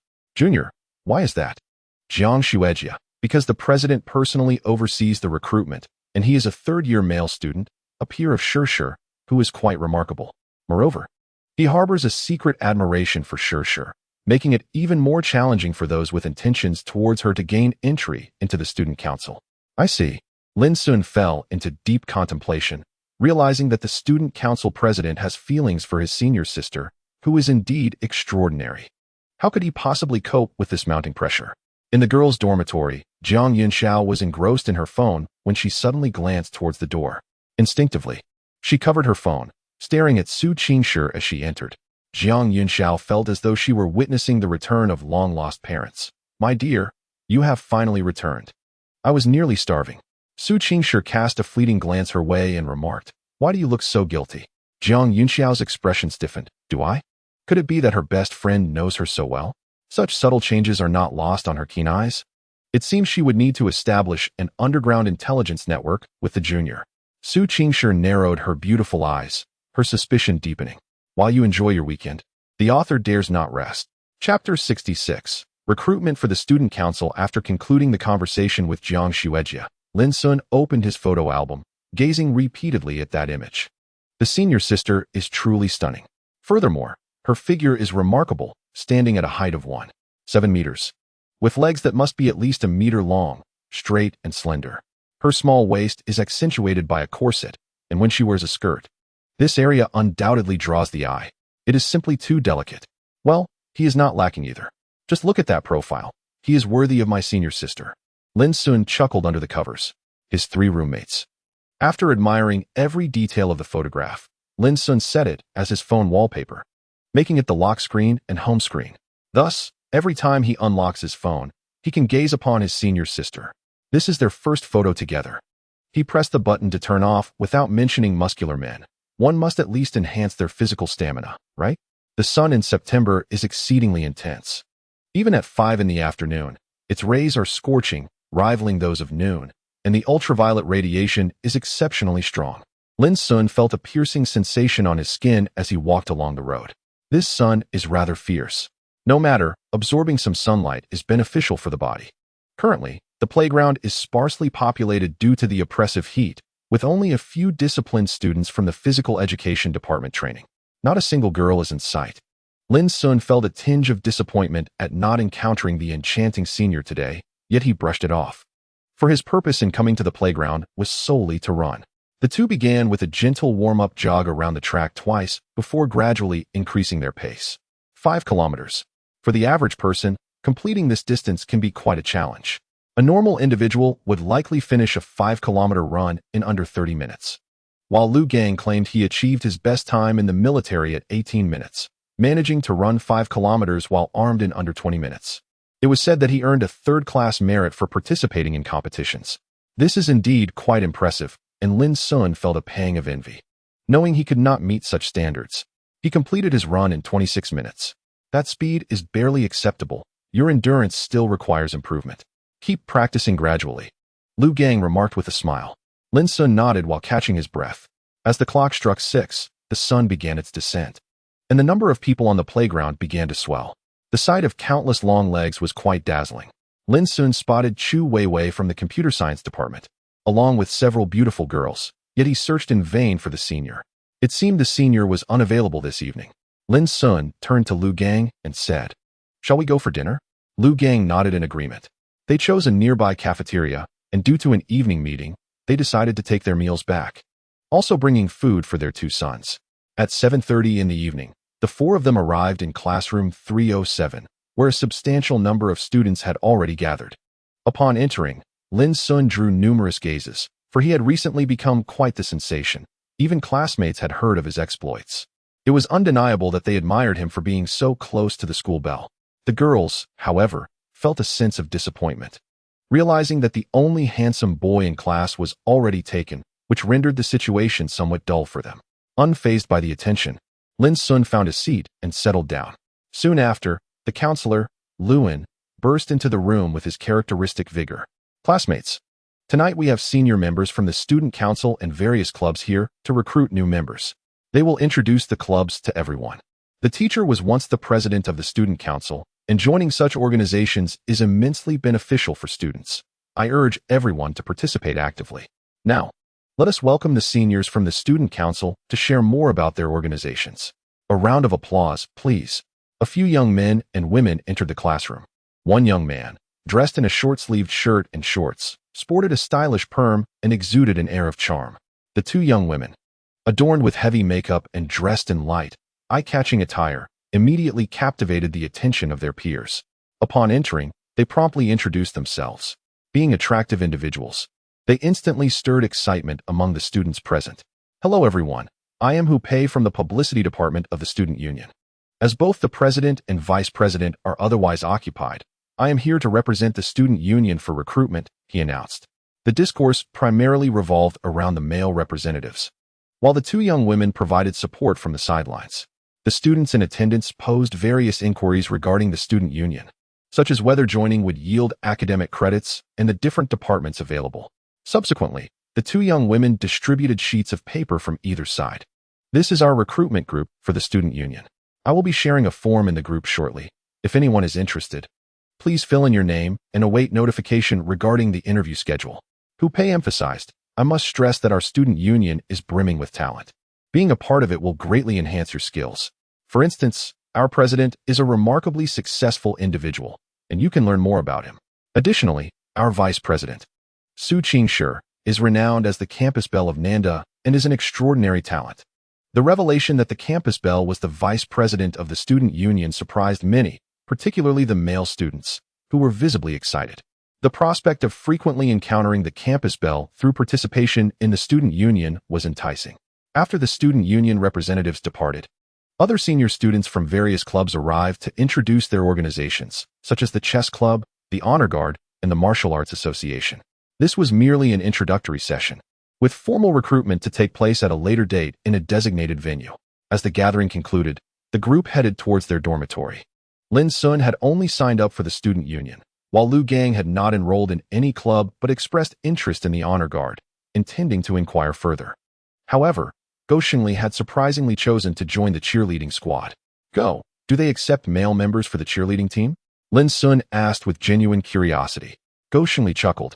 Of course, I know they don't accept me. I just want to join the group to meet some lovely ladies. Indeed, the group was filled with stunning women, slender waists, and long legs. Go, I have a friend who didn't get a chance to join the group. Can you invite me in? Lin Xun requested. Sure. It'll cost you 50, Go Xingli replied nonchalantly. Lin Xun and the others were rendered speechless by Go Xingli's antics. Once back in the dormitory, Lin Xun swiftly took a shower and then lay down on his bed. He discovered that ever since he became acquainted with his senior, he had developed a fondness for lying in bed every night chatting with her. This was a departure from his previous behavior. Junior, what are you up to, senior? Su Qingshi replied with an understanding tone. Fairy senior, I just finished showering. Junior, hee, so did I. Fairy senior, are you happy? A subtle smile crept onto Lin Xun's lips. Of course I am happy. Chatting with you, even through a screen, brings me joy. Lin Xun replied. Senior, are you the vice president of the student council? Fairy senior, how did you know? Yes, what about it? Junior, I signed up for the student council recruitment tonight. Meanwhile, in her dormitory, Su Qingshi raised her eyebrows in surprise. She recalled that it was indeed the season for club recruitment. Although she was the vice president of the student council, she rarely managed affairs. That was usually the president's responsibility. Is the junior planning to join the student council? Fairy senior, why do you want to join the student council? Junior, well, I want to cultivate my abilities. Of course, I also wish to get a little closer to you. Fairy senior, what abilities do you still need to develop? The son of a wealthy family? Junior, don't you want me to join the student council, senior? Fairy senior, the student council is quite complex. It may not suit you. After joining the student council, she had gained a clear understanding of social intricacies, and she felt that someone like Lin Xun would struggle to adapt to the atmosphere within. More importantly, she did not want him to be unhappy. For some reason, this thought flickered in her mind instinctively. Junior, but there are seniors in the student council. Junior, you will look out for me, right? Su Qingshi glanced at his reply, a faint smile gracing her lips. Junior, isn't your first statement the key point? She could somewhat discern Lin Xun's intentions. His desire to join the student council was not without purpose, but she chose not to address it directly. Very senior. Well, good luck. The student council is quite challenging to enter. Junior. Don't worry, senior. I will give it my all. Su Qingshi suddenly switched pages, opened QQ, entered the student council group chat, clicked on the president's avatar, and initiated a temporary chat. Su Qingshi, when does the recruitment interview begin? President. Why are you asking this all of a sudden? Su Qingshi's gaze darkened as she replied, just curious. President, it's next Monday at 5 p.m. Su Qingshi, I'll attend as an interviewer. Please save a spot for me. President, sure. I will arrange it. Just come then. Su Qingshi, all right, thank you. After exiting the chat, she suddenly received a friend request verification message. Upon opening it, she found it was from the president. It turned out that even the student council president was not on her friend list. They usually created temporary chats for work-related matters. The president had attempted to add her as a friend more than once, but Su Qingshi had simply chosen not to agree. There was no particular reason. She just disliked it. Ignoring the friend verification request, Su Qingshi returned to WeChat and messaged Lin Xun. Very senior. Do you know what day it is tomorrow? Junior. I understand. Tomorrow is the weekend, and I shall visit my senior's rental apartment. The enchanting senior. Animated expression. The following day, the weekend. As a freshman, I still have classes on weekends, specifically the 3rd, 4th, and 5th periods. After completing my course on current affairs and policies, I decided against dining at the cafeteria. You all go ahead. Lin Xun bid farewell to his roommates. What will you eat if you don't go to the cafeteria? Lu Gang inquired, puzzled. Go Shengli squinted his eyes. Lin Xun, have you secretly devised a scheme without informing your father? Lin Xun shot him a glance. Not at all. I just need to leave campus for a bit. Where to? His 3 roommates chimed in unison. To the senior's place.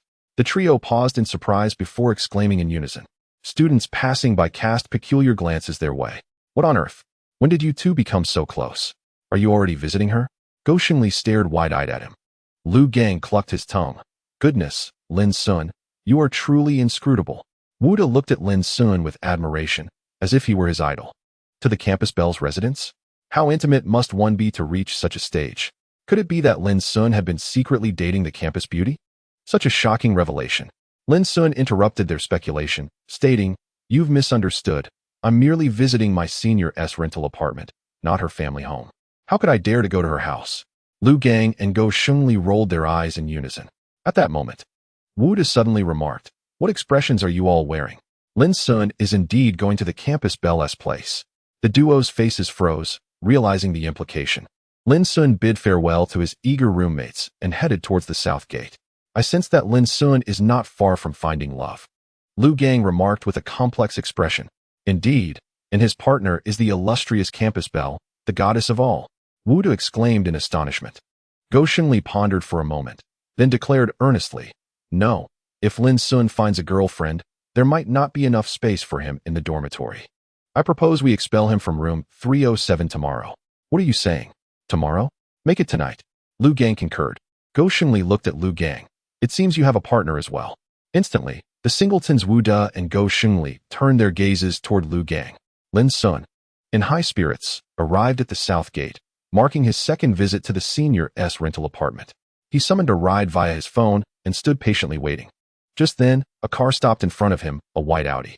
Lin Xun was taken aback, and when the window rolled down to reveal an exquisite face, he exclaimed, Senior? What brings you here? Su Qingshi glanced at him and replied coolly, Get in.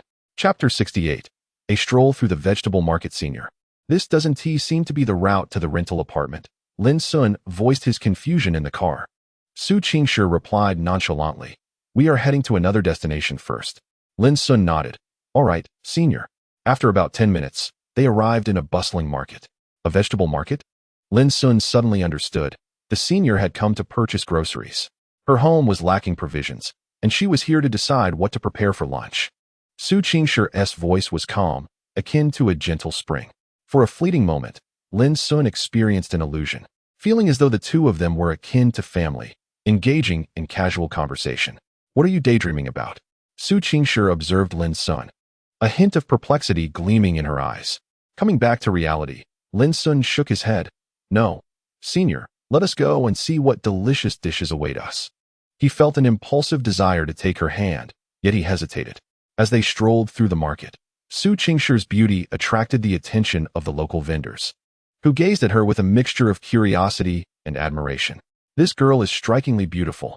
Moreover, she possesses the perfect figure for bearing children. Su Qingshi, unmasked and fresh-faced, radiated an undeniable charm. Of course, Lin Xun was not lacking in good looks either. Amidst the bustling market, he resembled a movie star. A handsome pair. Instantly, they became the center of attention. While Su Qingshi was accustomed to such scrutiny, Lin Xun felt a twinge of awkwardness and anxiety. Why are you so nervous? Su Qingshi's teasing voice broke through his thoughts. Lin Xun's face stiffened slightly as he leaned closer and whispered, Senior, I feel strange. It's as if the others are regarding us as rare creatures. Su Qingshi glanced around and replied, You're overthinking it. It's simply that two young individuals like us stand out in this place. Just act naturally. Lin Xun was both amused and bewildered by her confidence. At that moment, he felt a warm, soft touch enveloping his left hand. He froze, instinctively glancing down, only to discover that she had taken hold of him. Could it be? Am I dreaming? Su Qingshi's gaze was focused elsewhere, yet her earlobes flushed inexplicably. Are you still nervous? Lin Xun found himself at a loss for words. His initial anxiety had now escalated. Gripped by the hand of the one he admired, he felt both astonished and intensely nervous, akin to a startled deer. However, her hand was so small and soft, a delight to hold. Unconsciously, he tightened his grip slightly, maintaining an outward calm. She paused for a moment, feeling her heart race, lowered her gaze, and remarked, It seems you are no longer anxious. With that, she subtly released his hand. In that instant, an unspoken sense of emptiness hung between them. Senior, I still wish to hold your hand. Lin Xun instinctively opened his mouth, his words slightly slurred with emotion. Su Qingshi cast him a sidelong glance, a faint smile playing at the corners of her lips. Such beautiful thoughts. Lin Xun wore a rueful expression. Observing this, Su Qingshi's smile widened, breathtakingly radiant. Since their last encounter, their relationship had inexplicably entered a unique stage, like a thin layer of paper that, once pierced, would shatter. Yet, the aloof goddess was not adept at expressing her feelings. She often remained passive in matters of the heart. Meanwhile, our Lin Xun was still deliberating on how to confess his feelings to the goddess, adhering to the unspoken rules and maintaining his distance. Nonetheless, an unspoken understanding lingered between them. Let us go. If we linger any longer, we'll miss dinner, Su Qingshi interjected timely. Lin Xun beamed with a smile, feeling an overwhelming sense of joy that had entirely dispelled the earlier tension. In his eyes, only his senior sister radiated brilliance. Boss, how much for this fish? He inquired. This Christian carp? You've come to the right place. We offer the most affordable prices in the vicinity.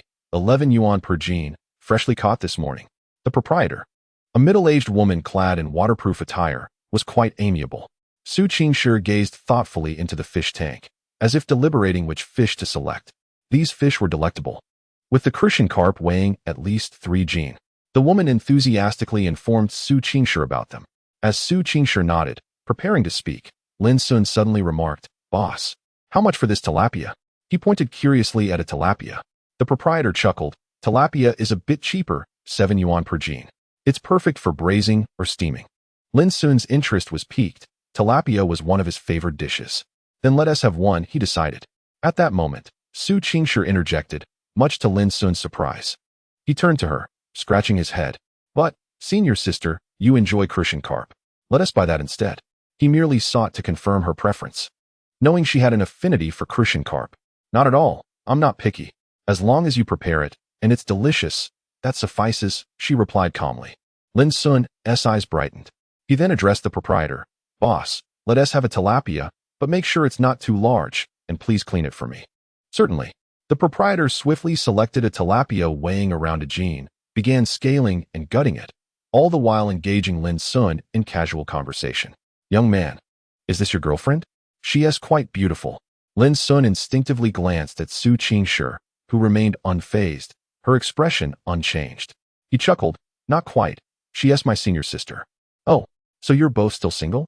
I thought you made a lovely couple, the proprietor exclaimed, surprising both of them and evoking a hint of embarrassment. Lin Xun managed a response, feeling a peculiar sensation that he couldn't quite articulate. Before long, The tilapia was ready, having been cleaned as per Lin Xun's request. After settling the bill, they continued their stroll. Boss, can you lower the price on this pork? Young lady, with the recent outbreak of swine fever, this is the price. But others sell it for 20, and you're asking 24. That seems a bit steep, she countered. Our meat is of superior quality compared to others, the proprietor insisted. Then I suppose I shall check elsewhere. Wait, 20 it is, how much do you want? Lin Xun watched in astonishment as his senior sister skillfully haggled with the proprietor, revealing a side of her he hadn't anticipated. With her ponytail tied back, she exuded a touch of domestic charm amidst the bustling market. Su Qingshi calmly handed the pork to Lin Xun. You're amazing, senior sister, he unabashedly praised. She cast a fleeting glance at him and replied, You don't know how to bargain? I thought your family was wealthy. Lin Xun promptly asserted, I do. I used to bargain all the time. Just you wait. Senior sister, now, let me show you how it's done. With an air of confidence, he strode towards a vendor, prompting a smile to grace Su Qingshi's face as she observed his retreating figure. Chapter 69. A discourse on exquisite feet. By the time the two returned to their rented apartment, it was already 1 o'clock. Lin Xun nimbly carried the ingredients into the kitchen and began his preparations. Watching her junior busily at work, Su Qingshi felt a sense of joy welling up within her. Has this lad subconsciously transformed this place into his home?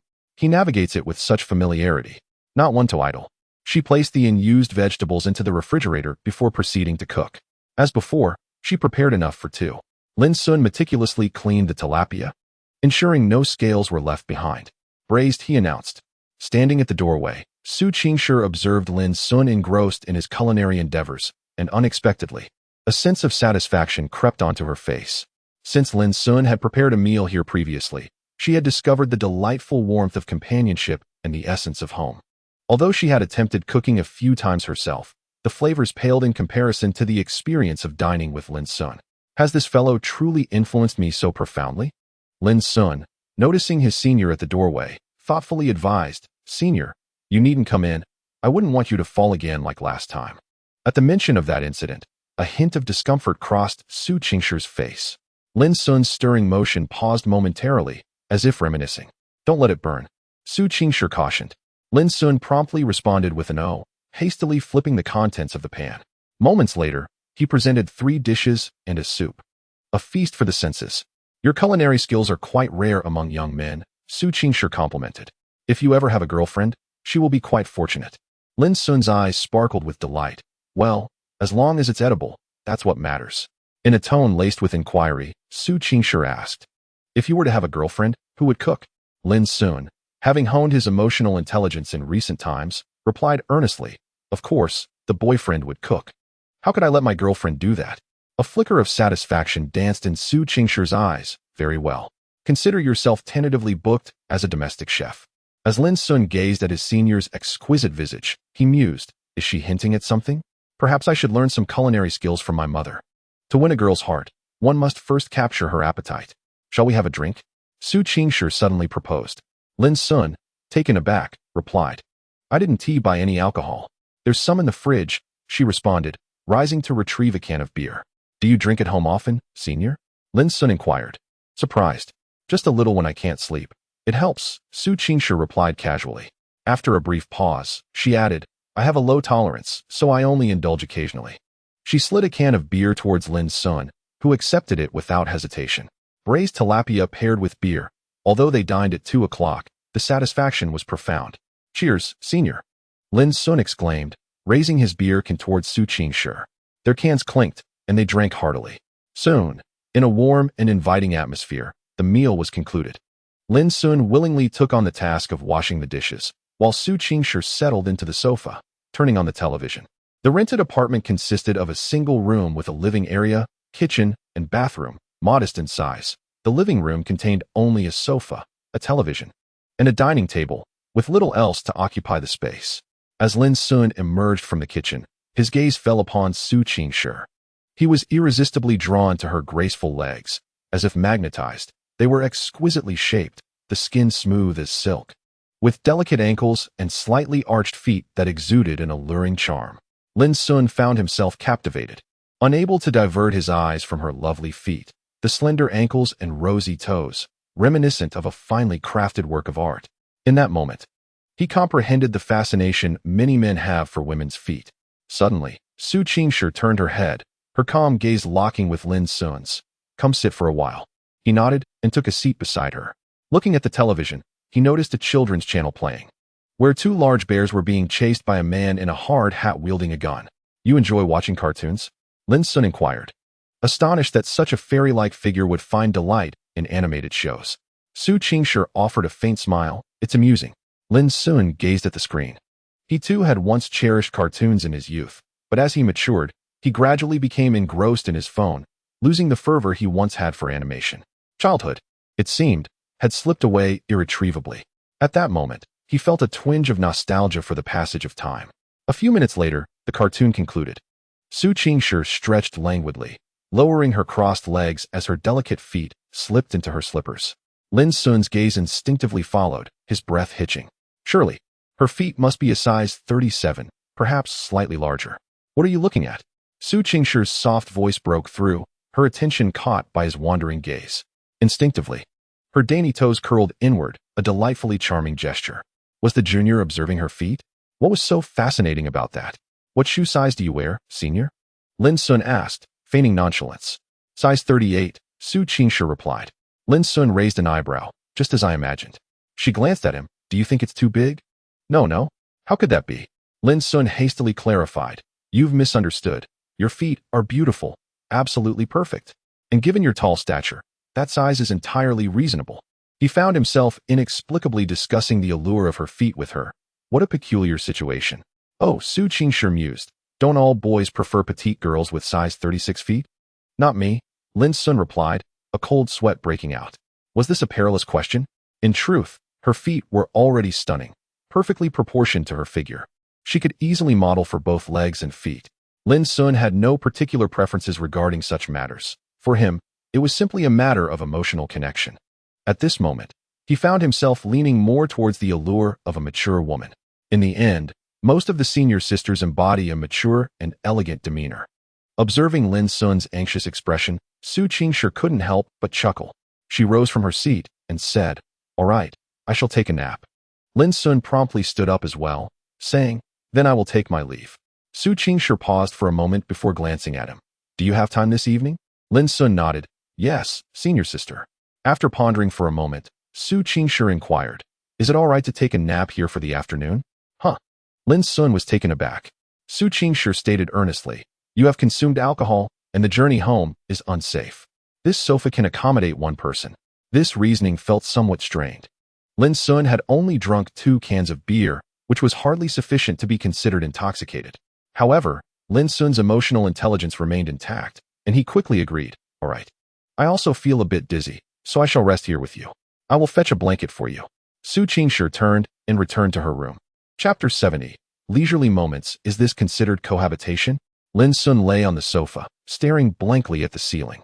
Quite unexpectedly, he found himself napping in his senior sister's rented apartment.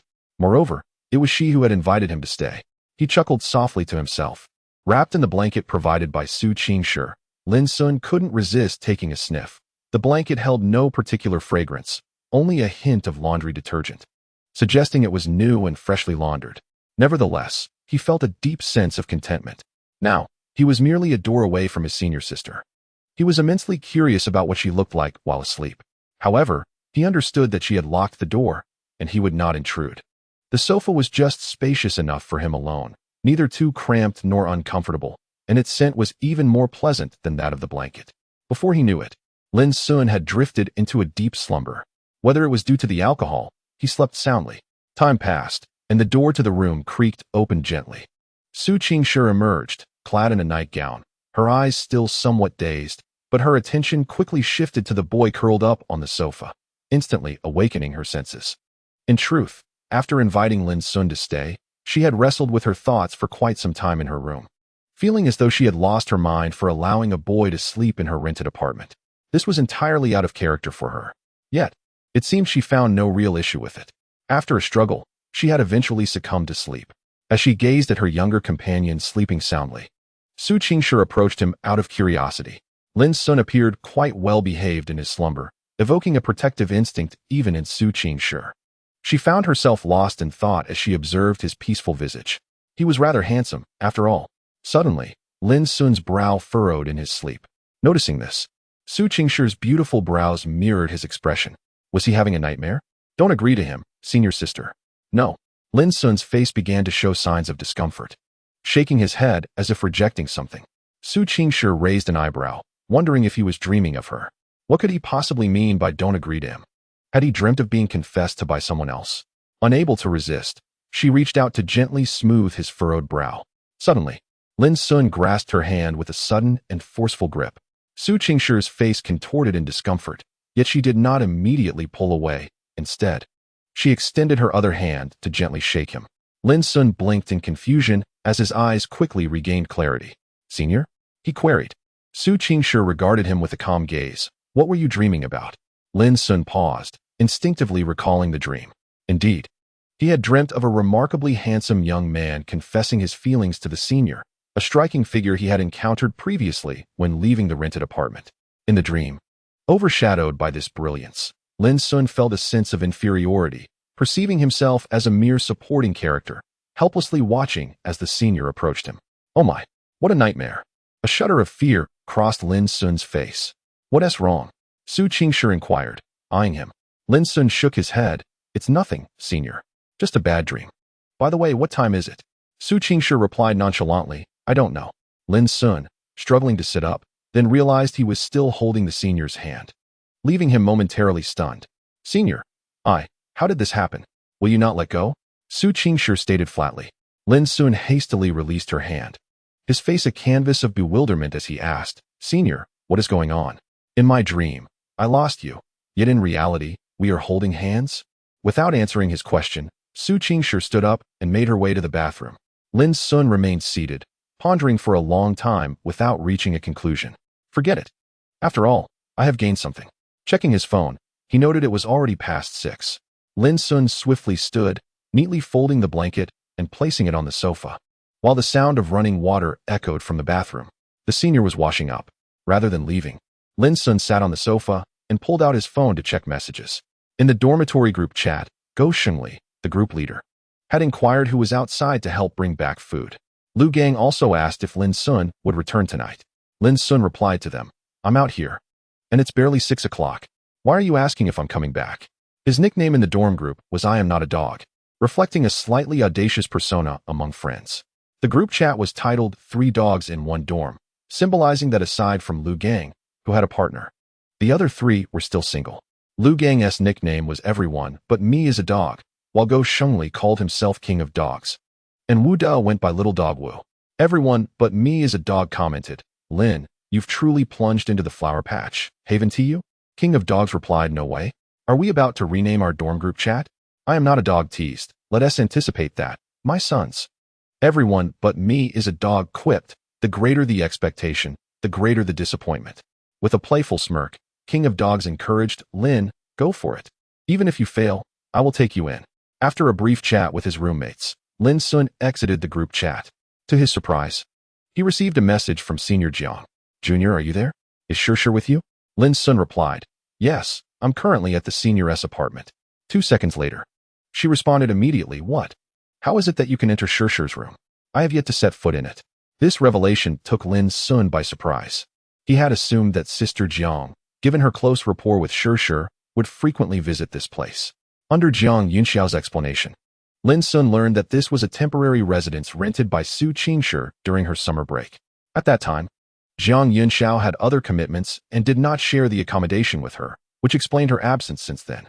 Jiang Yunxiao inquired about Lin Xun's purpose for being in the rented room. Naturally, Lin Xun was merely a guest, and he deflected the question with vague assurances. Originally, Jiang Yunxiao intended to ask if Su Qingshi would return so she could bring her a meal, but seeing the current situation, she refrained from doing so. After all, being in the company of a junior, how could she still be concerned about her hunger? The sound of water ceased, and Su Qingshi emerged from the bathroom. Lin Xun turned at the sound, unable to suppress his admiration for her exquisite figure. No matter how many times he saw her, he was always left in awe. Are you going to freshen up? Su Qingshi asked with a subtle gaze. Lin Xun replied, I only need to wash my face, senior. As a young man, He had no habit of taking a shower after a midday nap. Su Qingshi nodded. Wait for me to change. Then we shall take a walk. Absolutely. Lin Xun eagerly agreed, thrilled at the prospect of accompanying his senior for a stroll. Once Su Qingshi entered her room, Lin Xun hurried into the bathroom, where a wave of warmth enveloped him, accompanied by a delightful fragrance, the scent of the shower gel used by his senior. The thought that she had just bathed there made Lin Xun's face flush. Accidentally, his gaze fell upon a few pieces of clothing. Small, somewhat sheer, with straps, gossamer. Lin Xun gasped internally at the realization. These were his senior's intimate garments. He dared not look any longer. Nonetheless, he couldn't help but acknowledge that his senior indeed exuded an alluring mature charm. After washing his face, Lin Xun returned to the living room, and it wasn't long before his senior emerged from her room. He had to admit, her attire was strikingly captivating. She wore a black top that accentuated her fair complexion, paired with form-fitting jeans that beautifully outlined her long, slender legs, leaving him utterly mesmerized. It was the first time Lin Xun had seen someone who could showcase their legs so appealingly in jeans. To further highlight her stunning oval face, Su Qingshi had styled her long hair into a high ponytail, exuding a fresh and vibrant aura. She sported a pair of silver-rimmed glasses and wore light makeup that enhanced her already breathtaking beauty. Senior, do you wear glasses? Lin Xun couldn't help but inquire. Su Qingshi replied nonchalantly, these glasses are merely decorative. They have no prescription. Oh, I see. One can do that. He marveled at the unconventional choice. What do you think of this outfit? Su Qingshi asked, seeking his opinion. It seemed she had always donned long skirts in front of him and wished to occasionally switch up her style. Lin Xun gave her a thumbs up. You look fantastic, senior. Fantastic? Su Qingshi raised an eyebrow. That term is typically used to describe boys. Lin Xun quickly corrected himself. Beautiful. Truly beautiful. So captivating. Su Qingshi rewarded him with a knowing smile. Let us go. As the two stepped out of the rented apartment, night had already fallen. Noticing the gentle breeze, Lin Xun turned to the enchanting figure beside him. Senior, shall we return to fetch a jacket? Su Qingshi shook her head, replying, no need, it's not too cold. Lin Xun, upon hearing this, refrained from further comment. Where shall we go? He inquired. Let's have dinner first, she suggested, having napped since lunch. Their stomachs now growled in hunger, prompting them to seek a meal. Familiar with the area, Su Qingshi led Lin Xun to a nearby restaurant. Shall we dine? Su Qingshi asked, glancing at Lin Xun. He instinctively replied, of course, we must eat. Realizing his oversight, he quickly amended, Senior, would you prefer noodles or something else? After a moment's consideration, she responded, let's have noodles. Very well, I shall defer to your choice. Lin Xun replied obediently. They found a noodle shop, its decor quite appealing, though the taste remained uncertain. As always, Su Qingshi became the center of attention, captivating the gaze of everyone, including the proprietor who couldn't help but steal a glance. Lin Xun had grown accustomed to her allure, unfazed by the envious stares directed their way. What would you two like to order? The waiter inquired. The signature rice noodles. Please. And for this handsome young man? I'll have the same as her, and please add extra green onions to both. Certainly, green onions are complimentary. The toppings are over there. Thank you, Lin Xun acknowledged, glancing towards the toppings station, which featured a table laden with various condiments, green onions, cilantro, chili sauce, and more. Su Qingshi observed him silently. Senior, please sit here, Lin Xun offered, wiping a chair clean for her. She softly replied, no need to fuss, I'm not delicate. Lin Xun chuckled softly. Sitting across from her, they remained silent, engrossed in their phones while waiting for their noodles. Suddenly, Lin Xun stood up and exited the restaurant. Su Qingshi watched him with curiosity, not believing he had left for good, but rather that he had some purpose. A few minutes later, he returned, a smile lighting up his face, 2 cups of milk tea in hand. For you, senior, he said, handing her 1 cup. Su Qingshi glanced at it, recognizing the lemon flavor, her favorite. Thank you. How did you know I liked this? She asked. Lin Xun replied with a grin. I noticed during our last mall visit. Though I only saw you drink it once, you finished it, so I assumed you enjoyed it. He believed that a girl's fondness for a particular milk tea could be discerned by whether she consumed it entirely. Su Qingshi expressed her surprise. You remember so clearly? Lin Xun chuckled. Of course, I pay attention to matters concerning you. Just then, the proprietor arrived with their rice noodles. Senior, wait a moment. Let me add the green onions, Lin Xun eagerly said, rising to head towards the topping station. Su Qingshi quietly observed his actions. Her heart stirred, her gaze softening. As they sat together, indulging in their rice noodles, the atmosphere was serene and tranquil. In the past, Su Qingshi used to dine expeditiously, believing that time should not be squandered on meals. However, now she feels that it is perfectly acceptable to savor her food at a leisurely pace. Lin Xun's attention is predominantly focused on the senior. As Su Qingshi lowers her head to slurp her noodles, he steals a fleeting glance, his heart fluttering. The senior exudes such elegance even while eating. Of course, this can be attributed to the fact that beauty lies in the eyes of the beholder. Had it been another girl, Lin Xun might have found her lethargic. Once Lin Xun finishes his meal, he quietly observes the senior eating, his gaze soft and tender. Su Qingshi remains composed as she eats, her expression unchanging, though a keen observer might notice a slight stiffness in her movements. After finishing her noodles, Su Qingshi stands up, prompting Lin Xun to rise as well. "Where to?" she inquires, looking at him. In truth, she had initiated the outing with Lin Xun simply to relish their time together.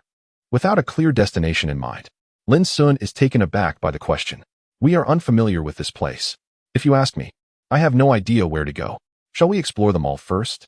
Lin Xun suggests. Su Qingshi nods in agreement. "Then let us proceed."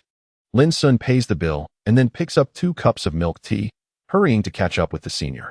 At that moment, Su Qingshi suddenly turns around, gazing at Lin Xun and extending her hand towards him. Lin Xun is taken aback, wondering, is she going to hold my hand? Should he comply or not? "Give me the milk tea," she states calmly. Lin Xun, instinctively, hands over the milk tea, his face tinged with embarrassment. It seems he had overthought the situation. Su Qingshi accepts the milk tea and turns away silently, a subtle smile playing at the corners of her lips. Lin Xun quickly falls in step beside her. "Senior, with the National Day holiday approaching, do you plan to return home?" Lin Xun inquires curiously. Su Qingshi hesitates for a moment before replying. "I wish to relax a bit."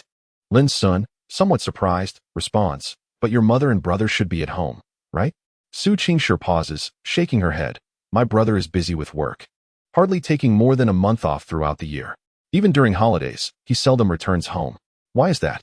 Lin Xun asks, intrigued. Su Qingshi's expression remains calm as she replies, "Because every time he comes home, my mother arranges blind dates for him. 3 in a day." Lin Xun is taken aback. 3 in a day? He is somewhat embarrassed, wondering how fervently Su Qingshi's mother wishes to see her son married. Given Su Qingshi's striking appearance, one would assume her brother is quite handsome as well. Why then is he being pressured into blind dates? Sensing Lin Xun's confusion, Su Qingshi remarks, "Do you think my brother is undesirable?" Lin Xun scratches his head. "No, I assume your brother is quite popular with the ladies." Su Qingshi nods. "Indeed.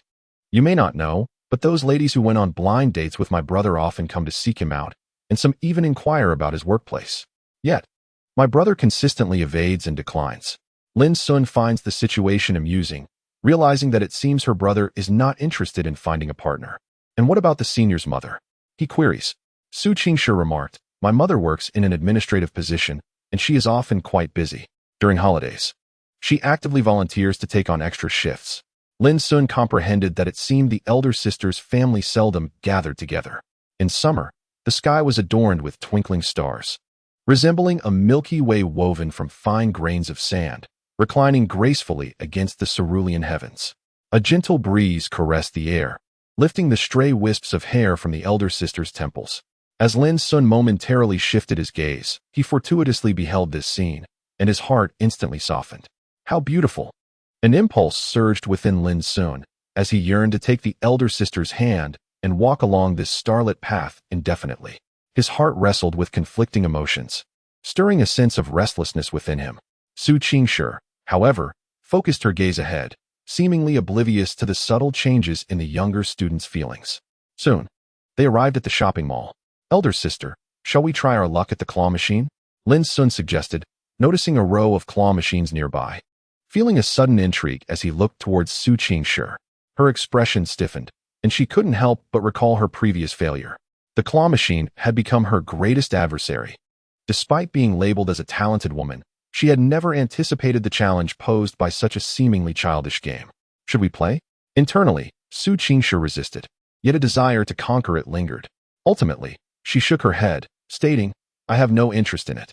Lin Xun almost chuckled. observing the flicker of reluctance on her face, but chose not to expose her.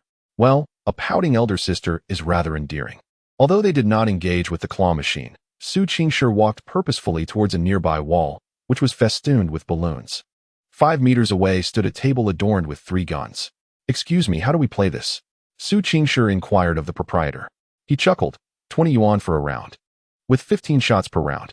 Lin Xun glanced at the red sign nearby, which outlined the rules. 20 yuan for 1 round, 15 shots. Burst 14 balloons or more to win a large plush toy. Break 10 or more for a medium toy. 6 or more for a small toy. Lin Xun picked up one of the guns, aimed, and asked the proprietor, "Will this distance suffice to break a balloon?" The proprietor cheerfully replied, "You may try a shot." Lin Xun responded, "Make it 2. "Certainly." Lin Xun squinted one eye, aligning the sight with the target, and fired. Bang! The gun discharged, and a balloon burst in response. Su Qingshi's eyes sparkled with excitement. "Elder sister, give it a try," Lin Xun encouraged, handing her the gun. Su Qingshi accepted it, noting that a bullet remained inside. Mimicking Lin Xun's earlier actions, she aimed and fired. The bullet struck the balloon, yet it remained intact. A flicker of confusion crossed Su Qingshi's eyes. Lin Xun was unfazed, for he had encountered such anomalies before. It was merely a matter of the gun's insufficient power. He then addressed the proprietor, "Please prepare 100 yuan's worth for us."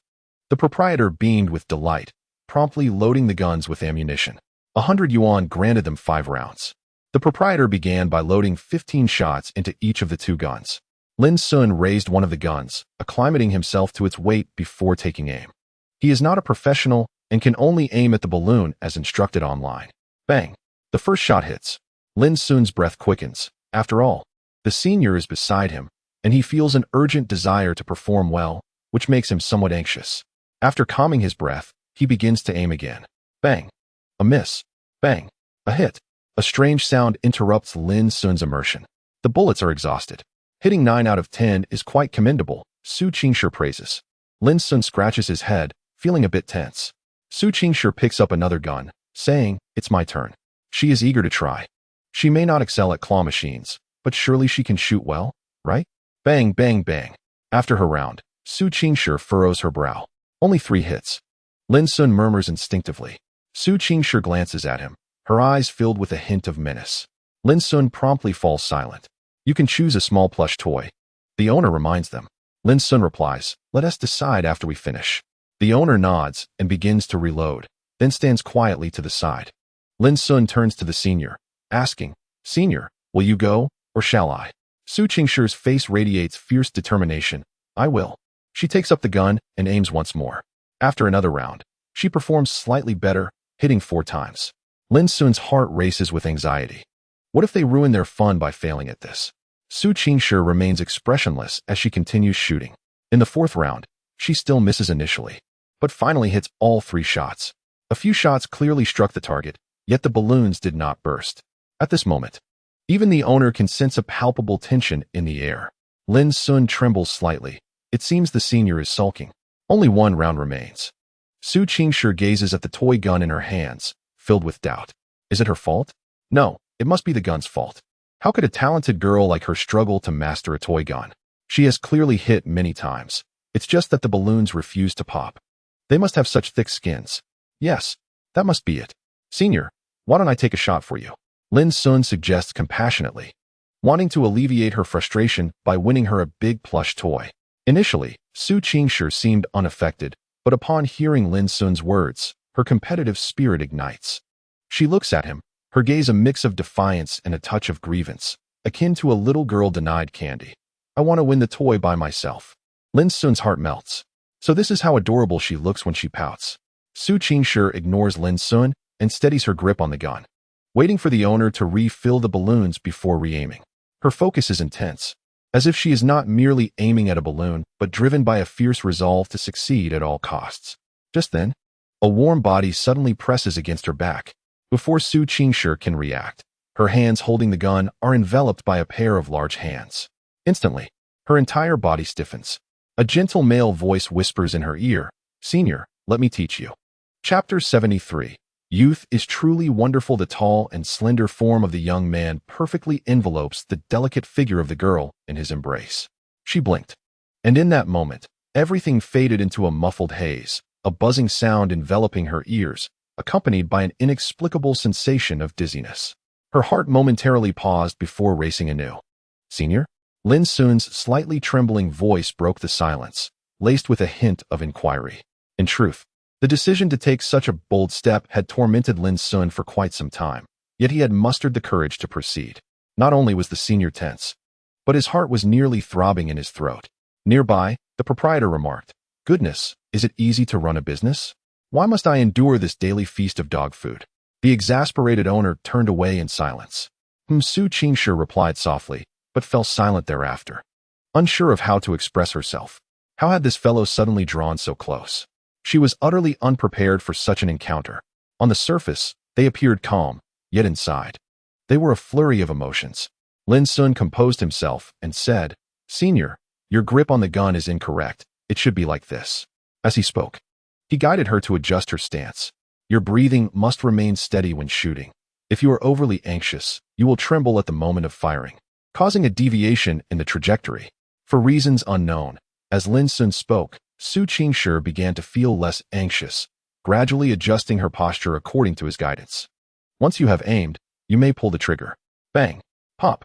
The gun fired, and a balloon burst instantly. Su Qingshi's eyes sparkled with delight. "I really hit it. Excellent. Let's go for 2 more shots." Lin Xun's eyes gleamed with affection. His large hand remained tightly clasped around Su Qingshi's small hand. Bang! Bang! Both shots found their mark. At this moment, Su Qingshi was no longer preoccupied with the fact that Lin Xun was still holding her. Her eyes radiated excitement. "I'll do it myself." She felt capable again. Lin Xun released her. His body was ablaze with heat. Although he feigned composure, his face had already turned crimson, unnoticed by anyone around him. Phew! He sighed in relief as his tense body gradually relaxed. Heaven knows the magnitude of the decision he had made to take this step. Reflecting on it now, Lin Xun felt an overwhelming surge of emotions. He had been so anxious that he had failed to fully appreciate the softness of his senior.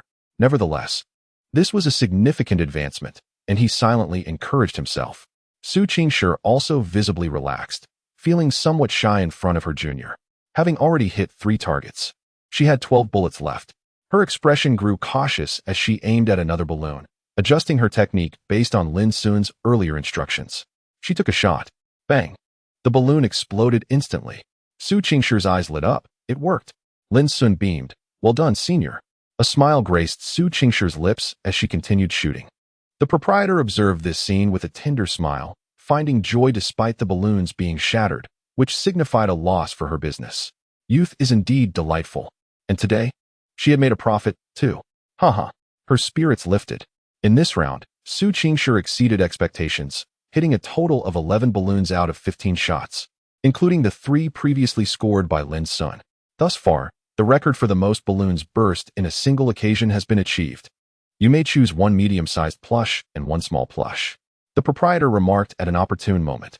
Lin Xun and Su Qingshi began selecting their plush toys.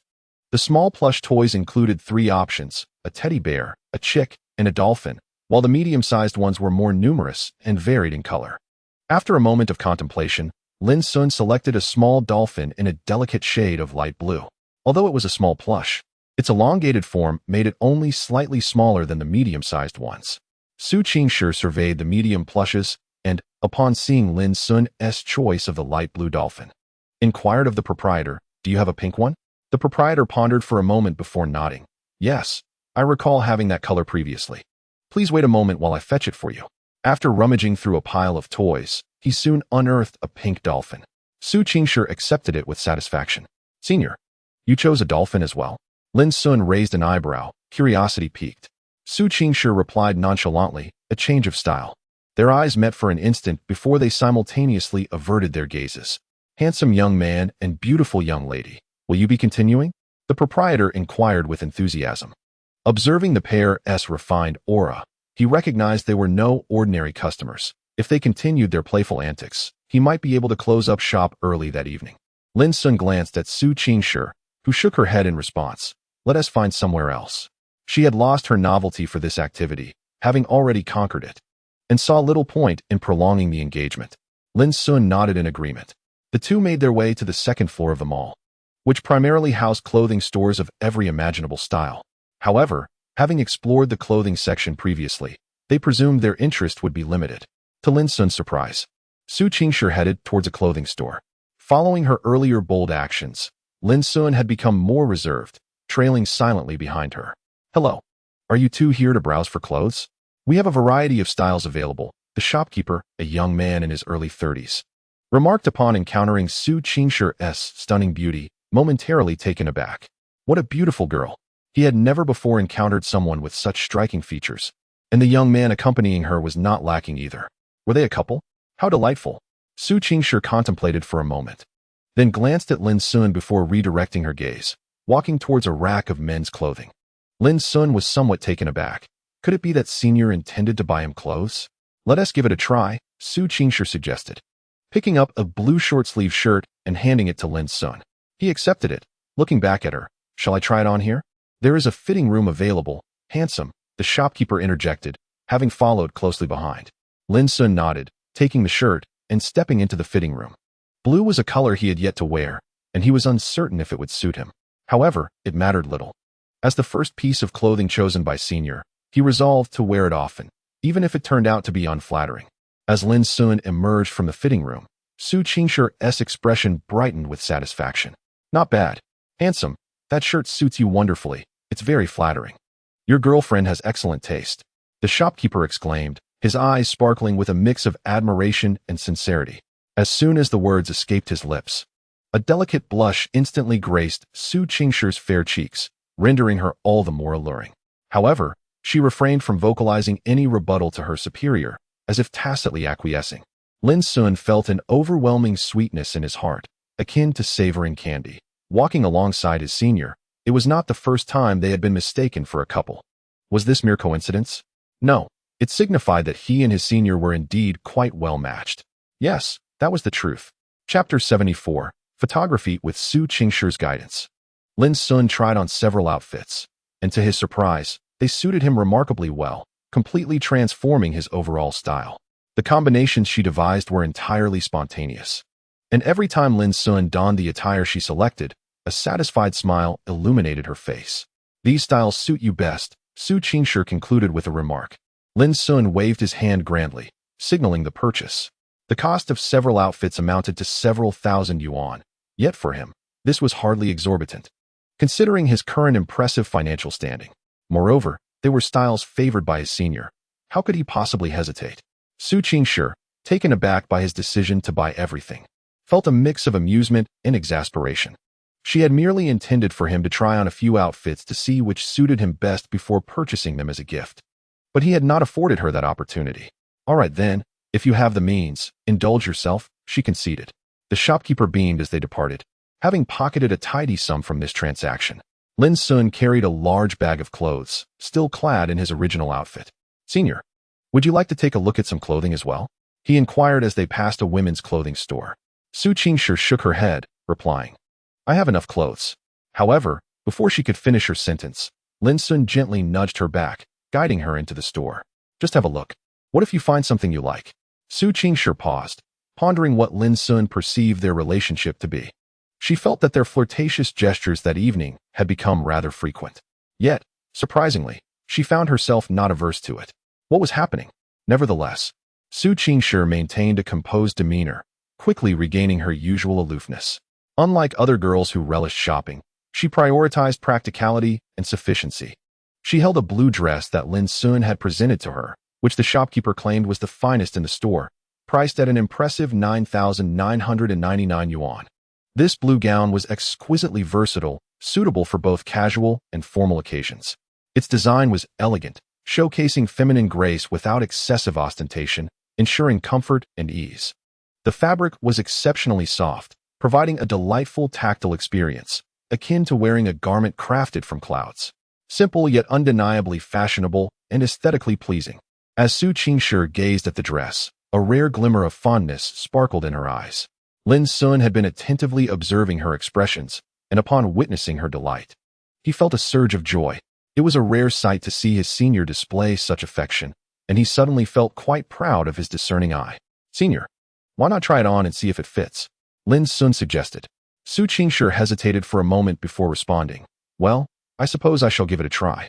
Once she entered the fitting room, anticipation lingered in the air. Lin Xun suddenly turned to his boss and asked, "Boss, could we connect on WeChat?" The boss was momentarily taken aback, his mind racing with various thoughts. Could it be that the young man lacked sufficient funds and intended to purchase and pay in installments? It was understandable. After all, he wouldn't want to lose face in front of his girlfriend. At that moment, Lin Xun leaned closer, whispering something into the boss's ear. The boss's expression shifted from perplexity to intrigue, and then to excitement as he exclaimed, "Watch my performance." Approximately 5 minutes later, the fitting room door swung open. Although Lin Xun was already aware of his senior's beauty, he was nonetheless captivated when she emerged. He stood there, entranced, gazing at the enchanting figure before him. She donned a stunning blue dress, cinched at the waist with a delicate pink ribbon, accentuating her slender form.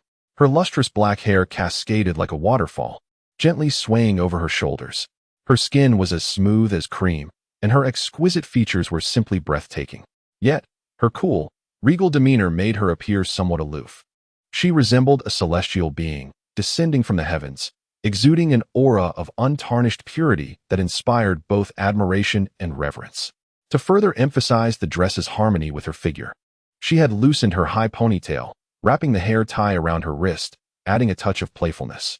Su Qingshi regarded Lin Xun with calm eyes, reminiscent of stars, and inquired, "What do you think?" Lin Xun, still in a daze, nodded enthusiastically, "It looks wonderful. Just wipe your drool." "Huh. Oh, Lin Xun instinctively raised his hand to his mouth, suddenly realizing something, and his lips twitched. "Senior, you tricked me." He certainly had not drooled. "Huh." Su Qingshi pressed her lips together, a subtle smile gracing her face. "It fits perfectly." At that moment, the boss exclaimed in astonishment. Su Qingshi turned her gaze towards him. Puzzled, Lin Xun, however, averted his eyes, clearing his throat as the boss began his performance. "Miss, I must say, I have never encountered someone who compliments this dress so exquisitely. It seems tailor-made for you." The boss marveled, nodding appreciatively. "Wearing it, you exude the aura of a noble heiress." Su Qingshi smiled gently, nodding slightly in acknowledgement. "Thank you. I am just an ordinary girl." After donning the dress, she too felt it was a perfect fit, light and comfortable against her skin. However, the dress had a slight drawback. It was semi-formal, suitable for casual wear, but, given her stunning looks, it appeared rather serious. When she wore it, it seemed more appropriate for formal occasions. Nevertheless, it was one of the few dresses she was genuinely pleased with, justifying its price. No. My dear lady, you are a goddess. May I be so bold as to ask if I could take a photo for promotional purposes?" The boss asked with a friendly smile. Su Qingshi furrowed her brow slightly, feeling hesitant about the photo. At that moment, Lin Xun chimed in, "Senior, I think it's a great idea. You look absolutely stunning in it." Su Qingshi glanced at him and replied, "Is it really that beautiful?" Lin Xun nodded earnestly, akin to a chick pecking at grains. "Rest assured, my dear lady, my establishment is entirely legitimate, possessing all requisite licenses. I merely intend to utilize these photographs for promotional posters. Behold, these images were captured with the consent of other patrons," the proprietor declared, gesturing towards the myriad posters adorning the walls. "In return, you may enjoy a generous 30% discount on your purchases within the store." Su Qingshi pondered momentarily before acquiescing, "Very well." Both Lin Xun and the owner were elated. "Splendid," the owner exclaimed, eagerly retrieving his smartphone. "Wait a moment. I am agreeable to the photos, but I wish to be photographed alongside him," Su Qingshi suddenly interjected, pointing at Lin Xun. The owner turned his gaze towards Lin Xun, who was taken aback, disbelief etched upon his features. Is this truly happening? A wave of astonishment washed over him, leaving him utterly unprepared. Chapter 75. Perhaps this is what it means to like someone. Lin Xun had merely envisioned asking the owner to capture a solitary image of the senior in her dress, never anticipating that she would invite him to join. Was this not a stroke of fortune? Is my attire acceptable? Lin Xun glanced down at his clothing, realizing that in comparison to the senior, he appeared rather shabby. "Just change. I'll let you try on something for free." The owner, ever astute, immediately suggested Lin Xun don a dapper outfit. With a black checkered shirt and sleek black trousers, along with a casual hairstyle, Lin Xun exuded a newfound star quality. "Handsome young man and beautiful young woman," the proprietor observed Lin Xun and Su Qingshi with satisfaction. standing somewhat awkwardly beside the senior. Lin Xun found himself within mere meters of her, taking in her delightful fragrance. "You two should move a little closer. Why so distant for a couple?" the owner remarked with a bemused expression. "It's odd for lovers to stand so far apart." Upon hearing this, Lin Xun exchanged a glance with Su Qingshi, who tilted her head and remained silent. A flutter of excitement coursed through Lin Xun as he took a bold step closer to her. A bit nearer, he ventured. He took another small step, now only about 30 centimeters away from Su Qingshi. They could hear each other's breaths and the quickening of their heartbeats. Suddenly, Su Qingshi felt a twinge of regret for suggesting they take the photograph together. The atmosphere had shifted uncomfortably. "All right, handsome. Please wrap your arm around your girlfriend's waist and face the camera," the owner instructed, focusing his lens. In truth, he had already captured numerous images, having clicked several times with his fingertips. The pair was simply radiant. Every angle seemed to yield perfect shots. Lin Xun frowned slightly, and then turned to Su Qingshi, cautiously proposing, "Perhaps we shouldn't take the photos after all?" He felt a pang of remorse, concerned that he might be imposing on her. Su Qingshi regarded him coolly, replying, "I think it's fine." Lin Xun swallowed hard. "Just a touch on the waist. It won't cost you a thing," Su Qingshi remarked with a calm demeanor. Had it been anyone else, not only would touching her waist be out of the question, but even standing this close would be a different matter altogether. Thus, this junior beside me enjoys such treatment. "Hurry up, handsome," the boss urged. Lin Xun gritted his teeth and complied.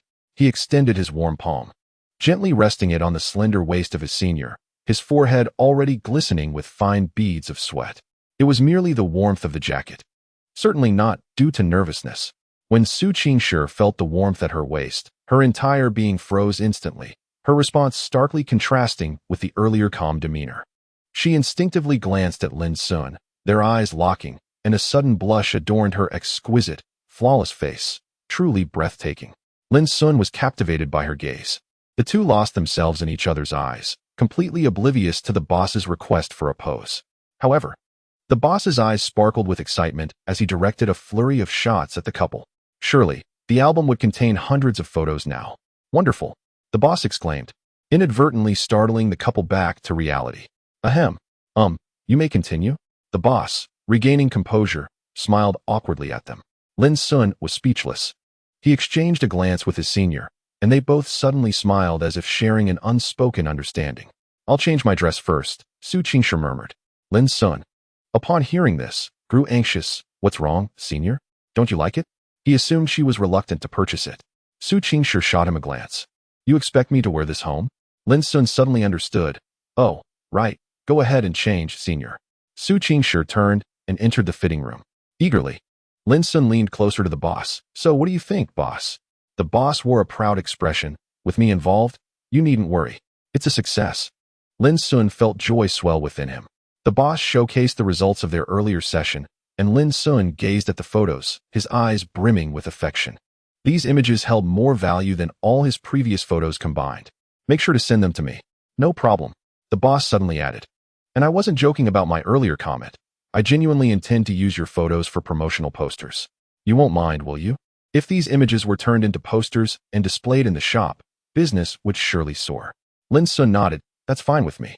Su Qingshi agreed as well. So he had no objections. Lin Xun promptly paid for the dress, taking advantage of a discount of 30%, totaling nearly 7,000, which he rounded up and paid in full. "Lin Xun," a voice called from behind. He turned to see Su Qingshi emerging from the fitting room, her eyes sparkling after changing. "Senior." Su Qingshi regarded him. "Did you make the payment?" Lin Xun smiled and nodded. "Yes, senior. If you like it. I purchased it for you." He did not conceal his intention to gift her the dress. A flicker of complexity crossed Su Qingshi's eyes. Yet she refrained from suggesting Lin Xun return it. She was fully capable of purchasing the dress herself. However, compared to Lin Xun, she hesitated a bit more. Since he had bought it, she would simply transfer the money to him later. She disliked spending a man's money, even if that man were to become her boyfriend in the future.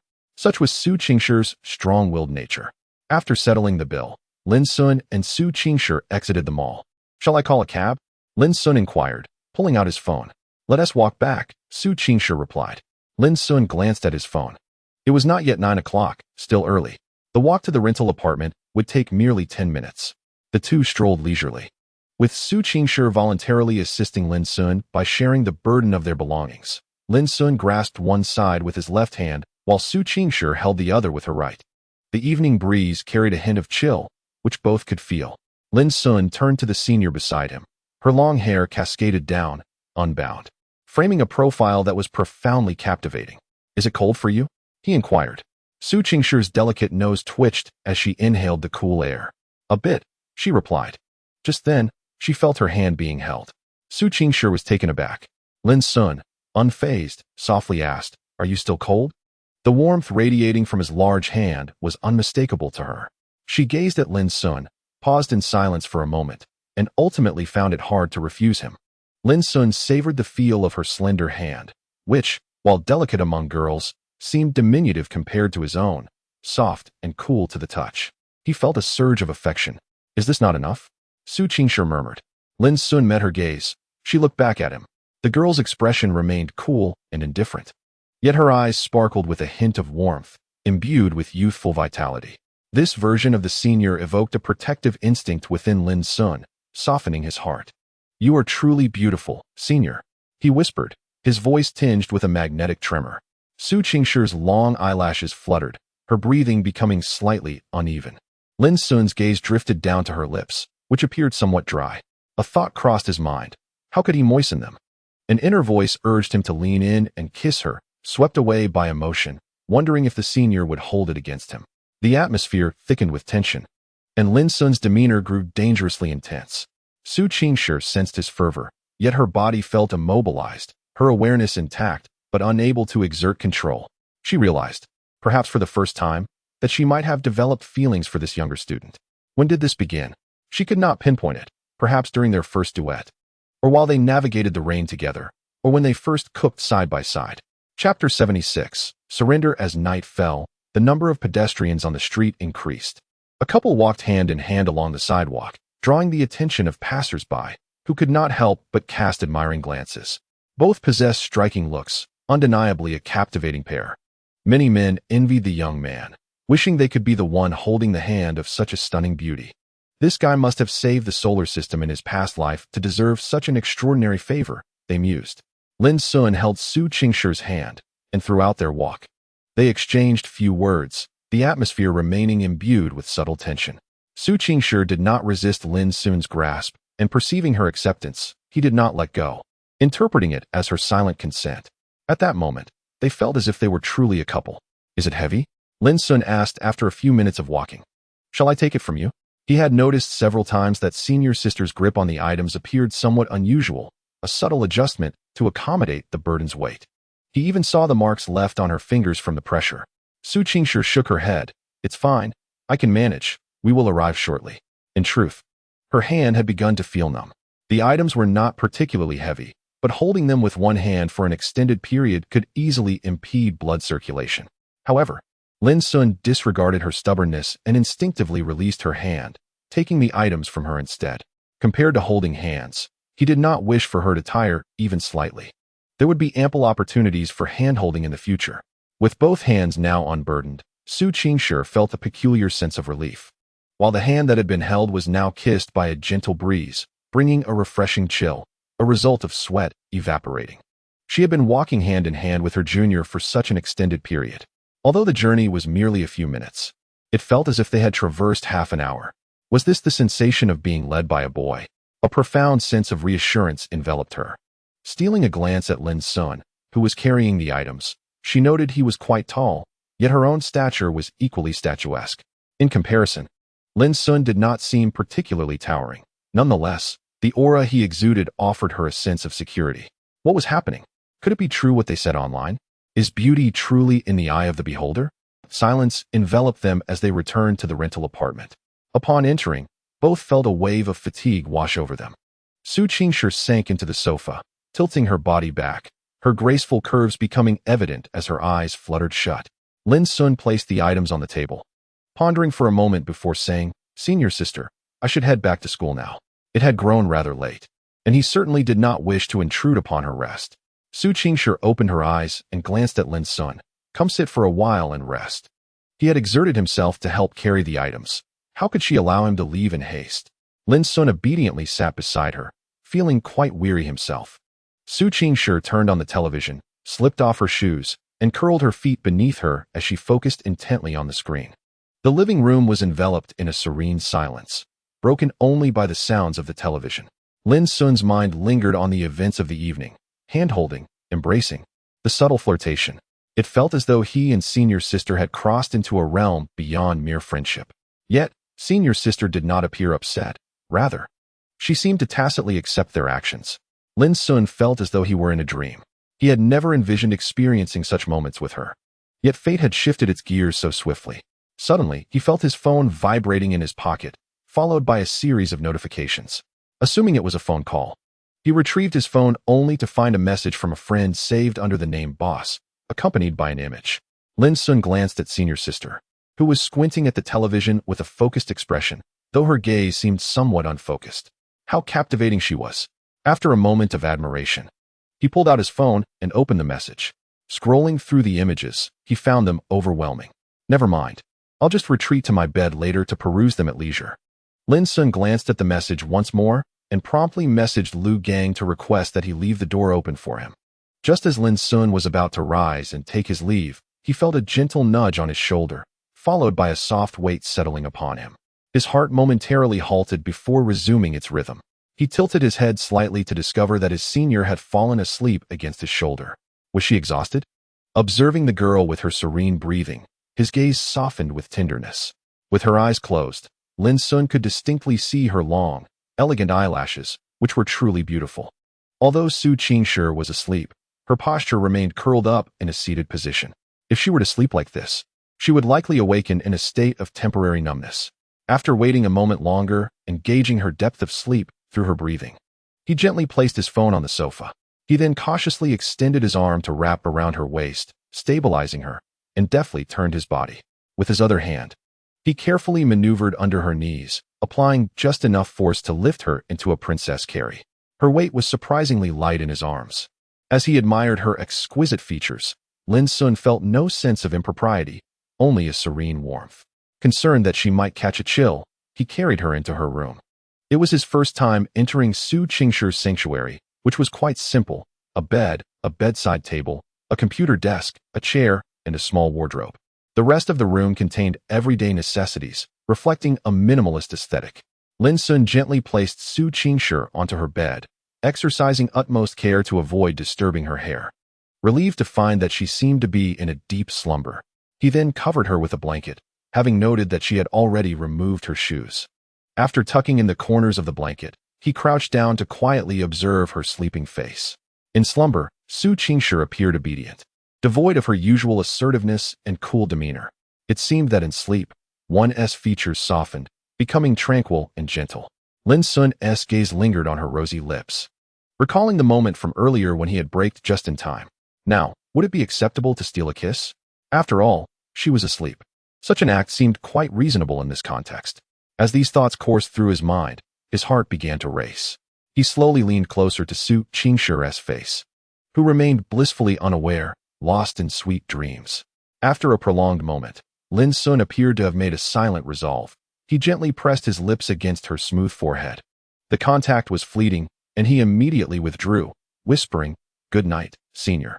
Rising, he did not linger, turning off the light as he exited the room and quietly closing the door behind him. In the living room, Lin Xun tidied up before collecting his belongings and shutting the door to the rental unit. As he closed the door, he inhaled deeply, exhaling heavily. Lin Xun, you have succumbed. What he did not realize was that within the dimness of her room, Su Qingshi had suddenly opened her eyes, her gaze remarkably bright in the shadows. Gently raising a hand to caress the spot where Lin Xun had kissed her, her expression remained inscrutable, neither revealing shyness nor tranquility. Only a soft whisper escaping her lips. Su Qingshi, you have succumbed. Chapter 77. Recruitment day. After departing from his rented accommodation, Lin Xun returned to his dormitory. The hour was approximately 10:30 in the evening, and most students had only recently concluded their classes. Naturally, the lights in Lin Xun's dormitory had not yet been extinguished. As he stepped through the door, 3 pairs of eager eyes immediately turned towards him. Lin Xun felt a sense reminiscent of a father returning home to the expectant gazes of his sons. This sentiment brought him a peculiar comfort. Aren't you boys asleep yet? Hey, what do you mean by this? Why are you returning so late? One of them exclaimed. I was just about to head to the dormitory supervisor to report your absence. Get lost. You ungrateful children. Dare you conspire against your father? Lin Xun feigned a stern expression, promptly placing his belongings onto his chair. Lin Xun, did you purchase all these clothes? Lu Gang inquired, approaching with curiosity as he examined the bags. Indeed, Lin Xun affirmed. You already have plenty of clothes. Why waste money on more? Wuda questioned, puzzled. I intend to discard all my old clothes and replace them with these, Lin Xun stated earnestly. Upon hearing this, his three roommates were momentarily taken aback. Such extravagance? Lu Gang leaned in suspiciously, sniffing around Lin Xun. Goodness, why do you smell so delightful? Have you bathed? Lin Xun raised his arm to take a whiff, indeed detecting a pleasant fragrance. No, it must be from the senior sister. Suddenly, two loud thuds echoed as Go Shengli and Wu De lost their balance and fell. What are you doing? Lin Xun asked, bewildered. Goodness, you haven't been with the campus beauty since noon, have you? Lu Gang exclaimed, his eyes wide with astonishment. Lin Xun did not deny it, merely nodding in affirmation. Wow! Go Shengli let out an exclamation, rushing over to grab Lin Xun's shirt and inhaling deeply. Revealing an indescribable expression, this scent. His eyes widened in realization. Did you get close to the campus beauty? Lin Xun frowned. What do you mean by close? Did we hug? Not really, just wrapped my arm around her waist. Did we kiss? No. Did we hold hands? Yes. Oh whoa. Suddenly, the room erupted with Go Shungli's frustrated wail. What is happening? Why are you shouting instead of sleeping? Came the irate voice of the supervisor from downstairs. At that moment, Lin Xun found himself cornered by his three roommates. Are you dating the campus beauty? Not at all. Then how could you hold her hand? Well, we just held hands. Did she slap you? How could she? The senior sister is so gentle. Gentle? At this, the trio felt a wave of jealousy wash over them, their expressions souring with envy. No one had anticipated that the relationship between the campus beauty and Lin Xun had progressed to such a degree. Having held hands, how far could a kiss be? They were consumed by envy and resentment. However, Lin Xun's close relationship with the campus belle elicited a mixture of envy and consolation among his peers, while they felt a tinge of jealousy. They were still comforted by the notion that the campus belle, a woman they could never attain, had found a companion in their own roommate. Why let a good opportunity slip away to an outsider? They mused. Ah, Lin, what luck do you possess? Lu Gang exclaimed with a hint of admiration. Lin Xun chuckled. Perhaps my charm is simply too overwhelming. Ugh, keep your distance, please, Lu Gang retorted. After a brief exchange with his roommates, Lin Xun began organizing his clothing, most of which was freshly purchased and some yet unworn. He set aside the garments he seldom donned and those that were uncomfortable. During a shopping trip with a senior, Lin Xun had acquired 3 complete outfits, sufficient for his regular rotation. Once he had neatly arranged his attire, he carried the discarded clothes out the door. After a shower, he settled into bed, curling up under the covers to reflect on the day's achievements. Laughter soon erupted from beneath the blankets, prompting Lu Gang and Go Shengli to exchange incredulous glances and shake their heads in amusement. The following day, Monday, at 8 in the morning, Lin Xun awoke half an hour earlier than usual, donning a new outfit. At 7:45, the 4 friends from room 307 set out with spirited enthusiasm. The 3 classes dragged on interminably, and Lin Xun found himself battling fatigue. The teacher's words seemed to drift in one ear and out the other, barely registering. He noted a marked decline in his motivation to study since entering university. The atmosphere here was a stark contrast to that of high school. In university, attendance was optional. One could choose to listen or even skip class without consequence, as even the instructors turned a blind eye, merely deducting participation points and leaving final grades to be determined at semester's end. Lin Xun perceived no significant difficulty in his courses. His intellect was commendable, evidenced by his admission to Nanda. Thus, he did not impose stringent expectations upon himself. I can't take it anymore. I'm about to fall asleep, he thought. Beside him, Go Shengli had already succumbed to slumber. Lin Xun pinched himself awake, his eyes springing open. He pulled out his phone, opened the photo gallery, and began to browse pictures of his senior. With renewed vigor, Lin Xun smiled involuntarily as he viewed the images, unable to suppress his delight. He set the picture taken beside the claw machine with the senior as his lock screen wallpaper and designated the one from the previous night, featuring her in a flowing blue dress. as his home screen wallpaper, a treasure he wished to keep to himself. Soon, the bell signaling the end of the third class rang, prompting Lin Xun and his companions to gather their belongings and exit the classroom with alacrity. The contrast between class and recess is astounding, Gou Shengli remarked. During class, I can barely keep my eyes open, yet the moment we're free, fatigue vanishes. Where to, brothers? Time to eat, they replied enthusiastically. By 10:30, while most university students had yet to have lunch, some still enjoying breakfast, this group opted for an early meal, too lazy to venture out again. Along the way, various student organizations had set up recruitment booths, with senior members present to promote their clubs. Freshmen, would you like to learn about the chess club? We offer various games, including Chinese chess, Go, and military flag. Excuse me, classmates, I am from the Calligraphy Society, here to explore Chinese culture. The handsome and beautiful duo from room 307 was also surrounded, with several senior students from different clubs brandishing posters to promote their activities. Sir, I perceive an extraordinary aura about you, imbued with righteous spirit. You certainly possess the qualities befitting a soldier. Would you be interested in joining our honor guard? A tall, dark-skinned young man enthusiastically remarked as he pulled Lu Gang into the conversation. Lu Gang, smiling, was soon charmed away. Brother Lu clearly wishes to join the honor guard. Lin Xun chuckled. Hey, what is so great about clubs? It's far better to play games in the dormitory. Gou Sheng retorted disdainfully. Hello, would you like to learn about the street dance society, handsome? At that moment, a sweet-faced girl tugged at Gou Sheng's sleeve. He glanced at her, suddenly captivated, as if she had morphed into a different persona. Street dance society? Let us go. Please enlighten me, he exclaimed, pulling the girl aside. Classmate, we are from the volleyball team. Would you be interested in joining us for a game? A boy asked Lin Xun, his face beaming with enthusiasm. Lin Xun quickly waved his hand. No, thank you. Join our group to learn more. We have many beautiful girls on our team. The boy tempted. Lin Xun scoffed internally, thinking, what beauties could compare to the goddess seniors? He politely shook his head. I'm afraid I'm not interested in that. Seeing Lin Xun's rejection, the boy said nothing further and turned to approach others. Lin Xun remained standing, as his roommates had all been swept away, leaving him alone. This was not the recruitment point for the student union. They were more sophisticated, posting forms in classes or groups for dissemination. Lin Xun had already registered in the group, eagerly awaiting his interview later that afternoon. Hey there. A sweet girl with twin ponytails jogged up to Lin Xun, her eyes squinting with a smile. Can we add each other on WeChat? Lin Xun, taken aback, quickly shook his head. Sorry, I'm not looking to join any clubs. He presumed she was another senior recruiting for her society. The girl giggled. I'm not from any club. I simply wish to connect with you on WeChat. Lin Xun's heart raced with caution. Oh no, she's drawn to my looks. The girl stood around 5 feet tall, slender in stature, appearing quite petite beside him, her face adorned with a mischievous smile, embodying a charming beauty. However, Lin Xun's heart was already occupied by a senior, leaving no room for other girls. He shook his head. I'm sorry, classmate, I don't add WeChat contacts. The girl was somewhat surprised. She hadn't anticipated that this seemingly shy and handsome young man would exhibit a touch of aloofness. She had misjudged him, thinking he would be easy to win over, only to discover he possessed a certain charm and allure.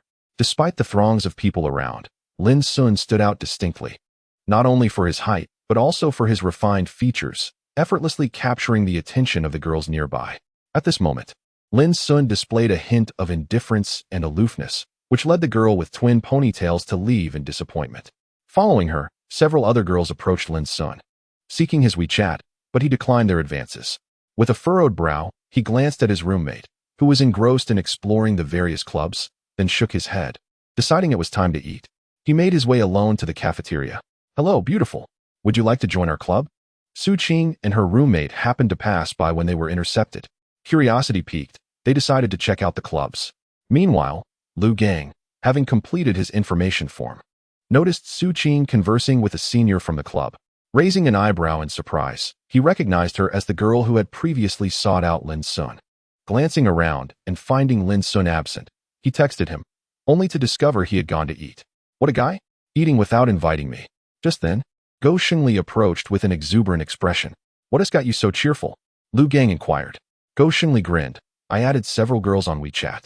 Impressive, Lu Gang praised. Before asking, by the way, where's Lin Xun? Off to eat, came the reply. What? Flying solo? Let us go grab a bite. Wu joined them. And the trio was about to head to the cafeteria when a voice called out to them. Wait a moment. Su Qing walked over, glancing at Go Shengli before directing her gaze at Lu Gang. You are Lin Xun's roommates, aren't you? Go Shengli's eyes widened in surprise. Aren't you the girl who sought out my brother? What do you want with him? Lu Gang and Wu De exchanged awkward glances, suppressing their amusement. Goodness. You almost referred to him as your son. How eager are you to be a father? Su Qing pressed her lips together, masking her disappointment. After collecting her thoughts, she stated, could you please let him know that tomorrow night is my birthday? I'm hosting a simple birthday party and would like to invite him, as well as you all. Birthday. The three exchanged peculiar looks, but Lu Gang, eager to eat, didn't wish to engage further with her. He nodded. I'll relay your message to him, but whether he attends is entirely his decision. Thank you. Su Qing expressed her gratitude.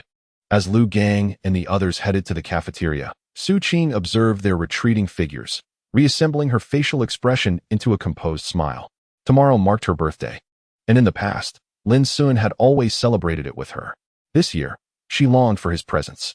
As she transitioned to university life, her interactions expanded, and she gradually transformed, altering many of her previous thoughts and perspectives. University was not as idyllic as she had envisioned. In contrast, memories of the purity of high school flooded her mind, along with thoughts of that boy whose eyes were always on her. Thus, she resolved to make one last effort to reach out to him. Su Qing, what does she want with you all? Lin Xun was seated in the cafeteria, enjoying his meal, with Lu Gang beside him and Go Shengli and Wu De across the table. Lu Gang relayed Su Qing's words to him. Lin Xun fell into silence. Indeed, tomorrow was Su Qing's birthday, a detail he had nearly forgotten. Yet, what significance did it hold now? Hey, are you going? Go Shengli inquired. Lin Xun offered a faint smile. No one lingers in the past. She has yet to grasp this truth. Oh. It seems there's a grand tale of love and hatred brewing between you two. Lu Gang exclaimed with a tone of intrigue. Lin Xun responded earnestly. My heart belongs solely to my senior. Wow, that's going to be quite the spectacle, a veritable battleground. Go Shengli remarked in astonishment. Lin Xun chuckled softly. He would not allow such a scene to unfold. He intended to sever ties with the past, for in the future, a girl who occupied his every thought awaited his protection. Let this matter rest. She may do as she pleases. It bears no relation to me, he continued, returning to his meal. Ah, your perspective brings me great comfort. Go Shengli replied, visibly impressed. Scram. The trio had already ordered their lunch and began to eat in the cafeteria. After their meal, the four friends set off towards their dormitory. What clubs have you all joined? Lu Gang queried. I plan to join the honor guard. No interview required, just straight to training. Wu De chimed in. I've joined the badminton team. It requires 2 rounds of assessment to become a full member. Lin Xun turned to Go Shengli, who proudly declared, I've joined the street dance club, the comic convention club, the gymnastics team, and the cheerleading squad. The other 3 fell silent, initially intending to express their astonishment, but his audacious claims rendered them speechless. Chapter 79. The interview. Hello, my name is Tushing. I am 19 years old. Why do you wish to join the student council? Didn't you ask me to come for an interview? Student, please do not evade the question. Why do you want to join the student council? The young man stared blankly at the 3 interviewers before him, bewildered. How could they possibly know his true intentions for joining the student council? The student council had come to recruit new members, boasting about themselves and enticing students to sign up, with interviews conducted in person. You didn't present yourself in such a serious manner when I sought to join the group, he thought. Now, why the stern-faced demeanor? What nonsense. I'm done with this. What a waste of my time. Hello, my name is Lin Xun, and I am a freshman majoring in chemical engineering. Greetings. May I ask why you wish to join the student council? I believe there are 3 interview points for the student council, located in 3 different classrooms, each filled to the brim with people. Lin Xun stood in line at interview point 2, observing the throngs of students crowding the hallway, somewhat taken aback. So many wish to join the student council? It is indeed the most influential student organization in the school. He had arrived half an hour earlier, yet still found himself late, having to queue from the staircase, and he had only advanced 10 meters thus far. Moreover, he considered himself fortunate. Having discerned a peculiar issue at interview site 2, the duration of each candidate's entrance was notably brief, typically ranging from 1 to 2 minutes, and many emerged with expressions of despondency. Was the interview truly that challenging? It was not merely him. Others were equally perplexed. Some individuals even chose to queue for interview sites 1 and 3. Lin Xun, however, refrained from following the crowd, having labored to reach this point. There was no way he would whimsically divert to another location. Nevertheless, there were those who exited with smiles, both females and males, but their smiles bore an odd semblance, almost as if they were bewitched. What happened? A girl behind Lin Xun seized the arm of a recently emerged candidate. The latter exclaimed excitedly, "So handsome. He is truly handsome." "Really? Is it genuine?" "Absolutely. So handsome? Who is handsome?" "The interviewer? And do you know? There's a senior sister inside who is stunningly beautiful. She wears a blue dress, resembling a fairy. Wow. Is the student council a haven for handsome men and beautiful women? You'd better perform well. Their interviews are quite rigorous. Good luck." A blue dress? The more Lin Xun listened, the stranger it sounded, as though he had encountered this before. "Handsome guy. You're quite handsome too. Shall we exchange WeChat?" A hand tugged at Lin Xun's sleeve, interrupting his train of thought. He turned to see a girl gazing at him with starry eyes. Lin Xun waved his hand apologetically, "Sorry." The girl, clearly enamored by appearances, was undeterred by his refusal, and she scampered away. At that moment, Lin Xun felt an odd sensation, as if he were under scrutiny, prompting him to glance around. The girl behind him instinctively withdrew her phone, her previous posture reminiscent of someone taking a photograph. Soon, Lin Xun found himself at the threshold of the door. Since the interviews were conducted individually, with candidates entering and exiting alone, the situation within remained obscured. However, when the preceding candidate entered, Lin Xun could not resist stealing a glance inside. Whatever he beheld caused his eyes to widen in disbelief, for he had clearly discerned the features of the two interviewers. One of them was a familiar face, his senior sister. What was she doing here? Oh, right. She was the vice president of the student council. It was only fitting for her to serve as an interviewer. Yet, why did Lin Xun suddenly feel a surge of anxiety? He had inadvertently queued for his senior sister's interview. Furrowing his brow, Lin Xun noticed a young man beside his senior sister, exuding an air of sophistication and strikingly handsome. Perhaps even more so than Lin Xun himself. Who was this individual? His contemplation was abruptly interrupted as the previous candidates exited. It was his turn. Lin Xun took a deep breath and stepped inside. Upon entering, his gaze immediately sought out Su Qingshi, who, in turn, lifted her head to meet his gaze.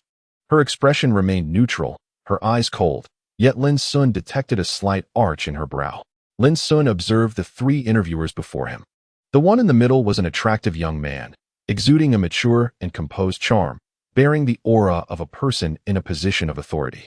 To his left sat a senior sister, while to his right was another young woman heavily adorned with makeup. Lin Xun couldn't help but admire the young man's looks. In his memory, the only person who could rival him was the handsome fellow he had encountered during a visit to his senior sister's rented apartment. Sitting upright on the prepared chair, Lin Xun straightened his back. "Hello, I am Yu Qingxua, the president of the student council. Please introduce yourself," the young man stated. It was not difficult to deduce his status as the president. "Hello, seniors. My name is Lin Xun, with Lin as in the double trees and Xun meaning to seek. I hail from Liangsheng and am 18 years old, currently a freshman majoring in finance." Lin Xun maintained a polite smile as he introduced himself. A glimmer of keen insight flashed in Yu Qingxua's eyes. "So you are Lin Xun." He thought the young man looked somewhat familiar, but it was surprising to discover that he was the freshman recently embroiled in rumors with Su Qingshi. He appeared rather unremarkable. What did Su Qingshi see in him? Everyone in the student council knew that Yu Qingxua harbored a crush on Su Qingshi, which led many to speculate that the two were a couple, believing that someone as exceptional as the president deserved the school beauty. However, the recent gossip circulating online had thoroughly shaken their perceptions. Su Qingshi was known for her aloof demeanor. Even as the vice president of the student council, she rarely interacted with others, let alone get close to boys. Yu Qingxua had only exchanged a few words with her, and they had never dined together alone. Yet, the school beauty had made an exception for a freshman. This was utterly astonishing. Yu Qingxua cast a glance at Su Qingshi beside him and noted her calm gaze fixed on Lin Xun. After contemplating for a moment, he turned to Lin Xun and asked, "May I inquire why you wish to join the student council?" Lin Xun instinctively glanced at Su Qingshi. His motivation for joining the student council was simply to spend more time with her. Beyond that, he could not think of anything else. However, He certainly wouldn't. He expressed this. I aspire to join the student council to develop my skills and hope to become as outstanding as you, senior. His response was quite formal, and he had even paid a compliment to the president. To his surprise, as soon as he finished speaking, Su Qingshi's lips curled into a smile. Yu Qingxua and the other girl beside her could not see it, but Lin Xun certainly did. He couldn't help but be momentarily stunned. Senior sister, you have such a beautiful smile. No, wait. Senior sister, are you trying to capture my attention? Chapter 80, A Holiday Confession? Junior, are you feeling unwell?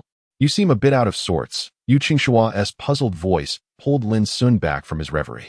Instantly, Lin Xun felt a twinge of embarrassment, realizing he had been staring at the senior sister. No, I was just lost in thought. Yu Qingxua and the other girl exchanged curious glances. Lost in thought. This is an interview, my friend.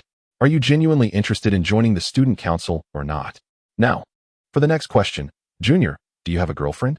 As the words left her lips, a profound silence enveloped the room. For it was Su Qingshi who had spoken last. Yu Qingxua found himself stifled by his own curiosity, casting a surprised glance at Su Qingshi. This was, after all, her first utterance since the interview commenced, and it was nothing short of astonishing. Not only they, but even Lin Xun appeared taken aback, yet he swiftly composed himself, shaking his head without a moment's contemplation. No. Upon uttering this, a flicker of confusion crossed his mind. How could the recruitment process possibly relate to one's romantic status? Why pose such a query? Do you have someone you like? Su Qingshi inquired, her gaze as tranquil as still water. Lin Xun replied earnestly, yes. Su Qingshi regarded him thoughtfully and continued. If you were a member of the student council, yet the person you admired urged you to resign, how would you respond? A glimmer of curiosity passed between Yu Qingxua and another female participant. Though the question seemed peculiar, it bore no faults, compelling them to comply with her request for documentation. Lin Xun found himself ensnared in contemplation, subconsciously envisioning his senior as the object of his affection. If she were to ask him to withdraw from the student council, it was for her that he had joined in the first place. Should she request his departure, he realized he would likely acquiesce. With this thought, a smile graced his lips as he replied, then I would heed her wishes and resign from the student council. While this response could be deemed a grave mistake from the standpoint of the council, a look of satisfaction illuminated Su Qingshi's eyes. Yu Qingxua quipped, brother, your answer puts me in a tight spot. I've completed my inquiries, thank you. Su Qingshi nodded in acknowledgement. Yu Qingxua hastily added, let this be the case then. Thank you for your cooperation, Junior. Lin Xun nodded, rising and deliberately averting his gaze from his senior as he exited the classroom. The moment he stepped outside, a sigh of relief escaped him, yet upon reflection, he felt an unsettling calm wash over him. There was no trace of anxiety. His thoughts now rested on the notion that whether he joined or not, it seemed inconsequential. Meanwhile, within the interview venue, the group took a brief intermission of 2 minutes. Yu Qingxua, smiling, turned to Su Qingshi. Qingshi, do you know the junior named Lin Xun? Su Qingshi nodded lightly. After a moment's contemplation, Yu Qingxua inquired, perhaps inadvertently, what is your relationship with him? Su Qingshi replied coolly, friends. Just ordinary friends? Su Qingshi shot him a glance. The latter felt slightly awkward. I have no ulterior motives. Su Qingshi ignored him, engrossed in her phone. In a concealed corner, Yu Qingxua's hand clenched slightly. Upon returning to the dormitory, Lin Xun found that most of his roommates had already arrived. How did it go? Are you feeling confident? Wuda queried, looking at Lin Xun. Lin Xun shook his head. I fear it may not end well. Maintain a balanced mindset. University life is rife with competition. It's best to get in, but if not, it's no great loss, Lu Gang remarked casually, lifting a dumbbell. Indeed, I've heard the student council is quite treacherous. Brother, perhaps you should reconsider. Gua Shengli languidly proclaimed from his bed, phone in hand. Lin Xun cast a bewildered glance at him, noting that he appeared to have just risen. With all the groups you've joined, you didn't even attend the interview? Gua Shengli let out a faint sigh. I long to be a salted fish. Oh, is the allure of beautiful women insufficient for you? Despite having added numerous female acquaintances, Gua Shengli, true to his nature, ought to have eagerly rushed to the interview. Don't mention it. I added over 10 young ladies on WeChat, only to find myself nearly entirely blocked, he replied solemnly. Lin Xun and the others fell silent. On Wednesday, the recruitment for new members had reached a conclusion, and the preliminary selection list was released. Lin Xun discovered that he was not included in the initial roster. He had failed the interview. Although he had mentally prepared himself, he was still somewhat taken aback. It shouldn't he have been, considering his own charming appearance. He immediately conveyed the news to the senior. Junior, senior, I didn't pass the interview. Expression, humble. Fairy senior, don't be disheartened. You are quite exceptional. Junior, senior, don't you wish for me to join the student council? Upon sending this message, Lin Xun felt a twinge of anxiety. In truth, it would be exceedingly simple for him to join any society. If he disregarded the rules, he could easily approach the department head or even the principal directly. After all, his family had donated several buildings to the school. Surely, requesting a favor wouldn't be unreasonable? However, he refrained from doing so, aware that the senior was not particularly keen on his joining the student council. Before long, the senior replied, Fairy senior. Lin Xun breathed a sigh of relief, suddenly recalling a question the senior had posed during the interview. If your girlfriend does not wish for you to join the student council, would you withdraw? Was she implying something? Lin Xun's heart stirred with a possibility, causing him to feel a surge of excitement, though he kept his composure. After all, nothing had yet materialized. With that topic brushed aside, Lin Xun began to engage in light conversation with Su Qingshi. Junior, senior, the holiday begins next week. Are you returning home or staying in your rental? The upcoming National Day holiday would commence on Tuesday, lasting for 7 days. The thought of not seeing the senior for an entire week made Lin Xun feel as if it would be an interminable break. Fairy senior, I'll be staying in my rental, not returning home. What about you? Junior, I might go home for a bit, accompanying my family on a trip. Fairy senior, that's good. Spend more time with your family. Junior, senior, you should also travel. Have you decided where to go? Fairy senior, I wish to go to Qinghai, Tibet. Qinghai, Tibet. Lin Xun silently noted this term. After chatting for a while, the senior informed him she was heading to the library. Concluding their conversation, Lin Xun prepared to grab a meal when a message from Jiang Yunxiao suddenly arrived. Senior Jiang. Junior, how have you been getting along with Shirshir lately? Junior, quite well. Senior Jiang. Hee, the holiday is just around the corner. Why not invite Shirshir to travel? After all, you're not short on funds. And she has always wanted to travel. Junior, I'm aware of that, but I might need to return home. Senior Jiang, that's a bit of a pity. I believe you could seize this holiday to confess your feelings.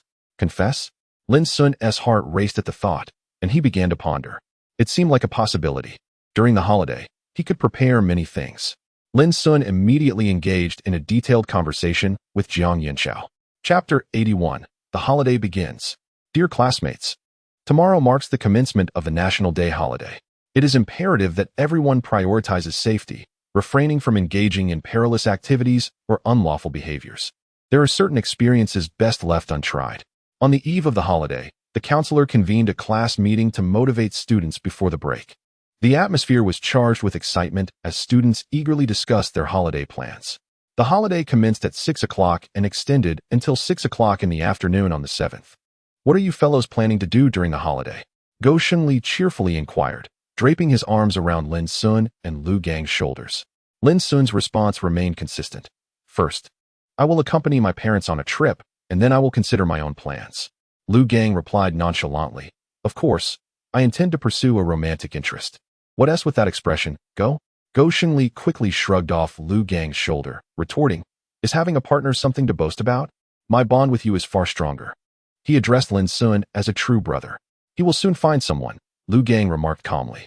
In the dormitory, everyone was aware of Lin Xun's affection for the campus beauty, and the nature of their relationship was undeniably ambiguous, leading them to believe that they would eventually become a couple. Go Shunli's expression stiffened, indeed. Curiously, he turned to Lin Xun and asked, Aren't you planning to invite the campus beauty out during the break? Lin Xun replied, Perhaps next time. For now, I want to spend time with my parents. After all, it's my first trip with them since childhood. Your family background is truly extraordinary. They managed to keep it from you for 18 years. Impressive. Go Shunli exclaimed. They were all aware of Lin Xun's lineage, the wealthiest man in Long Country. In a world so vast, they had encountered the son of a billionaire. Initially skeptical, they were convinced after reviewing the news from Liangqing. Lin Xun also shared anecdotes from his impoverished upbringing. Indeed, your parents' dedication to nurturing your character is admirable. Lu Gang nodded in agreement. Truthfully, They all wondered if their own parents might be secretly hiding a fortune from them. Lin Xun chuckled and then turned to Wu Da, who was engrossed in his phone. Wu Da, how do you plan to spend this holiday? Wu Da smiled. As for me, I will remain at school. My family isn't as affluent as yours, so I plan to take on a part-time job during this short break to earn some pocket money. That sounds great. Lin Xun gave him a thumbs up. He reflected that had his family still been in their previous modest circumstances, he too would likely be working during the holiday. Upon returning to the dormitory, the group, except for Wu Da, began to pack their belongings. I'm off, brothers. Go Shengli, dressed energetically, waved goodbye as he pulled his suitcase, heading to Tongluan for basketball. Lu Gang had minimal luggage, managing with just a backpack, as he intended to meet his partner and book a hotel for a few days. Lin Xun's keen eyes caught sight of Lu Gang stowing away several boxes into his backpack. He promptly reminded, be careful with your health, Brother Bing. Lu Gang replied confidently, rest assured, I am in excellent shape. His physical prowess was such that even a month without training would not impede his ability to surpass Lin Xun. I'm leaving now. Please keep an eye on the house. Wu Da reassured him, don't worry, stay safe on the road. As Lin Xun reached the bottom of the dormitory, he received a message from Senior Su Qingshi. Fairy Senior, are you heading home today? Lin Xun replied with a smile. Yes, Senior. My family will come to pick me up shortly. Fairy Senior, stay safe and have fun. Junior, sure, Senior, you too. If anything comes up, feel free to reach out. After sending the message, Lin Xun felt conflicted, wondering if his words were too ambiguous. Perhaps he should retract it. Just as he prepared to do so, a reply came through. Fairy Senior. Lin Xun's spirits soared. The senior had acknowledged him. A group of boys passing by glanced at him, bewildered. Lin Xun quickly composed himself, just then receiving a call from home. Hello, Mom. Gu Yanyan spoke lightly. Son, are you on break now? Lin Xun's lips curled into a warm smile. Yes, I just finished packing and am heading downstairs. That is wonderful. I'm currently in the principal's office at your school. Uncle Guan is waiting outside. You can go meet him first, Gu Yanyan said cheerfully. Lin Xun was taken aback. His mother was at the school, and in the principal's office, no less. However, he had no intention of heading there, and instead made his way towards the school gate. But as he approached the entrance, he felt a twitch at the corner of his mouth. A crowd had gathered, surrounding a black Rolls-Royce, buzzing with chatter, some even snapping photos. What was his mother doing? Arriving at school in such a flashy car? Did she not know to be discreet? With a sigh, Lin Xun pulled his suitcase and strode towards the gate. Junior. At that moment, a cool voice called out to him. Lin Xun widened his eyes, thinking he had misheard. He turned and was pleasantly surprised. Senior? What are you doing here? Su Qingshi stood about 7 or 8 meters behind him, clad in a white short-sleeve shirt and jeans, her figure exquisite and flawless. Yet, she wore a cap that cast a shadow over her striking features.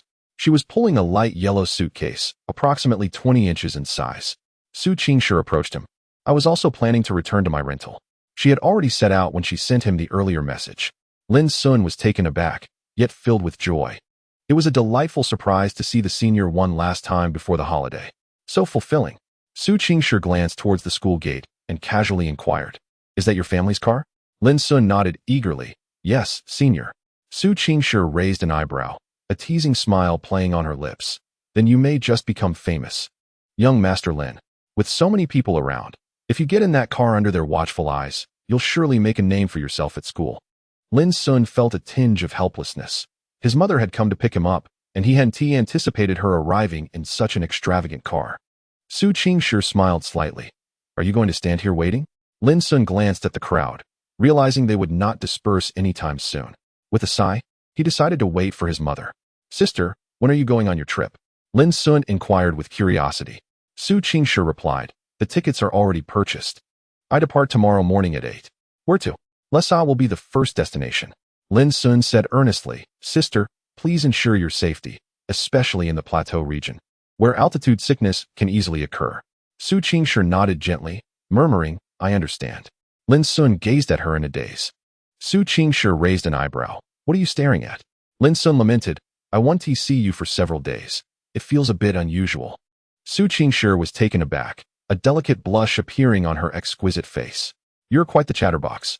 Hee hee. Chapter 82. The revelation of the wealthy identity due to Su Qingshi wearing a hat that concealed the upper part of her face. The passing students failed to recognize her as their campus belle. However, Her captivating figure consistently attracted glances from others. "Sister, you should go ahead." "I'll wait a little longer," Lin Xun said with a smile, not minding the extra moments with her, but considering she had much to prepare for her trip. He reluctantly held back. Su Qingshi nodded. "Then I shall take my leave." Lin Xun watched her retreating figure until she entered her Audi. "Hey, son, what are you looking at?" Suddenly, Lin Xun felt a tap on his shoulder, and Gu Yanyan appeared beside him. "Mom, when did you arrive? Did you walk without making a sound?" Lin Xun was startled. "What do you mean, no sound?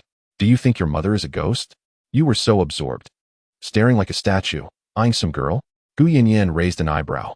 "I wasn't." Lin Xun averted his gaze. Gu Yanyan squinted. "You are my son. I know you well." Then, she secretly inquired, "By the way, I just had a chat with your principal." "Oh my, your crush at school is quite exceptional." Lin Xun was taken aback, feeling both amused and exasperated. "Mom, why did you ask that?"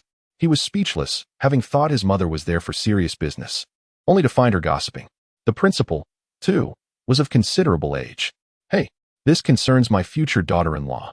Of course, it's more important than any business matter. Son, I advise you to act quickly. That girl is too outstanding. Who knows when someone else might sweep her away?" Gu Yanyan teased. "That won't happen. My sister isn't that kind of person," Lin Xun instinctively replied. "Oh, so confident?" Gu Yanyan's eyes sparkled. "Is it a sure thing?" Lin Xun's lips twitched. "No? Then what are you waiting for? You simply need to confess. Gifts. Or perhaps arrange a grand ceremony to make a splash. Anything that costs money is manageable," Gu Yanyan asserted confidently. Lin Xun sighed. "I'll think about it." To be honest, he was uncertain about how to confess his feelings. What kind of declaration would befit a senior like her? Why is our car surrounded? Gu Yanyan glanced towards the school gate, her expression one of surprise. Lin Xun's face darkened with 3 lines of annoyance. "Mom, is there not a more discreet vehicle at home?"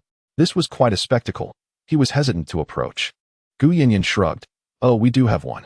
I happened to drop your father off at his company and then rushed over with Uncle Guan. Your father's car demands a certain flair, and I had no choice." Lin Xun maintained a stoic expression. "So that's how it is. No matter, let's go. Mom will take you there." Gu Yanyan understood her son's thoughts, though she did not entirely concur. As the son of a tycoon, what was there to be anxious about? He should boldly pursue his aspirations. Having lived a modest life for many years, his mindset was naturally commendable, though he exhibited a degree of social anxiety, lacking the demeanor of a wealthy heir. Nevertheless, as parents, they did not wish for their son to become a debauched playboy. However, a modicum of confidence was essential. As Gu Yanyan guided Lin Xun through the crowd towards the Rolls-Royce, the onlookers soon realized they were the car's owners. Heavens! Who is that boy? Is that Rolls-Royce's family's? Goodness! Wealthy and handsome, he truly hit the jackpot. How familiar! Isn't he the freshman who was seen closely with the campus belle? Is it really him? His family is that affluent? No wonder he knows the campus beauty. Turns out he is a second-generation rich kid. In this light, the campus beauty isn't so aloof after all. Could it be she is swayed by wealth? Why the snide remarks? Your words sound rather harsh. Are you slandering my goddess? How dare you criticize her? Where do you live, young man? The crowd's initial shock regarding Lin Xun's identity quickly morphed into discussions about Su Qingshi, spiraling into chaos. Some envious onlookers speculated that Su Qingshi was drawn to Lin Xun solely for his wealth, a notion that was promptly countered by those defending the campus beauty. Meanwhile, the Rolls-Royce, amidst the throng of spectators, departed in a cloud of dust. This scene was recorded and uploaded to the forum. Shocking. The true identity of the campus belle's rumored partner unveiled. He is indeed a second-generation rich heir, accompanied by a photo of the Rolls-Royce. Wow. The freshman's identity as the son of a tycoon is finally revealed? In the girls' dormitory, Jiang Yunxiao happened to be browsing the forum when she stumbled upon the post. Her surprise evident. She was one of the few in the university aware of Lin Xun's background. However, after today, it seemed the freshman would become quite famous on campus. She had observed that many claimed Lin Xun was unworthy of Su Qingshi, as he appeared merely somewhat handsome without notable highlights. Now, he bore the added label of being the son of a tycoon. His father's wealth translated to his own affluence, which alone placed him ahead of countless peers. This was what they referred to as starting with an advantage. Could this be the freshman's first bold move? With his tycoon status, is he poised to conquer a legion of rivals? Jiang Yunxiao chuckled to herself. But she was mistaken. Lin Xun was merely responding to circumstances. Ding dong. A message caught her attention, and she glanced at it. A message appeared from a user named Striving for a Bit of Sleep. Hello. I am the blind date introduced by your mother. Do you have some time? Jiang Yunxiao's expression stiffened. So how does it feel, son? What is it like to be the center of attention? In the Rolls-Royce, Gu Yanyan smiled at Lin Xun. The latter maintained a calm demeanor and shook his head. It's nothing. Initially, it felt a bit awkward, but I soon realized it wasn't as difficult to accept. I am who I am. What others say is irrelevant to me. Embracing a Zen mindset, Lin Xun remained unconcerned about the gazes of others.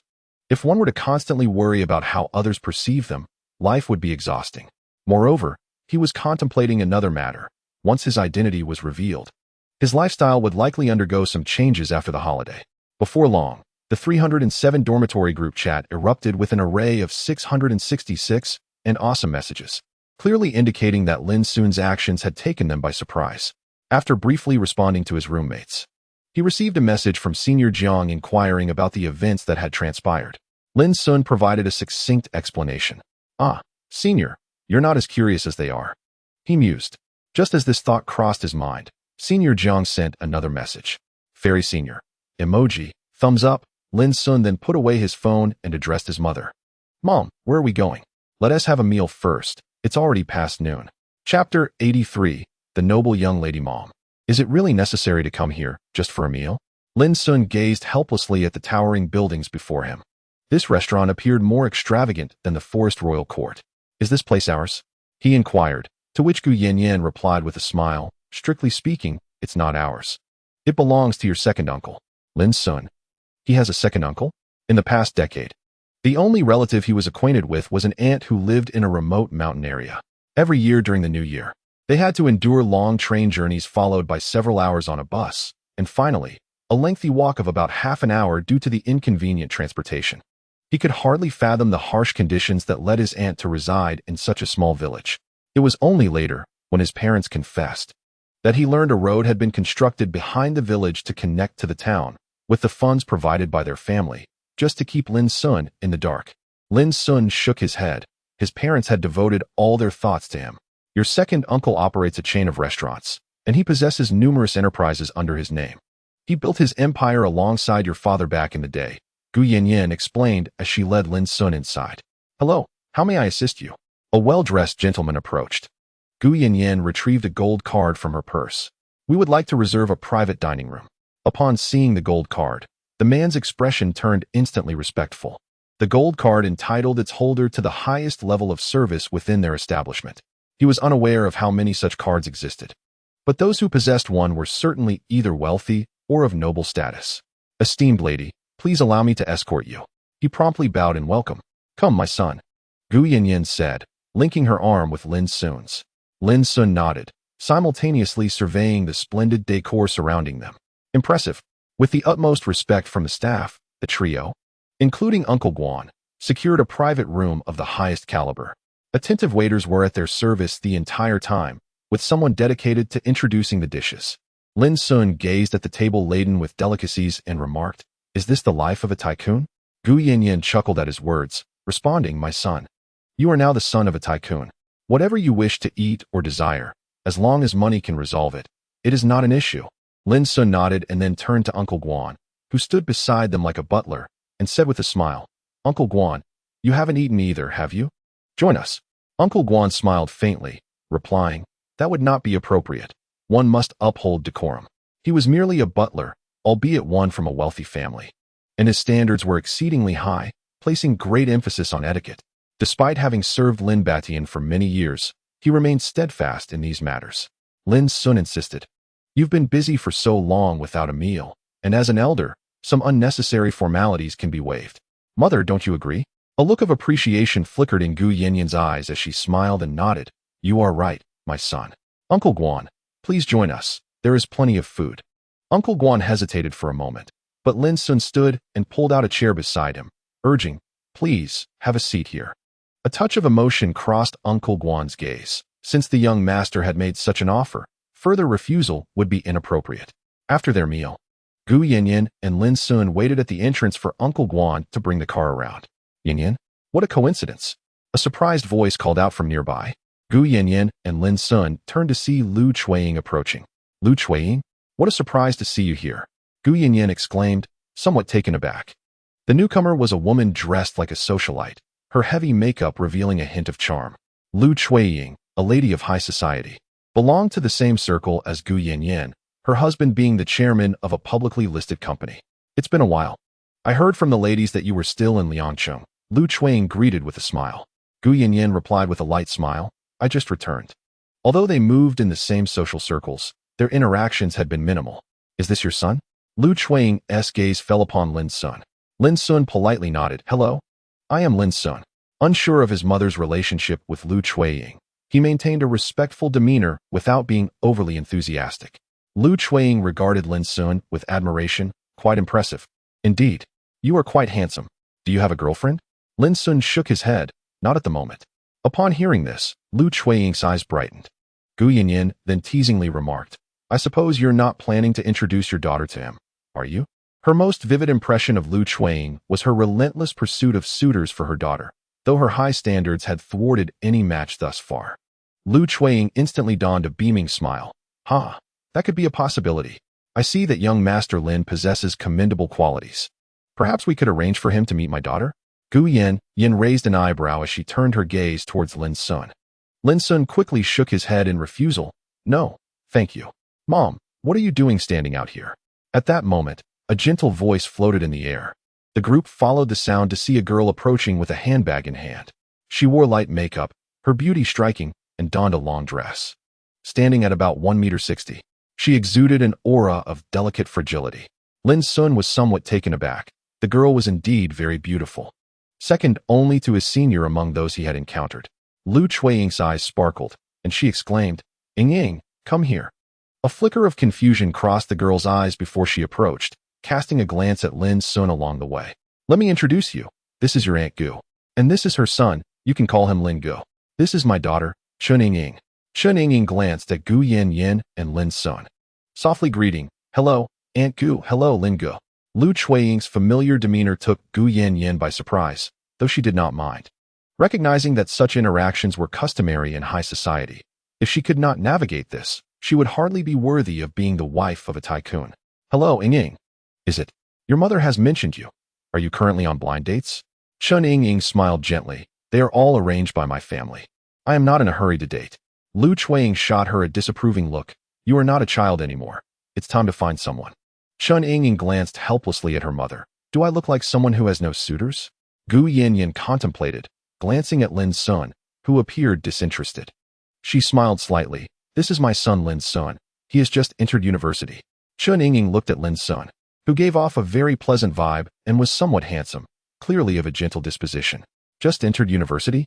I'm in my second year, a year ahead of him. It was amusing that she had just called him Lin Gu. Hello, Lin Gu. Chun Ying ultimately addressed him, appearing no older than Lin Xun. Lin Xun politely nodded. Hello. You two should exchange contact information. Young people should communicate well.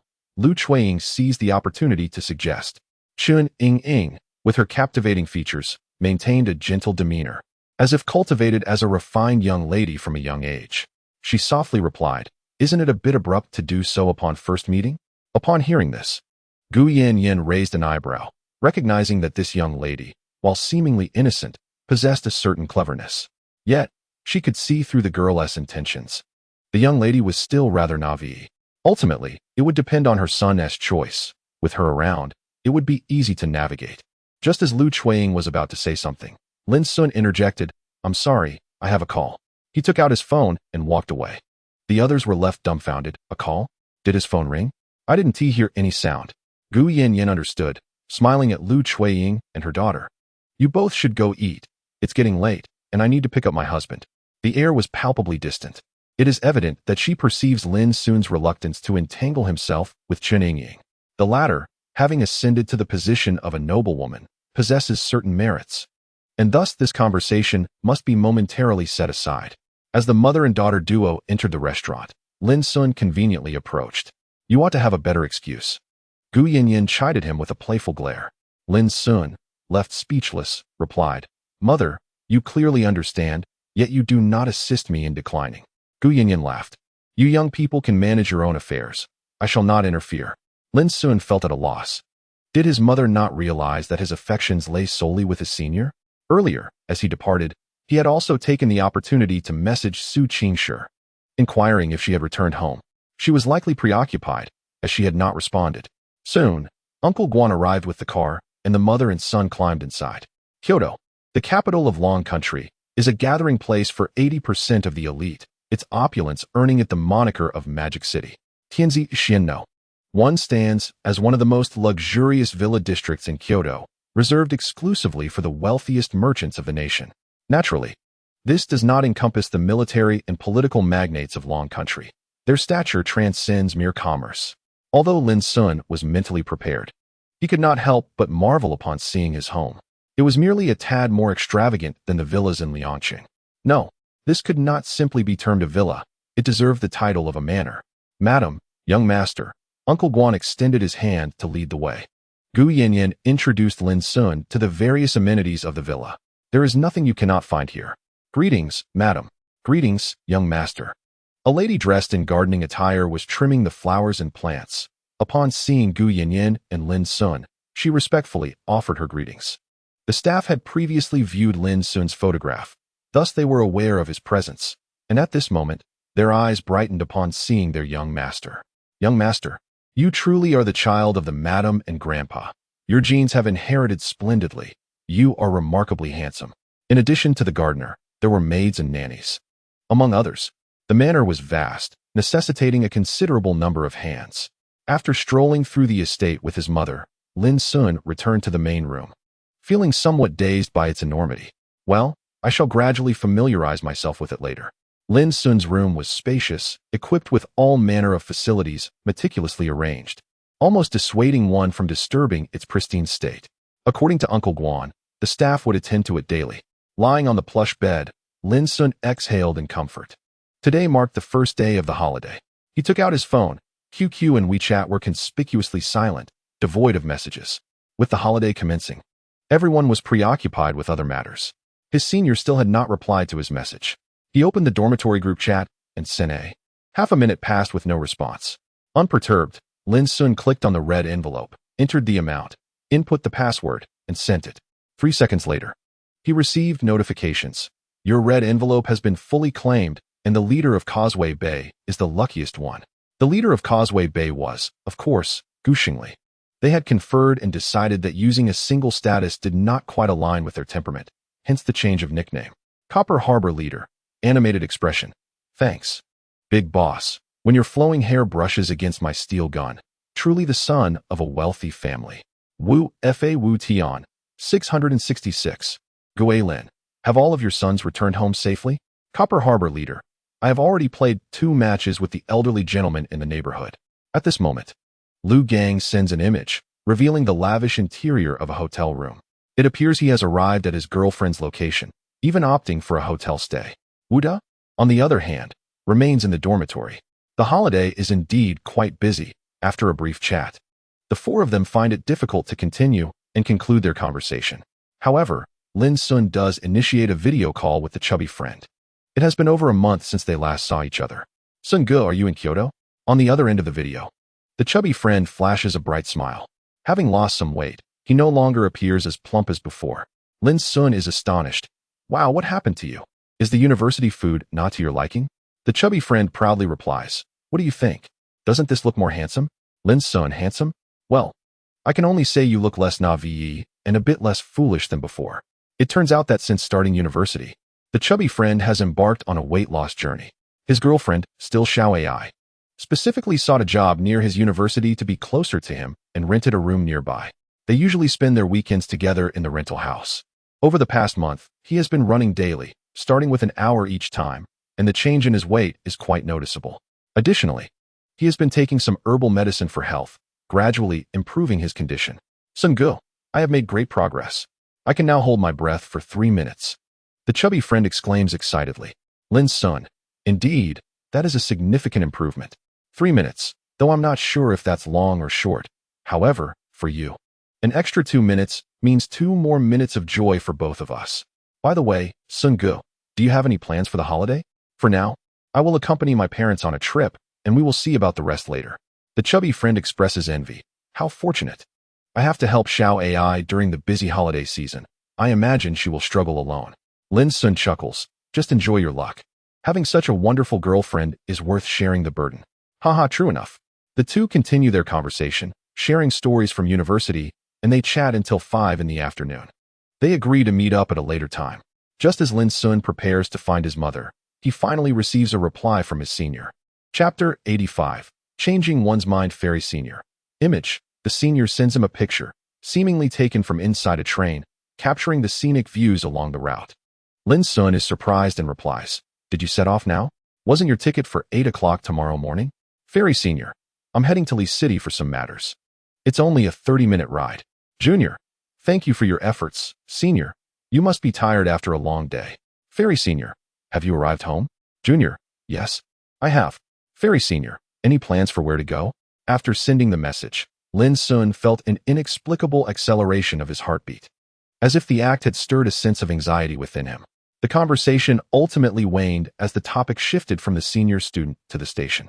After tidying up, he made his way to the living room, where he found his father, Lin Batian, already home, comfortably seated on the sofa beside his mother, who leaned into him as they exchanged hushed whispers, creating a warm and intimate scene. Upon noticing their son's arrival, they discreetly released each other, adopting a serious demeanor as though nothing had transpired. Lin Xun rolled his eyes at his parents' theatrical display. Son, how are you? Have you had a good rest? Gu Yanyan rose and beckoned Lin Xun to sit opposite Lin Batian. Lin Xun nodded, inquiring, what were you two discussing? Lin Batian took a sip of tea and replied with a jovial tone, your mother and I are contemplating suitable travel destinations. Intrigued, Lin Xun asked, have you made a decision? We've discussed various options, but remain uncertain about where to go. Is there anywhere you would like to visit, son? Gu Yanyan inquired. Lin Xun tentatively suggested, what if we went to the Tibetan region? Both parents were momentarily taken aback, and Lin Batian expressed his surprise. What made you consider such a distant place? Lin Xun chuckled. I stumbled upon it online and thought it might be an interesting idea. Besides, with the National Day holiday attracting so many tourists, popular urban destinations are likely to be crowded. Perhaps it would be better to explore that area instead. That sounds wonderful. You have the final say, son. Gu Yanyan responded cheerfully. Their family, affluent and unconcerned about ticket availability, was unrestrained in their travel plans. Once the decision was made, they began to pack. The following morning marked Lin Xun's first genuine travel experience, as well as his inaugural trip with family, filling him with excitement. Seated in a rugged SUV, Lin Batian was unceremoniously relegated to the passenger seat by Gu Yanyan, who engaged in lively conversation with Lin Xun in the back. Lin Batian turned to converse with them, straining his neck uncomfortably, yet he dared not voice any dissent. Though he was a distinguished tycoon, his status at home was decidedly subordinate, a rather unfortunate predicament. As Lin Xun gazed out at the swiftly retreating scenery, his thoughts drifted. The journey to the Tibetan region spanned nearly 2,000 kilometers. Even with swift driving, it would consume most of the day. Lin Batian lamented that had he known, he would have opted for a private jet, which would have shortened the trip to a matter of hours. Gu Yanyan cast him a deadpan glance. Do you have any objections to my decision? Not at all, he replied meekly. The Patala Palace, a symbol of Tibet, was their first destination. Upon disembarking, Lin Xun immediately experienced what it truly meant to struggle for breath. Despite having taken squalene beforehand, he still felt a wave of dizziness wash over him. This is altitude sickness. Be careful with your movements, son. Gu Yanyan quickly supported his arm. Lin Xun shook his head, assuring her, I'm fine. The dizziness came in waves, ebbing and flowing. It was his first time at such high altitudes. Lin Batian and Gu Yanyan, however, exhibited no signs of discomfort, as they were accustomed to such elevations from their previous travels. That evening, the family temporarily settled in a hotel for respite.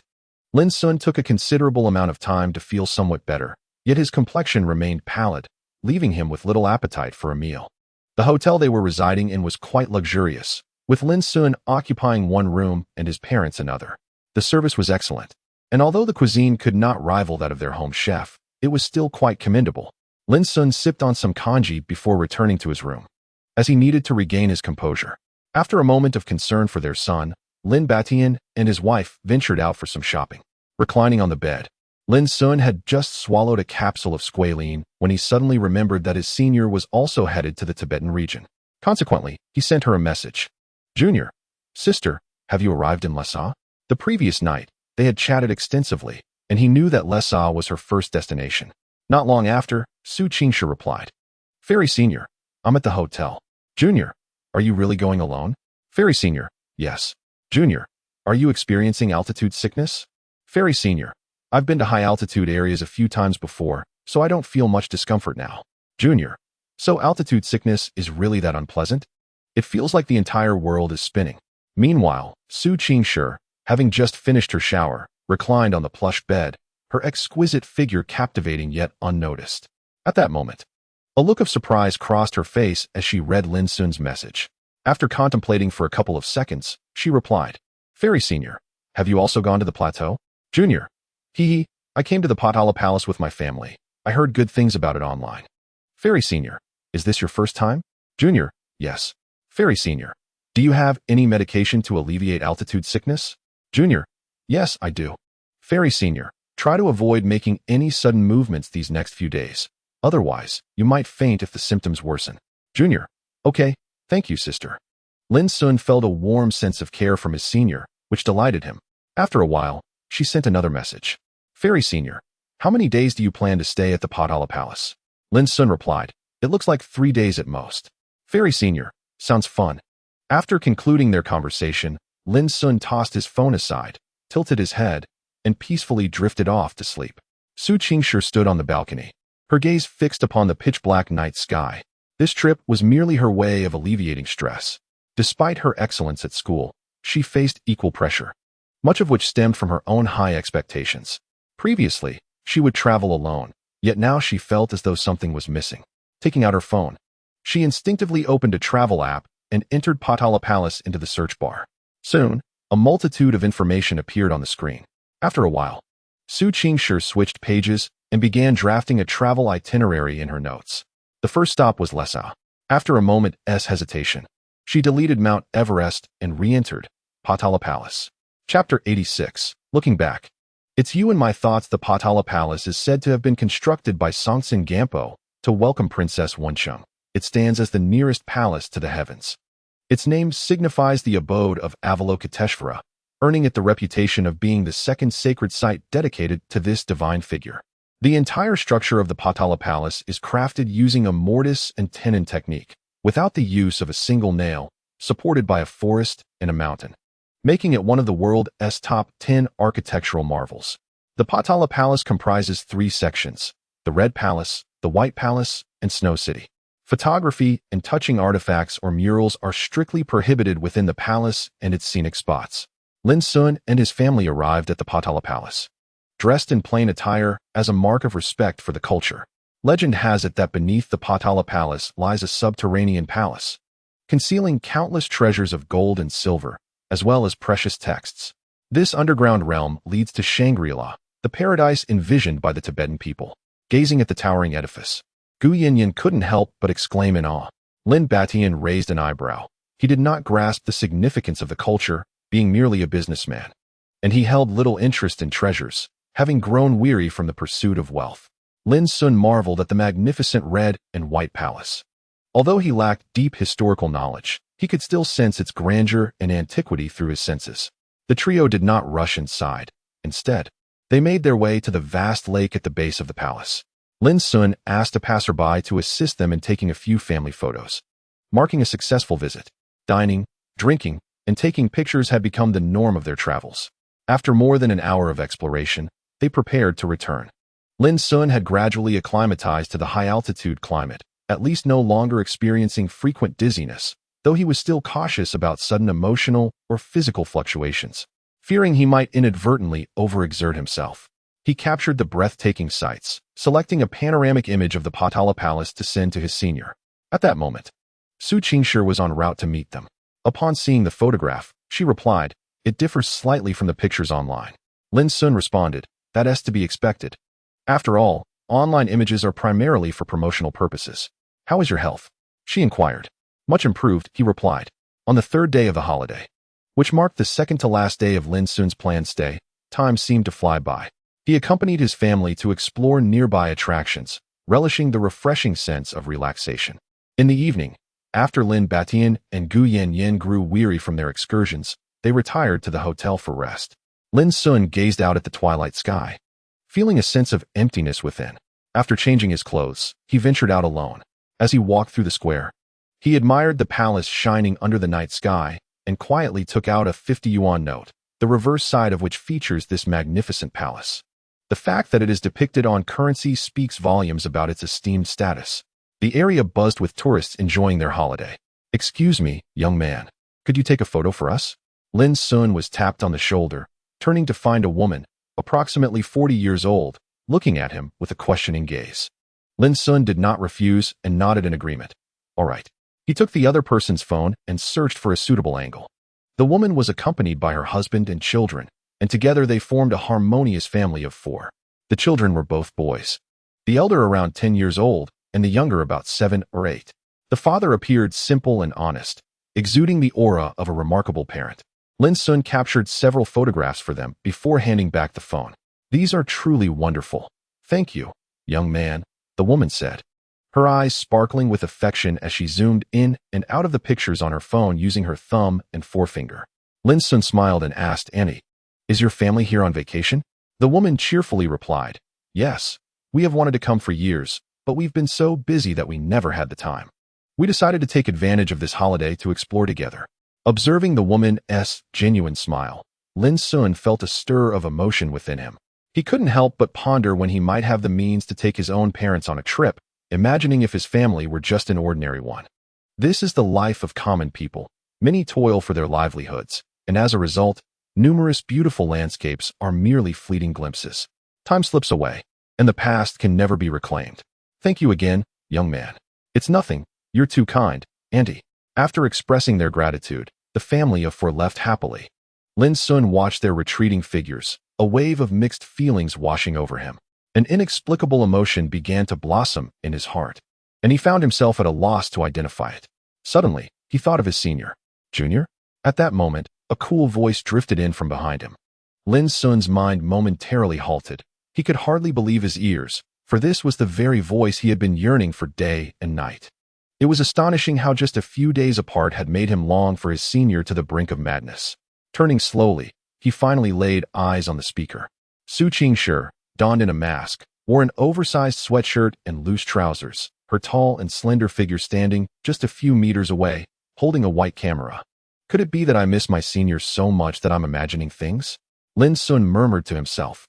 How could she possibly be here? Isn't her second stop at Mount Everest? Even with her beauty concealed by the mask, the moment he caught sight of her calm and unassuming eyes, he recognized her immediately. "Senior, what brings you here?" Lin Xun approached her, looking down at the girl, who stood 10 centimeters shorter than him. Upon seeing her, he felt as though the emptiness in his heart had been filled, and the emotions that had stirred within him moments ago transformed into a sense of fulfillment. Not only him, but Su Qingshi felt similarly. After arriving and dropping off her luggage at the hotel, she had not rested but had come straight out. It felt as if some invisible force had guided her to this very spot. Upon encountering her junior, the weariness from her journey seemed to vanish, and she felt remarkably lighter. Gazing quietly at her junior, Su Qingshi softly began, "I heard the scenery here is quite beautiful, so I wanted to come and take a look. The scenery here is quite delightful. With your presence, it seems to be further enhanced." Lin Xun revealed a faint smile, appearing somewhat foolish, as he scratched his head and said, "I was thinking of visiting Mount Everest tomorrow as well." He yearned to explore the same places as his senior, hoping to encounter her amidst the bustling crowds. Su Qingshi's eyes flickered, sensing that they shared the same thought, albeit she had taken the initiative first. Chapter 87. Your Highness, the photographers, the nights on the plateau are still rather chilly. It was Lin Xun's first visit to such a place, contrasting sharply with the sweltering summer he was accustomed to. After a day of exploration, he had become somewhat familiar with the area and led Su Qingshi to a self-service hot pot restaurant. "Cold. Let us indulge in hot pot." Su Qingshi, feeling somewhat hungry upon arrival, and Lin Xun ordered a plethora of dishes, eager to share his favorites with her. "Senior, do you carry your camera everywhere?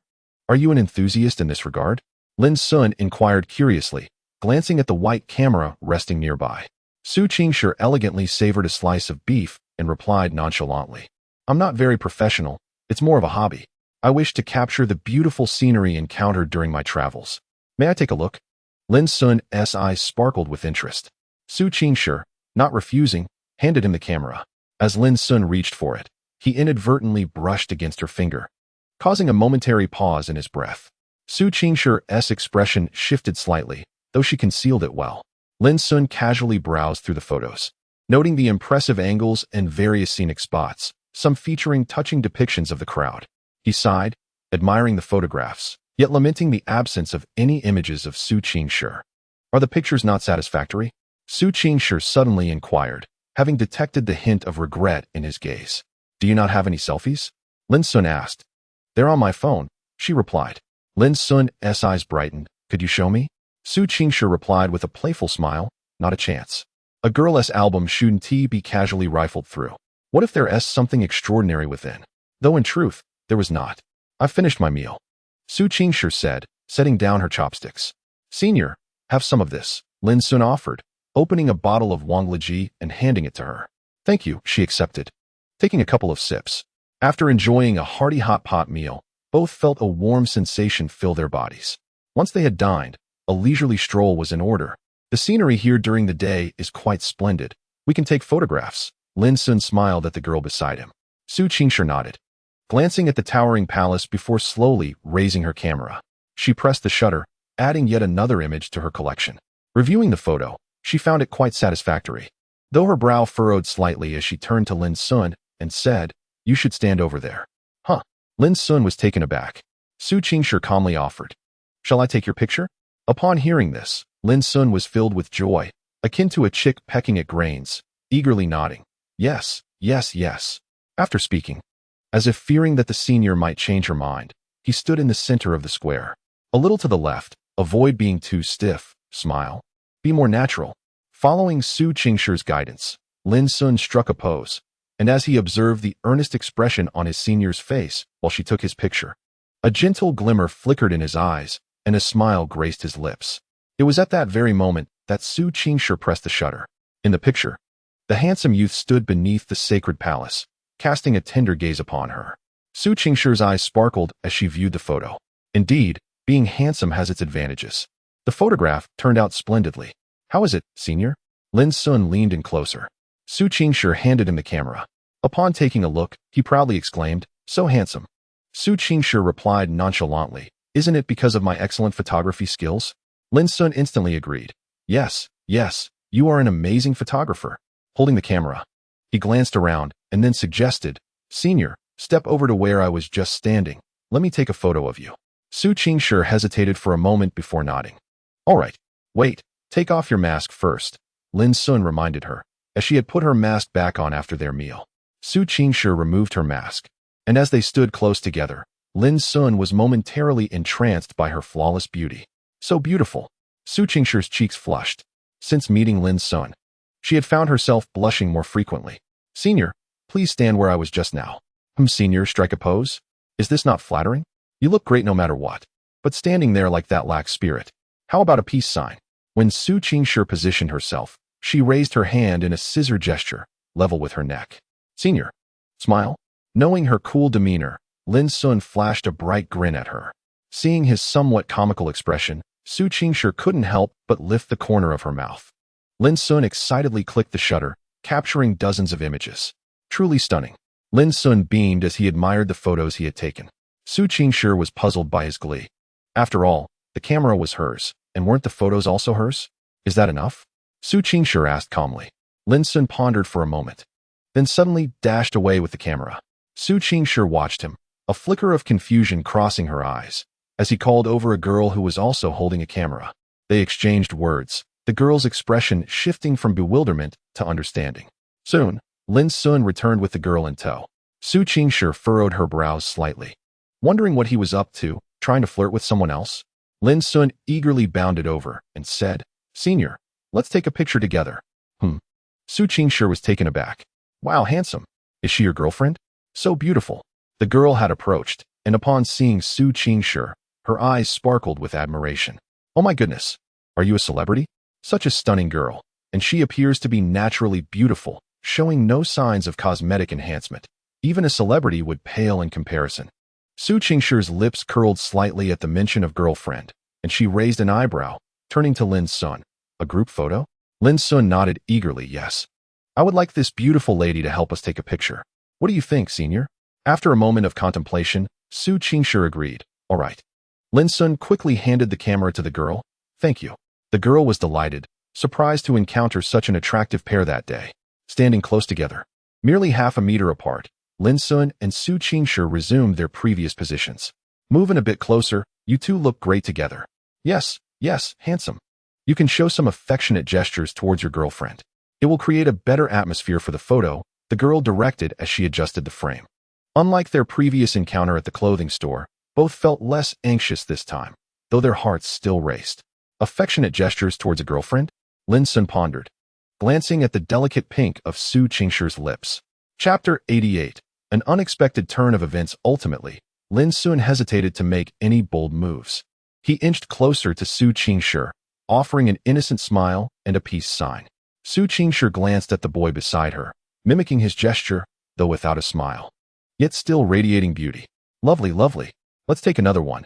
Change your poses. The girl, now caught up in the excitement, enthusiastically directed Lin Xun and Su Qingshi. Throughout the process, both were somewhat bewildered, and on several occasions, Lin Xun inadvertently brushed against Su Qingshi. He felt a rush of anxiety, his heart racing uncontrollably. Su Qingshi mirrored his sentiments, realizing her intellect was no longer in command of her thoughts in such a scenario. All right. The girl approached with Su Qingshi's white camera, but soon noticed that their hands had intertwined unnoticed. With a playful glint in her eyes, she remarked, "You two are so sweet." Coming back to reality, Su Qingshi became aware of Lin Xun's large hand enveloping hers, sending warmth coursing through her palm. A fleeting moment of panic crossed her face as she subtly withdrew her hand from his grasp. Lin Xun felt the softness of her hand slip away, a wave of disappointment washing over him, although he maintained a calm facade. "Thank you, miss," Lin Xun said to the girl. She smiled, her eyes narrowing playfully. "No need to be so polite. I am also a photography enthusiast. It's an honor to capture such wonderful moments." She handed the white camera back to Lin Xun, who immediately began reviewing the photos. Su Qingshi approached with a composed demeanor. The images revealed a series of candid shots of the couple, youthful faces displaying a hint of nervousness, yet an undeniable sense of connection. Just as they became engrossed in the photos, the sudden click of a camera shutter jolted them.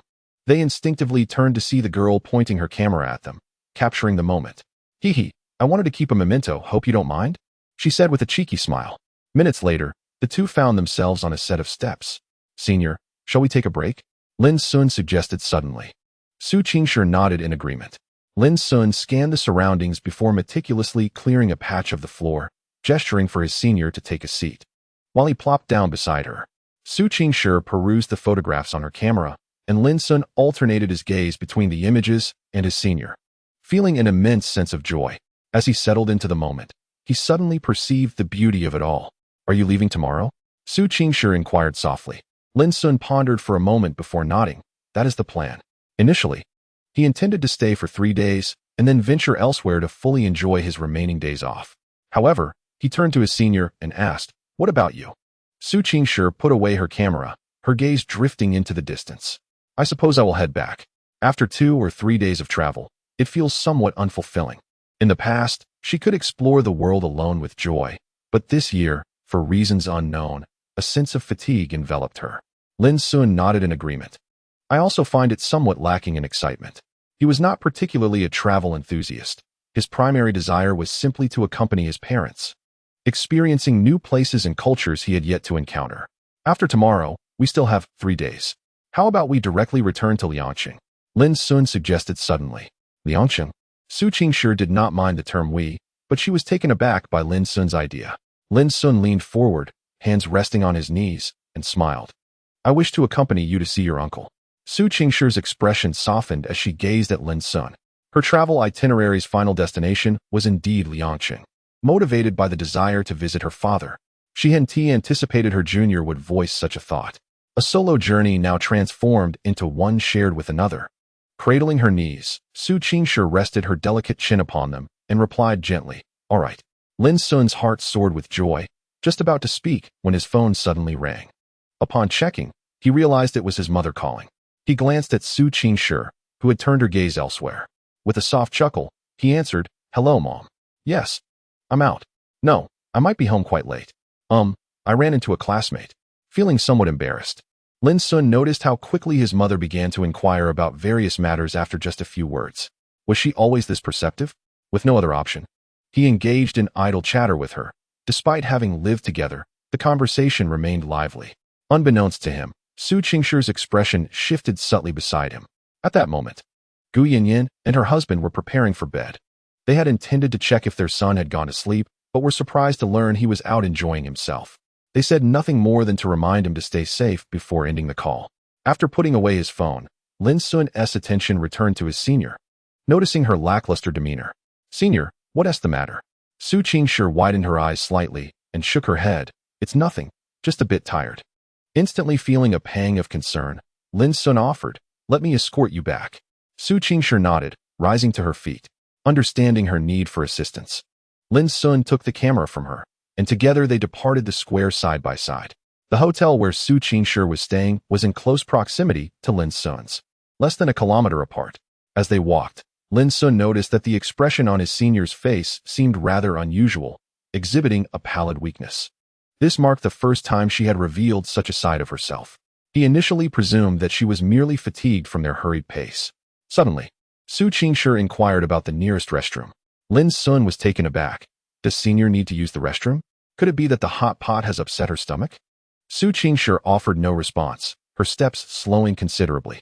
Lin Xun found himself in a quandary. They were en route to the hotel, and while there was a restroom at the nearby square, returning would consume precious time. He swiftly hailed a taxi from the roadside. "Young man, your girlfriend doesn't look well. Is she ill?" The driver, an older gentleman, glanced at the pale-faced Su Qingshi with curiosity. Lin Xun looked at his senior and replied, "She is feeling a bit unwell, sir. Could you please drive a little faster?" "Sure thing." Su Qingshi leaned back against the seat, eyes shut, her hand unconsciously clutching her abdomen, beads of perspiration forming on her forehead. Seeing this, Lin Xun grew anxious. Could a simple hot pot meal lead to such a condition? He reached out, touching her cool forehead, then grasped her hand, which felt icy. "Senior, what's wrong? Why is it so serious?" Lin Xun asked. Concern etched across his face. Su Qingshi slowly opened her eyes a fraction and whispered, "It came early." Lin Xun was momentarily taken aback. "What?" "My period," she clarified. Upon hearing this, Lin Xun's demeanor shifted to one of alarm. Chapter 89. The senior's period had arrived. The realization hit him hard. It was that time of the month. The arch-nemesis of adolescent girls. What a coincidence that it would strike at the beginning of the month. Lin Xun's anxious expression elicited a mixture of amusement and exasperation from Su Qingshi. She was merely experiencing menstrual cramps, not giving birth. Did he really need to look so grave, sweating even more than she was? Yet, she could sense his concern, which stirred a touch of gratitude within her. What should we do? Lin Xun quickly pulled out his phone to search for remedies for menstrual discomfort. Drink brown sugar water, apply a warm towel to the abdomen. Use a pillow for support under the lower back. Consume yogurt or milk, and consider taking painkillers. Before long, they arrived at the hotel where Su Qingshi was staying. After exiting the taxi, her face was devoid of color. It was indeed the beginning of the month for her, typically after the 5th. But this unexpected onset had caught her off guard. She had sensed something amiss not long ago, as the bloating and pain intensified, and now the inevitable had arrived. She realized she had leaked. However, she refrained from mentioning this to Lin Xun, finding it somewhat difficult to articulate. Lin Xun assisted Su Qingshi into the hotel, where he inquired about her room number. Upon entering the elevator, Su Qingshi crouched down in a corner. Lin Xun was in a flurry, alternately pulling out his phone and tucking it back into his pocket. He squatted beside her and gently suggested, "Senior, should I get that for you?" That referred, of course, to sanitary napkins. Su Qingshi responded, "Thank you, please get me the 420. Lin Xun was perplexed by the meaning of 420, yet he readily acquiesced. As the elevator doors opened, Su Qingshi hurried into the bathroom. Observing this, Lin Xun hesitated briefly before exiting the room. Downstairs, the hotel featured a convenience store that appeared somewhat desolate. The proprietor, a kindly woman, greeted him with enthusiasm upon his entrance. Young man, what do you need? This was Lin Xun's first experience purchasing such items meant for women, and he felt relieved that the shopkeeper was female. Excuse me, do you have the one for women? The one used during their menstrual period? He inquired, awkwardly referring to sanitary napkins. The auntie glanced at him, then chuckled. Is this your first romantic endeavor, young man? Lin Xun was taken aback, not quite comprehending her implication. The woman continued with a smile. I've seen many young fellows buying pads for their girlfriends. But you're the first to appear so bashful. Lin Xun felt a wave of embarrassment wash over him.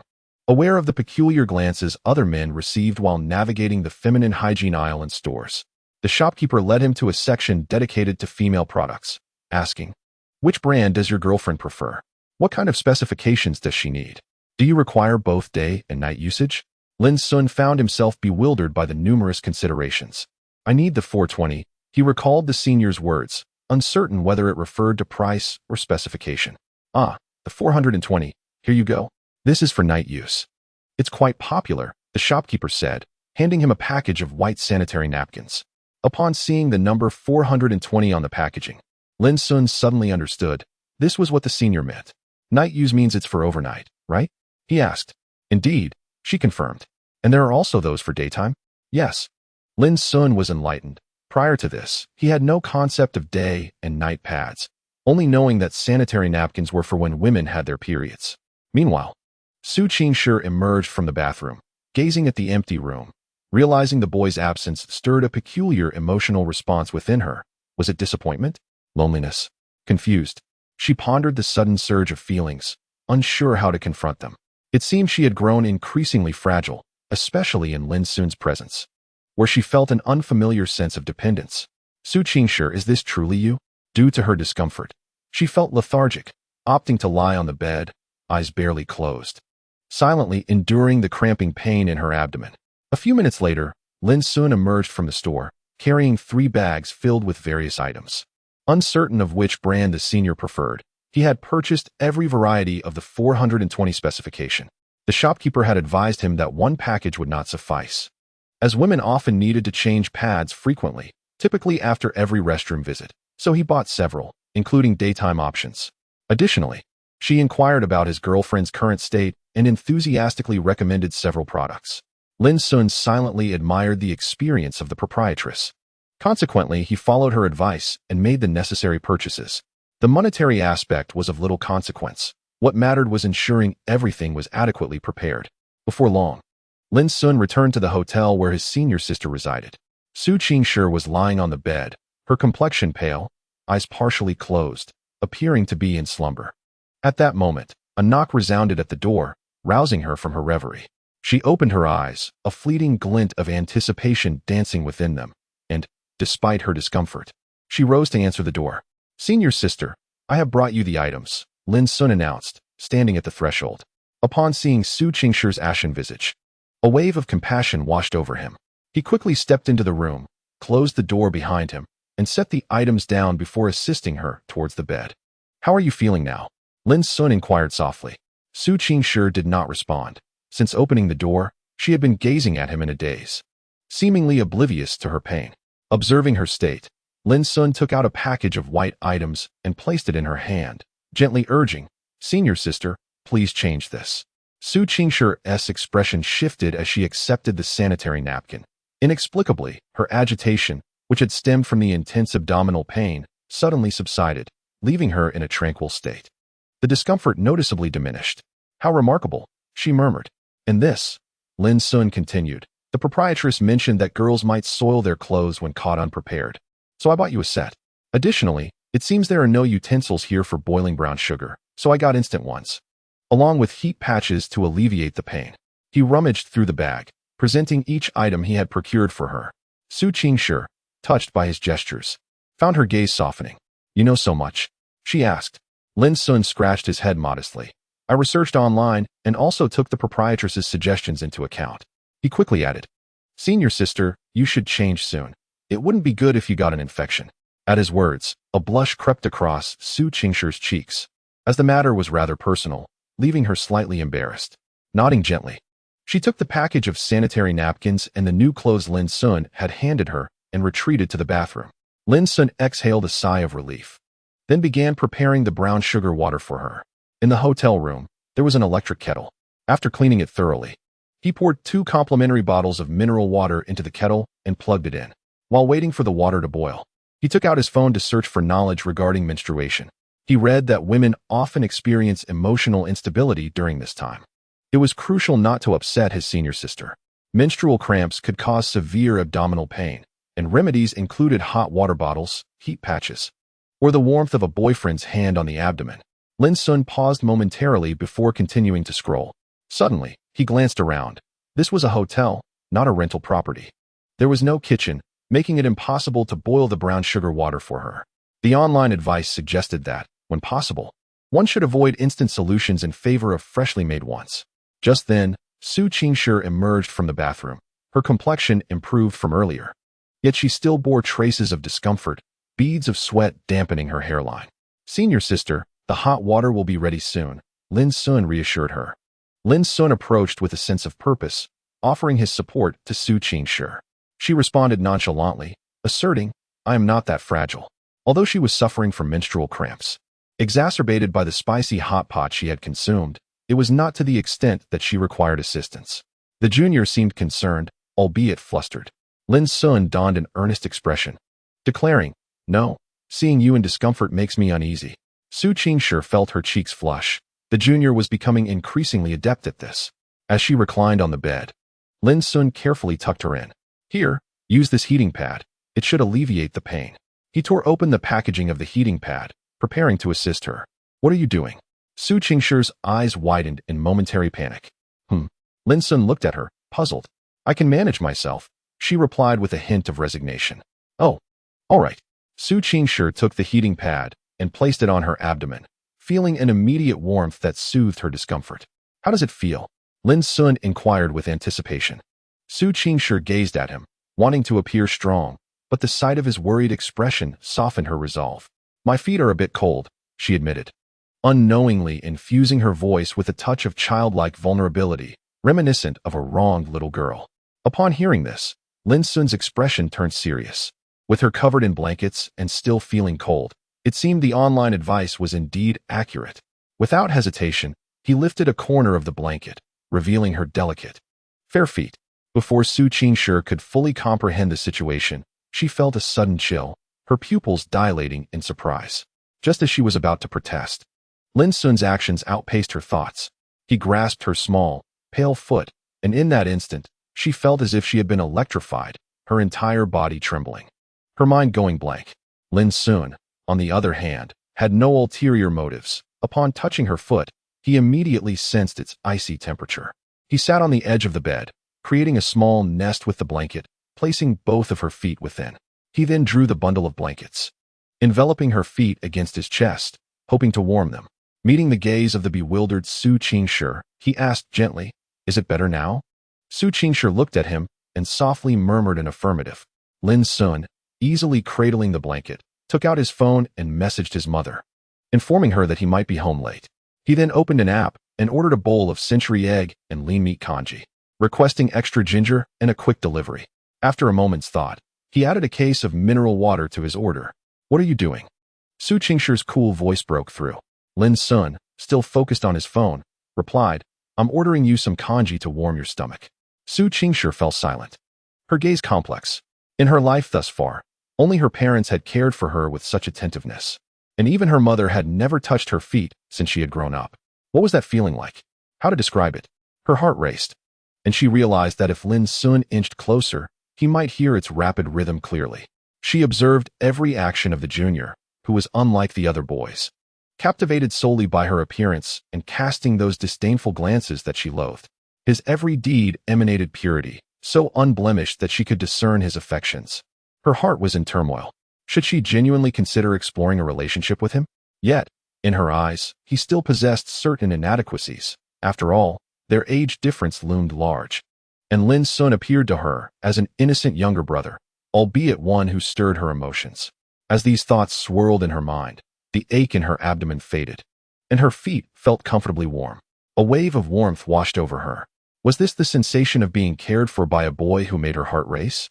Suddenly, silence enveloped the room, interrupted only by the gentle hissing of the kettle. Lin Xun maintained a serene facade, though internally he was in a state of panic. Goodness! He was astonished by everything he had done. Surely, this surpassed the boundaries of mere friendship? Would a typical friend engage in such behaviors? This was undeniably the concern of a boyfriend for his girlfriend. Would the senior misunderstand his intentions? Although he indeed treated her as if she were his girlfriend. What if she did not share the same sentiment? What to do? As Lin Xun pondered, his body trembled with anxiety. Are you nervous? Su Qingshi looked at him with a half-smile, a teasing glint in her pale face. No, what would I be nervous about? Lin Xun hastily denied. Nervous? How could he falter in front of his goddess? Su Qingshi remarked casually. Then why are you shaking so much? And sweating? Lin Xun wiped the fine beads of perspiration from his forehead. Haha, it's just a bit warm. There's air conditioning. At this, Lin Xun shot her a glare. If you're unwell, you shouldn't have the air conditioning on. Su Qingshi rolled her eyes. Do you not know that air conditioning has a heating function? Lin Xun. Thank you. Lin Xun looked at Su Qingshi in surprise. She averted her gaze, unable to meet his eyes, her delicate earlobes tinged with pink. Lin Xun chuckled. So, the senior can be shy too? Su Qingshi shot him a glare, her eyes brimming with mock anger. What did you just say? Lin Xun immediately adopted a contrite demeanor. I was wrong, senior. One must never provoke a girl during her menstrual cycle. Su Qingshi huffed, then opened her mouth, only to furrow her brows. What's wrong, senior? Are you feeling unwell? Lin Xun inquired, puzzled. After a moment of silence, Su Qingshi finally spoke. I want to eat a sweet cone. Her throat felt dry, and she was too warm under the blanket, restless. Senior, do you want to reconsider what you just said? No way. Lin Xun shook his head firmly, his tone resolute. Su Qingshi regarded him with a frigid stare. For the first time, Lin Xun met her gaze head-on, unwilling to back down. For the sake of the senior's well-being, he steeled himself. Chapter 91. Opening one's heart. Su Qingshi let out a soft huff, diverting her gaze, no longer making eye contact with Lin Xun. How strange. Why was she suddenly shy even around the junior? The senior's proud demeanor was utterly endearing, making Lin Xun's heart melt. His voice gentle, he said, Senior, once your menstrual period is over, I will indulge you with as many ice cream cones as you desire, all right? Really? Su Qingshi's eyes sparkled as she looked at him again. Lin Xun nodded, but then a thought crossed his mind, and he asked, Do you often suffer from menstrual cramps? Su Qingshi paused for a moment before replying, Since my second year of college. Ever since she became the vice president of the student council, her responsibilities had multiplied, leaving her increasingly busy. Coupled with the heavy coursework during her second year, she often found herself staying up late to complete assignments, resulting in a disrupted routine and declining health. Fortunately, her commitment to running had helped alleviate the severity of her cramps. However, tonight was particularly unusual, as she had not anticipated their early arrival. Otherwise, she would certainly have avoided that hot pot dinner. Upon hearing this, Lin Xun furrowed his brow tightly and remarked, Then perhaps you should limit your intake of ice cream. Su Qingshi gazed at him expressionlessly. You just promised me. Lin Xun casually replied, Did I? I think you must have misheard. Su Qingshi huffed in discontent, her small foot suddenly kicking as if to break free from Lin Xun's embrace. He was taken aback and quickly steadied her foot, chuckling to himself. When did this aloof senior start throwing little tantrums like a child? Yet, it was undeniably endearing. It's hot. Su Qingshi frowned, her tone somewhat cold. You're not hot, Lin Xun said seriously. The internet says girls feel uncomfortable for a long time on the first day of their period and shouldn't get cold. So, senior, you should just lie in bed. Su Qingshi replied nonchalantly. Then you have to promise me that you'll buy me an ice cream cone every day from now on. Lin Xun questioned. An ice cream cone every day? Is senior really that fond of them? He hadn't noticed her indulging in them often before. Su Qingshi wasn't particularly fond of ice cream, but she did enjoy it occasionally. At that moment, she merely wished to express her displeasure to Lin Xun. With a sigh of resignation, Lin Xun nodded. All right, senior, I agree. Su Qingshi huffed in a proud manner, suddenly sliding down from her sitting position to lie down. Lin Xun looked at her with a smile in his eyes, realizing he preferred the softer side of her. The lofty senior seemed to require no one beside her. But now she needed someone to care for her, and that someone happened to be him. Ice cream cones. One a day would not be a problem, after all. Winter was approaching, and soon there would be no ice cream or frozen treats. He could simply keep an eye on her during this time. What are you thinking about? smiling so foolishly? Su Qingshi's voice brought Lin Xun back to reality. He returned her gaze with a slight smile. Senior, you currently resemble a little girl. Su Qingshi's expression stiffened, a clear discomfort crossing her face. A little girl? I am not. She could not allow her aloof persona to crumble so easily. However, she also realized that she was increasingly reliant on this junior, a sign of her vulnerability. She understood this, but felt no aversion, for she too wished to draw a little closer to him. Lin Xun adjusted his posture, finding a comfortable seat, and smiled as he remarked, I believe there is nothing shameful about this. Senior, you, too, are human. We all experience a spectrum of emotions: joy, anger, sorrow, and happiness. We should not shy away from these feelings or disguise ourselves with cold indifference. Such a fade is exhausting. Su Qingshi remained silent. Lin Xun continued, do you know what impression you gave me before? I perceived you as the archetype of a strong woman, someone who seemed to require no one else to face life's challenges. This perception made it difficult for anyone to approach you. However, I am grateful that after spending time with you, I discovered that you are not as aloof as you appear. You, too, are human, with your own subtle emotions. I realize that there are many ways in which I can be of assistance, and that realization brings me genuine joy. Su Qingshi listened quietly to his words. Lin Xun lowered his gaze, gently warming her delicate feet with his hands, and softly confessed, at times, I feel an overwhelming sense of inferiority. Even though my family is wealthy, what does that mean for me, Lin Xun? I am merely an ordinary youth. Yet, it is this very ordinariness that allows me the fortune of knowing someone as remarkable as you. Standing beside you, I feel immense pressure, as if there is a vast chasm between us, especially since entering university. You are the goddess of the campus, adored by many, while I am just one among a multitude of boys. But you have shown me a certain uniqueness, which astonishes and terrifies me. Do you understand this feeling, senior? At that moment, Lin Xun seemed to be unburdening the shackles that had constrained him for so long. Throughout his interactions with her, he had not been as indifferent as he appeared. Rather, he had approached everything with caution. He disliked this feeling, for it was a manifestation of his own insecurities. Lin Xun, she replied softly, I had no idea you were burdened by so many worries. I apologize. Not at all, senior. I merely needed to vent. It is nothing serious, he reassured her. Su Qingshi's expression was complex. She had not anticipated that this younger male student harbored so many unspoken concerns, which had eluded her perception. It dawned on her that he was indeed affected by the aura she exuded, and that he, too, experienced feelings of inadequacy. As she gazed at this young man, she felt his impression on her heart deepen. What should she do? She slowly closed her eyes, only to reopen them a few seconds later, fixing her gaze upon Lin Xun. Do you know why I am willing to draw near to you? Lin Xun was momentarily taken aback, his heart racing in response. Su Qingshi tilted her head to one side, peering through the balcony into the distant night sky, and spoke softly. I have few friends. Throughout my university years, there has only been Jiang. Do you understand why I maintain such a cold demeanor and avoid social interactions? Having a beautiful appearance and being exceptionally talented does not always yield favorable outcomes. In high school, which should have been a time of blossoming youth, I found myself isolated for the very reason of my beauty. Do you think that is fair? Perhaps it is a matter of differing values. Having navigated the treachery of high school, I no longer hold hope for such friendships. You and Jiang belong to the same breed of individuals. Your thoughts are pure and unadulterated, and your company indeed brings comfort and reassurance. Only you both are willing to regard me as a normal person. Initially, I resolved not to forge friendships in university, yet Jiang is a truly exceptional girl, and a wondrous fate brought us together. As for you, Lin Xun, I am sincerely grateful. In truth, I aspire to draw closer to you both. Chapter 92. An indirect kiss. Listening to the senior's words, Lin Xun was profoundly moved. He had not anticipated that she too harbored so many unspoken experiences. It was evident that her high school years were far from complete, and he could not help but feel a pang of sympathy for her. The atmosphere in the room grew rather subdued.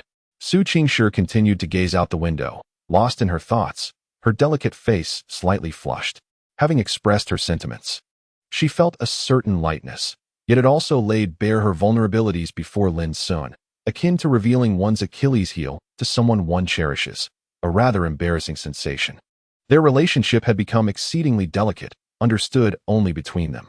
Lin Xun gently held the senior's small foot, feeling merely a hint through the blanket. In his earlier haste, he had scarcely savored that exquisite sensation, leaving him with a tinge of regret. Ah, the enchanting feet of the fairy-like senior. In the past, they were to be admired from afar, never to be sullied by touch. Indeed, others were not even afforded the opportunity to gaze upon them. Are you feeling warmer now? Lin Xun inquired. Su Qingshi nodded, with his attentive care warming her feet and the thick blanket enveloping her. How could she not feel warm? She sensed she might break into a sweat. And your stomach? Fortunately, the most painful phase has passed. That's good to hear. You needn't warm my feet anymore. I might start sweating. Ah, very well then. Lin Xun reluctantly released her foot, then added, Senior, I shall prepare some brown sugar water for you. The water has long since boiled. He procured a disposable cup, poured in the brown sugar powder, and added boiling water, a wave of ginger aroma wafting through the air. Is this the scent of brown sugar water? How invigorating. Due to the limited capacity of the disposable cup, he could only measure out a single serving, which he then presented to Su Qingshi. Senior, it's time for your medicine. Upon saying this, Lin Xun chuckled, recalling a classic line spoken by Pan Jinlian to Wu Dalong. Su Qingshi propped herself up, causing the blanket to slip away, revealing her graceful figure to the air. Lin Xun's gaze inadvertently wandered to that magnificent realm, his face reddening. My goodness, the senior's figure is simply breathtaking. With such beauty and an exquisite physique, it's utterly unfair. Who could possibly withstand it? Even through her clothing. The allure was undeniable. Yet, what was he thinking? How inappropriate. The senior was still enduring the pain of her menstrual cycle. Su Qingshi, with a serene expression, accepted the cup of brown sugar water, which Lin Xun had just cooled with his breath, ensuring it was not too hot. She took small sips, savoring its warmth. The flavor is not particularly delightful, as it is instant, yet there is little choice but to make do. However, she possesses a hearty appetite, unperturbed by the slight spiciness, and gradually finishes a cup. She usually consumes brown sugar water, but always prepares it herself to enhance its taste, often adding nutritious ingredients. How about it? Is it to your liking? Lin Xun inquired softly, aware that instant beverages are seldom enjoyable, concerned that his senior might find it unpalatable. Su Qingshi nodded gently. It's acceptable. Suddenly, she turned to Lin Xun. Can you make brown sugar water? Lin Xun shook his head. No, I've never made it before, but I will learn. When you visit your relatives next time, I shall prepare some for you. Determined to acquire more knowledge on the matter to prevent his aunt from overwhelming her in the future, he made this promise. Su Qingshi, touched by his words, replied, All right. Then I shall be your taste tester. Ding dong. Your takeaway has arrived. Lin Xun exclaimed, hastily rushing out to collect the delivery, which included a box of mineral water and a serving of century egg and lean meat porridge. Why did you buy so much water? Su Qingshi asked, puzzled. Lin Xun placed the box of water on the table and set the porridge on the small table beside the bed, unwrapping it as he explained. It's prudent to have extra. You need to drink more hot water given your current condition. Upon opening the lid, a delightful aroma wafted forth, stirring Lin Xun's appetite. Though he reminded himself that this was meant for his senior, who was still unwell. He retrieved the utensils and offered them to her. Thank you, Su Qingshi replied, feeling drained from the pains of her menstrual cycle and indeed quite hungry. The porridge was still warm, fragrant, and garnished with green onions, cilantro, and a generous amount of finely chopped ginger. This is delicious, she remarked. Lin Xun beamed with joy, though he had not prepared it himself. Her praise filled him with satisfaction. Quietly, he took out his phone and left a 5-star review for the delivery person and the porridge shop. Su Qingshi sipped her porridge delicately. Despite her weakness, her movements remained elegant, though she occasionally glanced at Lin Xun, who was absorbed in his phone. Junior. Yes.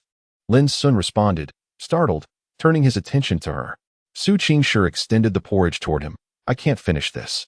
Lin Xun paused, bewildered by her gesture. Was she asking him to dispose of it?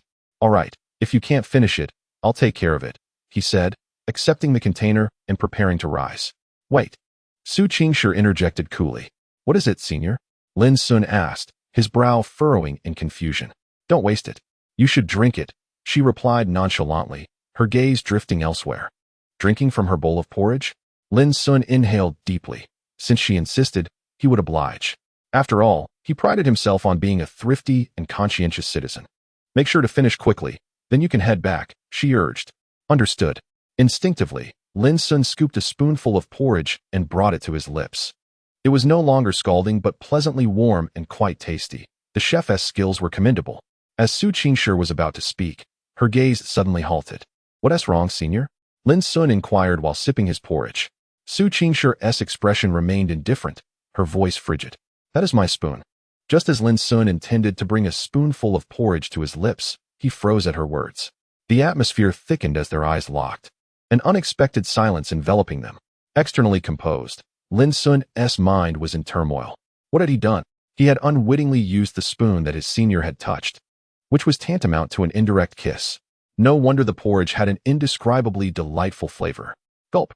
In the stillness of the room, the sound of swallowed saliva echoed conspicuously. Su Qingshi's delicate face visibly flushed, her heartbeat quickening. Lin Xun, mortified, stood abruptly and mechanically made his way towards the door. "Where are you going?" Su Qingshi queried. "Senior, I must be going. If you feel unwell, do let me know. I live nearby and can come quickly. Bye-bye, senior."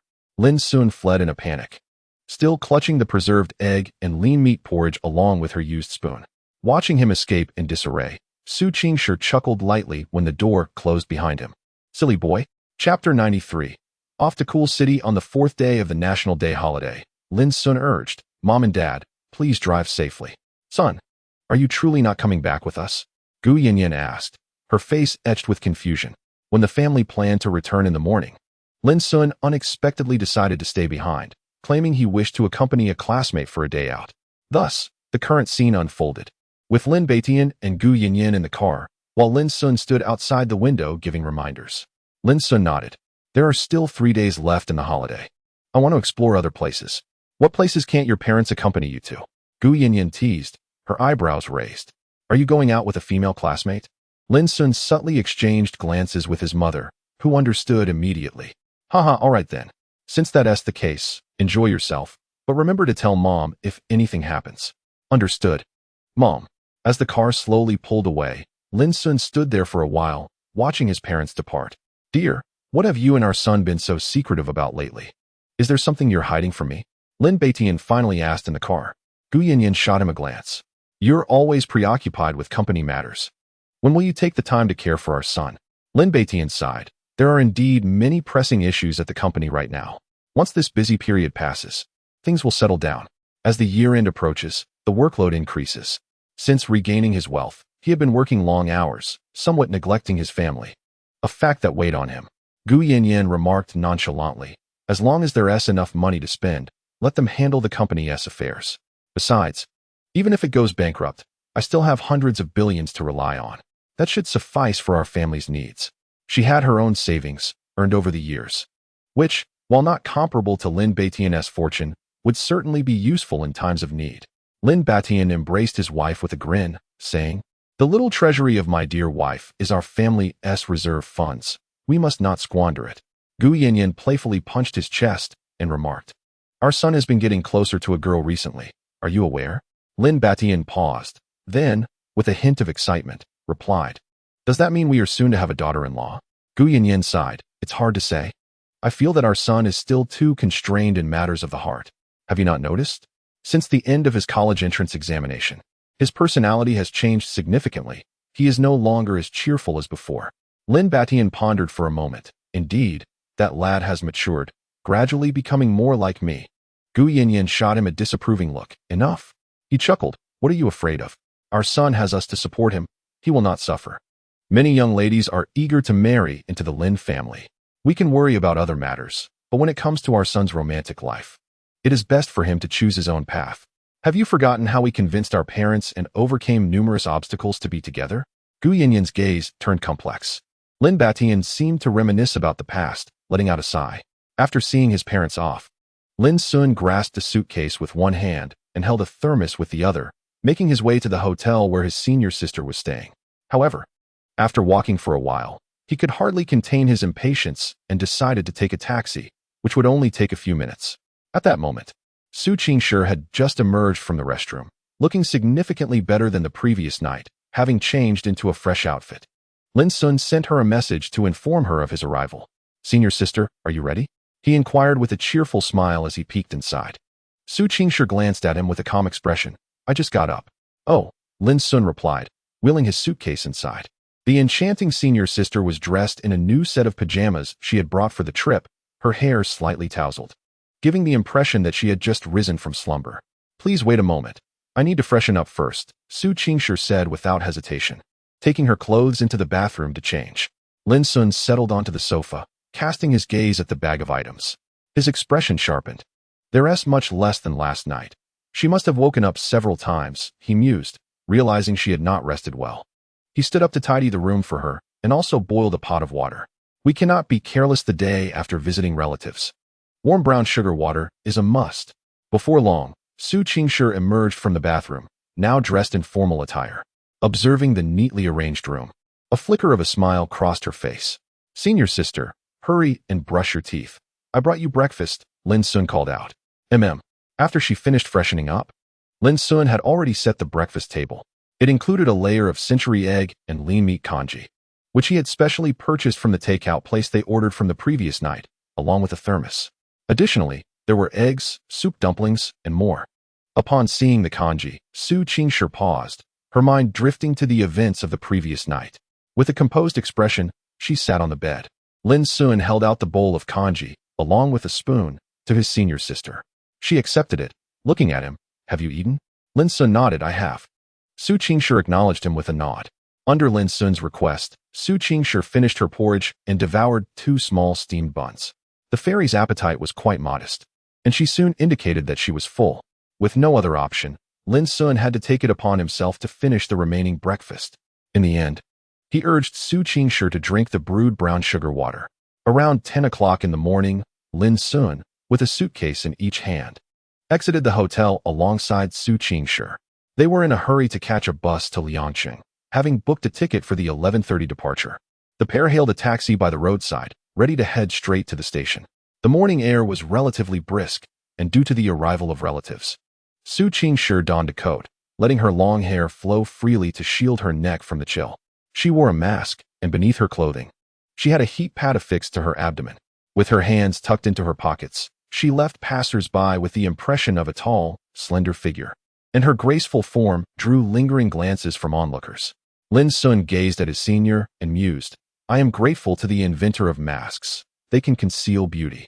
The corners of Su Qingshi's mouth lifted beneath the mask. Senior, I suspect you are smiling. Lin Xun's eyes sparkled as he spoke. Su Qingshi replied indifferently, No? You are mistaken. Lin Xun retorted earnestly. How could I possibly be wrong?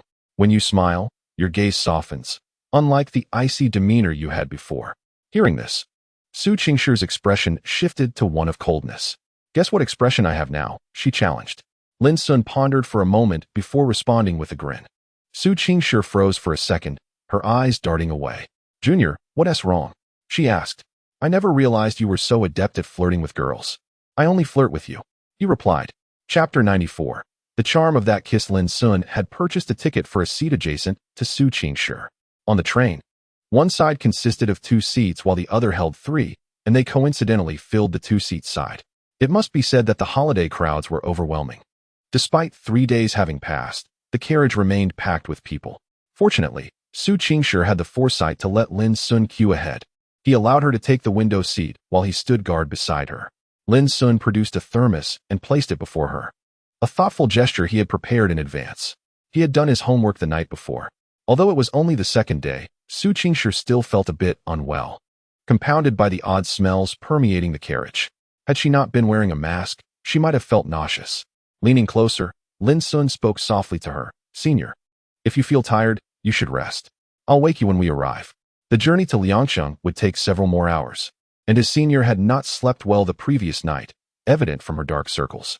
Su Qingshi nodded gently. You should rest as well. The journey was long, with numerous stops, and the ebb and flow of passengers caused Lin Xun to feel drowsy. He shook his head, letting his gaze drift to Su Qingshi. He noticed she had already succumbed to sleep, leaning against her seat with her eyes closed, exuding an aura of tranquility. The train was steady, providing ideal conditions for slumber. Observing her serene expression, Lin Xun felt a warm sensation blossom within him. She truly resembled a sleeping beauty. As the next station approached, the vehicle unexpectedly decelerated, causing the entire carriage to sway momentarily. Su Qingshi's body tilted instinctively. Lin Xun, taken aback, quickly shifted closer to his senior, and Su Qingshi's head gently fell upon his shoulder. Perhaps fatigue had overtaken her, for she remained deeply asleep, undisturbed by these movements. With her resting against him, Lin Xun was enveloped by the delicate fragrance of her shampoo, and he dared not breathe too heavily, fearing it might awaken the slumbering girl. As they passed through a tunnel, Lin Xun caught a glimpse of their predicament through the window, and an irresistible urge to have the journey continue indefinitely washed over him. Before long, his eyelids grew heavy, and he succumbed to slumber as well. The two leaned against each other, and to an onlooker, they might have appeared to be a couple. This tender scene did not go unnoticed by others, who smiled warmly, reminiscing about their own youth, now long past as they navigated the rigors of life, each pursuing their own paths, with families and responsibilities that left little room for nostalgia. It was a sharp pang in her abdomen that roused Su Qingshi from her dreams. Groggy and disoriented, she soon realized her head rested upon something firm. Her gaze fell upon Lin Xun. When had she fallen asleep against her junior? The realization washed over her, and her cheeks flushed a deep crimson. Though she made no immediate effort to withdraw, noticing that Lin Xun was also asleep, her chin rested on his shoulder, and she found herself captivated by his peaceful countenance. His skin was exquisite. Though they were not yet in a romantic relationship, their shared intimacy transcended mere friendship. Strangely, she felt no aversion. Instead, she found herself shedding her defenses, gradually accepting the kindness he offered. Perhaps, she mused, it was indeed time for a change. Lost in her contemplation of Lin Xun, she was taken by surprise when he suddenly opened his eyes. The situation grew undeniably intimate. With her head resting on his shoulder, their faces were mere inches apart. And as Lin Xun looked down, their gazes locked. Both were momentarily frozen in place. Su Qingshi's body stiffened. She never anticipated that he would awaken at that moment. How awkward it was to be caught in the act of stealing glances. Lin Xun held her gaze, unwavering. His eyes exuded a tenderness, eagerness, affection, and a touch of protectiveness that Su Qingshi had never encountered before. She found herself ensnared by the warmth of his stare. Slowly, Lin Xun inclined his head. Su Qingshi instinctively shut her eyes, her mind a blank slate, unable to conjure any thoughts. Suddenly, a cool sensation brushed against her forehead, igniting a deeper blush that even her mask could not conceal, the warmth creeping to the corners of her eyes. "How long have you been awake, senior?" Lin Xun's voice emerged, slightly hoarse. He struggled against the urge to remove her mask and steal a kiss, yet the remnants of his rationality cautioned him against it. Her beauty was too striking to expose in the confines of the carriage, where they might attract unwanted attention. Desiring to avoid being the center of attention, he instead pressed a gentle kiss between her brows. Su Qingshi, eyes still closed, adjusted her position, shifting from resting her chin on him to a more conventional lean. Unbeknownst to them, their connection deepened in the silence that enveloped them. She dared not open her eyes to meet Lin Xun's gaze, fearing that the moment their eyes locked, all her defenses would crumble in an instant. Thus, she forgot to question Lin Xun about how he could dare to perform such actions. Her mind was in disarray. Observing the senior's feigned calmness contrasted with her flushed cheeks, Lin Xun felt a surge of bold inspiration. The two of them leaned against each other like a typical couple, initially unable to calm their emotions, both pretending to doze off, eventually succumbing to sleep once more. At Liangqing Station, the train came to a halt, and everyone surged toward the exit. After such a long journey, Lin Xun remarked that his backside felt flattened. "Slow down, senior." MHM. With one hand on each suitcase, he led the way while Su Qingshi followed closely behind to avoid being jostled by others. She gazed tenderly at his tall figure. Liangqing was, after all, the place where they first met. Upon exiting the station, Lin Xun took Su Qingshi to grab a bite, as they had scarcely eaten during the journey and were now quite famished. As she surveyed the light fare before her and then glanced at Lin Xun's delectable spread, her expression remained impassive. "I refuse to accept this." Lin Xun, with a sense of righteousness, replied, "Senior, just bear with it for now. We'll stick to light meals for a few days, and then I promise to treat you to something delicious." Su Qingshi shot him a glance before silently bowing her head to eat. Watching her relish her meal, Lin Xun felt a sense of relief. At such a moment, he needed to be steadfast, putting her well-being first. After finishing their meal, Lin Xun inquired whether they should stay in a hotel, rent a homestay, or go to his family's villa. Liangqing was indeed his family's territory. Su Qingshi ultimately decided on the homestay for just a few days. You're going to your villa while I stay in a homestay? Lin Xun, who had been quite cheerful, suddenly felt deflated upon hearing her words. What? Senior, what do you mean? I own a villa in Liangqing. I wasn't aware of that. Su Qingshi fixed him with a steady gaze. Junior, how can you be so thick-skinned? Chapter 95, Confession. Ultimately, Lin Xun returned to his original home, which was room 520 in the Happy Community. He had intended to check whether it had been rented out, only to discover that it remained just as it was before he moved out. Upon seeing Lin Xun, the landlord's face lit up with recognition, addressing him as young Master Lin. Clearly, the Lin family's status in this neighborhood was no longer a secret. According to the landlord, the house had been directly purchased by Lin Batian as their property, and even if it was unoccupied, it could not be rented out. After all, it had been their home for so many years, and the Lin family held sentimental value for it. Lin Xun requested the keys to the house, tidied up a bit, and prepared to move in. He made a video call to his parents to assure them of his safety. They were quite surprised to learn that he had returned to Liangqing and was residing in their old home again, which reaffirmed their belief that purchasing this house had been an exceedingly wise decision. After organizing his belongings, Lin Xun took the opportunity to wash up. In the city where the chubby friend resides, Lin Xun found it impossible to reconnect with him, as he had not returned to Liang City. In fact, it seemed that Lin Xun had only this friend from his college days. The others, his high school classmates, had lost touch after graduation. And even in their high school group chat, everyone was an expert at lurking in silence. Lin Xun, still uneasy about his senior, decided to send her a message. She responded promptly. Su Qingshi had rented a homestay, but according to her, the environment was not as pleasant as depicted in the online photos, and it was rather expensive. Unable to remain idle, Lin Xun promptly donned his attire and set out. His concern for his senior's safety in that area was the sole reason for his visit, not a desire to see her. Unlike hotels, a homestay was akin to a rental apartment, equipped with basic amenities. Lin Xun contemplated bringing over some groceries. A whole chicken for stew, pork ribs, fish. He purchased a variety of nutritious ingredients, ensuring that his senior received proper nourishment during her menstrual period.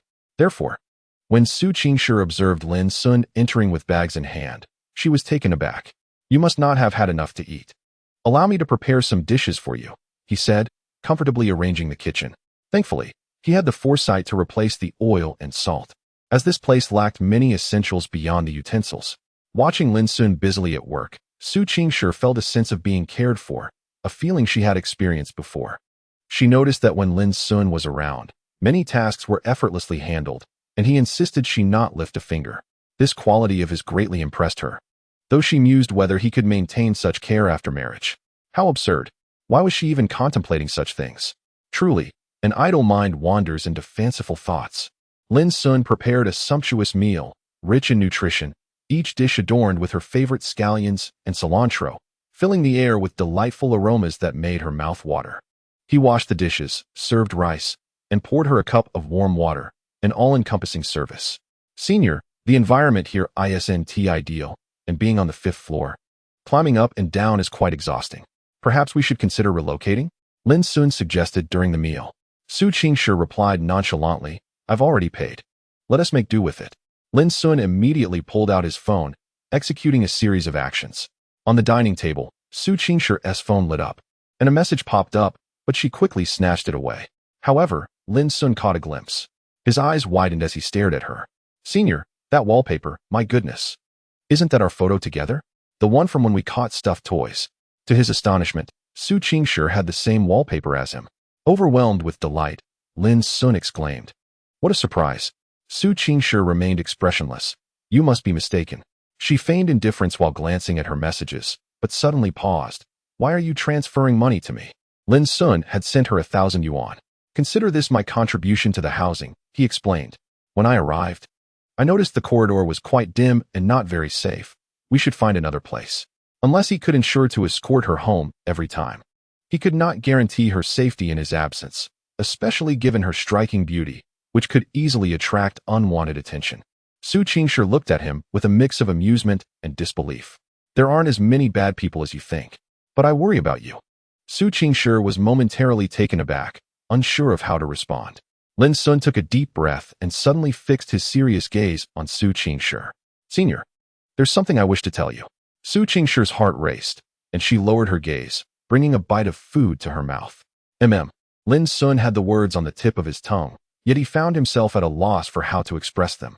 He had rehearsed this countless times in his mind, yet facing his senior, he felt an overwhelming nervousness that made his heart feel as if it had lodged itself in his throat. What do you want to say? Su Qingshi gently tucked a loose strand of hair behind her ear, her voice soft. Lin Xun opened his mouth, but the grand speech he had prepared seemed to vanish into thin air, leaving him speechless. After a moment of contemplation, he felt defeated, his expression dimming as he lowered his head, concealing his emotions from his senior. Just as he was about to utter the words "it's nothing," she unexpectedly interjected. What a coincidence, Junior. I also have something to say to you. Lin Xun looked up in confusion. What? Su Qingshi calmly confessed. I think I might be falling for you. Suddenly, the atmosphere fell silent. The only sounds were the increasingly rapid heartbeats echoing in their ears. Lin Xun's expression shifted from confusion to wide-eyed astonishment. Had he misheard? Did his senior just admit to liking him? She was confessing her feelings to him? Lin Xun gazed at Su Qingshi in a daze. He had intended to declare his feelings to her first. He didn't want to wait any longer. It felt as though they were already on the brink of crossing that final barrier. If he didn't act now, when would he? He had spent countless hours lost in thought, contemplating the myriad of possibilities that could follow a confession, and even if rejection awaited him, he believed that simply expressing his feelings would leave him with no regrets. Yet, his senior had beaten him to it and confessed her feelings first. It felt as if his soul was soaring into the heavens. The overwhelming surprise struck him like a bolt from the blue. Noticing Lin Xun's stunned silence, Su Qingshi lowered her head, attempting to mask her own unease with her meal. The moment she had uttered those words, her heart had raced with anxiety and trepidation. She had never experienced love before. This was her first encounter with what it meant to have feelings for someone. She wanted to face this newfound affection, which compelled her to speak up, fearing that if she didn't seize the moment, she might never muster the courage again. Would her junior accept her feelings? Would he think she was joking? How would she move on from this? Su Qingshi's mind was in complete disarray. I was joking, but I meant it. Senior. Su Qingshi suddenly looked up, staring blankly at him. Lin Xun, with utmost sincerity, gazed back at her and then smiled. Senior, I am so happy and grateful. Grateful that while I have feelings for you, you also happen to feel the same way. Chapter 96. Junior, you are quite the rule breaker. What does it feel like to be liked by the one you admire? Lin Xun believed there could be no greater joy in the world. He slowly rose to his feet and silently approached Su Qingshi. Su Qingshi was uncertain about his intentions, yet instinctively felt a twinge of nervousness. The aloof goddess persona she had maintained was now completely unraveled. She seemed merely like a young girl in love, feeling anxious and bashful. Lin Xun pulled a chair closer and sat beside her. Leaning in, he whispered, Senior, do you truly like me as well? Yes, came her soft reply, her cheeks flushed. Avoiding his gaze, turning her head slightly. The simplicity of her affirmation conveyed her feelings. The light in Lin Xun's eyes brightened, his gaze softened. He reached out, taking her delicate hand, which stiffened momentarily, yet she did not resist, instead acquiescing to his gesture. Senior, what a coincidence. I like you too, he said in a low voice. Su Qingshi's expression shifted from cool detachment to gentle warmth as she lifted her eyes to meet Lin Xun's. I know, she replied. Lin Xun was taken aback. You know, isn't your affection rather evident, Junior? The last word dripped with a hint of allure, playfully pronounced with a slight nasal tone. Lin Xun pondered, realizing that he had indeed been transparent in his feelings. The senior was astute enough to deduce his sentiments. Yet she had not confronted him nor distanced herself, choosing instead to remain by his side, indicating that she harbored feelings for him too. How rash of me. Lin Xun internally scolded himself for awakening to his emotions so late, only now expressing his feelings. No, it seemed the senior had taken the initiative, while he had faltered. Had she not voiced her thoughts, he doubted he would have mustered the courage to speak up today. The two of them remained unaware of when they might break through that barrier. With this realization, Lin Xun felt a surge of emotion. The senior was truly wonderful. He held her hand tightly. Her small hand was cold and soft, and he gently squeezed it, finding the sensation delightful. A relieved and joyous smile spread across his face. Is that enjoyable? Su Qingshi asked, her expression neutral, though the blush on her cheeks had yet to fade. I can finally hold the hand of my senior openly. Lin Xun beamed. No, I mean my girlfriend. Feeling Lin Xun's happiness, Su Qingshe relaxed, allowing a gentle smile to grace her lips. Yes, they were finally together. Was this what they referred to as mutual pursuit? It felt rather delightful. Lin Xun. Yes, let us give it a try. All right. Let us attempt to forge a beautiful future together. From this moment onward, they were indeed a couple. Senior. Yes, a kiss. Su Qingshe's cheeks were now fully flushed. They had shared kisses before, but only on the forehead, and only when the moment felt right. However, now that they had solidified their relationship, it seemed she was not quite ready to fully embrace her new role. She was now someone's significant other. I'm not quite accustomed to this, she said, her face aglow, her calm demeanor making her seem all the more endearing. Lin Xun realized he had been somewhat presumptuous. He had merely wished to affirm the reality of it all. Not only had she not adjusted, he too was grappling with the newness of their relationship. Then, I will wait for you, he replied, firmly holding her hand. Su Qingshe cast him a fleeting glance, her gaze momentarily evasive, and murmured, come a little closer. Huh? Lin Xun was puzzled. Did his senior have something she wished to convey? He leaned in closer. However, in the next instant, Lin Xun felt something icy brush against his cheek. A shiver coursed through him, and he froze, goosebumps rising on his skin. He looked at his senior in bewilderment, only to find her eyes averted, her profile now flushed, as if her earlobes had been steamed like shrimp. Did his senior just kiss him? Oh my! Lin Xun struggled to articulate his emotions, his mind in a tumultuous uproar. This was indeed a kiss initiated by her. The kiss of a goddess, how blissful. After a considerable pause, Lin Xun regained his composure, adopting a serious tone. Senior, how could you do this? Su Qingshe paused, her expression shifting to one of surprise as she met his gaze. Lin Xun continued earnestly, you unexpectedly gifted me such a precious present. It seems rather impolite not to reciprocate, don't you think? A sense of foreboding gripped Su Qingshe, and suddenly, she felt a hand at her waist, pulling her off balance, causing her to topple toward Lin Xun. Just as she was about to exclaim, her lips were abruptly silenced by something. Su Qingshe's eyes widened in shock, taken aback by her junior's audacity. As her lips were claimed, she felt as though she was deprived of breath, her mind blank. Her body melting against Lin Xun as she tilted her head back, her eyes half closed in reluctant acquiescence. It was their first kiss, a genuine meeting of lips. Their movements were awkward and stiff, yet neither was willing to part from the other, both exploring this newfound intimacy. After what felt like an eternity, just as Su Qingshe was on the verge of breathlessness, Lin Xun finally released her. She instinctively buried her flushed face in his embrace, the heat radiating from her cheeks, leaving her in a daze. The goddess was blushing. Heavens, had their relationship progressed so rapidly? Lin Xun himself found it hard to believe.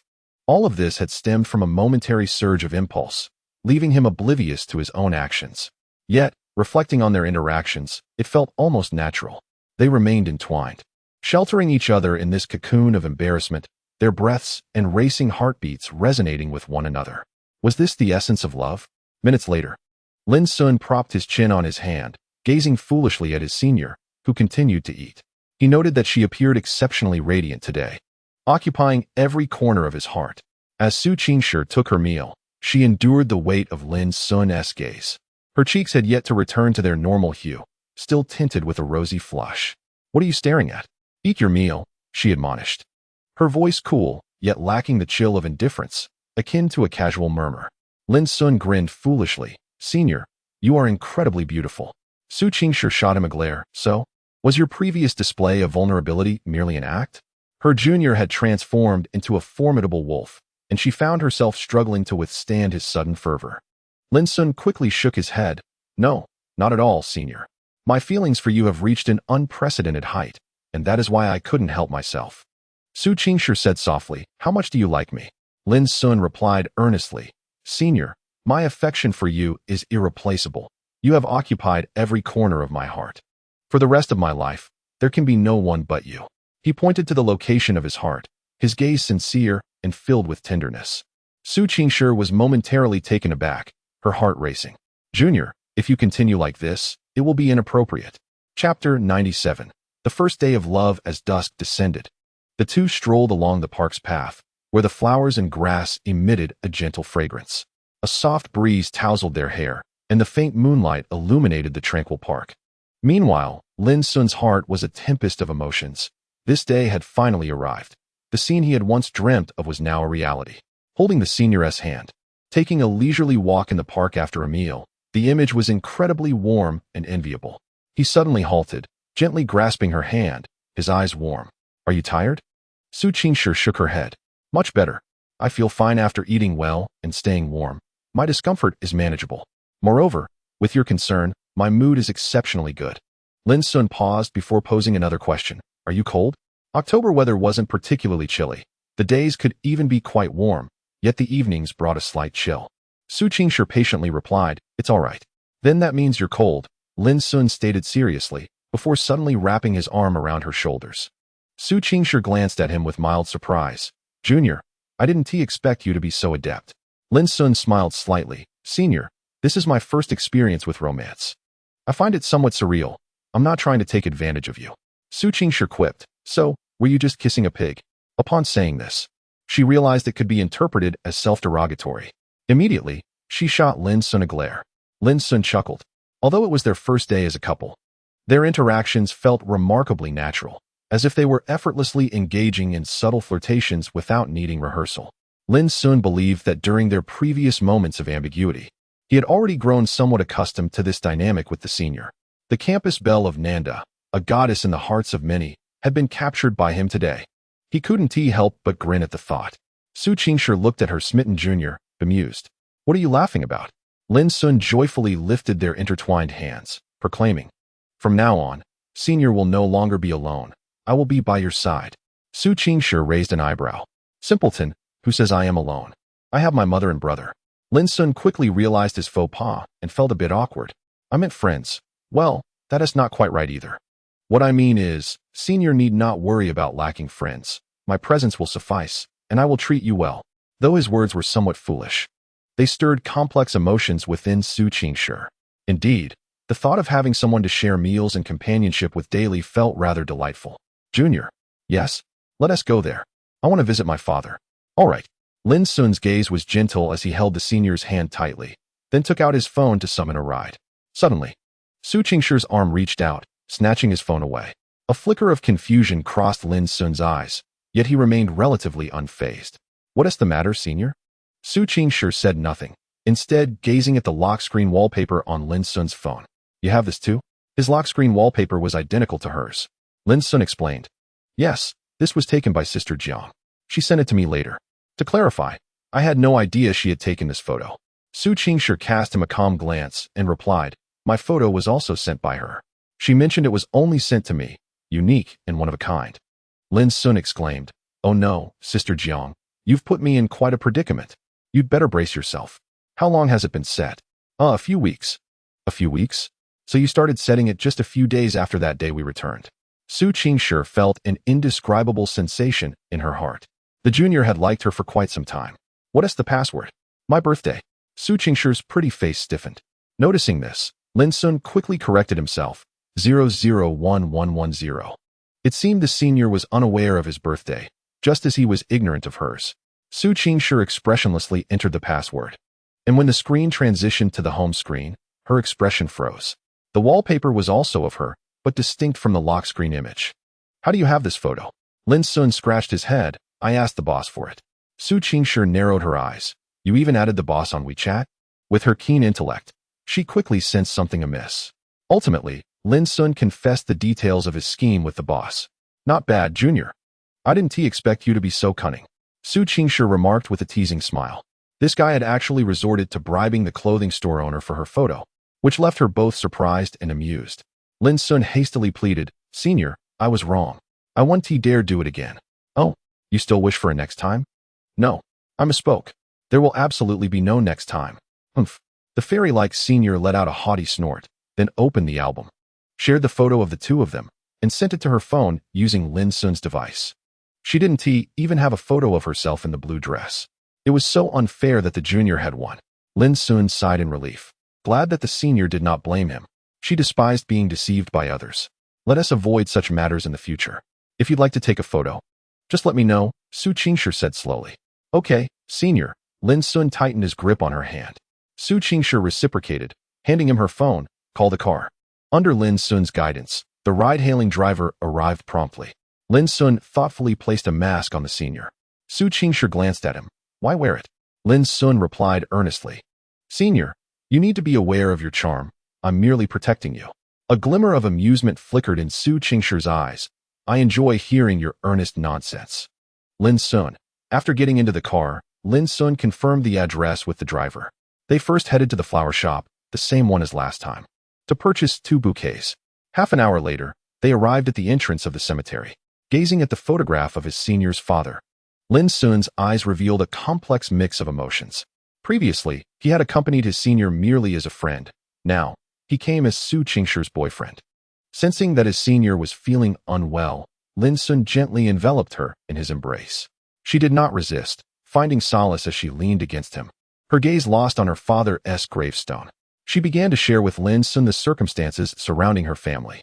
He listened quietly, holding her close, at times tightening his embrace, at times caressing her gently, expressing his feelings through these gestures.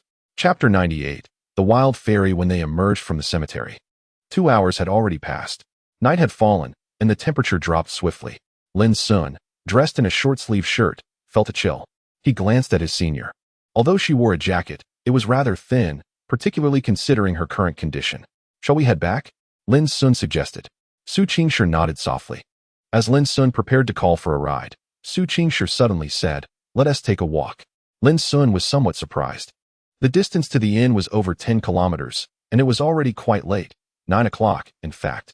However, he did not refuse. He was content to be with her, no matter the location. Hand in hand, they strolled along the path. Senior, there are 3 days left in the holiday. Would you like to visit home? Lin Xun inquired, believing it would be good for her to see her family. After a long silence, Su Qingshi finally replied, Okay. Their family relations were not strained. On the contrary, they were quite harmonious. Yet, each member was busy with their own affairs, resulting in little mutual concern. Nonetheless, when gathered together, they remained a happy family. Su Qingshi's family did not reside in Liangqing. Her father had previously worked there, and although they had lived in Liangqing for a time, after Su Sheng's sacrifice, for the sake of Su Qingshi's university studies and her brother's job, their mother decided to move to Nanjing, the city where South University is located. Lin Xun smiled slightly. Then I shall buy a ticket for you. He wholeheartedly supported Su Qingshi's decision to return home and spend time with her family. Su Qingshi cast him a sideways glance. Do you wish to be rid of me that much?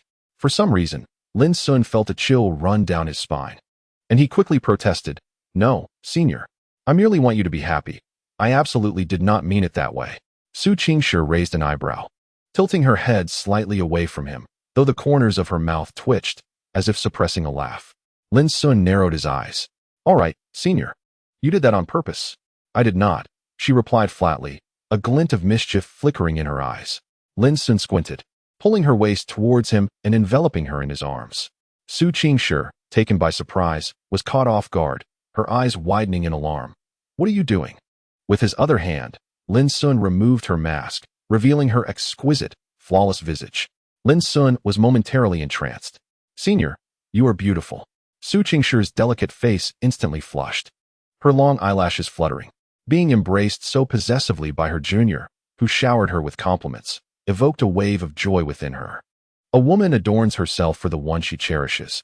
As a girl, receiving praise from someone she likes filled her with happiness and pride, for she possessed this allure.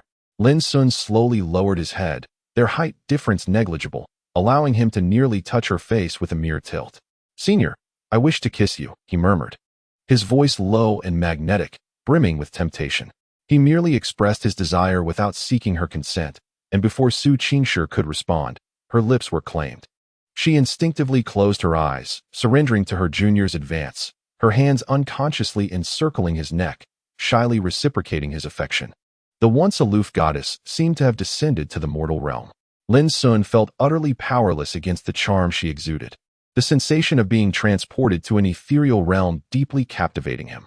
After what felt like an eternity, the couple reluctantly parted, both flushed and breathless, particularly Su Qingshi, whose eyes shimmered with a watery glint, exuding a fragile allure that made one yearn to conquer her.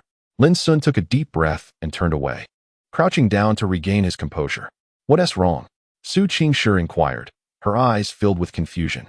"It's nothing, Senior. I just need a moment to calm down," he replied, his voice a mere hum. Heaven knows how irresistible her figure was.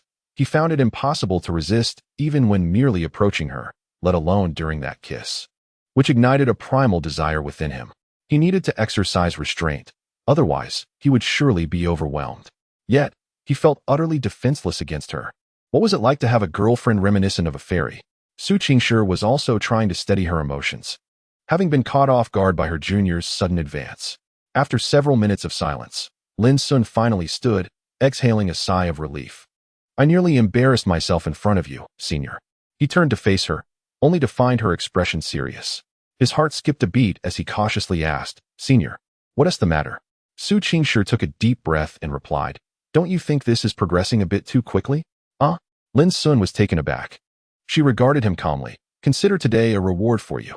In the future, if you wish to kiss, it must be with my consent." Lin Xun was bewildered, suddenly deprived of the right to kiss her. "What about hugs?" "Depends on the situation." "And holding hands?" "When there's no one around, it's permissible."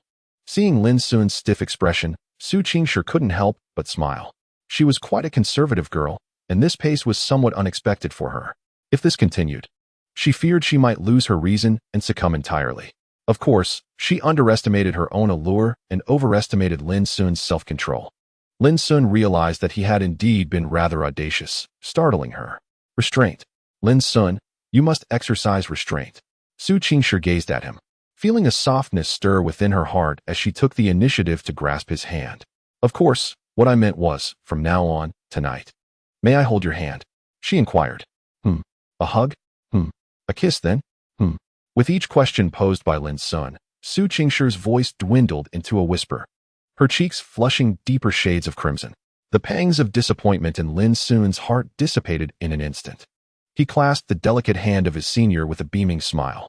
"There are still a few hours left until today concludes, so I shall not let go." Su Qingshi turned her head aside, unable to meet his gaze. "Wow, Mommy, look, a wild fairy." At that moment, a mother and son strolled by, the little boy pointing at Su Qingshi in astonishment, his excitement palpable. The mother, equally taken aback by the striking appearance of the two, quickly admonished her son's impolite gesture. "You shouldn't point at people like that." She offered an apologetic smile to the pair. Lin Xun returned the smile, having removed his mask when he kissed his senior. With a renewed determination to shield Su Qingshi's extraordinary beauty, Lin Xun turned to the little boy and earnestly stated, "This is my girlfriend." The boy, with an innocent expression, exclaimed, "Brother, you're amazing. You have a fairy as your girlfriend. When I grow up, I want a fairy to be my girlfriend too." His laughter echoed as he and his mother walked away. Turning back to Su Qingshi, Lin Xun grinned, "Shall we go, my esteemed girlfriend?"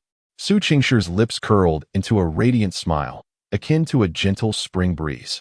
The two ambled away, their silhouettes elongated by the streetlights as they ventured into the distance.